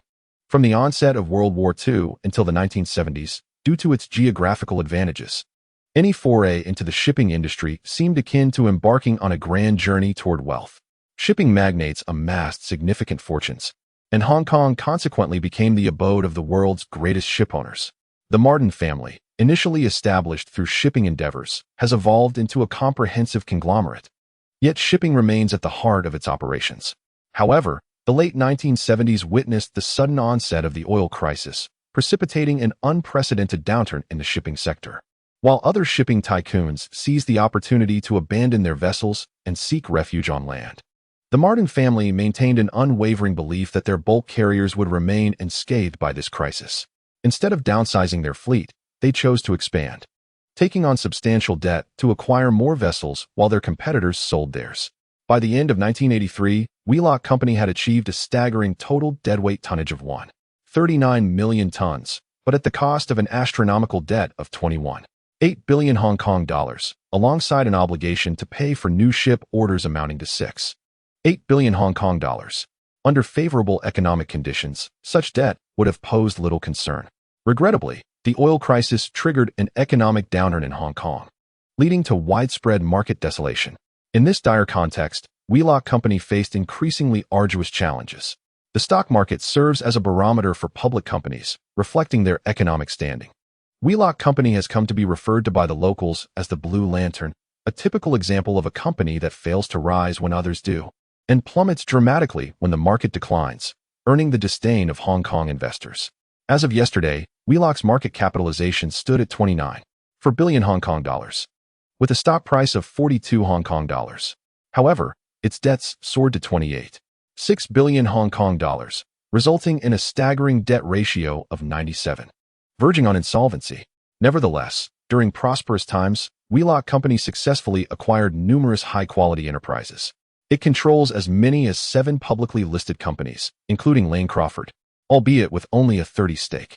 Additionally, it oversees 3 real estate public companies, 2 trading public companies, and 1 shipping public company. There are over 40 unlisted subsidiaries and more than 200 affiliated companies, with operations spanning shipping, real estate, finance, retail, trade, and manufacturing across several dozen countries worldwide. Many of these quality industries have piqued the interest of Zhang Qiming, such as the ongoing acquisition of Lane Crawford. The manufacturing sector, particularly in electrical and electronic industries, also captivates his ambitions. Yet, the immense debt poses a significant barrier to his aspirations. Wheelock Company and its 7 publicly listed companies operate as a consortium through mutual shareholding. While the parent company may appear to have a modest market value, the combined capitalization of the 8 listed companies approaches the 100 billion Hong Kong dollar mark. For outsiders, acquiring any entity within this consortium is no easy feat. The fierce competition between the shipping magnate and the southern Chinese businessman Qiu family for the acquisition of wharf holdings is frequently revisited by various bloggers in the annals of the internet. Zhang Qiming has listened to discussions on this matter several times and possesses a general understanding of the situation. Following the confirmation of Hong Kong's sovereignty, the Martin family expressed their intention to withdraw from the region, selling their shares to the Qiu family. Records indicate that Zhang Yuliang and Martin were at odds, leading Zhang Qiming to suspect that the shipping magnate's involvement in the acquisition battle might very well have been orchestrated by Zhang Yuliang himself. With this thought in mind, Zhang Qiming set aside the documents in hand and turned to Zheng Jiahao, instructing him to immediately dispatch personnel to investigate whether there were clandestine stock acquisitions occurring for Wharf Holdings and its 7 listed subsidiaries. Zheng Jiahao, his expression grave, nodded in acknowledgement. Chapter 54. The Acquisition Battle of Wharf Holdings in Zhang Qiming's Recollections from a Previous Life. 1985 marked the dawn of a bull market in Hong Kong's stock market, which would persist until 1987 before gradually subsiding. From the beginning of the year, the Hong Kong stocks began to stir, exhibiting a slow but steady rise. The relisting of Aimigao on June 1st served as a spark, igniting the long-suppressed fervor for speculation among investors. This enthusiasm endured for over half a month, remaining fervent throughout. It even catalyzed a broader surge in the entire Hong Kong stock market. In streets and alleys, within offices and homes, countless citizens engaged in fervent discussions about the rises and falls of the market, as if all of Hong Kong were immersed in the revelry of stock trading. The Hong Kong Stock Index galloped forth like a wild stallion, repeatedly breaking new records. Each new peak seemed to proclaim the formidable strength of the bull market to the world. As of today, June 17th, the Hang Seng Index surpassed the significant threshold of 1,600 points, closing at 1,628.32 points. The daily trading volume soared beyond 1.5 billion Hong Kong dollars, setting new records, and the clamor for the arrival of the bull market grew ever louder. Aimigao, it can be said without exaggeration, played a pivotal role as the catalyst in this stock market feast, attracting a deluge of capital seeking opportunities for wealth. Stocks that had previously languished in obscurity appeared to be infused with newfound vitality, becoming active once more. The prevalence of speculative stocks during a bull market stems from their ability to ignite the fervor for trading. With sufficient enthusiasm, the market can truly flourish. However, it is essential to note that not all stocks ascend during a bull market. Many still incur losses. There will inevitably be some worthless stocks that remain untouched regardless of market conditions. Wharf Holdings is a quintessential example of this phenomenon. As one of the blue-chip stocks in Hong Kong, its price behavior closely resembles that of a junk stock. It neither rises when the market does nor fails to plummet when the market declines. Utilizing resources from Citibank, Zhang Qiming acquired 21 shares of Wharf Holdings, yet the impact on its stock price was negligible, highlighting the extent of investors' disdain for Wharf Holdings shares. Zhang Xiao, the driving force behind the acquisition of Lane Crawford, has been traced back to a securities position under HSBC. However, identifying the specific individual behind the acquisition proves to be quite elusive. Upon hearing the details relayed over the phone, a subtle smile graced Zhang Qiming's lips. To his surprise, he received a report from Yuan Tianfan shortly after returning home. The acquirer emerged from HSBC Securities, and Bao Shoufu, a director at HSBC, facilitated numerous banking operations through this institution. Much like the acquisition of Wheelock, where the absence of a 2 billion Hong Kong dollars loan from HSBC would have rendered Bao Shoufu's ambitions nearly unattainable. Zhang Qiming believes that the acquisition battle for Wheelock may have already commenced, albeit shrouded in ambiguity. The earlier conflict between Lau Lan Xiong and his father, Zhang Qiming, regarding Aimigao, exemplifies how the truth remains obscured unless actively unveiled by those involved. The recent surge of significant acquisitions in the stock market signals that the competition for Wheelock is likely escalating to a fever pitch, making it impossible to conceal further. Investors are perpetually informed by outdated news. Nevertheless, Zhang Qiming remains unperturbed, firmly positioned as the linchpin. Anyone aspiring to triumph must first navigate through him. He has never entertained the notion of wholly absorbing Wheelock, given the myriad of complexities involved. In hindsight, after the acquisition of Wheelock by Bao Chuanwang, there have been few substantial acquisitions undertaken. This period presents an optimal opportunity for acquiring British assets. Is it a matter of not wanting to be acquired? Zhang Qiming doubts it. It is more plausible that absorbing Wheelock would deplete Bao Yugong's resources, leaving only the arduous task of digesting unproductive assets. He harbors no desire to expend his energy on alleviating Wheelock's debts, especially since the majority of liabilities associated with British firms reside with HSBC and Standard Chartered. Whether it be Lau Lan Xiong or Bao Yugong, following their acquisitions of British companies, they spent an extended period repaying debts to these banks. Without the backing of HSBC to provide ceaseless support, Zhang Qiming is equally disinclined to seek their endorsement, lest he fall under their dominion. The following morning, Zhang Qiming rose early and made his way to Qiming Investments. Seated in his office, he awaited the stock market updates on Wheelock and its 7 listed subsidiaries, collected by Zheng Jiahao. Instead, he was met with the announcement from Wheelock's chairman, Ma Deng, regarding a trading halt. The rationale for this suspension stemmed from a stock exchange transaction between Ma Deng and the Qiu family of Nanyang, led by Qiu Deba. As one of the major shareholders, Ma Deng's change in equity necessitated a 3-day suspension. Subsequently, Qiu Deba announced at the press conference that he had acquired 30 of Wheelock's shares. It was evident that Qiu Deba had not only secured shares from Ma Deng, but had discreetly acquired stakes from other shareholders as well. Should this be the extent of the transaction, Wheelock would merely be exchanging one proprietor for another, thus having a negligible impact on the stock price. The adverse twist lay in the fact that another major shareholder, Zhang Yuliang, also convened a press conference.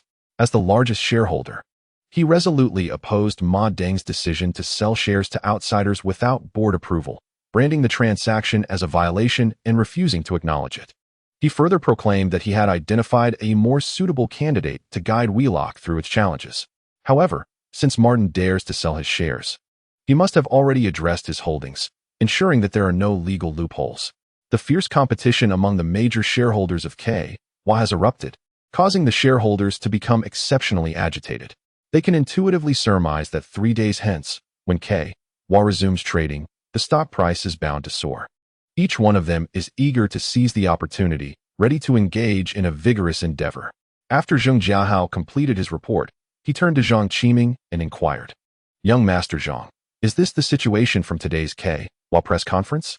Zhang Qiming nodded and replied, "Currently, K is suspended from trading," clearly indicating that Martin and Qiu Deba wished to prevent Zhang Yuliang from retaliating in the stock market. "What do you think Zhang Yuliang will do if he desires to resist?" Zheng Jiahao pondered for a moment before responding, "Young Master Zhang, K comprises 8 listed companies that are interlinked through mutual shareholdings. With K suspended, the stocks cannot be traded. If Zhang Yuliang wishes to retaliate, he can only target the 7 listed companies or acquire shares from you." Zhang Qiming smiled and said, "Indeed, Zhang Yuliang will likely pursue this course of action, but it may not necessarily be his own hand at work. He might enlist external assistance. When K reopens, they will discover that the stock market is already devoid of substantial shares, and I anticipate that the ensuing struggle will be riveting. Young Master Zhang, your strategic acumen is truly commendable." Zheng Jiahao expressed his admiration for Zhang Qiming. "Merely seizing a small advantage, nothing worthy of praise. If I had sufficient chips, I would simply swallow K whole," Zhang Qiming remarked nonchalantly. Chapter 55. The Battle of the Tycoons. Deepwater Bay, located at the southern tip of Hong Kong Island, is traditionally known as a haven for the affluent. In later years, it has been dubbed the world's premier bay. This exquisite locale harmoniously blends natural beauty, luxurious residences, and rich cultural history, rendering it one of the most renowned bays in Hong Kong and indeed the world. The property prices here are so exorbitant that the average worker would find it nearly impossible to attain them in a lifetime. Moreover, it boasts the highest security standards in Hong Kong, ensuring that its residents are either exceptionally wealthy or of high social standing, comprising business elites, political figures, and social luminaries. Super-rich individuals such as Lau Lan Xiong, Bao Yugong, and Su Shishuan reside in this area. At number 77 Deepwater Bay, within the Bao family mansion, Wu Guangjing stood beside Bao Yugong, his expression grave as he reported on the progress of today's acquisitions. "Father, our efforts to acquire the 7 jointly listed companies under K are proceeding relatively smoothly, with the exception of Lane Crawford." Wu Guangjing's voice was steady and strong, yet tinged with a hint of concern. Upon hearing this, Bao Yugong furrowed his brow slightly, fixating his gaze on Wu Guangjing. "What issues have arisen with the acquisition of Lane Crawford?" he queried. Wu Guangjing elucidated. While pursuing the acquisition of Lane Crawford, we discovered that its market float shares are significantly lower than our initial expectations. I have been investigating the recent trading activity of Lane Crawford stock and found that Citibank has purchased a substantial quantity of shares in just a few days. Citibank? Bao Yugong responded, a look of surprise crossing his face. Upon observing his father-in-law's reaction, Wu Guangjing remarked, might it be that the Chiu Group has already learned of our intentions to acquire Hysan Development? Perhaps they have commissioned Citibank to quietly procure shares of Lane Crawford in an effort to complicate our acquisition plans. Bao Yugong furrowed his brow slightly, descending into a brief reverie. After a moment, he slowly shook his head and responded gravely, while such a possibility exists, I believe the likelihood is rather slim. Chiu Deba is a Southeast Asian magnate with little foundation in our Hong Kong. He is a significant shareholder of Dahua Bank. Such a crucial acquisition would most likely be orchestrated through the Hong Kong branch of Dahua Bank, rather than relying on others. Listening to his father-in-law's analysis, Wu Guangjing pondered deeply and found it to be quite reasonable. He then inquired, Father, if it is not the Chiu Group, then who could it be? Are there other forces besides them that covet Hysan Development? A subtle smile graced Bao Yugong's face as he replied, your speculation may hold some merit. However, in my view, this mysterious force may merely have set its sights on Lane Crawford. If they truly intended to target the entirety of Hysan Development, they would not be satisfied with merely acquiring shares of Lane Crawford. The number of shares Lane Crawford holds in Hysan Development is relatively limited. Even if they were to obtain them all, it would amount to little more than a drop in the bucket, devoid of any substantial significance. Given the current circumstances, it appears this unknown entity is likely focused solely on Lane Crawford. Wu Guangjing nodded in agreement but expressed his discontent, saying, Father, your analysis is astute. Yet this may affect our overall acquisition of Hysan Development. Upon hearing his son-in-law's concerns, Bao Yugong erupted into a hearty laugh. Guangjing, a minor obstacle is nothing to fret about. Regardless of who vies with us for Hysan Development, it will ultimately fall into our hands. You shall officially announce to the public tomorrow that we intend to acquire Hysan Development. His tone exuded confidence, as if he already held the entire enterprise tightly within his grasp, radiating authority and ambition. Standing beside him, Wu Guangjing was profoundly inspired by his father-in-law's formidable spirit. The negative emotions stemming from the previous challenges in acquiring Lane Crawford dissipated in an instant. Very well, Father. I shall heed your command. I will begin making the necessary arrangements first thing tomorrow to ensure everything proceeds smoothly. You have worked hard today. Please do take some rest. Meanwhile, not far from the Bao residence, a grand banquet was underway at the Ma Tung estate. Following the announcement of Hysan Development's stock suspension, Ma Tung meticulously organized an elaborate soiree at his villa, ostensibly a routine social gathering. The event served the underlying purpose of connecting Chiu Deba with several small shareholders who possessed a limited number of shares in Hysan Development. Martin pondered, seizing the opportunity during the interim before the Huaifeng review, to acquire as many shares as possible for Chiu Deba, thereby securing victory and successfully taking control of the company. Unfortunately, the unfolding events exceeded their expectations entirely. Despite the lively atmosphere of the banquet, with glasses clinking and laughter ringing out, an entire evening elapsed without them successfully acquiring even a single share of Huaifeng. Martin found himself utterly perplexed, unable to comprehend why his meticulously orchestrated banquet concluded in such a disheartening manner. Unbeknownst to him, his years of mismanagement had led to a significant decline in the company's performance. Many shareholders had lost faith in Huaifeng's future, harboring dissatisfaction and disappointment towards him long before this event. Furthermore, his clandestine actions of selling shares without the other shareholders' knowledge infuriated them completely. Even Martin's British compatriots chose not to support him. After Chiu Deba departed in disappointment, Martin inquired with an amicable shareholder about the reason for this outcome.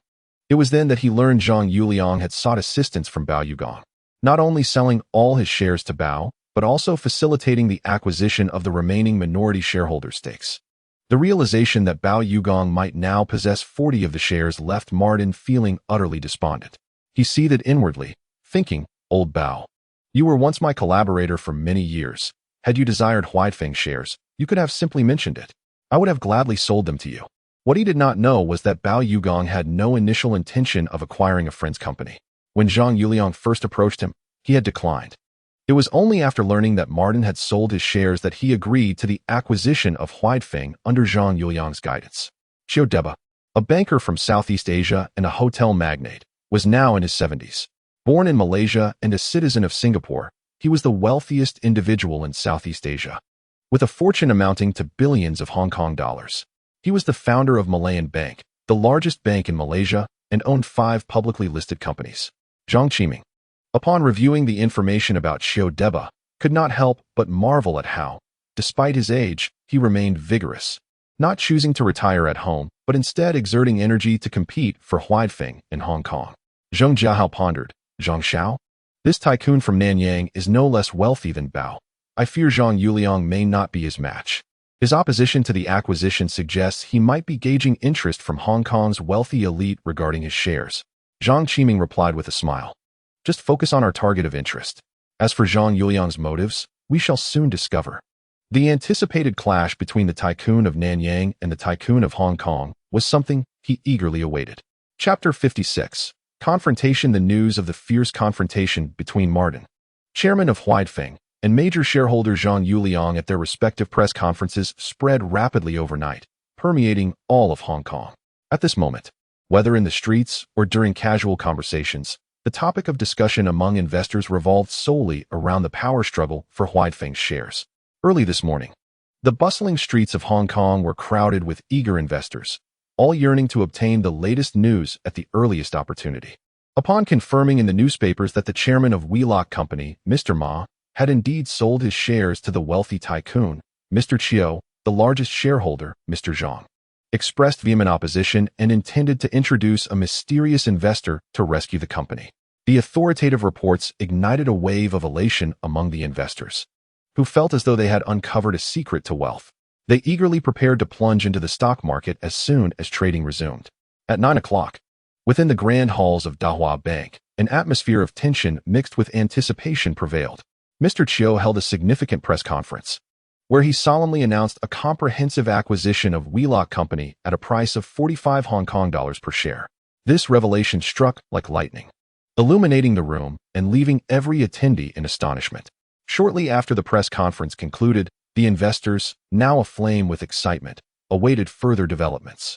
However, their joy was fleeting, as even more explosive news arrived. At precisely 10 o'clock, not far from Dahua Bank, HSBC was set to hold its own press conference. The securities department manager, Mr. Li, and Mr. Wu, son-in-law of the tycoon, appeared at the event. During the conference, Mr. Wu announced that Kowloon Warehouse had acquired 38 of Wheelock Co and proposed a conditional comprehensive acquisition, with HSBC Securities managing the transaction. He further declared an intention to utilize 2 billion Hong Kong dollars in cash to complete this acquisition at a price of 5 Hong Kong dollars per share. Once again, the figure of 2 billion Hong Kong dollars echoed in the minds of the attendees, reminiscent of the 1970s when the tycoon spent 2 billion to acquire Kowloon Warehouse. The citizens of Hong Kong understood that Mr. Wu, as the son-in-law of the tycoon, spoke with the authority of Bao Yugong's intentions. His proposed acquisition of Wheelock Co unequivocally reflected the will of the tycoon. With both a South Sea tycoon and a Hong Kong magnate in the fray, both financially robust, the impending battle for control promised to send Wheelock stocks soaring like a rocket, shaking the capital markets of Hong Kong. Countless eyes were fixated on this impending clash of fortunes, hearts brimming with anticipation. Although Wheelock shares were suspended from trading, the fervor among investors remained undeterred as they patiently awaited the resumption of trading. Wheelock's 7 subsidiaries collectively held 10 of the company's shares. As investors awaited the market's reopening in 2 days, unbeknownst to them, the shares of these 7 companies were quietly being acquired. After the midday break, Mr. Li furrowed his brow upon reviewing the data at hand. Mr. Wu, it appears that other institutions are indeed competing with me for the shares. Should we engage in a bidding war? He inquired, handing the information to Mr. Wu. Wu Guangjing took the data, glanced at it, and after a moment of contemplation, remarked, "For now, we need not concern ourselves with this.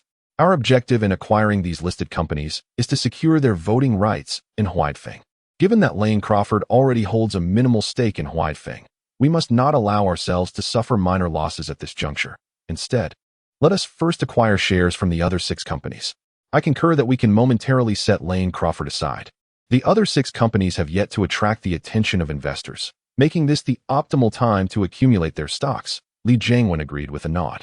Zhang Xiao, your predictions are remarkably accurate. Indeed, Bao Shoufu has quietly initiated moves on the 7 companies under Huaifeng. Zhang Jiahao exclaimed with excitement.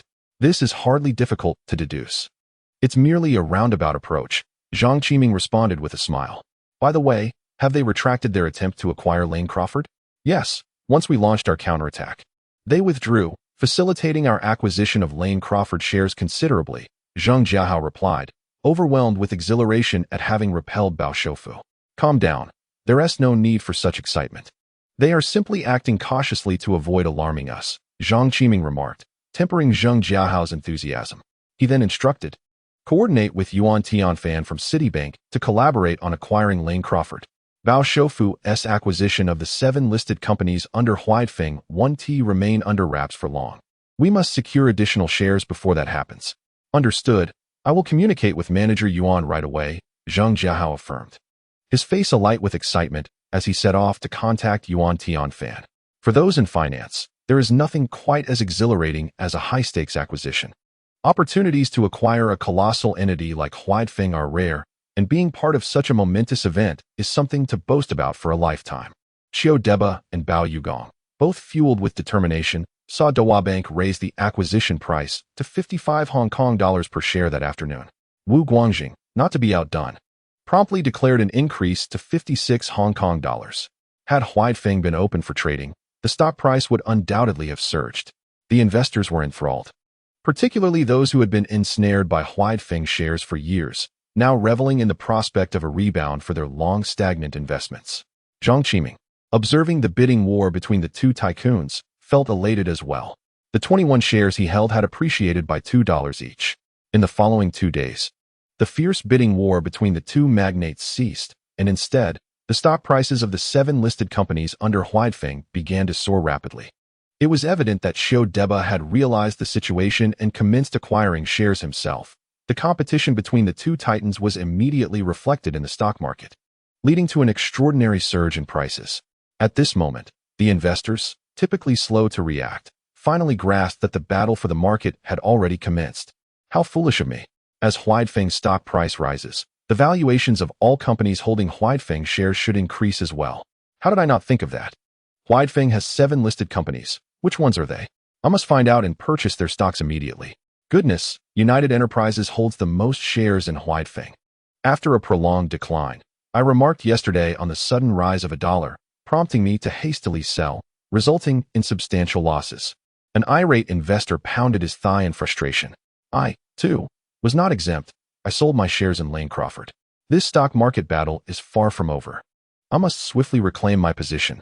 Realizing the situation, many investors flocked to the exchange to purchase relevant stocks. Chapter 57. Steadily fishing from the dock. The fierce battle for control over K.Wa Group, exacerbated by the suspension of trading, has ignited turmoil within its previously tranquil listed companies. Bao Yugong and Qiu Deba, both titans of the Asian business sphere, have ignited a bidding war that has become the focal point of societal discourse.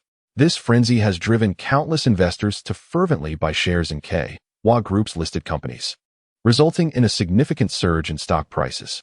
Lane Crawford, acquired by Zhang Qiming, has similarly felt the repercussions of this equity contest. As the intensity of the acquisition battle escalates, although Lane Crawford's stock price hasn't soared as dramatically as others, it has nevertheless seen a considerable increase. In the office of Qiming Investment, Zhang Jiahao, holding a data sheet, was reporting progress to Zhang Qiming. Mr. Zhang, we have successfully acquired 20 of Lane Crawford's shares, totaling an expenditure of 68 million Hong Kong dollars. Before our acquisition, Lane Crawford had a market value of 3.2 billion Hong Kong dollars. With many investors joining the buying spree, the final acquisition price has surged by 94%, significantly exceeding our initial projections. Zhang Qiming beamed with approval, exclaiming, amidst the investors' fervent buying, the increase was still under 10. Your ability to manage the shares is commendable. Clearly, he was quite satisfied with this outcome. He then inquired, having acquired so many shares from retail investors, is it still feasible to purchase more? Zhang Jiahao replied with a wry smile, Mr. Chung, it has become quite challenging to acquire more shares of Lane Crawford now. The selling volume is exceedingly low. Current shareholders are tightly holding onto their stocks, reluctant to part with them. They are likely waiting for the resumption of trading in Hua Group's shares. As he spoke, a grimace crossed his face. Zhang Qiming, upon hearing this, felt no surprise. The rivalry between the two tycoons had only just begun 2 days prior, and based on the disclosed shares, Bao was temporarily in the lead, albeit marginally, lacking an absolute advantage. The outside world remained unaware that Zhang Qiming had covertly amassed a substantial quantity of Hua Group shares. Currently, financial experts broadly assert that the fate of the competition hinges on Hua Group's stock. These opinions resonated with countless investors. At such a juncture, no one would be foolish enough to easily part with their shares. Since acquisition has proven elusive, it shall be temporarily set aside. Zhang Qiming's tone bore no trace of anxiety. Holding Hua Group shares, he was confident that regardless of who ultimately acquired Hua Group, Lane Crawford would remain firmly within his grasp.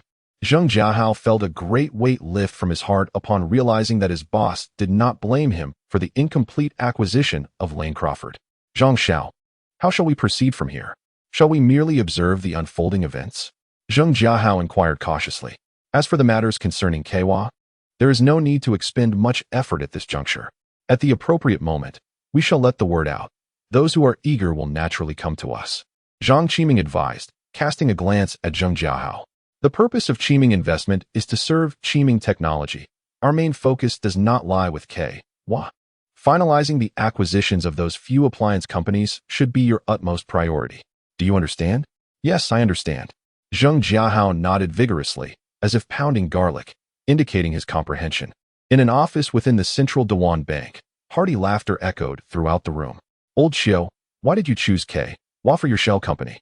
Facing off against Bao Shoufu must be quite uncomfortable for you, a colleague jested. Indeed, it is uncomfortable. I have certainly felt Bao Yugong's influence in Hong Kong these past few days. Not only is he extravagant in his dealings, but his local connections far surpass mine. Those shareholders certainly wouldn't show this old fellow any favor. Xiao Deba reflected on the recent challenges he faced in acquiring shares, particularly the incidents that transpired at the Ma Deng banquet, leaving him quite displeased.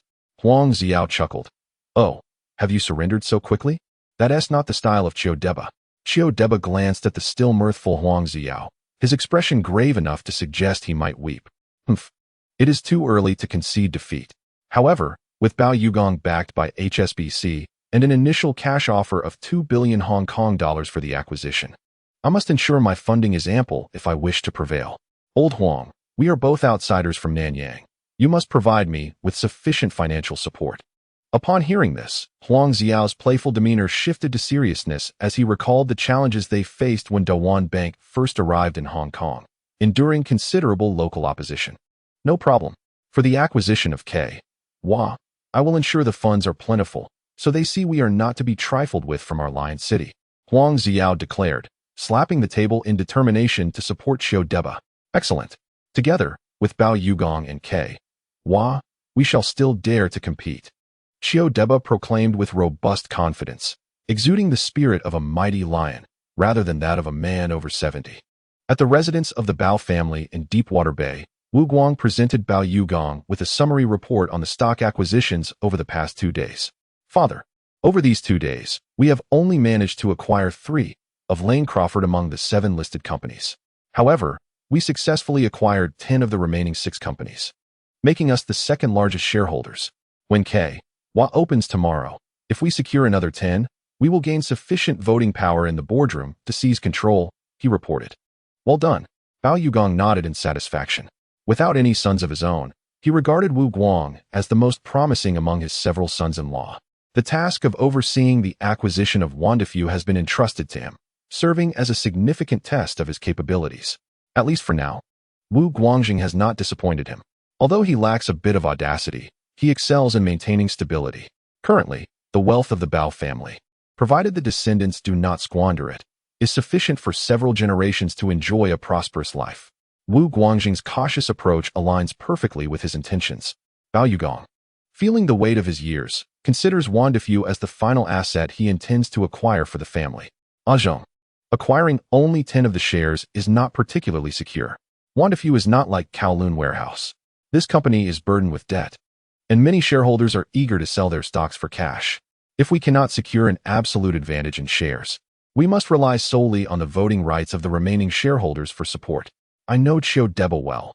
His business style is characterized by a strong desire for control, and I fear he may not grant us this opportunity, but instead choose to acquire the remaining shareholders' stocks himself.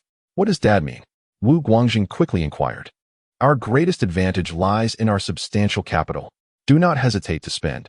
Investing more now can prevent potential troubles in the future. We must acquire at least over half of the shares. Wandafu can only be transformed according to our will, thus liberating itself from its quagmire. Bao Yugong's words resonated with an undeniable assertiveness. While he critiqued Chiu Deba's controlling tendencies, he himself was not without such traits. Understood, Dad. I know what to do. Wu Guangjing nodded in agreement. Chapter 58. Wandafu resumes trading. Yet no stocks to sell. On June 20th, Wandafu resumed trading.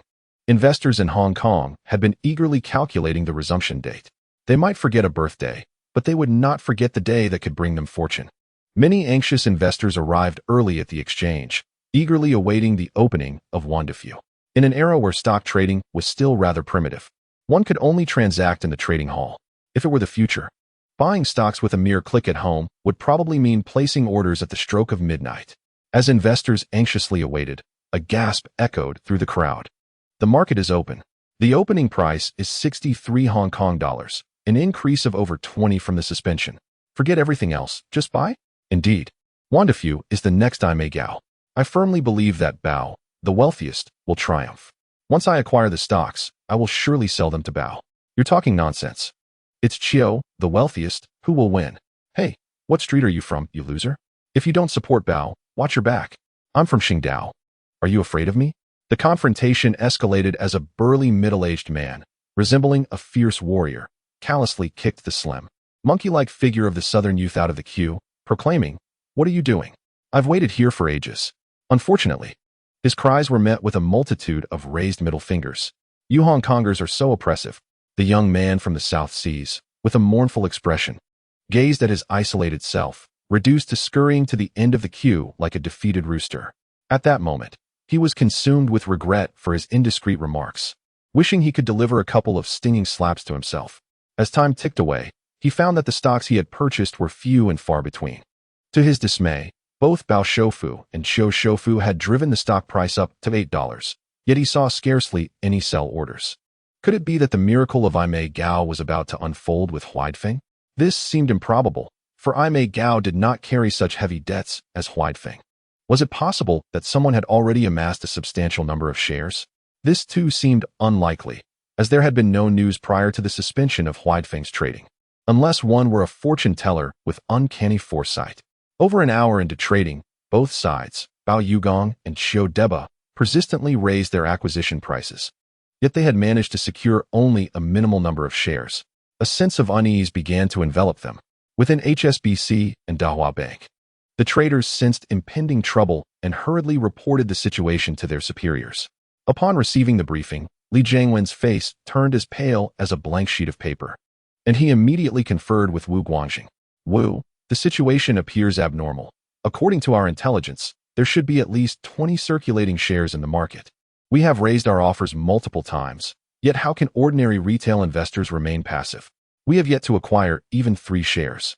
Wu Guangjing, his countenance dark as a stormy sky, inquired, could it be that Chiu Deba acted preemptively? Absolutely not. Li Jiangwen shook his head, his tone resolute. The information I received indicates that Dahua Bank has mobilized substantial funds in recent days. Clearly their acquisitions are far from sufficient. What then is the cause? Wu Guangjing pressed. While acquisitions typically come with a premium, this is nearing an outrageous level. The current offer is excessively high. His expression grew increasingly grim. For Wu Guangjing, presiding over the acquisition of Huaidfeng was not merely a matter of financial gain. It was a test set by his father-in-law, Bao Yugong, weighing heavily upon his shoulders. For years, he had lived in Bao Yugong's shadow. No matter how exceptional his performance, the accolades were always attributed to his father-in-law. He was constantly seeking ways to prove his worth. His wife had specifically instructed him to make this endeavor a resounding success. Though she had not stated it explicitly, he understood the underlying message. Should he successfully complete this task, He would seize the opportunity to wield independent authority. He would not allow himself to fail. We must investigate the cause thoroughly today, Wu Guangjing declared sternly. On the other side, Qiu Deba issued a similar command. But he was the first to seek out Ma Deng, revealing his suspicions. He suspected either that Ma Deng had concealed the shares or that Zhang Yuliang was scheming behind the scenes. He believed they were not only attempting to extricate themselves from the debacle of Huaifeng, but also sought to profit handsomely from the situation. Those privy to the truth behind the dealings of Huaifeng, apart from Zhang Qiming and his associates, are solely the group from Citibank Securities Department, who previously managed the acquisition of Huaifeng shares. However, having received a generous bribe of 1 million Hong Kong dollars from Zhang Qiming, coupled with a signed confidentiality agreement, they refrained from divulging any information. Observing the peculiar developments of the Huaifeng acquisition battle, Yuan Tianfan found himself increasingly in awe of Zhang Qiming's vision and strategic acumen. He understood that any party wishing to succeed in the acquisition would inevitably rely on the shares held by Zhang Qiming. It seemed likely that Zhang would once again rise to prominence, all while standing atop the shoulders of two billionaires. Upon this realization, Yuan Tianfan decisively summoned the personnel involved in the Huaifeng acquisition, asserting in a stern voice, "Zhang has shown us unmatched generosity," providing a substantial red envelope of 1 million Hong Kong dollars. No one is permitted to disclose a single word regarding the acquisition of Huaifeng shares. Effective immediately. No one is to step outside this office. We must remain vigilant regarding the movements of Lane Crawford and Huaifeng. The assembled traders responded in unison, like soldiers ready for battle. Unbeknownst to Zhang Qiming, the architect of these events, investigations into Qiu Deba and Wu Guangjing had already commenced. After hearing news from the stock market, he merely instructed continued observation before casting it aside. At that moment, he was wholly engrossed in the acquisition endeavors involving several electronics companies. Young Master Zhang, we have successfully reached an acquisition intention with these electronics firms, totaling a purchase price of 100 million Hong Kong dollars. We can sign the agreement at your nod, Zheng Jiahao announced, presenting the signed letter of intent to Zhang Qiming. Upon receiving this promising news, Zhang Qiming's expression brightened, and he praised, "Well done. Your speed surpasses my expectations. If all is in order, arrange for them to sign the contract at Aimigao this afternoon." However, Zheng Jiahao quickly interjected, "Young Master Zhang, I do not recommend using Aimigao for the acquisition." Zhang Qiming, puzzled, replied, "Isn't my purpose in acquiring these companies to diversify Aimigao's production capabilities? What significance would the acquisition hold if not for Aimigao?" Zheng Jiahao, with a slight smile, hastily clarified, "Young Master Zhang, I understand your aim is to bolster Aimigao's strength. However, Aimigao is not solely yours. If my memory serves me right, after liquidating your shares, you currently hold only 44 of the company. We can certainly consider an alternative approach. You could personally finance the initial acquisition and integration, followed by Aimigao taking over. This way, we not only avoid impacting Aimigao's large-scale operations, but also maximize your personal gains." Personal financing for the acquisition? Zhang Qiming's eyes sparkled at the suggestion. Zheng Jiahao's words instantly conjured images of publicly listed companies in later years, fervently engaged in mergers and acquisitions. Despite creating no valuable products, these companies continuously acquired one firm after another, leading to a meteoric rise in market value. Crucially, the shares held by the major stakeholders have not diminished due to the merger. Instead, they have proliferated like a snowball. The reason lies in the fact that the companies being acquired are either those established by the major stakeholders themselves or obscure firms they have previously acquired. A company valued at $1 can astonishingly be acquired by a publicly listed company for $2, thereby cleverly augmenting their own shares. Although Zhang Qiming does not intend to purchase companies devoid of value, he sees no harm in seeking greater benefits for himself within reasonable bounds. If executed well, not only could the funds spent on acquiring these companies be recouped, but he could also reclaim a substantial number of shares. With this thought, Zhang Qiming's mind raced, and soon an idea formed. However, he did not plan to finance the acquisitions personally, at least not overtly. Thus, he decisively instructed Zhang Jiahao, "Lau Zhong, go register an offshore company to acquire those electrical firms under its name. Remember to find a foreign representative for the registration. Once the integration is complete, I will propose a buyout of this company under the name of Aimigao." Upon hearing his boss embrace his suggestion, Zhang Jiahao was exhilarated, akin to a surge of adrenaline. and promptly replied, Zhang Xiao, I will arrange it immediately. After Zheng Jiahao departed, Zhang Qiming headed to Qiming Technology. The newly acquired Qiming Technology Park was still undergoing renovations, and the purchased equipment was still at sea. The laboratory space was still utilizing Aimigao's facilities. Upon arrival, Zhang Qiming handed several electrical design drafts to Ma Yunfei, urging them to expedite the production of prototypes. The designed products, in terms of core technology, bore little distinction compared to similar electrical appliances. He had invested considerable effort into aesthetics and practicality. The development of electrical appliances has been established for some years. They are not inherently high-tech products, and their technological content is limited. Zhang Qiming's designs drew inspiration from numerous products of future generations. In terms of technological sophistication, they merely matched the mainstream offerings of the time. As a nascent brand yet to launch products, Qiming Electrical must carve a unique path to compete with established brands. Zhang Qiming plans to wield the dual swords of aesthetics and cost-effectiveness to forge a path forward, emulating the successful model of the family bucket from a well-known rice brand. However, he is resolute in avoiding the shortcut of OEM production, opting instead for entirely self-manufactured goods. With a plethora of workers in Xinjiang, this can sometimes serve as a valuable shield. For the initial product line, he intends to conquer the consumer kitchen first, starting with rice cookers, ovens, induction cookers, and multifunctional juicers, advancing step by step.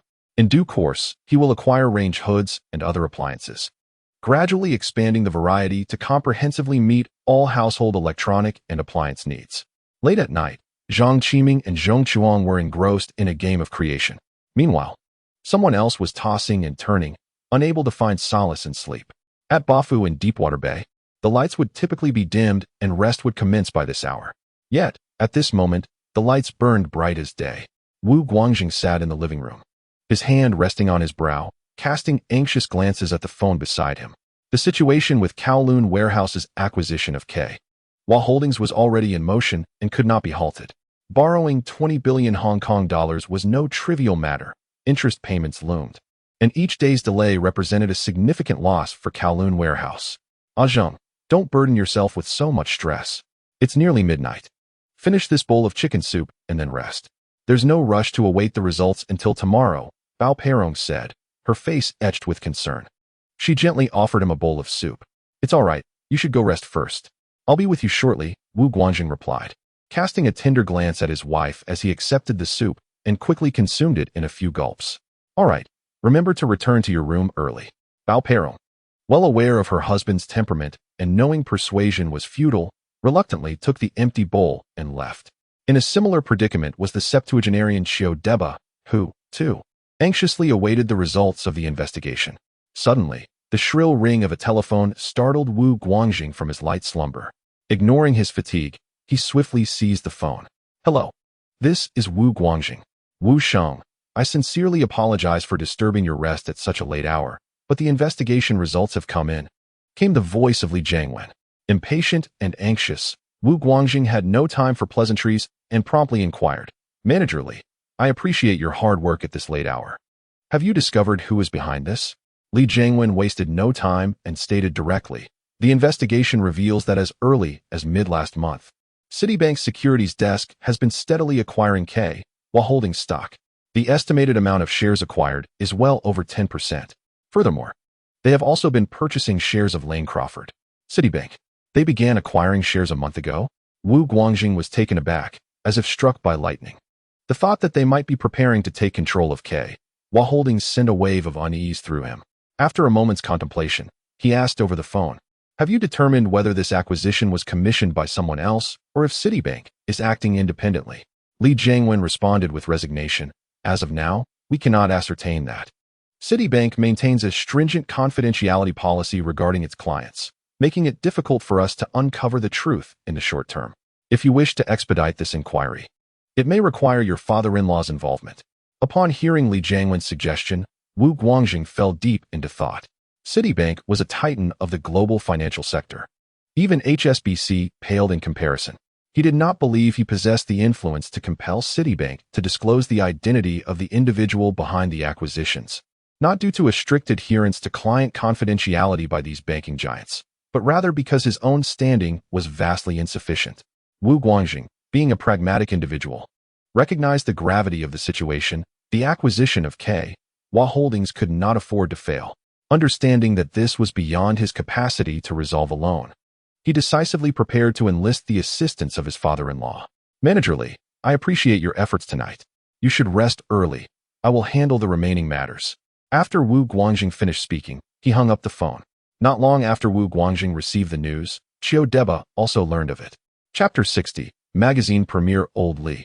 Is there any significant news today? Xiao Zhang casually strolled to the newsstand, inquiring while selecting newspapers. Hey, you wouldn't believe it, but there indeed is. Old Li, the newspaper vendor, said with a half-hidden smirk, exuding an air of mystery. His words instantly captured the attention of Xiao Zhang and the other citizens gathered at the stand, who turned their curious gazes toward him. What is the big news? Come on, tell us. Xiao Zhang urged, his curiosity piqued. Weren't you all discussing yesterday why Bao Shifufu and Xiu Shofu inflated the stock prices so high without many selling? I have a newspaper here that holds the answer. Old Li proclaimed, rubbing his hands together, looking as if he were watching a flock of unsuspecting sheep ready for slaughter. You old rascal, all you think about is money. I come here daily to support your business, Xiao Zhang remarked, tossing a coin to Old Li like a shooting star. Which newspaper is it? Hurry, bring me a copy. He had queued for several hours the previous day but failed to purchase stock in Hua International, and now, hearing news about it, he was eager to uncover the reasons behind it. The other citizens, eager to learn about this first-hand news, began pulling out their money as well.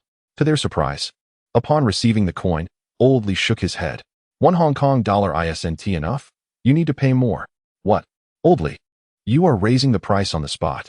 This isn't exclusive news. If you continue like this, we'll just buy from other vendors and won't support your business anymore. Exactly, Old Li. We have been loyal customers, and this is too much. Yes, hurry and bring out the newspaper, or we might stop coming here altogether. Seeing the crowd's anger, Old Li quickly explained, this isn't my fault. It's the idea of Huashang magazine. We're just trying to earn a meager profit. Huashang? What magazine is that? I've never heard of it. With such a high price, are they trying to rob us? Xiao Zhang said indignantly. Old Li clarified, Huashang magazine was an old newspaper that was rebranded after being acquired. The newly issued paper is called the Xiangjiang Urban Daily. Xiangjiang Urban Daily? That rings a bell. I've heard it's a paper run by the big star Zhong Chuhong. It was only released a few days ago, and I bought it for only $1. How can it be as expensive as you say? Xiao Zhang said, eyeing Old Li suspiciously. Old Li lamented, I assure you, it's absolutely true. This time, the Xiangjiang Urban Daily has significant news about a mysterious buyer for Hua. The reason it's so expensive is that Huashang magazine has released a fashion magazine called Fashion Queen Today. Only those who purchase Fashion Queen can buy Today's newspaper. We would love to sell you the newspaper, but Huashang magazine doesn't allow it. Looking at Old Li's aggrieved expression, Xiao Zhang and the surrounding people remained skeptical, beginning to voice their criticisms against Huashang magazine and its proprietor, Zhong Chuhong. Where can one find newspapers sold in such a manner? This is undoubtedly a case of coercive selling. Indeed, it seems this celebrity is driven to madness by the pursuit of money. I shall never again purchase their newspapers and magazines. I too shall abstain. This phenomenon unfolds at various newsstands across the fragrant harbor, filled with citizens expressing their grievances. Not buying. You will surely regret it, for this is the finest fashion magazine I have ever encountered. Old Li exclaimed, brandishing a beautifully packaged magazine. Regret? I would only regret purchasing. You are absolutely right. I resolutely refuse to buy. Whoever does so is a fool. Ladies and gentlemen, this magazine features the most enchanting beauty queens and starlets of the fragrant harbor. Their attire is scant yet exquisite, like Su Rongrong, the captivating Xia Xia from the Treasure Island, and the charming Xue Xue from ATV. Old Li, as if holding a prized possession, eagerly unfolded the magazine, flipping through its pages with a sly grin upon his face. I am correct in my decision. I am the fool. I shall buy it. As my companion at home is eager to learn about fashion, one citizen, captivated by the image of a beauty queen in a bikini presented by Old Li, found himself utterly mesmerized. No, I am the fool. I must purchase a copy.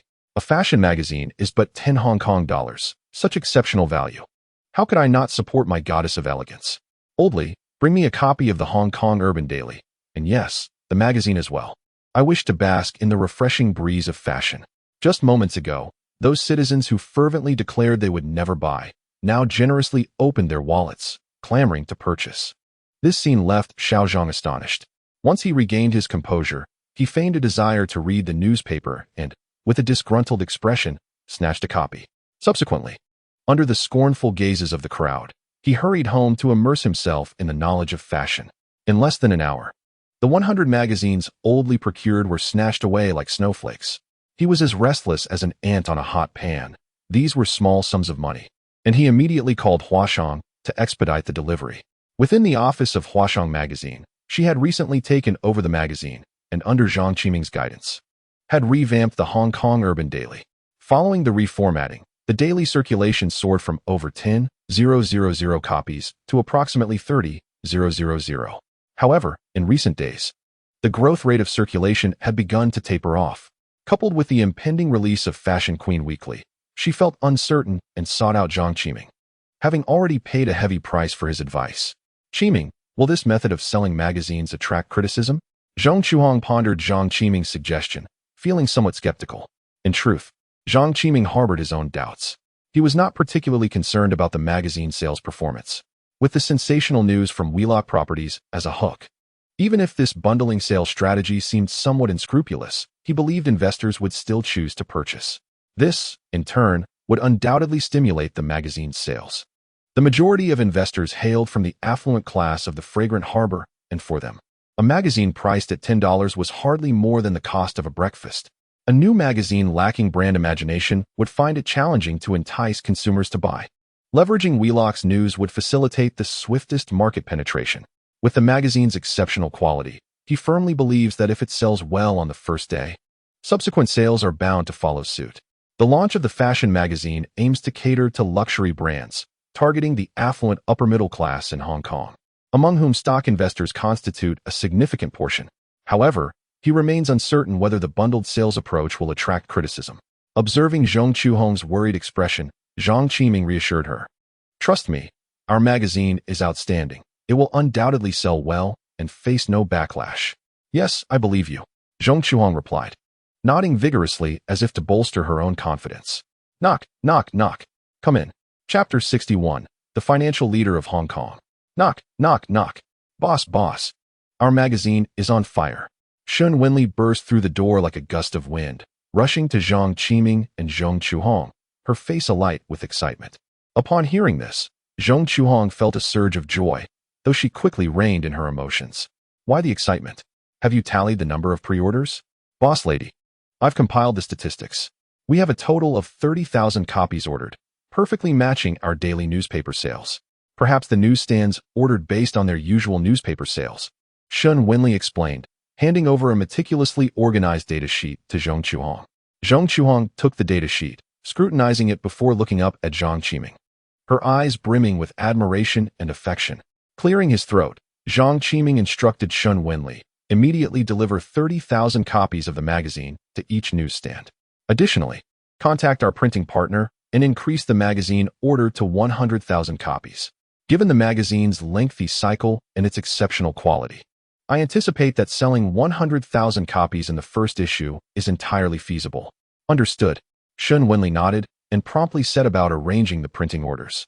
Once Shun Wenli left the office, Zhang Qiming turned to Zhang Chuhong with an enigmatic smile. "Well, did I not say it would sell well?" "Indeed, Qiming, you are remarkable." Zhang Chuhong replied with delight. "You mentioned the same last night. Come on, this is the office. Let's keep it professional." Zhang Chuhong blushed. "Is it wrong to speak the truth?" Zhang Qiming said with a teasing smile, then reminded her, "Also, do not forget the condition you promised me. You've only fulfilled half of it. You said you would honor the other half if the magazine sold well. Now, I have delivered. Don't be unreasonable." "Who is being unreasonable? I will absolutely fulfill the promise I made." The thought of Zhang Qiming's condition made Zhang Chuhong's cheeks flush. "I really don't know where you learned such things." She shot him a playful glare. "Of course, from a certain elder." Cough, cough. Zhang Qiming nearly let slip too much. That teacher must have just learned to walk. "Who is that elder?" Zhang Chuhong inquired curiously. "A well-versed and knowledgeable teacher. It wouldn't hurt for us to learn from them." Zhang Qiming, with a serious demeanor, explained, "Oh, then perhaps you could introduce me to her when the opportunity arises." "That might be rather inconvenient. She is currently experiencing some mobility issues." Very well, replied Zhang Qiming with a hint of regret. Zhang Qiming secretly exhaled in relief, having deftly navigated the conversation. Observing Zhang Qiming's flushed face, he effortlessly redirected the topic. Sister Hong, how is the situation with the garment factory we acquired? Upon hearing Zhang Qiming inquire about the factory, excitement sparkled in Zhang Qiming's eyes. Recently, the factory procured a new set of advanced production equipment, and my father is currently overseeing the installation and debugging. The design department has also refined several of the clothing sketches you previously created. These samples are featured in our fashion magazine, worn by the likes of Mi Shui, Zhao Yaji, and Guan Jilin. Zhang Qiming recalled having seen those designs in the magazine and found them quite satisfactory. He then suggested, let us wait a few more days before arranging for reporters from the newspaper to conduct a public opinion survey. If the market response is favorable, we can commence mass production. I will prepare a dedicated display cabinet at Lane Crawford for our products. Upon hearing this, Zhang Qiming, her face alight with joy, eagerly asked, Qiming, does this mean you have successfully completed the acquisition of Lane Crawford? Zhang Qiming responded confidently, it is not yet fully finalized, but we are nearing completion. That is truly wonderful. Zhang Qiming exclaimed. In the office of the president of Citibank in Hong Kong, Liang Jingsong hung up the phone and fell into deep thought. After a moment, he summoned Yuan Tianfan to his office. Liang Jingsong, a man of the same age as Yuan Tianfan, yet one who made Yuan feel somewhat inadequate. In 1974, he joined Citibank, rapidly gaining prominence due to his exceptional prowess in the foreign exchange market. Within a few short years, he was entrusted with significant responsibilities, being dispatched to various regions in the Asia-Pacific as the head of Citibank branches. Now, at not yet 35, he had ascended to the presidency of Citibank's Hong Kong branch, while also serving as vice-chairman for the Asia-Pacific branches. If Zhang Qiming were to hear this name, he would undoubtedly be astonished, exclaiming, this is the financial magnate of Hong Kong. This influential figure, who would later wield great power over the financial affairs of the Hong Kong government, possessed an extraordinarily rich work history. After turning 30, he held prestigious positions at top-tier banks such as Citibank and Morgan, earning the reputation as the foremost figure in Hong Kong's financial sector and even being listed among the world's top 10 financial personalities. He was also a fervent admirer of Mao, having meticulously studied Mao's works and applied them to his management strategies. Early that morning, Liang Jingsong arrived at his office, barely settling in before receiving calls from Bao Yugong and Xiao Deba, inquiring about who was acquiring shares of Hutong Feng. This unexpected situation left him feeling bewildered and somewhat disoriented. His usual responsibilities did not include interfering in the securities department's dealings regarding the acquisition of a company's stock. Naturally, he was aware of the ongoing competition between Bao Yugong and Xiao Deba over Hutong Feng. He never anticipated that K.Y. International Holdings would become associated with Citibank's securities division. The simultaneous calls from the two tycoons piqued his curiosity, compelling him to ascertain whether it was indeed the securities division that had acquired a substantial amount of K.Y. shares. Good morning, President Liang. Yuan Tianfan greeted him. Good morning, Manager Yuan. Liang Jingsong replied with a slight nod, then inquired, Manager Yuan, do we have any clients who have entrusted us with the acquisition of K.Y. shares? Upon hearing this, Yuan Tianfan smiled and responded, since last month, we have indeed had several clients who have tasked us with acquiring K.Y. Oh, who might that be? Liang Jingsong asked, curiosity etched on his face. It is Mr. Zhang Qiming, the chairman of Aimigao. Yuan Tianfan recounted the specifics of Zhang Qiming's commission to acquire K.Y. Is it him, the youngest chairman in our harbor? Liang Jingsong expressed his astonishment. Previously, he had considered various wealthy individuals who might be interested in acquiring K.Y., but he had never imagined it would be Zhang Qiming. Indeed, it is he. Yuan Tianfan confirmed. May I ask, President Liang, why the sudden inquiry about the K.Y. acquisition? Is there an issue? Not at all. Liang Jingsong replied with a smile. It's just that Mr. Bao Yugong and Mr. Xiao Deba have been inquiring about who is acquiring K.Y., and I called you here to gather some information. Yuan Tianfan furrowed his brow and asked, does President Liang mean to inform Mr. Bao and Mr. Qiu about Mr. Zhang Qiming's acquisition? That is out of the question. The reputation of Citibank surpasses all. We cannot compromise client confidentiality, Liang Jingsong resolutely denied. However, you may inquire about Mr. Zhang Qiming's own stance. Yuan Tianfan nodded repeatedly, indicating his understanding. Chapter 62. A big fish on the hook as copies of the Xiangjiang Urban Daily reached the hands of the citizens. The headline of the financial section instantly captured their attention, unveiling the mysterious tycoon deciding K.'s fate. The article detailed how tycoons Bao Yugong and Xiu Deba were secretly investigating the identity of the enigmatic billionaire holding a significant number of K.'s shares.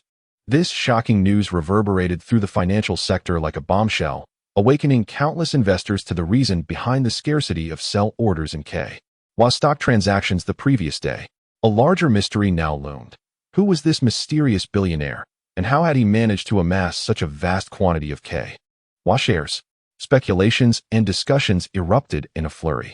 In my view, this mysterious tycoon is likely orchestrating a covert acquisition of K.'s. Otherwise, how could one hold such a considerable stake? Could the stock market for K.'s witness an exhilarating three-way struggle for dominance? Heavens! If it truly evolved into a three-way contest for K.'s shares, the scene would be unimaginable. One could scarcely fathom the chaos it would incite.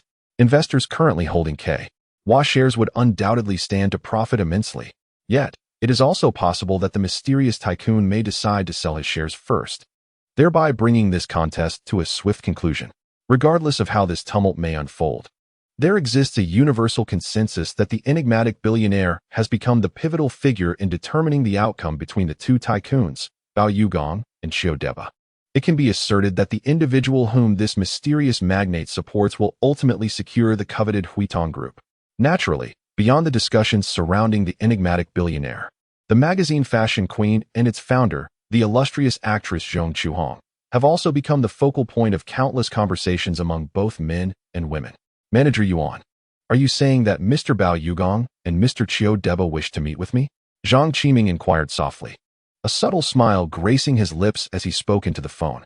On the other end, the respectful voice of Yuan Tianfan responded, Indeed, Mr. Zhang.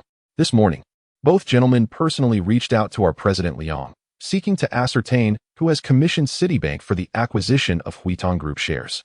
Citibank has always upheld a strict obligation to maintain client confidentiality. Without the express consent of the employer, we cannot disclose any related information. Upon learning of this situation, we promptly informed you. We would like to know if you are inclined to meet with them. If necessary, we can relay your message. Thank you very much, Manager Yuan and Citibank, for safeguarding my confidentiality, Zhang Qiming expressed with a beaming smile. After nearly a month of patiently waiting for a significant opportunity, he was finally on the verge of reaping the rewards. After a moment of contemplation, he instructed Manager Yuan, Please convey to Mr. Bao Yugong and Mr. Xiu Deba that if they are interested in the shares I hold, they are welcome to visit Qiming Investment for a detailed discussion. Certainly, Mr. Zhang. I will relay your message immediately, Yuan Tianfan promptly assured him. Once the call was disconnected, Zhang Qiming could hardly conceal his elation. Noticing Zhang's beaming smile, Zhong Chuang remarked, You seem quite joyful after just a phone call. Have you encountered some good fortune? Isn't the imminent acquisition of Lancome a stroke of good luck? Zhang Qiming responded with a grin. Is that truly the case? Just an hour ago, you mentioned that we needed to wait a while, Zhong Chuang exclaimed, her face alight with surprise. Could it be false? Have I ever deceived you? Zhang Qiming replied confidently. You have deceived me on multiple occasions. Just the other day, you claimed it wouldn't hurt at all, yet days have passed, and it still aches. Zhong Chuang lamented, her frustration flaring at the mere recollection of the incident. That was purely an accident. Neither of us had any experience at the time. Zhang Qiming explained, his gaze flickering with unease, unable to meet Zhong Chuang's eyes. Really? You seem so practiced. How can I not suspect you of lying? Zhong Chuang questioned skeptically. Miss Hong, I must hasten to Qiming Investment to handle matters pertaining to the acquisition of Lancome. I cannot chat any longer. I must take my leave. Zhang Qiming, feeling the pressure of his concealed guilt, sensed the situation turning unfavorable. Hastily, he concocted an ostentatious excuse and swiftly made his exit. Well, do remember to return early. The words of Zhong Chuang had barely left her lips when Zhang Qiming had vanished from the office of Huashang Magazine. That big fool must be deceiving me. Realizing the situation, Zhong Chuang perhaps stomped her foot in frustration. Lao Tan, drive to Qiming Investment. Zhang Qiming quickly slipped into the car and instructed the driver, Tan Bing. Tan Bing nodded silently. Without a word, he ignited the engine, and with a press of the accelerator, the vehicle sped towards Qiming Investment.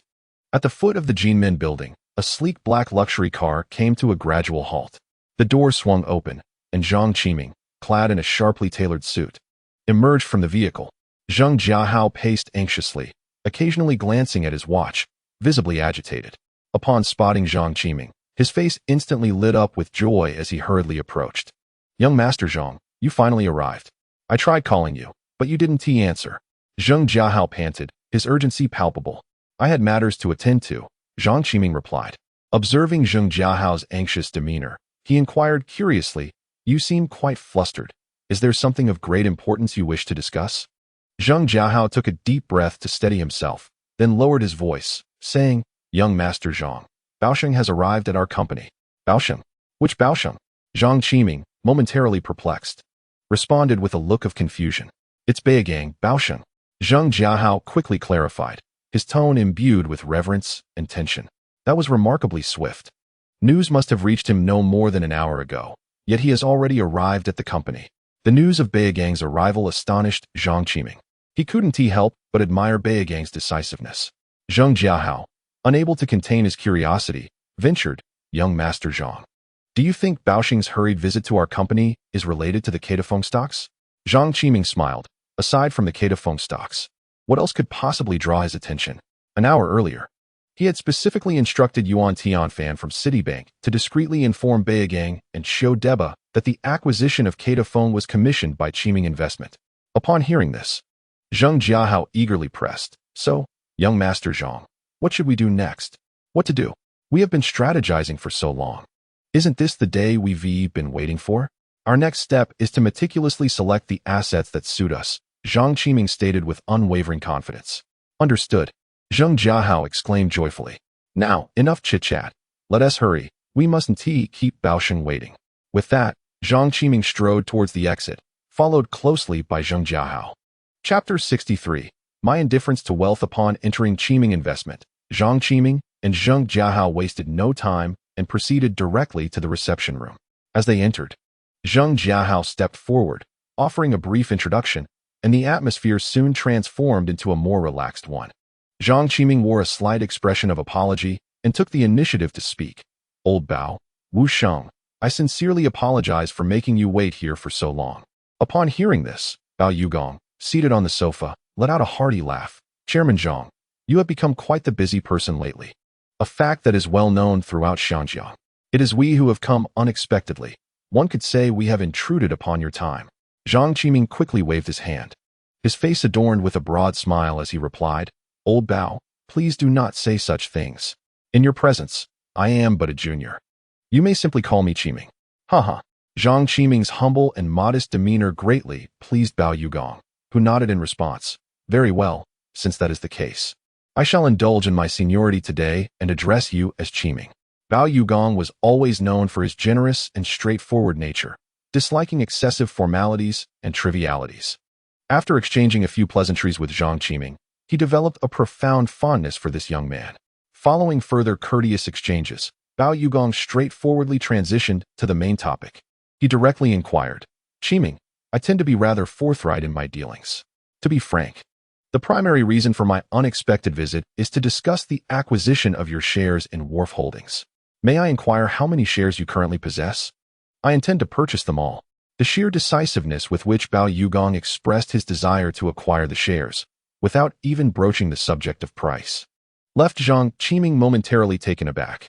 Today he truly experienced the renowned boldness attributed to Bao Yugong, a man of remarkable audacity. "Old Bao, to be candid, I began acquiring shares in Wharf Holdings over a month ago. Presently, I hold 21 of the shares. However, I am curious to know what price you are willing to offer." A smile graced Zhang Qiming's face, and his tone conveyed a sense of calm. Zhang Qiming's revelation astonished both Bao Yugong and Wu Guangjing. Prior to their visit, they had estimated that Zhang Qiming would possess no more than 10 of the shares. They were utterly unprepared for the reality that he held an impressive 21. This figure far exceeded their expectations.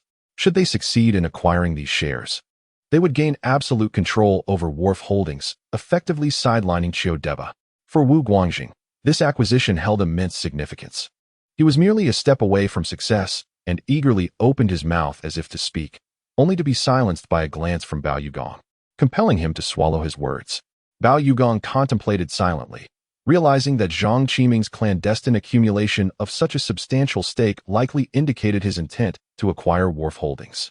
Unfortunately, Ma Deng's sudden sale of shares might have inadvertently disrupted Zhang Qiming's original plans. If that were the case, acquiring Zhang's shares might not prove to be an easy endeavor. Qiming, I never anticipated that you held so many shares in Wharf Holdings. Could it be that you previously intended to acquire the company? Bao Yugong squinted, seemingly casually inquiring. However, his gaze remained fixed on Zhang Qiming, attempting to discern nuances from his expressions and reactions. Bao Yugong's probing words were not lost on Zhang Qiming, who smoothly responded. Indeed, Bao Lao, we at Aimigao are devoted to the advancement of the real economy. The resources that Kuaichao Mutai possesses in retail channels, trade routes, and the physical industry, if integrated effectively, would undoubtedly serve as a robust foundation for our company's further expansion. At this juncture, a trace of bittersweet amusement flickered across Zhang Qiming's face, before he shifted the conversation, saying, regrettably, both you and Mr. Chiu Deba have set your sights on the lucrative Kuaichao Mutai. With your formidable capabilities and acumen, I am fully aware of my limitations. I am certainly no match for you. After much contemplation over the past few days, I have resolved to abandon this acquisition plan. Zhang Qiming's earnest declaration elicited a glimmer of understanding in Bao Yugong's eyes, accompanied by a subtle upward curve of his lips, as if everything unfolded precisely as he had anticipated. With a grand gesture, Bao Yugong proclaimed, Qiming, since you are inclined to sell your shares, I assure you, you shall not be shortchanged. Currently, Kuaichao Matai's stock price hovers around 82 Hong Kong dollars per share. How about I offer you 10 Hong Kong dollars per share to acquire all the Kuaichao Matai shares you hold? What do you think? To Bao Yugong's astonishment, Zhang Qiming did not respond with the immediate agreement he had anticipated. Instead, he gently shook his head. At that moment, Zhang Qiming's brow furrowed and his gaze wavered, as if he were meticulously weighing the pros and cons in his mind, falling into a moment of silence. Mr. Zhang, a price of 10 Hong Kong dollars per share is, without a doubt, the highest offer available in the entire market. What reasons could you possibly have for hesitation?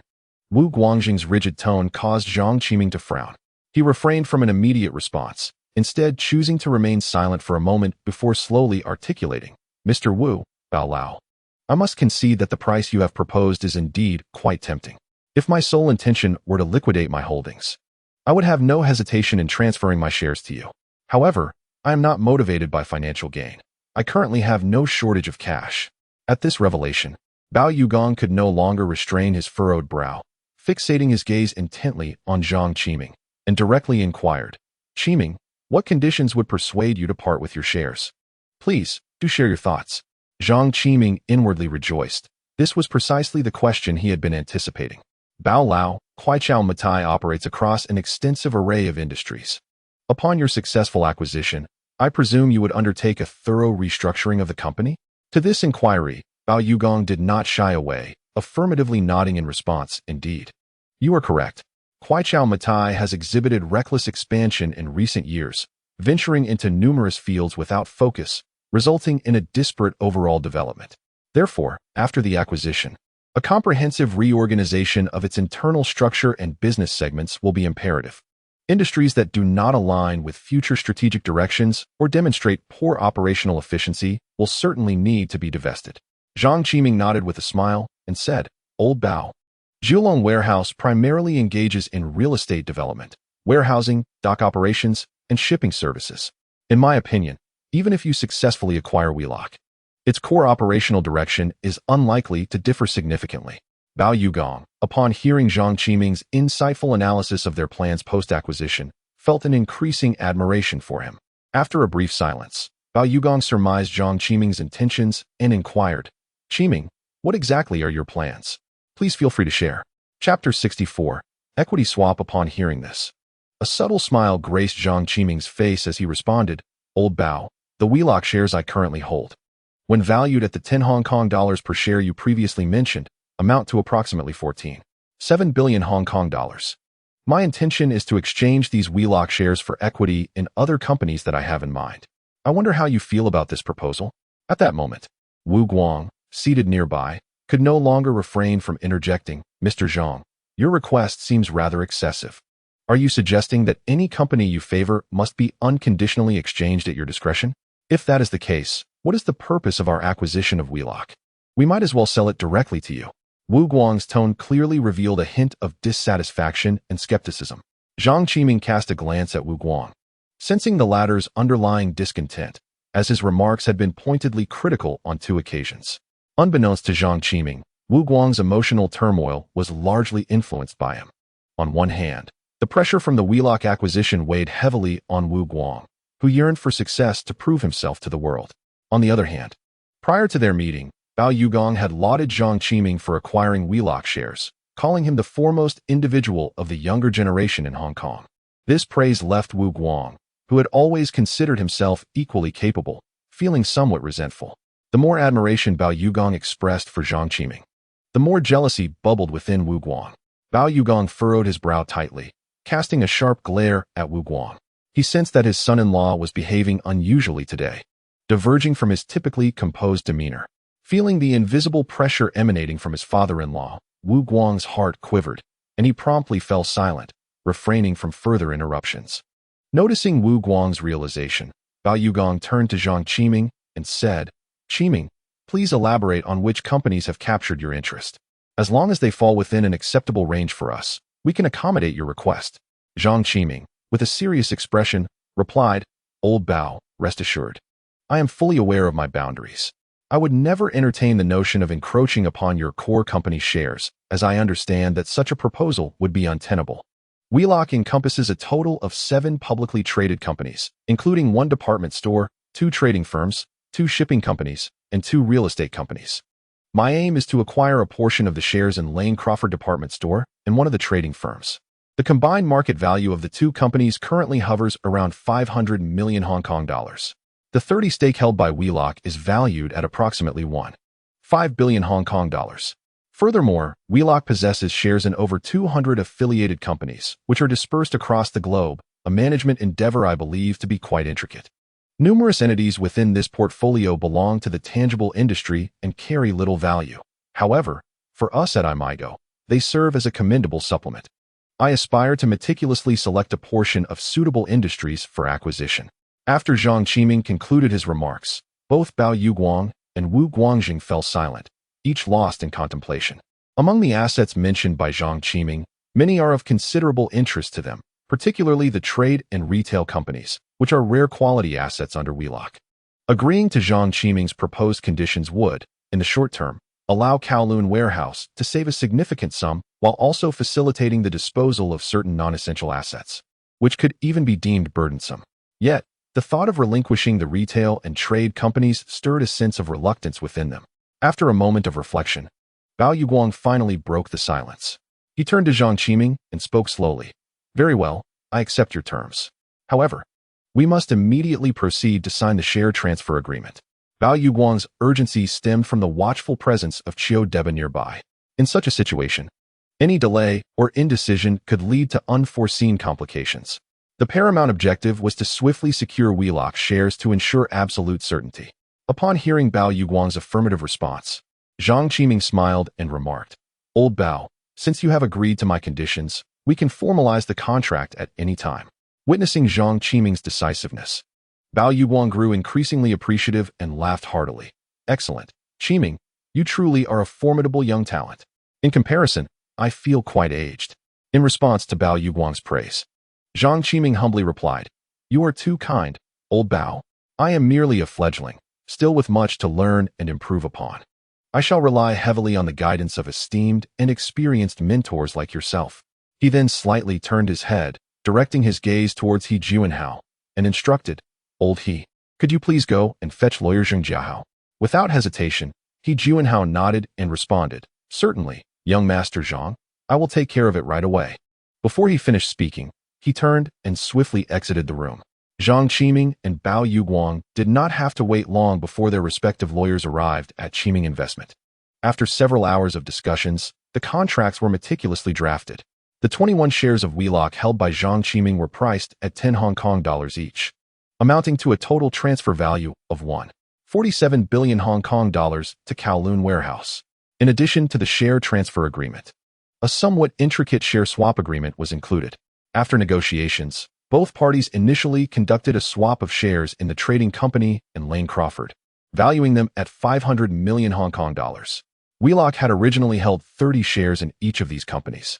During this period, Wharf Holdings acquired 3 of Lane Crawford and 12 of the trading company. Consequently, the actual shares swapped for Lane Crawford amounted to 33, valued at approximately 105.6 billion Hong Kong dollars. The actual shares swapped for the trading company totaled 42, corresponding to a value of 75.6 million Hong Kong dollars. In total, the combined value reached 181.2 billion Hong Kong dollars. Following this swap, the remaining shares of Wheelock held by Zhang Qiming were still valued at 1.2888 trillion Hong Kong dollars. After discussions with Bao Yugong, he liquidated 600 million Hong Kong dollars from this portion of shares. Zhang Qiming intended to use this sum to repay Citibank's financing of 500 million, along with related fees. Additionally, he needed this money to settle a loan of 50 million from HSBC. The remaining shares, valued at 688.8 billion Hong Kong dollars, would be utilized to acquire the necessary assets. The selection of qualifying assets would require at least 10 to 15 days. Once these assets were identified, Aimigao would undoubtedly experience a significant enhancement in strength. After meticulously reviewing all contracts, Zhang Qiming inscribed his signature upon them. Chapter 65. Wharf Holdings press conference on the morning of June 23rd at the Peninsula Hotel, a luxurious hall within the hotel buzzed with activity. Filled with journalists from various major media outlets, armed with cameras and microphones. They had all been cordially invited by Wharf Holdings and had come specifically for this occasion. Today, Wharf Holdings would ceremoniously hold a press conference here. As soon as this news broke, it sent ripples through the media, exciting all attending journalists. Recently, the fierce competition between Wharf Holdings and the Nanyang Xiao Group over the control of Wheelock has captured the attention of the financial sector and society at large. The chairman of Wharf Holdings, Bao Yugong, and Nanyang Xiao Group, Xiao Deba, have engaged in a titanic struggle in the stock market, neither yielding to the other, resulting in an intense deadlock. This gripping corporate battle not only tugged at the hearts of countless investors, but also provided an unending stream of news material for numerous media outlets. The journalists have been the primary beneficiaries of this corporate conflict, garnering substantial bonuses through their coverage. Just yesterday, the Hong Kong Urban Daily reported that a mysterious tycoon held a significant amount of Wheelock stock, instantly capturing the public's attention. That day, the Hong Kong Urban Daily sold over 70,000 copies of its newspaper, more than doubling its usual sales. Additionally, within a single day, it bundled and sold 70,000 magazines, reaping substantial profits. Other newspapers, envious of the sensational success, have resolutely decided that in the future, should there be explosive news, they too would bundle it with magazine sales. For newspapers, magazines and advertisements are the most lucrative ventures. Yesterday, Huasheng newspaper sold 70,000 copies of its magazine, generating a daily income exceeding 700,000 Hong Kong dollars, with a gross profit of at least 50. Many citizens now praise Zhang Qiming not only for her exceptional acting, but also for her astute business acumen, which has delighted her immensely. That evening, she proactively fulfilled the conditions previously promised to Zhang Qiming, resulting in her waking up quite late today and nearly missing the press conference. During this period, other newspapers have also seen a significant increase in sales, though not as dramatically as the Xiangjiang Metropolitan Daily. This is largely attributed to the recent commercial battle involving Wheelock. The Kowloon Warehouse Group announced a press conference, and our newspaper promptly dispatched its most elite reporters to the scene, eager to unearth major news and profit from it. At this moment, there was still some time before the conference officially commenced, yet the atmosphere was already electric. Reporters clustered in small groups, whispering fervently among themselves. Xiaozhong, why is Kowloon Warehouse holding a press conference instead of seizing the opportunity to buy Wheelock stocks? I sense there is something significant at play here. Oldley, straining under the weight of his heavy camera, remarked with a furrowed brow. Indeed, Oldley, your insight is not without merit. I have a strong premonition that Bao Shofu must have secured the backing of that mysterious tycoon. Otherwise, he wouldn't be distracted at such a crucial juncture. Xiaozhong nodded thoughtfully, echoing Old Li's thoughts.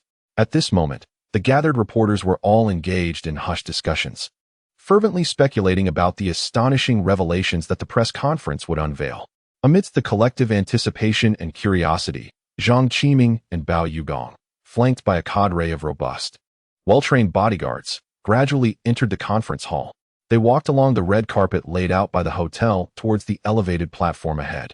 "Quick, they are coming," Xiao Zhang exclaimed, his eyes keen, having been the first to spot the approaching figures at the end of the carpet. His face flushed with excitement, he eagerly nudged Old Li, urging him to take action. Old Li, a seasoned reporter, reacted swiftly. Upon hearing Xiao Zhang's call, he immediately raised his camera, expertly adjusting the focus as he captured the unfolding moment with fervent enthusiasm. Other reporters followed suit, and in an instant, the entire hall was illuminated as if it were day by a flurry of camera flashes. "Zhang Qiming is here. Old Li, do you think that mysterious tycoon could possibly be him?" Xiao Zhang whispered excitedly, unable to contain his inner thrill. "It is indeed a strong possibility. The glamorous high heels of the Kowloon warehouse have seldom crossed paths with the world of Aimigao, so how could he possibly appear here without cause?" Old Li mused aloud. Yet his camera remained incessantly clicking. If this were indeed true, tomorrow's headline in our newspaper would be about him. The more Xiao Zhang pondered, the more exhilarated he became, envisioning the sensational scene that would unfold from his report. At precisely 10 o'clock in the morning, after an impassioned introduction from the host, the atmosphere in the venue was thoroughly invigorated.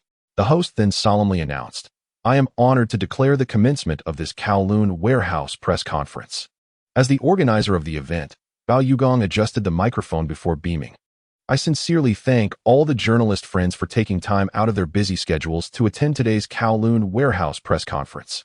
After a few polite words, Bao Yugong suddenly raised his voice and declared, "I have an important announcement to make." Following discussions with Mr. Zhang Qiming, chairman of Aimigao, the Kowloon Warehouse Group has acquired the shares of Wheelock from Mr. Zhang for the sum of 14.7 billion Hong Kong dollars. A wave of astonishment swept through the audience. All the journalists displayed expressions of sheer disbelief. 14.7 billion Hong Kong dollars. The reporters mentally echoed this staggering figure, promptly jotting it down in their notebooks.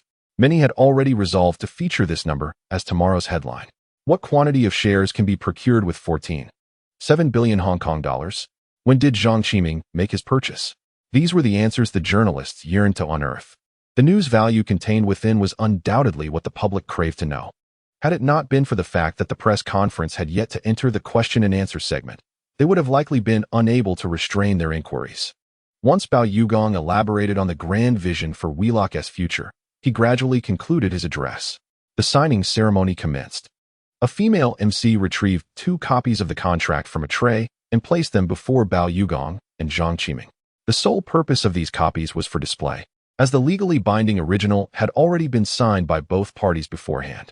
Under the gaze of many, Bao Yugong and Zhang Qiming took up pens from the table and diligently inscribed their names on the contracts. As the final stroke was made, a fervent applause erupted, signaling the successful conclusion of this highly anticipated signing ceremony. Naturally, the journalists seized this rare opportunity, generously utilizing their film, incessantly pressing the shutter to capture every moment of brilliance. The instant Bao Yugong and Zhang Qiming shook hands became the focal point for every camera. For these reporters, the photographs captured today would undoubtedly serve as exceptional news material for the front pages of major newspapers tomorrow. Zhang Qiming initially hesitated to attend, perceiving the event as excessively ostentatious. He believed a mere announcement would suffice. However, the substantial profits from this transaction made it difficult to decline Bao Yugong's invitation. Moreover, Zhang was acutely aware that the purpose of this press conference was to showcase a common practice among publicly listed companies. The acquisition of Wabai Kowloon Warehouse is estimated to require a staggering investment of no less than 2.7 billion Hong Kong dollars. Such an enormous sum, even for a formidable entity like Kowloon Warehouse, inevitably brings considerable pressure. One should not underestimate Bao Yugong's intention of merely portraying the image of a shipping magnate. He is, in fact, a master of the financial realm. Long before entering the shipping industry, he was already a seasoned banker. At a grandiose press conference of unprecedented scale, he announced to the world that Kowloon Warehouse had successfully acquired Kawa. What better stage for a performance could there be? Undoubtedly, this represents a significant boon for the entire market. Kowloon Warehouse might as well proclaim, "Dear shareholders, come forth. We urgently need to liquidate our debts. It is foreseeable that various financial sectors will unanimously express optimism regarding Kowloon Warehouse. Once this news breaks, a multitude of investors, unable to resist the allure, will likely plunge into what appears to be an enticing pitfall, becoming mere instruments for Kowloon Warehouse to alleviate its debts. When listed companies frequently announce acquisitions costing billions, one must wonder if they indeed possess such vast sums. In reality, acquiring these enterprises often does not necessitate an outlay of substantial cash, as numerous investors are invariably willing to foot the bill. While Kowloon Warehouse has reaped numerous benefits from its acquisition of K.W., it also bears a colossal debt exceeding $2 billion. Consequently, the company's debt ratio is bound to soar dramatically. As for K.W., if it hopes to reverse its losses, it may require at least 3 to 5 years, if not longer. Thus, during this protracted period, Kowloon Warehouse's financial statements are unlikely to reflect favorably. This explains Zhang Qiming's decision to collaborate with Bao Yugong, strategically dismantling and reallocating the assets he requires. The favorable news emanating from this press conference might sustain momentum for 10 days to a fortnight, which would be commendable. In the stock market, after a surge, a subsequent decline is inevitable. For investors, if they can effectively temper their avarice and exit the stage after securing a profit, they will undoubtedly benefit. Long-term holding could yield even greater returns. However, most traders cannot withstand the market's volatility, blindly chasing trends, ultimately becoming mere victims of the market's whims. Stock trading is inherently a personal endeavor, and Zhang Qiming harbors no intentions of intervening in this regard. In truth, his personal involvement in this press conference brings him numerous advantages. Perhaps, seizing this opportunity, the somewhat stagnant stock price of Aimigao may witness a surge. As the signing ceremony concluded successfully, the atmosphere on site became fervent, marking the long-awaited question-and-answer session for the journalists. Eager and restless, the reporters were all poised to raise their microphones, yearning to be the first to pose a question. Today, the spotlight undoubtedly shone on Bao Yugong. A throng of journalists surged towards him, surrounding him tightly, fervently tossing one question after another. Zhang Qiming, too, was enveloped by a multitude of journalists. The cacophony of inquiries left him somewhat dizzy, rendering him uncertain as to which reporter to address first. In resignation, he raised his voice to declare, "Dear media friends, may I kindly ask for your attention?" He continued, "We will select questioners by calling on names." As his words resonated, a brief silence enveloped the crowd, everyone holding their breath in anticipation of being fortunate enough to be called. Zhang Qiming lifted his hand and casually pointed to a reporter from Xinbao in the front row. Upon realizing it was him, Xiao Zhang's face instantly lit up with uncontainable excitement, nearly causing him to leap from his seat. He quickly stood up and, with a slightly trembling voice, asked, "Hello, Mr. Zhang. I am Xiao Zhang from Xinbao, and I am deeply honored to be the first to pose a question to you. Just now, Mr. Bao officially announced his intention to acquire your holdings in Chung stocks for a staggering amount of 14.7 billion Hong Kong dollars. Such an astonishing acquisition figure suggests you must possess a significant number of Chung shares, yet your name appears absent from the list of major shareholders. Could you perhaps disclose when you began holding such a substantial quantity of Chung stock?" A faint smile appeared at the corners of Zhang Qiming's lips as he replied softly, "To be honest, I do not have a clear concept of the quantity of money. For me, as long as the wealth I possess can meet my family's daily needs, that is more than sufficient. Sometimes, having too much money can be a burden. 14.7 billion Hong Kong dollars is merely an ordinary number to me. I have held Chung stocks for over a month now. Initially, I never contemplated selling these shares. In fact, I was even thinking of acquiring a bit more. Unfortunately, my luck has not been particularly favorable. Who would have imagined that a casual search for a stock would lead to a competition with two tycoons? Compared to them, my humble stature is truly no match. Thus, I had no choice but to reluctantly part with my shares and make a few billion instead. Now, I find myself at a loss as to how to spend this money." Chapter 67. The surge of Hysan development. Upon hearing these words, Xiao Zhang and the other journalists present were instantly overcome by a surge of intense emotion, a fervent desire to confront Zhang Qiming and deliver a sound reprimand. It soon became apparent to them the implications of Chun Fei's statement, leaving each reporter in a state of shock. Zhang Qiming had been quietly acquiring shares of Hysan Development for over a month, operating discreetly in the shadows. It was evident that his prolonged Silent maneuvers were aimed at the ultimate goal of fully acquiring Hysan Development. However, the sudden and aggressive acquisition by Bao Yugong and Qiu Deba had forced this hidden giant to reveal itself. If the speculation proved true, it would indeed signify Zhang Qiming's unfortunate timing. Had he delayed a few months, he might have successfully acquired Hysan Development without a hitch. To eliminate his lingering doubts, reporter Xiao Zhang pressed on. Mr. Zhang, based on what you just said, did you initially intend to acquire Hysan Development? A cryptic smile played upon Zhang Qiming's lips as he replied. This is Hysan Development, a century-old establishment. Who wouldn't desire to own it? Regrettably, I lack the financial might of Bao, unable to swallow it whole. Ultimately, I had no choice but to liquidate my holdings. Beneath this seemingly ordinary exchange lay layers of intrigue. Zhang Qiming, either intentionally or inadvertently, extolled Bao Yugong, hoping to shift the media's focus onto the wealthy tycoon. In these tumultuous times, drawing too much attention was perilous, making one a target for opportunists. Zhang considered himself a pragmatic individual. During this acquisition battle for Hysan Development, he had already reaped considerable benefits and saw no need to flaunt his success. The limelight, he believed, was better suited for Bao. What mattered most now was swiftly identifying premium assets to bolster his own strength. Meanwhile, the atmosphere within Dahua Bank grew tense as Qiu Deba, wearing a grim expression, abruptly ended a phone call. As one of the key players in the contest for Hysan Development, he remained acutely aware of every move made by his rival, Wharf Holdings. Upon learning that Wharf was to hold a press conference, he promptly dispatched his informants to gather intelligence. Shortly after Bao Yugong announced the successful acquisition of Zhang Qiming's shares, his informant swiftly contacted Qiu Deba with the news. Observing Qiu Deba's changing demeanor, Huang Xiao, standing nearby, felt a pang of concern and inquired, "Old Qiu, your expression suggests that Bao Yugong revealed some astonishing news at the press conference?" Gritting his teeth, Qiu Deba replied in a low, seething voice. "We were one step too late.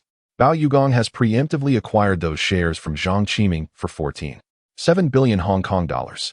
Currently, Wharf Holdings has acquired more than half of the shares in Wheelock Co, rendering our efforts futile." With a heavy sigh, he expressed his frustration and resentment. Bao Yugong astonishingly spent 14 Hong Kong dollars, 7 billion on the acquisition. It is truly unexpected that Qiming possesses such a substantial stake. Huang Xiao appeared bewildered. Disbelief etched across his face. Suddenly, he seemed to recall a significant concern. His expression shifted to one of gravity as he furrowed his brow and said, "Old Qiu, the acquisition of Wheelock Company has already been declared a failure. We must act decisively to minimize our losses. We cannot allow our funds to be trapped in Wheelock. The shares of Wheelock Company that you hold average at 52 Hong Kong dollars per share. Today, after the market opened, the stock price has surged to 86 Hong Kong dollars per share. If we can seize this opportunity to sell promptly, we still have a chance to make a substantial profit." Qiu Deba, a seasoned veteran in the business world for decades, naturally possessed extraordinary psychological resilience and adaptability. Upon hearing Huang Xiao's words, he swiftly composed himself and began to rationally assess the current situation. It was evident that Bao Yugong's holdings in Wheelock exceeded half, incurring significant expenditure. Qiu Deba understood well that if he wished to sell his shares to Bao Yugong, the latter might not possess sufficient funds to accommodate the transaction. Recognizing the severity of the situation, Qiu Deba made a resolute decision. He firmly stated, "We must not delay. While this press conference is still ongoing, we need to arrange for the sale immediately. Our actions must be swift. We must complete the liquidation before the relevant news spreads widely." Indeed, the stock of Wheelock Company is currently in high demand, making it an opportune moment to act. Huang Xiao nodded in agreement and promptly issued commands to his assistant. In the bustling hall of the Hong Kong Stock Exchange, traders exchanged insights on stock trading amidst a lively atmosphere. Since the market began to show signs of recovery, the exchange has been inundated with eager investors since 9:30 a.m. each day, all longing for overnight wealth. "Look, there are actually sell orders for Wheelock," a keen-eyed trader suddenly exclaimed, his excited voice echoing throughout the trading hall. "After waiting for so many days, I've finally got it. This time, I must secure my purchase." Another trader enthusiastically chimed in, his fists clenched as if he could already see wealth beckoning him. "Wheelock shares at 9 Hong Kong dollars. I want 100 lots." Someone hastily placed their order, fearing that any delay would result in a missed opportunity. "Oh dear," it has surged again, now reaching 92 Hong Kong dollars. The crowd erupted in astonished murmurs. Amidst the clamor of anxious voices echoing throughout the trading hall, a sense of urgency prevailed. With 2 billionaires backing us, what is there to fear? If we don't buy now, we may miss our chance. In the shadows, the mastermind Chiu Deba orchestrated events with meticulous precision, issuing commands one after another. Under his deft control, the stock price of Wharf Holdings soared like a rocket, effortlessly surpassing the significant threshold of 10 Hong Kong dollars. As the stock price continued its upward trajectory, the trading volume of Wharf Holdings exhibited explosive growth. The incessantly climbing numbers acted as a potent stimulant, awakening the deep-seated gambler's instinct within the investors. Their eyes fixated on the flickering prices on the screen, they disregarded all other factors, eagerly following the trend to make purchases. Yet, while these investors remained preoccupied with the rising prices, the number of small sell orders for Wharf Holdings began to increase. Unaware of the unfolding truth, the investors, upon seeing sell orders, hastily rushed to buy, without considering the prices, oblivious to the carefully laid trap they had fallen into. These fervent buyers placed all their hopes on the news surrounding the stock battle, yearning to replicate the earlier triumph of the Wheelock stock contest, where prices had surged from 20 to over 100 Hong Kong dollars, yielding substantial profits for many. With hearts full of joy, they believed that the 2 billionaires would undoubtedly step in to rescue them. As the closing bell rang, Wharf Holdings ended the morning session at 103 Hong Kong dollars per share, reflecting an increase of nearly 2 Hong Kong dollars from the morning's opening. The trading floor was imbued with an atmosphere of tension and excitement. Most investors, invigorated by the thrill of trading, chose to remain, clustering in small groups to fervently discuss their morning gains while awaiting the afternoon market opening. Not long after the conclusion of the Wheelock press conference, journalists dispatched to cover the event had yet to compile their reports. Nevertheless, news from the conference began to circulate within a small circle. The stock market's reaction speed was invariably the quickest. Upon the afternoon market's opening, the number of sell orders for Wharf Holdings surged within moments. Not only was Chiu Deba liquidating his holdings on a large scale, but many well-informed investors were also selling their shares. The advantage of a zero-sum trading system lies in its ability to allow investors to withdraw at any moment. At the onset of trading, Chiu Deba still held a substantial number of unsold shares. To facilitate a smooth exit, he exerted considerable control over the market. As time ticked away, the shares in his possession dwindled.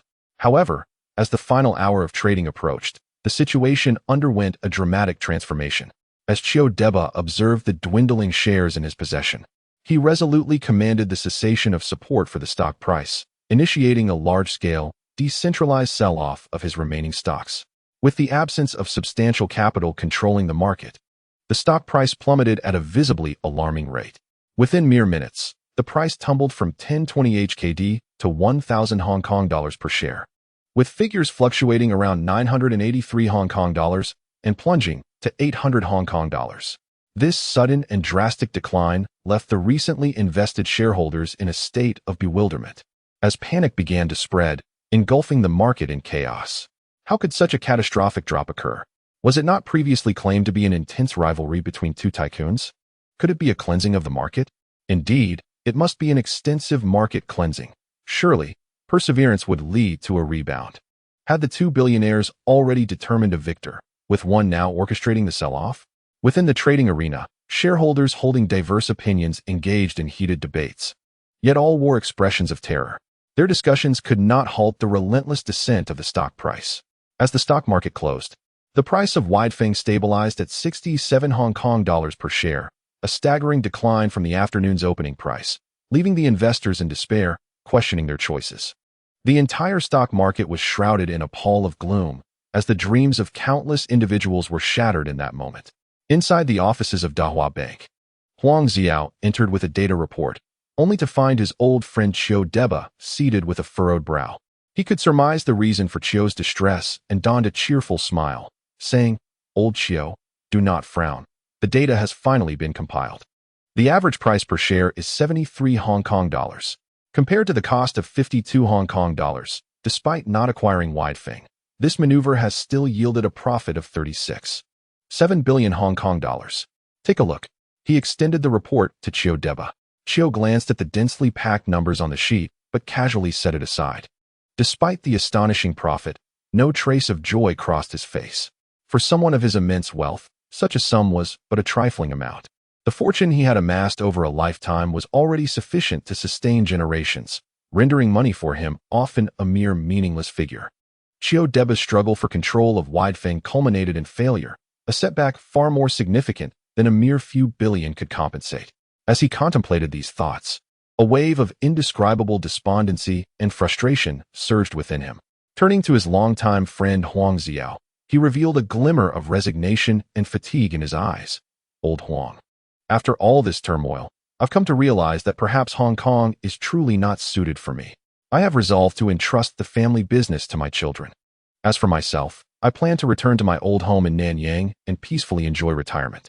Huang Xiao, observing the dimming light in Qiu Deba's eyes, swallowed the words that lingered on the tip of his tongue.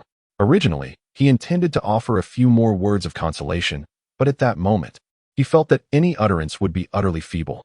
Reflecting on the recent contest for control over Hua International with Bao Yugong, Huang Xiao could not help but let out a deep sigh. They had poured their utmost efforts into the endeavor, yet ultimately fell short by a single move, succumbing to defeat. The mere thought of how the major newspapers would sensationalize this loss the following day filled him with a throbbing headache. The richest man in Nanyang outmatched by the wealthiest in Hong Kong? That headline would surely dominate the front pages. Huang Xiao pondered to himself.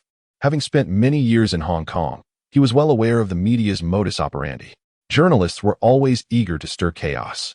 Once they caught wind of a valuable story, they would amplify and distort events, all in pursuit of captivating their audience and boosting sales.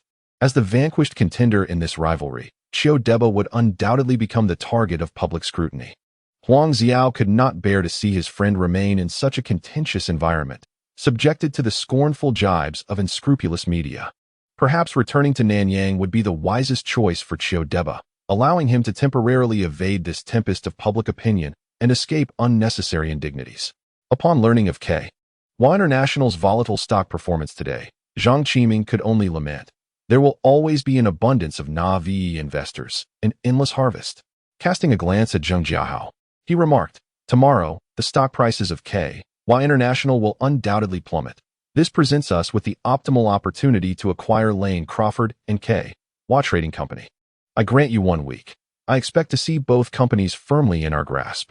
Rest assured, leave it to me. Zheng Jiahao replied confidently. Chapter 69. The unfortunate victim excluded from the top 10 circulating stocks. Breaking news. The acquisition's terminator Zhang Qiming of Hua International, unveiling the secret of the mysterious tycoon who amassed 14.7 billion Hong Kong dollars. Zhang Qiming returns from his acquisition of Hua International, begrudgingly pocketing a mere 10 billion. The wealthiest in the region lavishly spends 14.7 billion Hong Kong dollars, marking a definitive victory for Hua International. The Nanyang tycoon retreats in dismay from Hong Kong. Behind the plummeting stock prices of Hua International lies speculation of the Nanyang tycoon liquidating assets and fleeing. The headlines from major newspapers pierced the eyes of countless Hong Kong citizens like sharp blades. Upon glimpsing the morning papers, they were invigorated as if electrified. Goodness! Who would have imagined the mysterious tycoon was Zhang Qiming? I had previously speculated it might be Li Chaoran.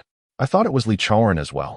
After all, he is notorious for his ambushes during acquisitions of Hutchison Whampoa, Wharf Holdings, and Hong Kong Electric.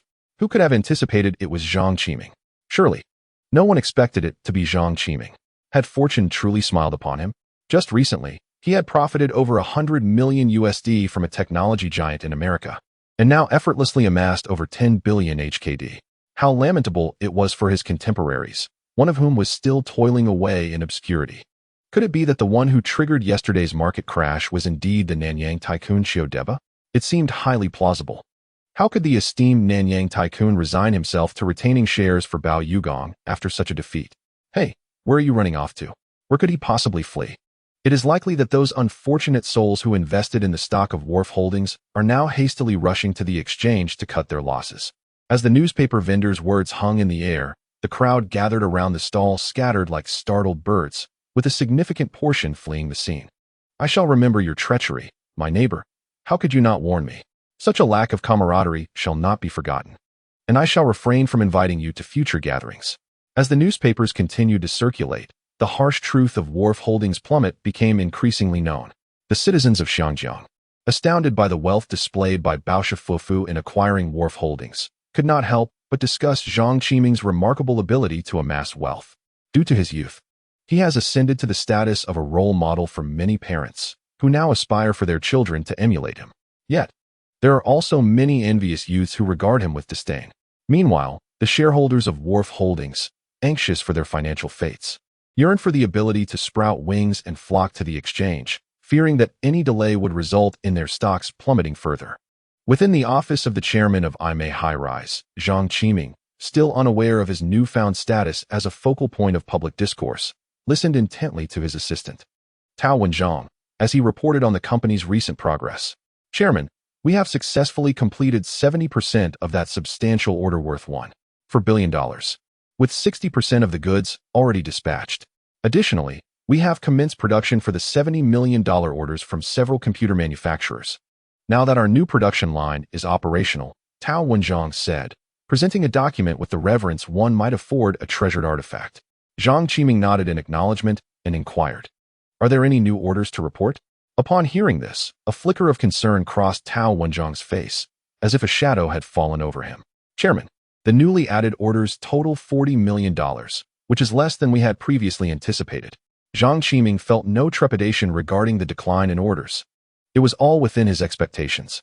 The computer industry is burgeoning, and its market capacity is poised for rapid expansion over the next decade or two. There is no need for concern over the lack of orders. Observing Tao Wenzhong's anxious demeanor, he offered encouragement. "The orders are performing better than I anticipated. Well done."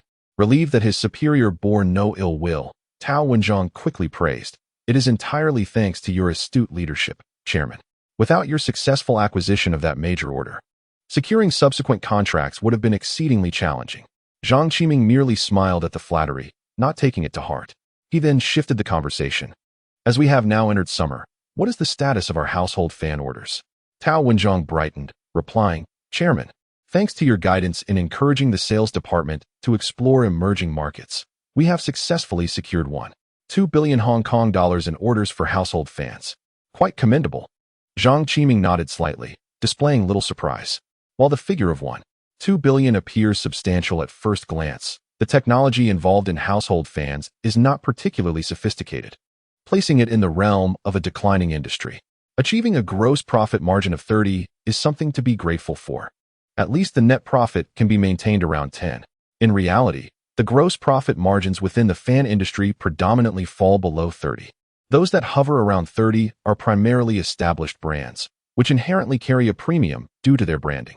This stands in stark contrast to the realm of computer cooling fans. Currently, in his venture into computer cooling fans, paired with the sale of computer cases, he enjoys a gross profit margin exceeding 70%, with net profits soaring to approximately 50%. This success is largely attributed to the superior quality of the products and a scarcity of competitors. Zhang Qiming has resolutely decided to phase out low-margin products in the fan industry and to evolve towards higher value-added offerings. Tao Wenzhong retrieved another report, stating, "Chairman, here is the meticulously organized second quarter report, which indicates significant changes in the number of shareholders. Please take a look." Significant changes in the number of shareholders? Zhang Qiming feigned ignorance and inquired. Public companies are required to regularly disclose annual and quarterly reports, which must detail the holdings of the top 10 shareholders, including names, quantities, and proportions of shares held, for the benefit of investors. The disclosure of the second quarter report for listed companies in Xinjiang began on July 1st and concluded on August 31st. After reviewing the report, Zhang Qiming found that the top 10 circulating shareholders notably did not include Hang Seng Bank and HSBC. Following his acquisition of Fukda Securities, he learned from He Juanhao that these two banks had lent their stocks to Fukda Securities to short sell Aimigao. The absence of their names in the list of top circulating shareholders clearly indicated that, following Fukda Securities' bankruptcy, these banks had yet to initiate a stock buyback. It is likely that Aimigao's stock price had surged to more than 10 times its previous value, leading these banks to refrain from incurring further losses by repurchasing shares. Moreover, apart from him as the major shareholder, the remaining institutions in the top 10 circulating shares held less than 5 each. Evidently, These smaller institutions were not regarded highly by Fukda Securities at the time, yet they ended up with significant gains. Lau Lan Xiong is truly a benevolent individual. Not only did he grant Zhang Qiming shares, but he also helped eliminate two potentially threatening shareholders.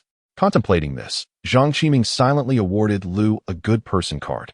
Zhang Qiming then asked, "Are you certain there are no discrepancies in the statistics regarding the shareholders' holdings and the financial report?" "Chairman, I have meticulously cross-verified everything, and there are absolutely no statistical errors," Tao Wenzhong affirmed. A mysterious smile spread across Zhang Qiming's face as he thought to himself, "Since you have already exited the top 10 circulating shares, it would be best if you never returned." He turned to Tao Wenzhong and stated, "Since there are no issues, let this quarterly report be published punctually on July 1st. Chapter 70. Inventory of Assets. Knock, knock, knock. Come in. Good morning, Zhang Xiao." Zhang Jiahao entered and approached Zhang Qiming to offer his greetings. Good morning." Zhang Qiming responded while holding a colored pencil, doodling on the paper before him. As he completed the final stroke of his drawing, he casually tossed the pencil onto the nearby table. Zhang Jiahao gazed at the several blueprints laid out before him, his face instantly betraying a look of astonishment as he exclaimed, "Zhang Xiao, I never imagined that you are also a fashion designer." Upon hearing this, Zhang Qiming chuckled. "What do I know about fashion design? I never studied it properly. I was coerced into this endeavor." "Ah, what do you mean by that?" Zhang Jiahao inquired, somewhat perplexed. Zhang Qiming sighed, shaking his head as he continued. "Well, my family insists that I attend some film award ceremony. They've even issued a stern ultimatum, demanding that I personally design an evening gown for her, or else I won't be allowed back home." With no other choice, I had to muster the courage to proceed. After speaking, he wryly handed the completed design sketches to Zhang Jiahao. Come, take a look at my design and tell me what you think." Zhang Jiahao promptly replied, "Of course, I shall thoroughly admire your masterpiece." With that, he placed the documents he had been holding onto the table and carefully accepted the design draft from Zhang Qiming. Examining it closely, "Feel free to browse. By the way, is the document on the table a financial report?" Zhang Qiming asked, glancing at the file he had picked up. "Indeed, Zhang Xiao. This is the latest financial report," Zhang Jiahao quickly confirmed with a nod. "All right, I shall first review this report.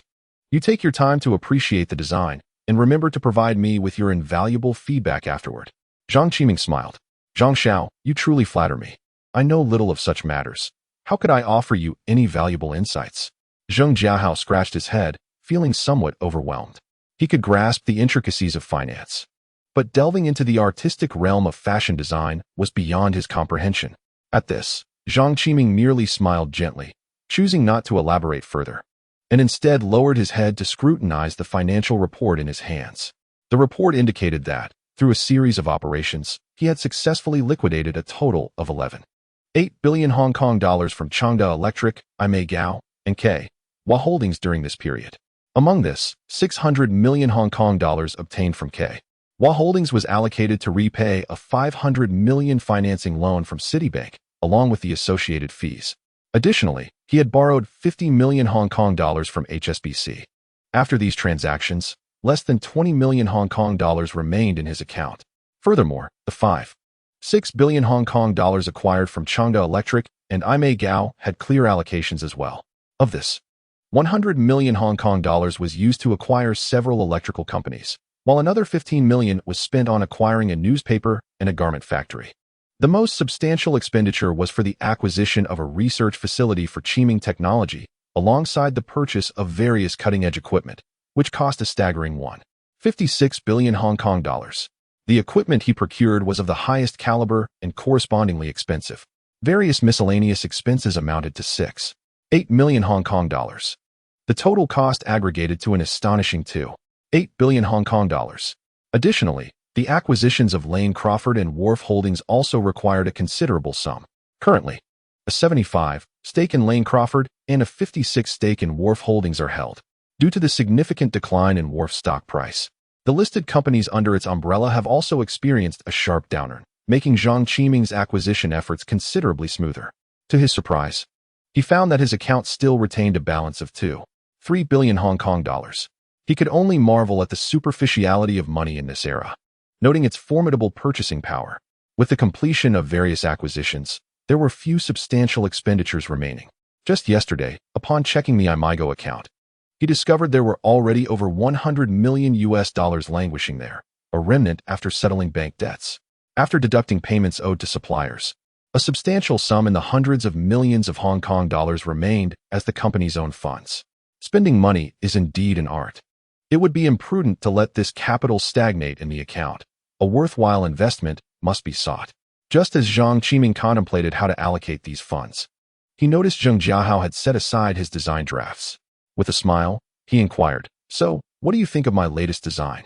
"Mr. Zhang, your evening gown design is truly beyond description." Zheng Jiahao scratched his head, struggling to articulate his thoughts. "I can only say it is breathtaking." Observing Zheng's perplexed expression, Zhang chuckled and waved his hand dismissively. "Never mind. It seems you're at a loss for words. Don't overthink it, or you might hurt yourself." Zheng hurriedly clarified. No, Mr. Zhang, your evening gown design aligns perfectly with our Eastern aesthetic. Yes, it has that essence of the East, yet bears a resemblance to Western evening gowns, while also showcasing distinct differences. Haha, quite impressive. I didn't expect you to have such discernment. Zhang Qiming was pleasantly surprised that Zheng Jiahao could recognize the nuances. This gown was inspired by the classic styles worn by many stars at award ceremonies he had observed online. However, he remained uncertain if it conformed to contemporary tastes. Shaking his head, he set the evening gown aside and turned to Zheng, smiling as he asked, "Old Zheng, I see there are still 3 billion Hong Kong dollars in the account.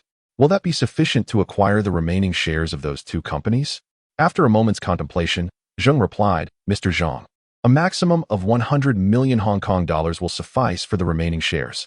Zhang nodded and said, "Then let us promptly apply for delisting from the exchange to finalize this last acquisition." "Understood. I will arrange for the delisting application immediately," Zheng affirmed. Zhang Qiming then recalled the significant event set to unfold in Japan this September. It would be prudent to substantially enhance Aimigao's market value beforehand, ensuring ample funds would be at his disposal when the time came. "Old Zheng, expedite the selection of assets from Wharf Holdings. By tomorrow at the latest. You are to obtain an asset list from Wharf Holdings for my review. The acquisition of the electrical company has been completed, and it is imperative to swiftly proceed with its restructuring. At that time, suitable assets can be chosen from Wharf Holdings for injection into this company. It must merge with Aimigao before September." Upon hearing this, Zheng Jiahao nodded gravely, indicating his understanding. Chapter 71. Successful privatization after receiving the directive from Zhang Qiming. Zheng Jiahao promptly submitted the privatization delisting application to the stock exchange the following day. Once the application was approved, he, as the major shareholder, immediately issued a takeover announcement, offering a 10 premium based on the current stock prices of both companies, launching a comprehensive acquisition campaign. Upon the announcement's release, those shareholders who had recently sold their shares at a loss were incensed, lamenting their decisions. Wharf Holdings is to delist. Moreover, Lane Crawford too? What on earth is happening to these perfectly sound companies under the auspices of the richest man? Brother, have you read the announcement? The current major shareholder of both Lane Crawford and Wharf Holdings is Zhang Qiming. Wharf Holdings no longer holds any shares. The privatization announcements of these two listed companies sent shockwaves through the financial market of Hong Kong, akin to a boulder crashing into a serene lake, instantly stirring a tumultuous uproar, with countless individuals engaging in fervent discussions. In the 1980s, mainland enterprises had yet to commence listings in Hong Kong, and the number of listed companies at that time had not surpassed 500. Furthermore, the majority were subpar companies that emerged during the chaotic periods of the Western Stock Exchange. These poorly performing companies had plunged the Hong Kong stock market into disarray, far worse than the current situation. Since 1980, the Hong Kong government began preparations for the merger of the Western Stock Exchange, rigorously reforming the securities trading market, making it exceedingly challenging for enterprises to go public in recent years. In Hong Kong, with over 10,000 enterprises, countless dream of listing their companies to raise capital. Those early listed substandard companies, even when their stock prices plummeted to mere cents per share, stubbornly clung to their listings, resolutely refusing to delist. For as long as they needed funds, they could conjure a favorable announcement to extract substantial sums from the market. In a year, it was rare for even a single company to delist. Both Wharf Holdings and Lane Crawford are venerable listed companies with commendable financial standings. Zhang Qiming's simultaneous delisting of both companies has once again propelled him into the limelight, making him the focal point of attention within the financial sector. Inside Kinmen Building, Qiming Investments, Zhang Jiahao was animatedly expressing his grievances to Zhang Qiming. Mr. Zhang, you have no idea. The chairman of the stock exchange, Mr. Mo, was initially adamantly opposed to our delisting application. He argued that the Hong Kong stock market had just begun to recover, and delisting now could adversely affect the market. I nearly wore my lips raw persuading him before he reluctantly agreed to our application. Listening to this, Zhang Qiming shook his head repeatedly. The delisting of quality companies indeed represents a significant loss for the stock exchange. However, considering the scale of the trading company and Lane Crawford, even if they were to delist, it would unlikely have any significant impact on the exchange. The chairman of the exchange, Mo Engji, is the first Chinese chairman in Hong Kong, wielding immense influence in the financial circle. Since assuming the role of chairman, he has vigorously advocated for the reform of the exchange. He was one of the primary proponents of the merger with the West Exchange. Today, the regulations governing this merger have matured significantly after several years of trial operation and are set to be officially implemented next year. From his perspective, he naturally wishes to avoid any complications at this critical juncture. Mo Engji's opposition is understandable to Zhang Qiming, yet he remains resolute in his decision. Observing Zhang Jiahao, who continues to express his grievances, Zhang Qiming interjects, "Enough. Haven't we already approved this? Just ensure the subsequent matters are handled properly." All right, Mr. Zhang. Zhang Jiahao, abruptly interrupted, has no choice but to swallow his words.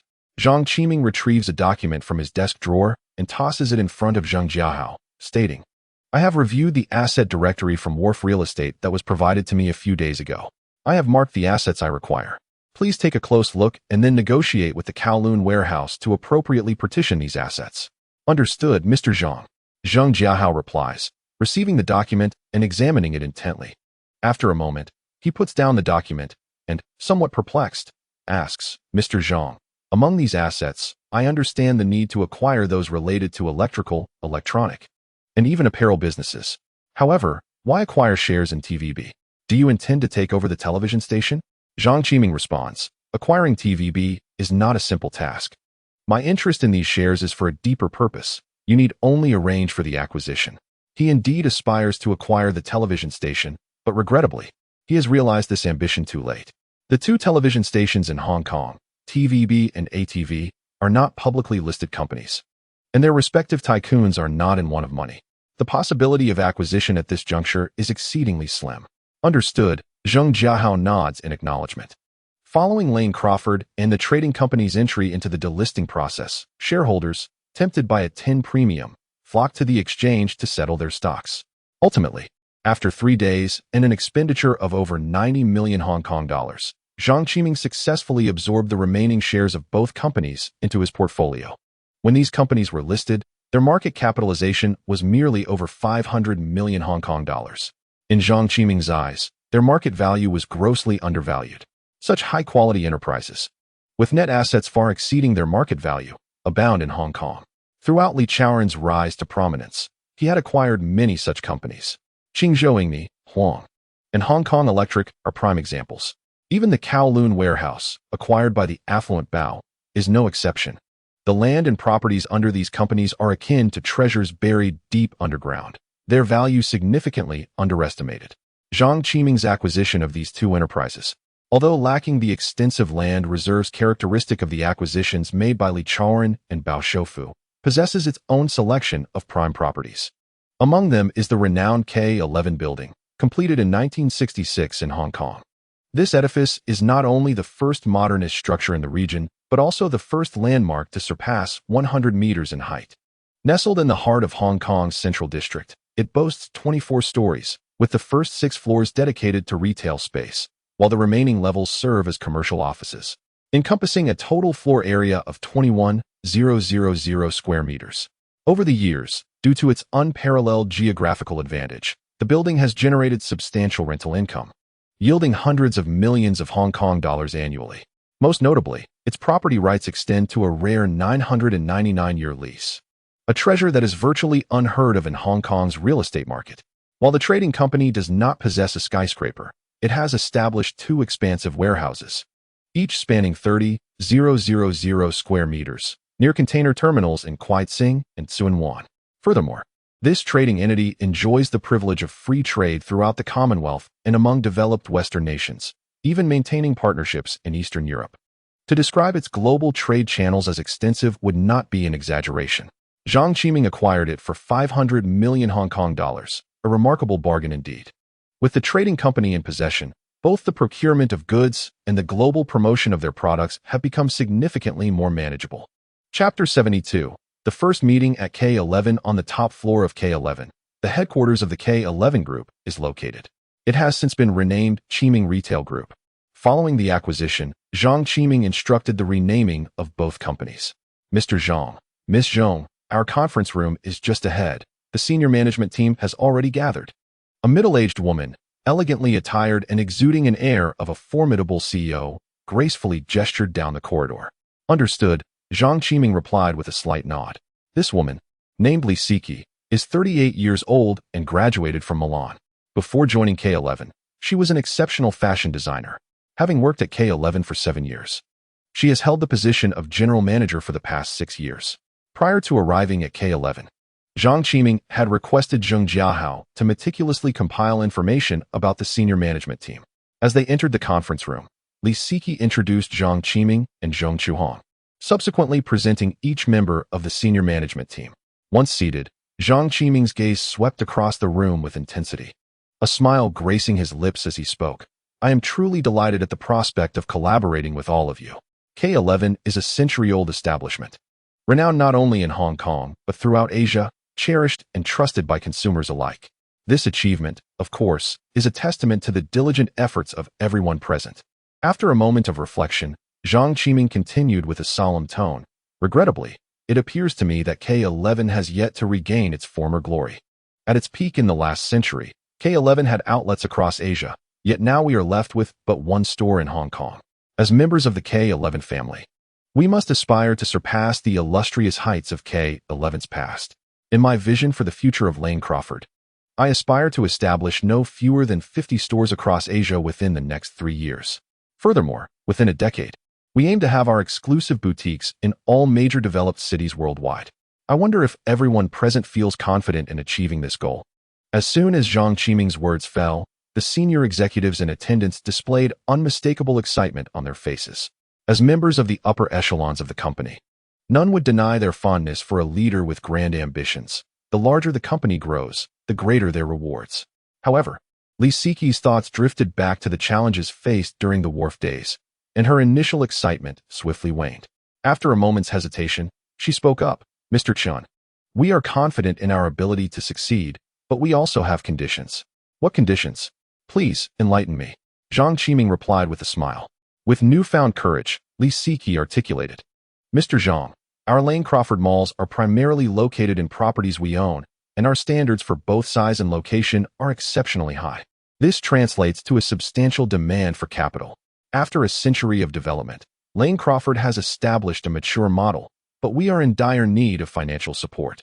We hope that you will ensure the company retains sufficient operational funds and refrain from withdrawing all profits. Upon hearing this, Zhang Qiming nodded in assurance and declared, no problem. For the next 3 years, I will not withdraw a single penny from the company. All funds will be utilized internally. Mr. Zhang, is that truly the case? You have made an astute decision, exclaimed the others. As long as you refrain from arbitrarily extracting funds from the company, we will undoubtedly elevate Lane Crawford to become the world's premier luxury retail group. Zhang Qiming's promise ignited a fervor within the company's leadership, and they enthusiastically pledged their commitment. Indeed, it was astonishingly simple to invigorate those in the arts. Zhang Qiming chuckled inwardly. The investigative report from Zheng Jiahao revealed that most of Lane Crawford's senior executives had been recruited from Europe, individuals who harbored a passionate pursuit of fashion and art. Such individuals often possess a disdainful attitude towards money. Zhang Qiming understood that merely relying on financial incentives was far from sufficient. The ideal blueprint he had just sketched for Lane Crawford, coupled with ample capital for their growth, unfolded before them like a magnificent luxury empire. This served as a potent tonic, awakening their fighting spirit. Zhang Qiming gestured for silence and, with a serious demeanor, stated, a skyscraper rises from the ground. While our aspirations are beautiful, we must achieve them through diligent, steady steps. He then turned his attention to Li Siki and asked, Manager Li, as the general manager of the company, please elaborate on our current situation. Certainly, Li Siki replied with a slight nod, opening her folder and reporting in an orderly fashion. Mr. Zhang, Lane Crawford currently operates in Hong Kong, with our flagship mall situated in the city's most bustling area, covering an operational space of 30,000 square meters. Last year, our total sales, including rent from the Crawford building, amounted to approximately 600 million Hong Kong dollars, yielding a net profit exceeding 50 million Hong Kong dollars. In the first 2 quarters of this year, the company's cumulative sales reached 3.5 billion Hong Kong dollars. The second half of the year is expected to be a peak season, with sales projected to surpass 800 million Hong Kong dollars. The company employs over 800 staff members, and the account balance stands at 300 million Hong Kong dollars, of which 80 is allocated for procurement prepayments.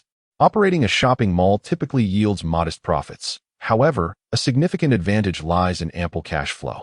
Once the mall is operational, the primary expenditure will be the procurement costs.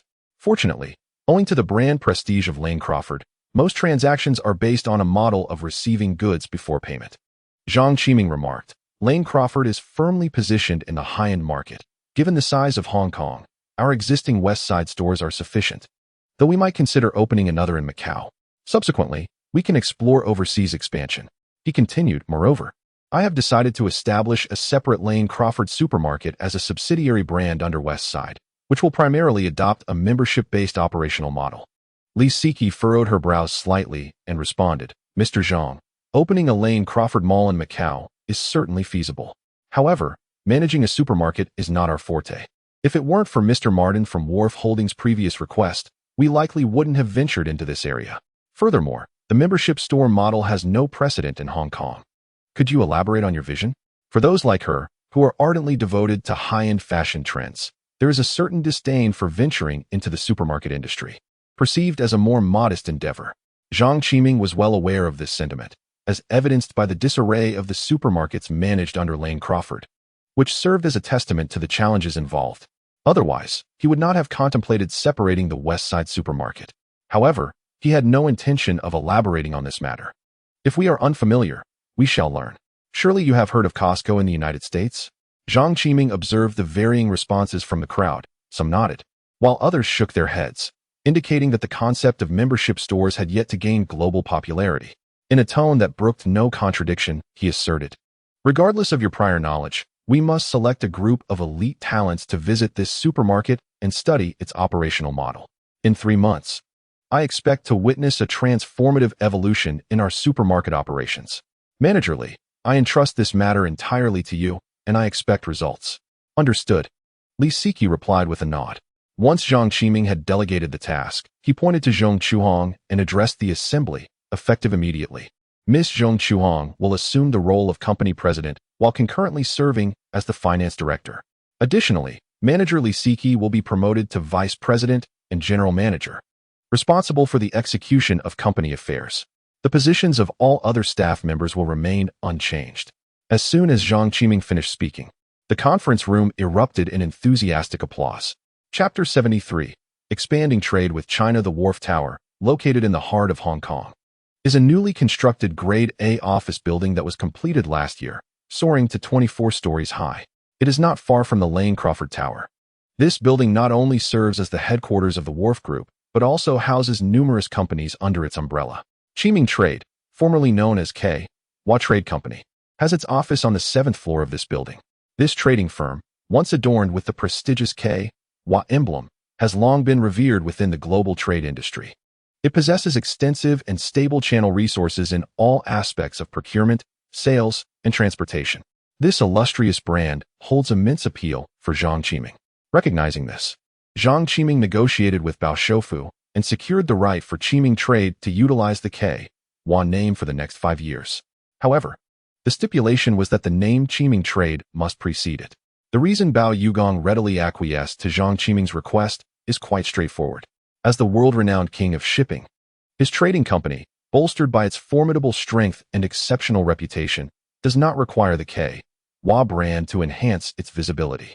Temporarily lending it to Zhang Qiming poses no significant impact on him. Furthermore, Bao Yugong holds great admiration for Zhang Qiming's capabilities. Utilizing a brand that is somewhat impractical for him to cultivate goodwill with Zhang Qiming is a venture he considers a sound investment. In matters of business relationships, seasoned entrepreneurs possess an acute understanding. Zhang Qiming is well aware that he may incur a debt of gratitude, yet he is more than willing to do so. Business transcends mere competition. It is also about human connections. The larger the enterprise, the more significant the network becomes. Zhang Qiming harbors unwavering confidence in his ability to establish Qiming Trade's own channels within the 5 years, rendering reliance on the K.Wa brand unnecessary. After spending 2 days at Lane Crawford to reorganize the company's major departments and outline a strategic direction for the future, Zhang Qiming entrusted the execution to Li Siki, with Zhong Chuhong's role primarily serving a supervisory function. Only today has Zhang Qiming found the opportunity to visit K.Wa Trade Company. The proportion of the expatriate management at K.Wa surpasses that of Lane Crawford. The current general manager, Lawrence, a Brit in his 30s, has been entrenched in the trading industry for nearly 2 decades. Zhang Qiming conducted a thorough investigation of the company's upper management. Furthermore, he tasked He Juanhao with initiating a comprehensive overhaul. During this period, numerous individuals were recruited through headhunting firms, strategically placing his personnel within key departments such as finance, human resources, and operations. Many among the management, feeling their interests threatened, resorted to various tactics to obstruct the changes. Consequently, several were ousted, and the company now boasts a rejuvenated array of management positions. Despite this extensive cleansing, Lawrence remains firmly in his role as general manager. This is not only due to his deep understanding of Chinese culture, but also because of his clear awareness of his position. He has been notably cooperative with the new personnel that Zhang Qiming has assigned to the company. Before Zhang Qiming made his appearance, he had already ignited the first spark, successfully establishing his authority among the numerous executives. At the Kai Tak building, Lawrence received the notification of Zhang Qiming's visit to the company and thus waited downstairs in anticipation. "Good morning, Mr. Zhang," Lawrence exclaimed, hurrying forward to greet him as Zhang Qiming descended from the vehicle. With a nod of acknowledgement, Zhang Qiming responded. Under his warm reception, he entered the company, convening a management meeting with the senior executives. The company's trade operations, having been conducted for decades, boasted a stable network of partners across various channels. Provided that the international landscape did not undergo significant upheaval, the business would remain largely unaffected. In recent years, an unforeseen oil crisis inflicted a severe blow to global trade. Countless trading companies succumbed to closure during this tumultuous period. Kai Tak Trading, once thriving in the import and export of electronics, textiles, toys, and appliances, was particularly hard hit and plunged into a quagmire of losses. Fortunately, the company's deep-rooted history and its trade in daily necessities, such as groceries and essential goods, allowed it to navigate through this slight downturn and continue to survive. After gaining an understanding of the company's current situation, Zhang Qiming refrained from making drastic changes to the existing operations. Instead, he merely directed the company to amplify its trading volume with the mainland. At that moment, Hong Kong served as a pivotal transit hub for trade between the mainland and the world, with trading companies flourishing like a swarm of locusts. However, most were operated by the Chinese, and large-scale trading firms remained relatively scarce. The British enterprises in Hong Kong harbored trepidation towards the mainland and were contemplating fleeing the region, with the former chairman of Kai Tak, Ma Deng, being a prime example. Consequently, the mainland trade operations of Kai Tak were lamentably sparse. Now that Zhang Qiming had acquired the trading company, he was determined not to overlook the vast market of the mainland. He was acutely aware that, amidst the current matrimonial customs on the mainland, the demand for household appliances was exceedingly high, particularly for imported goods. Additionally, numerous products from the mainland were particularly suited for export, with procurement costs remaining remarkably low, with the new owner advocating for an increase in mainland trade. Those once disobedient executives had become cautionary tales. Now, in their bid to safeguard their positions, these executives assured Zhang Qiming, each one patting their chests in a promise to adhere to his directives. Zhang Qiming glanced at his watch. The hour hand was nearing 10. Aware of the important matters that lay ahead, he rose, looked at the assembly, and declared, "This meeting concludes here. The matters discussed today must be executed thoroughly." Dismissed. With that, he was the first to exit the conference room. As Zhang Qiming stepped out, he immediately spotted Zheng Jiahao, who was waiting attentively. Upon seeing Zhang Qiming, Zheng Jiahao promptly approached, slightly bowing in greeting and saying, "Mr. Zhang, we have just finalized the last price for the Kai-Tak assets you previously earmarked. The contract has been drafted. We are now merely awaiting your and Mr. Bao's signatures to officially activate the agreement." Zhang Qiming nodded in satisfaction, a glimmer of appreciation flashing in his eyes as he inquired, excellent. Approximately how much capital will be required? Zheng Jiahao, not daring to slacken his efforts, promptly replied, "This batch of assets totals around 4.3 billion Hong Kong dollars, with the discounted remaining value of shares estimated to be around 2.6 billion Hong Kong dollars. Zhang Qiming patted Zheng Jiahao on the shoulder and remarked, "You have truly worked hard during this period. Come, let us ascend and finalize the contract." With that, he took long strides toward the elevator, with Zheng Jiahao closely following behind, their figures swiftly disappearing behind the elevator doors. Chapter 74. Contributing to the happiness of men worldwide. The headquarters of the K.Wa Group is located on the top floor of the K.Wa building. As Zhang Qiming and Zheng Jiahao stepped out of the elevator, they were greeted by Wu Guangjing, who had been waiting for them. Upon seeing them, Wu Guangjing approached with a smile. Zhang Qiming, noticing him, quickly walked forward and shook Wu Guangjing's hand, saying, "Mr. Wu, I sincerely apologize for keeping you waiting here. Mr. Zhang, you are too kind." Wu Guangjing replied with a smile, gesturing to the right. "The signing location is this way, please follow me." Without delay, Wu Guangjing turned and led the way for Zhang Qiming and Zheng Jiahao. "Thank you for your assistance, Mr. Wu," Zhang Qiming said, closely trailing behind. Shortly thereafter, they arrived before a closed door. Wu Guangjing gently pushed the door open and made a gesture for them to enter. Upon entering the room, Zhang Qiming's gaze was immediately captivated by the scene within the conference room. He quickly spotted Bao Yugong seated at the conference table, engaged in a low conversation with another middle-aged man who appeared to be in his 50s. Seeing this, Zhang Qiming walked briskly to Bao Yugong and, with a hint of apology, said, "Old Bao, I am truly sorry for making you wait here." However, Bao Yugong showed no sign of displeasure and instead burst into hearty laughter, exclaiming, "Ha ha ha, not at all. I just arrived myself." He then gestured toward the middle-aged man beside him and turned to Zhang Qiming, saying, "Come, Qiming, let me introduce you. This is Mr. Zhang Yuliang." He subsequently introduced Zhang Qiming to Zhang Yuliang. "Mr. Zhang, it is my honor to meet you today," Zhang Qiming said, beaming with a warm smile as he extended his hand for a shake. Zhang Yuliang, equally smiling, responded, "Mr. Zhang, it is also a privilege to meet a talented young individual like yourself." Bao Yugong laughed heartily. "With both of you sharing the name Zhang, it sounds rather peculiar. Please, take a seat, and let us converse leisurely." Zhang Qiming nodded and found a seat, engaging in pleasant conversation with Bao Yugong and Zhang Yuliang. After a while, Zhang Qiming learned that Zhang Yuliang was also present to sign a contract. It turned out that the shares he had previously sold to Bao Yugong were only for K.Wa, while he still retained significant shares in the subsidiary real estate company. His visit was intended to sell the remaining shares entirely to Bao Yugong.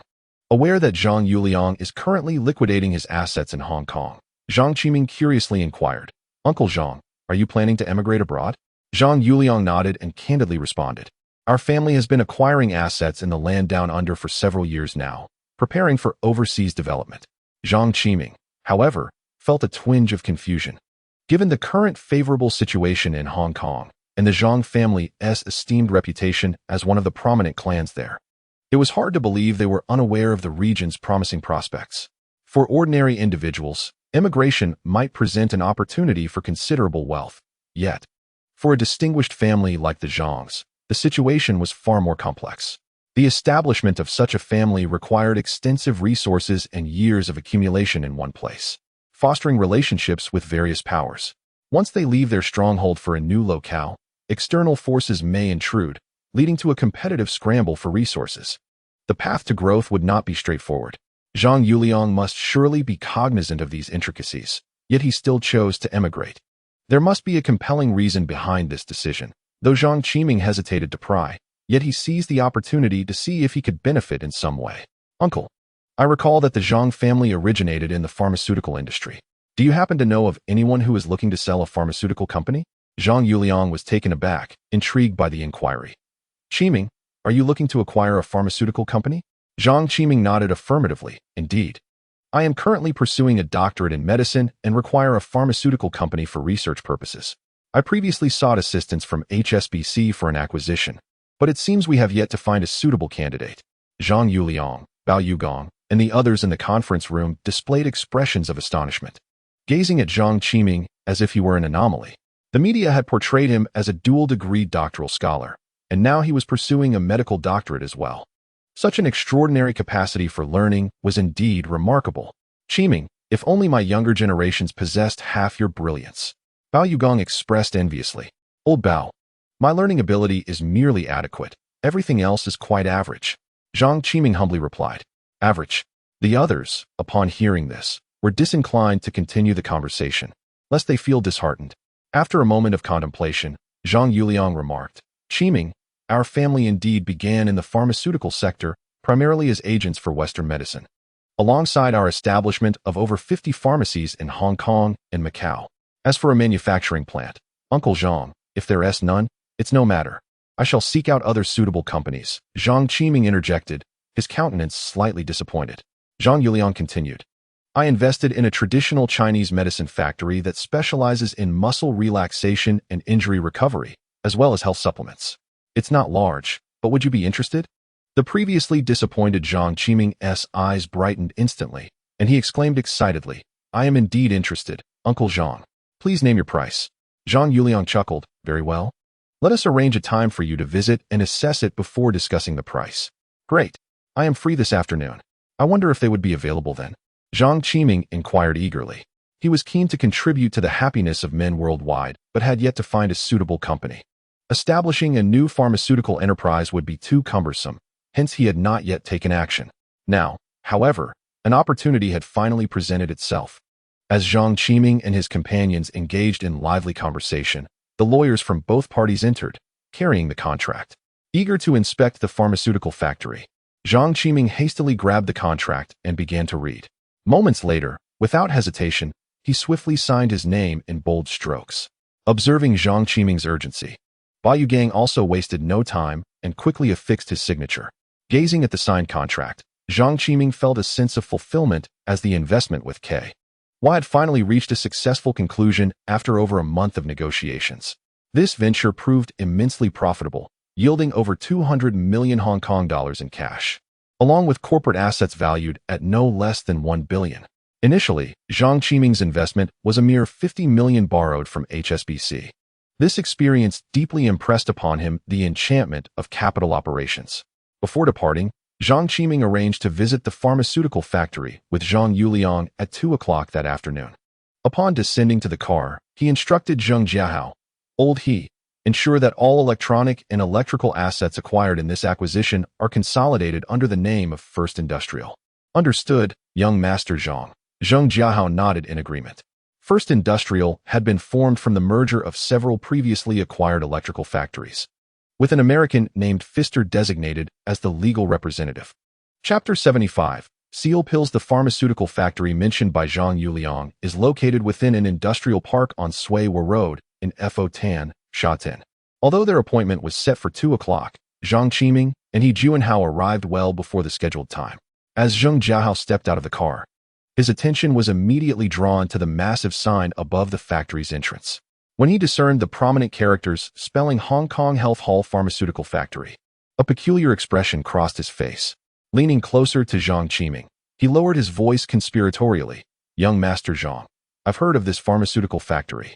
They have a particular medication that holds a degree of fame in Hong Kong. Intrigued by Zheng Jiahao's mysterious demeanor, Zhang Qiming inquired, what medication is it?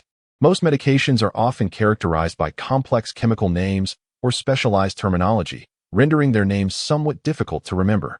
However, Zheng Jiahao wore a mischievous grin as he leisurely replied. This medication is called Seal Pills. Hee, I wonder if you've heard of it before, young Master Zhang? Upon hearing this unfamiliar yet peculiar name, Zhang Qiming furrowed his brow. Perplexed as he retorted, Seal Pills? Is it truly well known? How come I've never heard of it? What are its effects?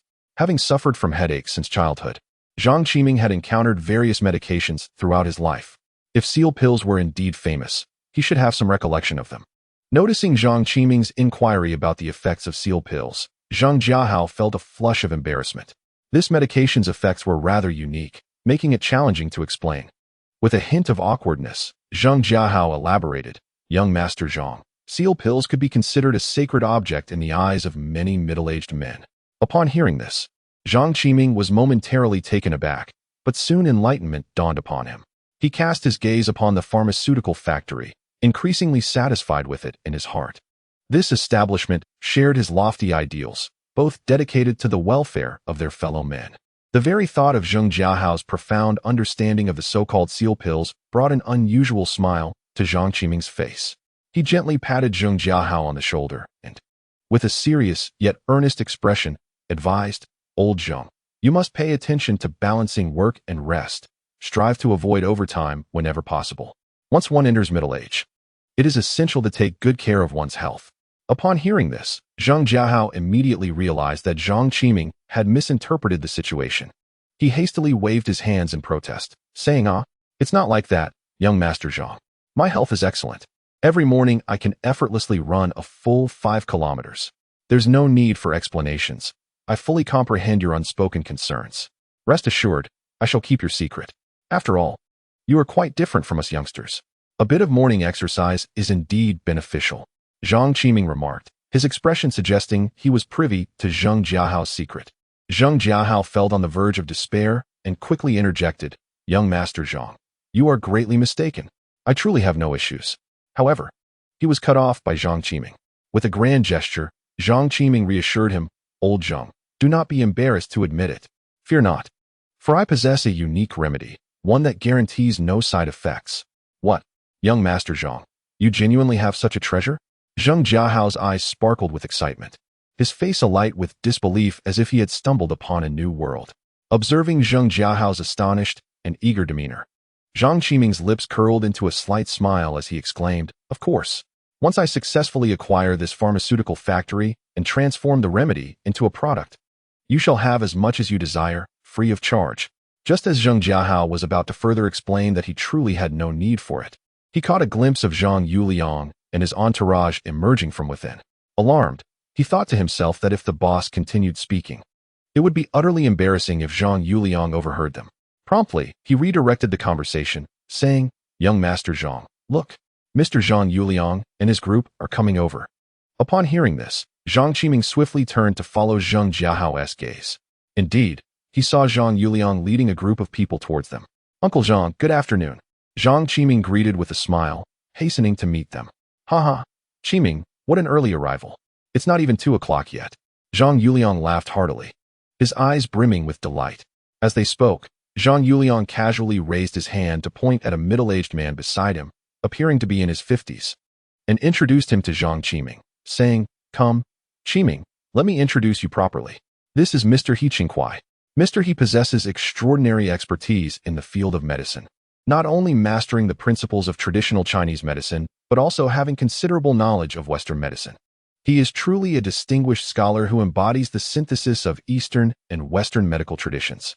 The numerous highly acclaimed medicines produced by our health clinic have been developed under Mr. He's leadership and guidance, resulting from countless experiments and refinements."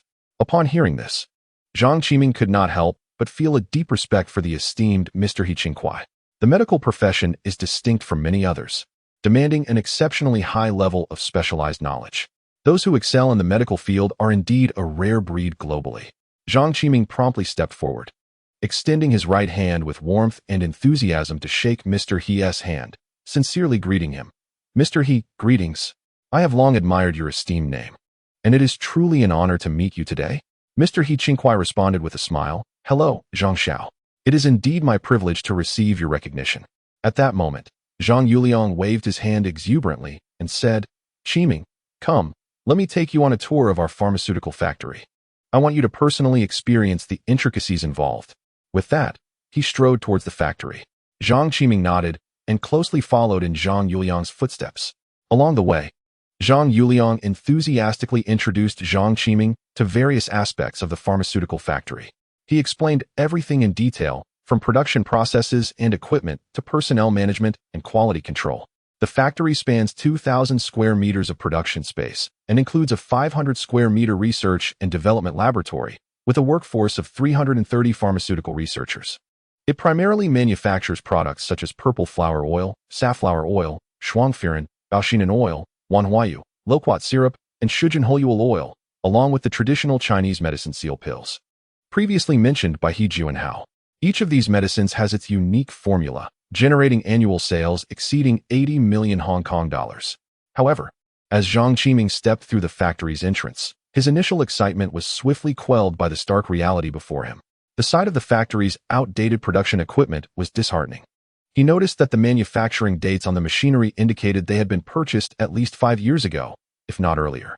This revelation left Zhang Qiming feeling somewhat disappointed, as if a bucket of cold water had extinguished the fervor within him, diminishing his enthusiasm for further exploration of the facility. Zhang Yuliang, perhaps attuned to the nuances of human emotion through years of interaction, perceptively sensed Zhang Qiming's shift in mood. Thus, instead of insisting on a detailed examination of the production processes, he briefly paused before guiding Zhang Qiming towards the office. Upon entering the office, before Zhang Yuliang could even invite Zhang Qiming to sit, Zhang Qiming eagerly spoke up. "Uncle Zhang, just name your price. How much do you intend to sell this factory for?"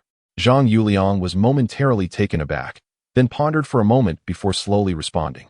"Qiming, if you genuinely wish to acquire this factory, the current scale and asset status of the pharmaceutical factory, upon comprehensive evaluation, is valued at approximately 100 million.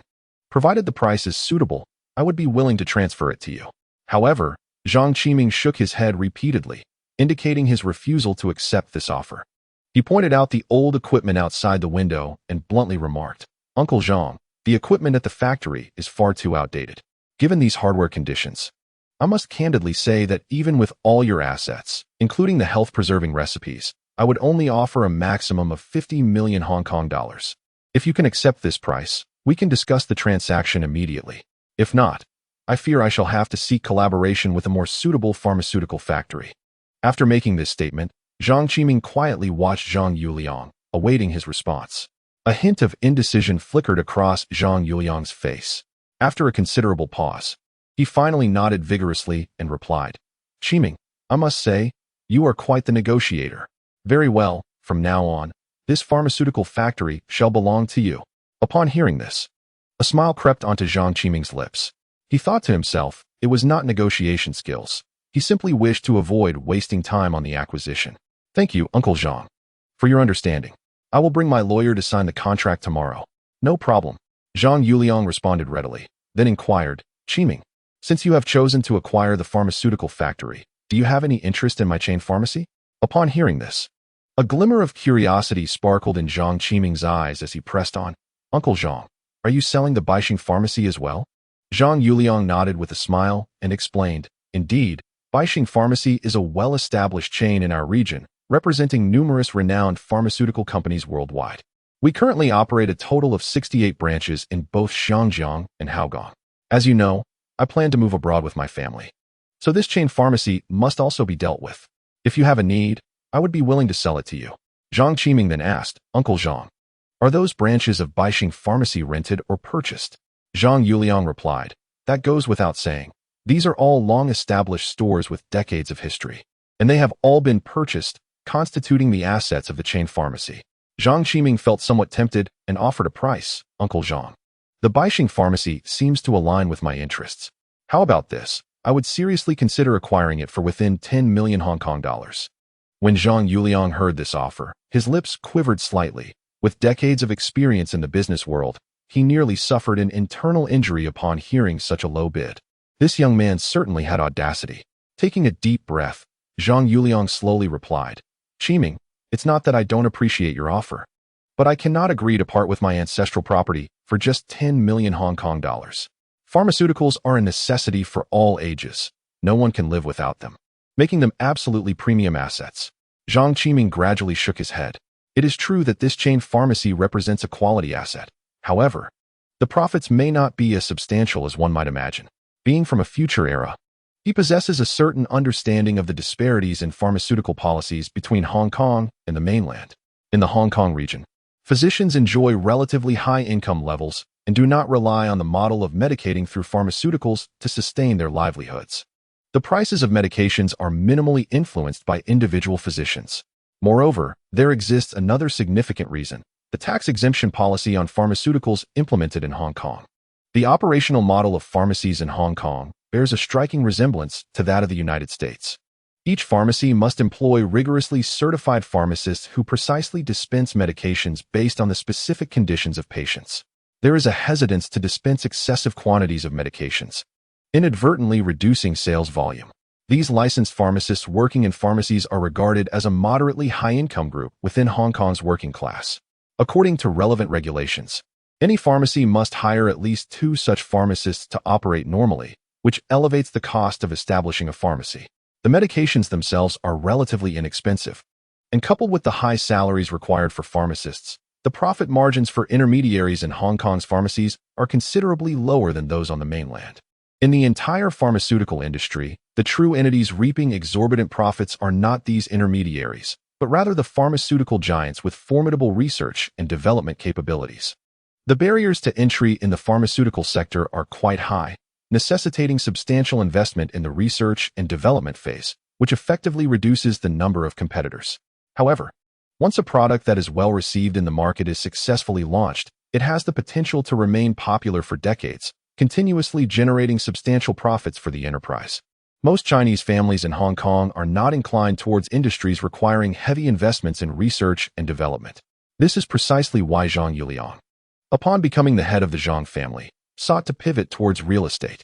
Conversely, the family's traditional chain pharmacy has seen little development in recent years, merely living off past glories. Zhang Qiming looked at Zhang Yuliang and, with fingers poised, began to calculate. Uncle Zhang, while it is true that the pharmacy's income is stable, I estimate that the gross profit from these 68 pharmacies is at most around 30 million Hong Kong dollars annually. With so many pharmacists to support, along with other costs, how much net profit can possibly remain? Seeing that Zhang Qiming was too astute to be easily deceived, Zhang Yuliang retorted, Qiming, these pharmacies all have their own storefronts, and the surrounding shops are not inexpensive. How about this? I want to take advantage of you. Let us settle on 50 million Hong Kong dollars, shall we? Zhang Qiming replied, Uncle Zhang, are you trying to fool me?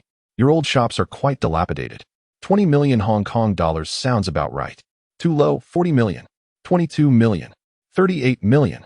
Zhang Qiming gritted his teeth and declared, Uncle Zhang, 25 million Hong Kong dollars is my final offer. It's not easy for me to make a profit either. And you already have a fortune worth billions of HKD. Can't you accommodate me?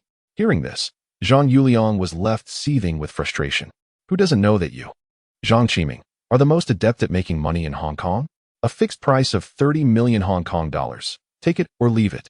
This was merely idle gossip. Uncle Zhang, if it's 30 million, then so be it. I trust your judgment, Zhang Qiming remarked, his expression betraying a hint of discomfort. With the price settled, Zhang Yuliang wasted no time. Tomorrow at 10 a.m., bring your lawyer to the pharmacy to sign the contract. Understood, Uncle Zhang. I will be there punctually at 10. The following morning, Zhang Qiming arrived at the health hall once more, accompanied by the esteemed lawyer, He Juanhao, eager to finalize the transaction regarding the Hong Kong assets. Zhang Yuliang was already waiting with his lawyer. Upon their meeting, pleasantries were cast aside, and the lawyers immediately commenced discussions on the contract's intricacies. After a morning of vigorous negotiation, both parties successfully signed the acquisition agreement. Congratulations, Qiming. From now on, my pharmacy and factory will rely on you, Zhang Yuliang declared, shaking Zhang Qiming's hand with enthusiasm.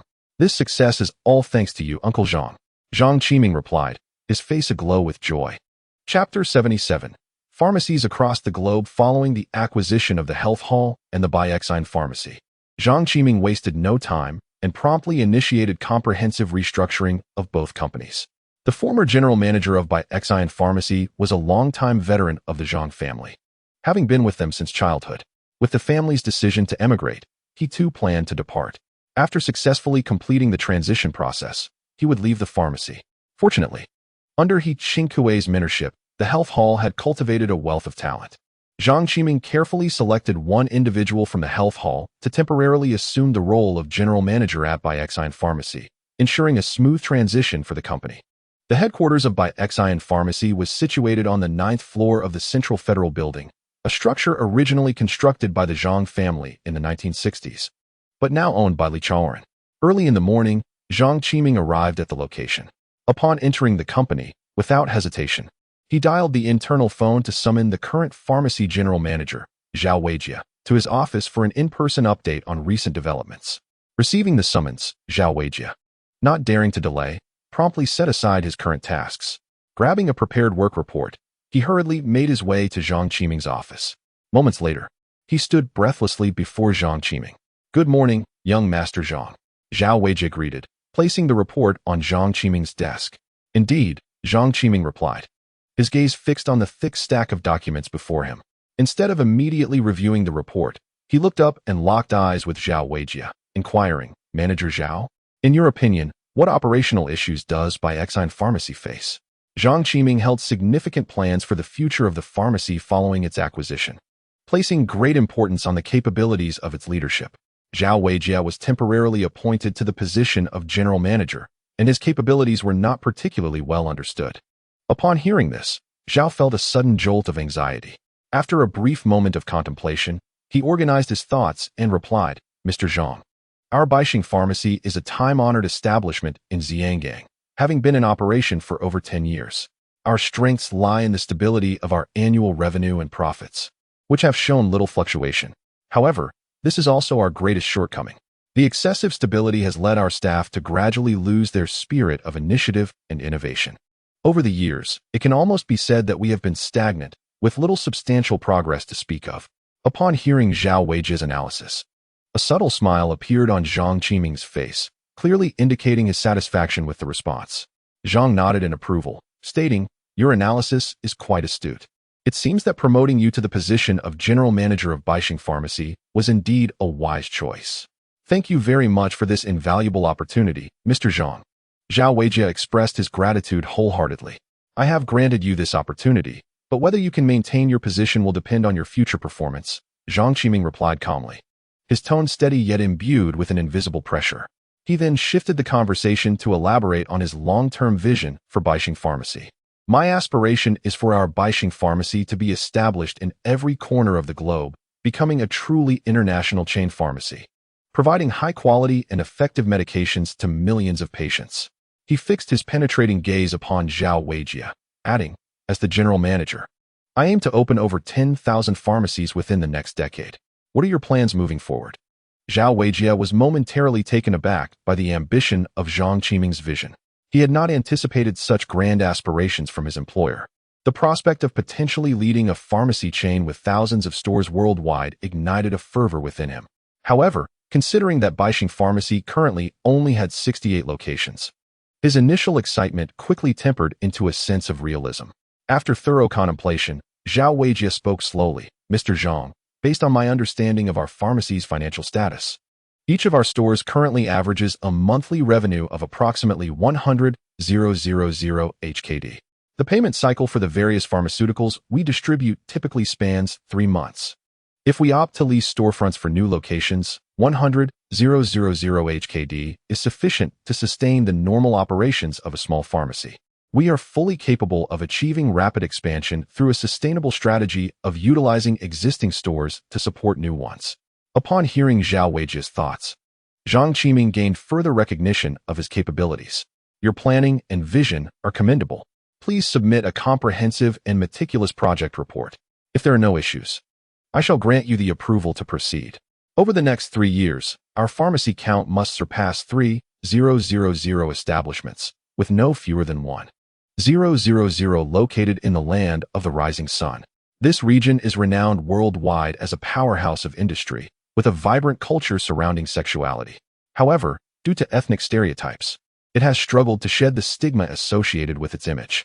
Presently, Japan stands at the pinnacle of economic prosperity, with its citizens exuding an overwhelming sense of confidence, even audaciously proclaiming their ambition to eclipse the United States. Their purchasing power is formidable. Naturally, the influx of wealth has instilled a sense of arrogance among Japanese men, yet they find themselves feeling deeply insecure in the presence of their own women. Zhang Qiming believes they are in dire need of a miraculous remedy to restore their dignity. His strategic intent in establishing pharmacies is to create a future channel for the development and distribution of pharmaceuticals. Given that Japan is the most economically advanced nation in Asia, it is imperative to focus our efforts there. Upon hearing the boss's demand to open over 3,000 pharmacies within 3 years, Zhao Weijia could not help but inwardly lament. He had diligently worked at the health establishment for nearly a decade, constantly overshadowed by industry giants like He Qingkui, which had hindered his aspirations for career advancement. Finally, the new CEO recognized his potential, granting him the invaluable opportunity to ascend to the position of general manager.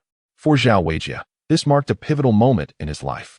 Determined to solidify his place as general manager, he steeled himself for the challenge ahead. With a firm bite of his lip, he assured Zhang Qiming with unwavering resolve, "Please rest assured, I will spare no effort and will not betray your trust and expectations." Satisfied with this declaration, Zhang Qiming nodded approvingly, stating, "Slogans are of no use. It is your actions and tangible performance that will speak volumes.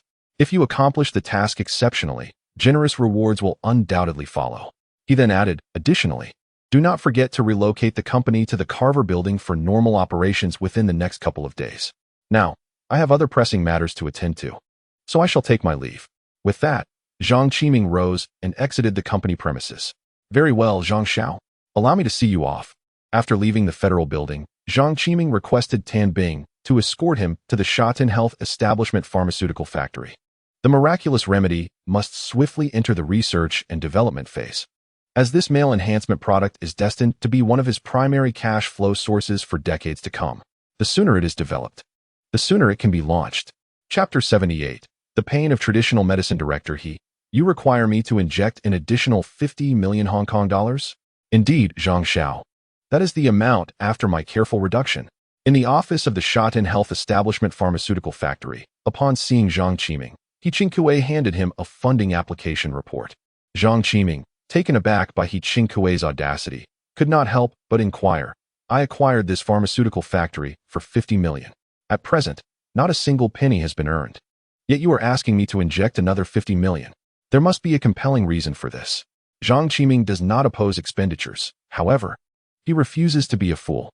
He invested between 1 and 200 million Hong Kong dollars in establishing his own laboratory base, which has yet to yield any results.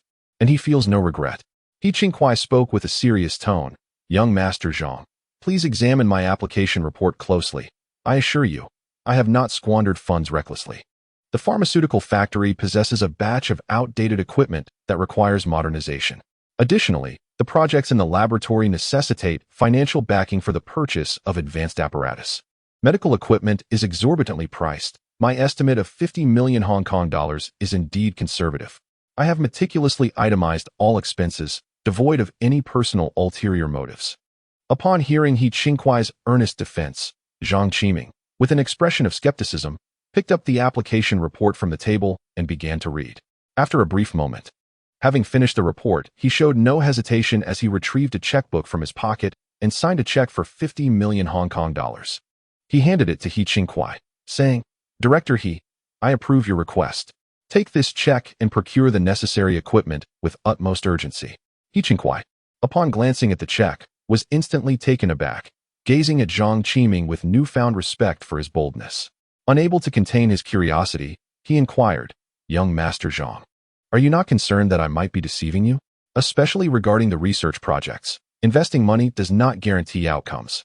Upon hearing He Qingkui's words, Zhang Qiming broke into a broad smile and replied, "Director He, I wholeheartedly support any reasonable investment, particularly in research and development. I am willing to invest tirelessly in any project I endorse. Moreover, I trust your integrity." Zhang Qiming's trust stirred a flicker of emotion within He Qingkui. Over the years, he had approached Zhang Yuliang countless times, hoping to retain some funds for research and to upgrade factory equipment. Yet, more often than not, his requests were denied. With the majority of the company's profits siphoned away, leaving only a meager amount to maintain normal operations. This had hindered many research projects from progressing as intended. "Young Master, rest assured, your investment will yield even greater returns," He Qingkui vowed. "If anyone else had said this, I would surely doubt it, but I believe your words, Director He." Zhang Qiming chuckled. "Yet, is this belief genuine?" Zhang Qiming would not easily place complete trust in an outsider. His faith lay in himself. He was confident that in the realm of medical research, He Qinghuai could not conceal anything from him. Although his time pursuing a medical doctorate in the United States was brief, and upon returning to Hong Kong, he only dedicated a portion of his evenings to self-study. This did not imply inadequacy in his medical knowledge or capabilities. Reflecting on his ulterior motives for visiting the health center, he shifted the conversation. Director I have noticed that the company's reserve of traditional Chinese medicine prescriptions is rather insufficient. In the future, 50% of the company's annual profits should be allocated to the research and development of new drugs and the acquisition of prescriptions. Immediately arrange for the formation of a team of elite practitioners proficient in traditional Chinese medicine. Procure a substantial quantity of prescriptions from the global Chinese community, especially from the mainland, and ensure that corresponding patents are registered. Especially when it comes to ancient Chinese medicine, do not hesitate to invest. The more we acquire, the better. Upon hearing Zhang Qiming's words, He Qinghuai's eyes reddened, and he exclaimed with great enthusiasm, "Young Master Zhang, you have accomplished an immensely virtuous deed. You cannot fathom how the world is currently disparaging traditional Chinese medicine, and even our own people do not recognize its value. If this continues, the legacy left by our ancestors will inevitably be severed. Old He, do not paint me as a paragon of virtue. I am merely acting in the interest of my company." Zhang Qiming chuckled. He reflected on the fact that the East Japan occupies 90% of the global Chinese medicine market, while Huaxia claims a mere 2%. Almost all wild herbs from Huaxia have been purchased by Japan and America. The herbs used by our people are entirely cultivated. While we are still debating how to resist traditional Chinese medicine, the Japanese have already registered over 70 patents related to it. Despite having a history of several millennia in traditional Chinese medicine, Huaxia holds less than 0.3% of the market share. What is even more tragic is that in subsequent generations, 80% of the medicinal materials in Japan originate from Huaxia, which they reprocess and sell back to us. The finest medicinal materials are exported overseas, leaving the majority of our people unable to access them. What a lamentable situation this is. Zhang Qiming did not consider himself to possess the spirit of selfless dedication. Yet he believed that spending a little money to preserve some medicinal formula seeds for the Huaxia nation was within his capacity. Young Master Zhang, rest assured, we are acquainted with several esteemed elders. Forming an elite team of traditional Chinese medicine practitioners will be absolutely feasible. He Qinghuai assured him. That sounds splendid. Upon hearing such promising news, Zhang Qiming's heart soared with joy. He then inquired, by the way, the ancient emperors had countless beauties and managed to leave behind numerous offspring. Surely, there must be many royal medicinal formulas. Old He, do you have any? Upon hearing Zhang Qiming's request for aphrodisiacs, He Qinghuai scrutinized Zhang Qiming's robust physique with a peculiar gaze. Young Master Zhang, do you have some underlying health issue? I possess some medical knowledge in this area and can assist you. He Qinghuai whispered. Zhang Qiming nearly spat blood from indignation upon hearing He Qinghuai's words. He quickly struck a muscular pose, flexing his brawny arms, and declared loudly, "What nonsense are you speaking? Old He, do you think there is anything wrong with my body?" Yes, I understand. Let me check your pulse." He Qinghuai, believing Zhang Qiming was simply too shy to voice his concerns, reached out to take his pulse. Go away. I assure you, there is absolutely nothing wrong." Zhang Qiming repeatedly waved his hands in refusal. Feeling that he could not clarify the situation, he swiftly redirected the conversation, stating, "I am asking if you possess such formulas for the purpose of creating a best-selling product for the company. The research and development costs in the pharmaceutical industry are substantial. Relying solely on my personal investment is insufficient. We must depend on enterprise revenue. If there exists a miraculous medicine that can address men's wellness issues with minimal side effects, it would undoubtedly be a boon for men worldwide, delivering a continuous influx of income for the company." Seeing Zhang Qiming decline his offer to check his pulse and listening to his explanation, He Qinghuai reluctantly abandoned his intention. He replied, "Young Master Zhang, is our seal pill not such a remedy? Its effectiveness should not be too remarkable, I presume. Otherwise, the company would have been making a fortune long ago." Zhang Qiming questioned. He Qinghuai's expression faltered, and he awkwardly responded, "There is still a 20-minute efficacy. Administered once a week, the side effects should not be significant." Zhang Qiming shook his head and replied, "This efficacy is utterly inadequate. I have recently developed a formula. Take it to create a sample and conduct some experiments to ascertain its effects. As he spoke, he retrieved a prescription from his bag and handed it to He Shui. Receiving the prescription with skepticism, He Shui examined it closely, soon widening his eyes in disbelief, his face reflecting astonishment.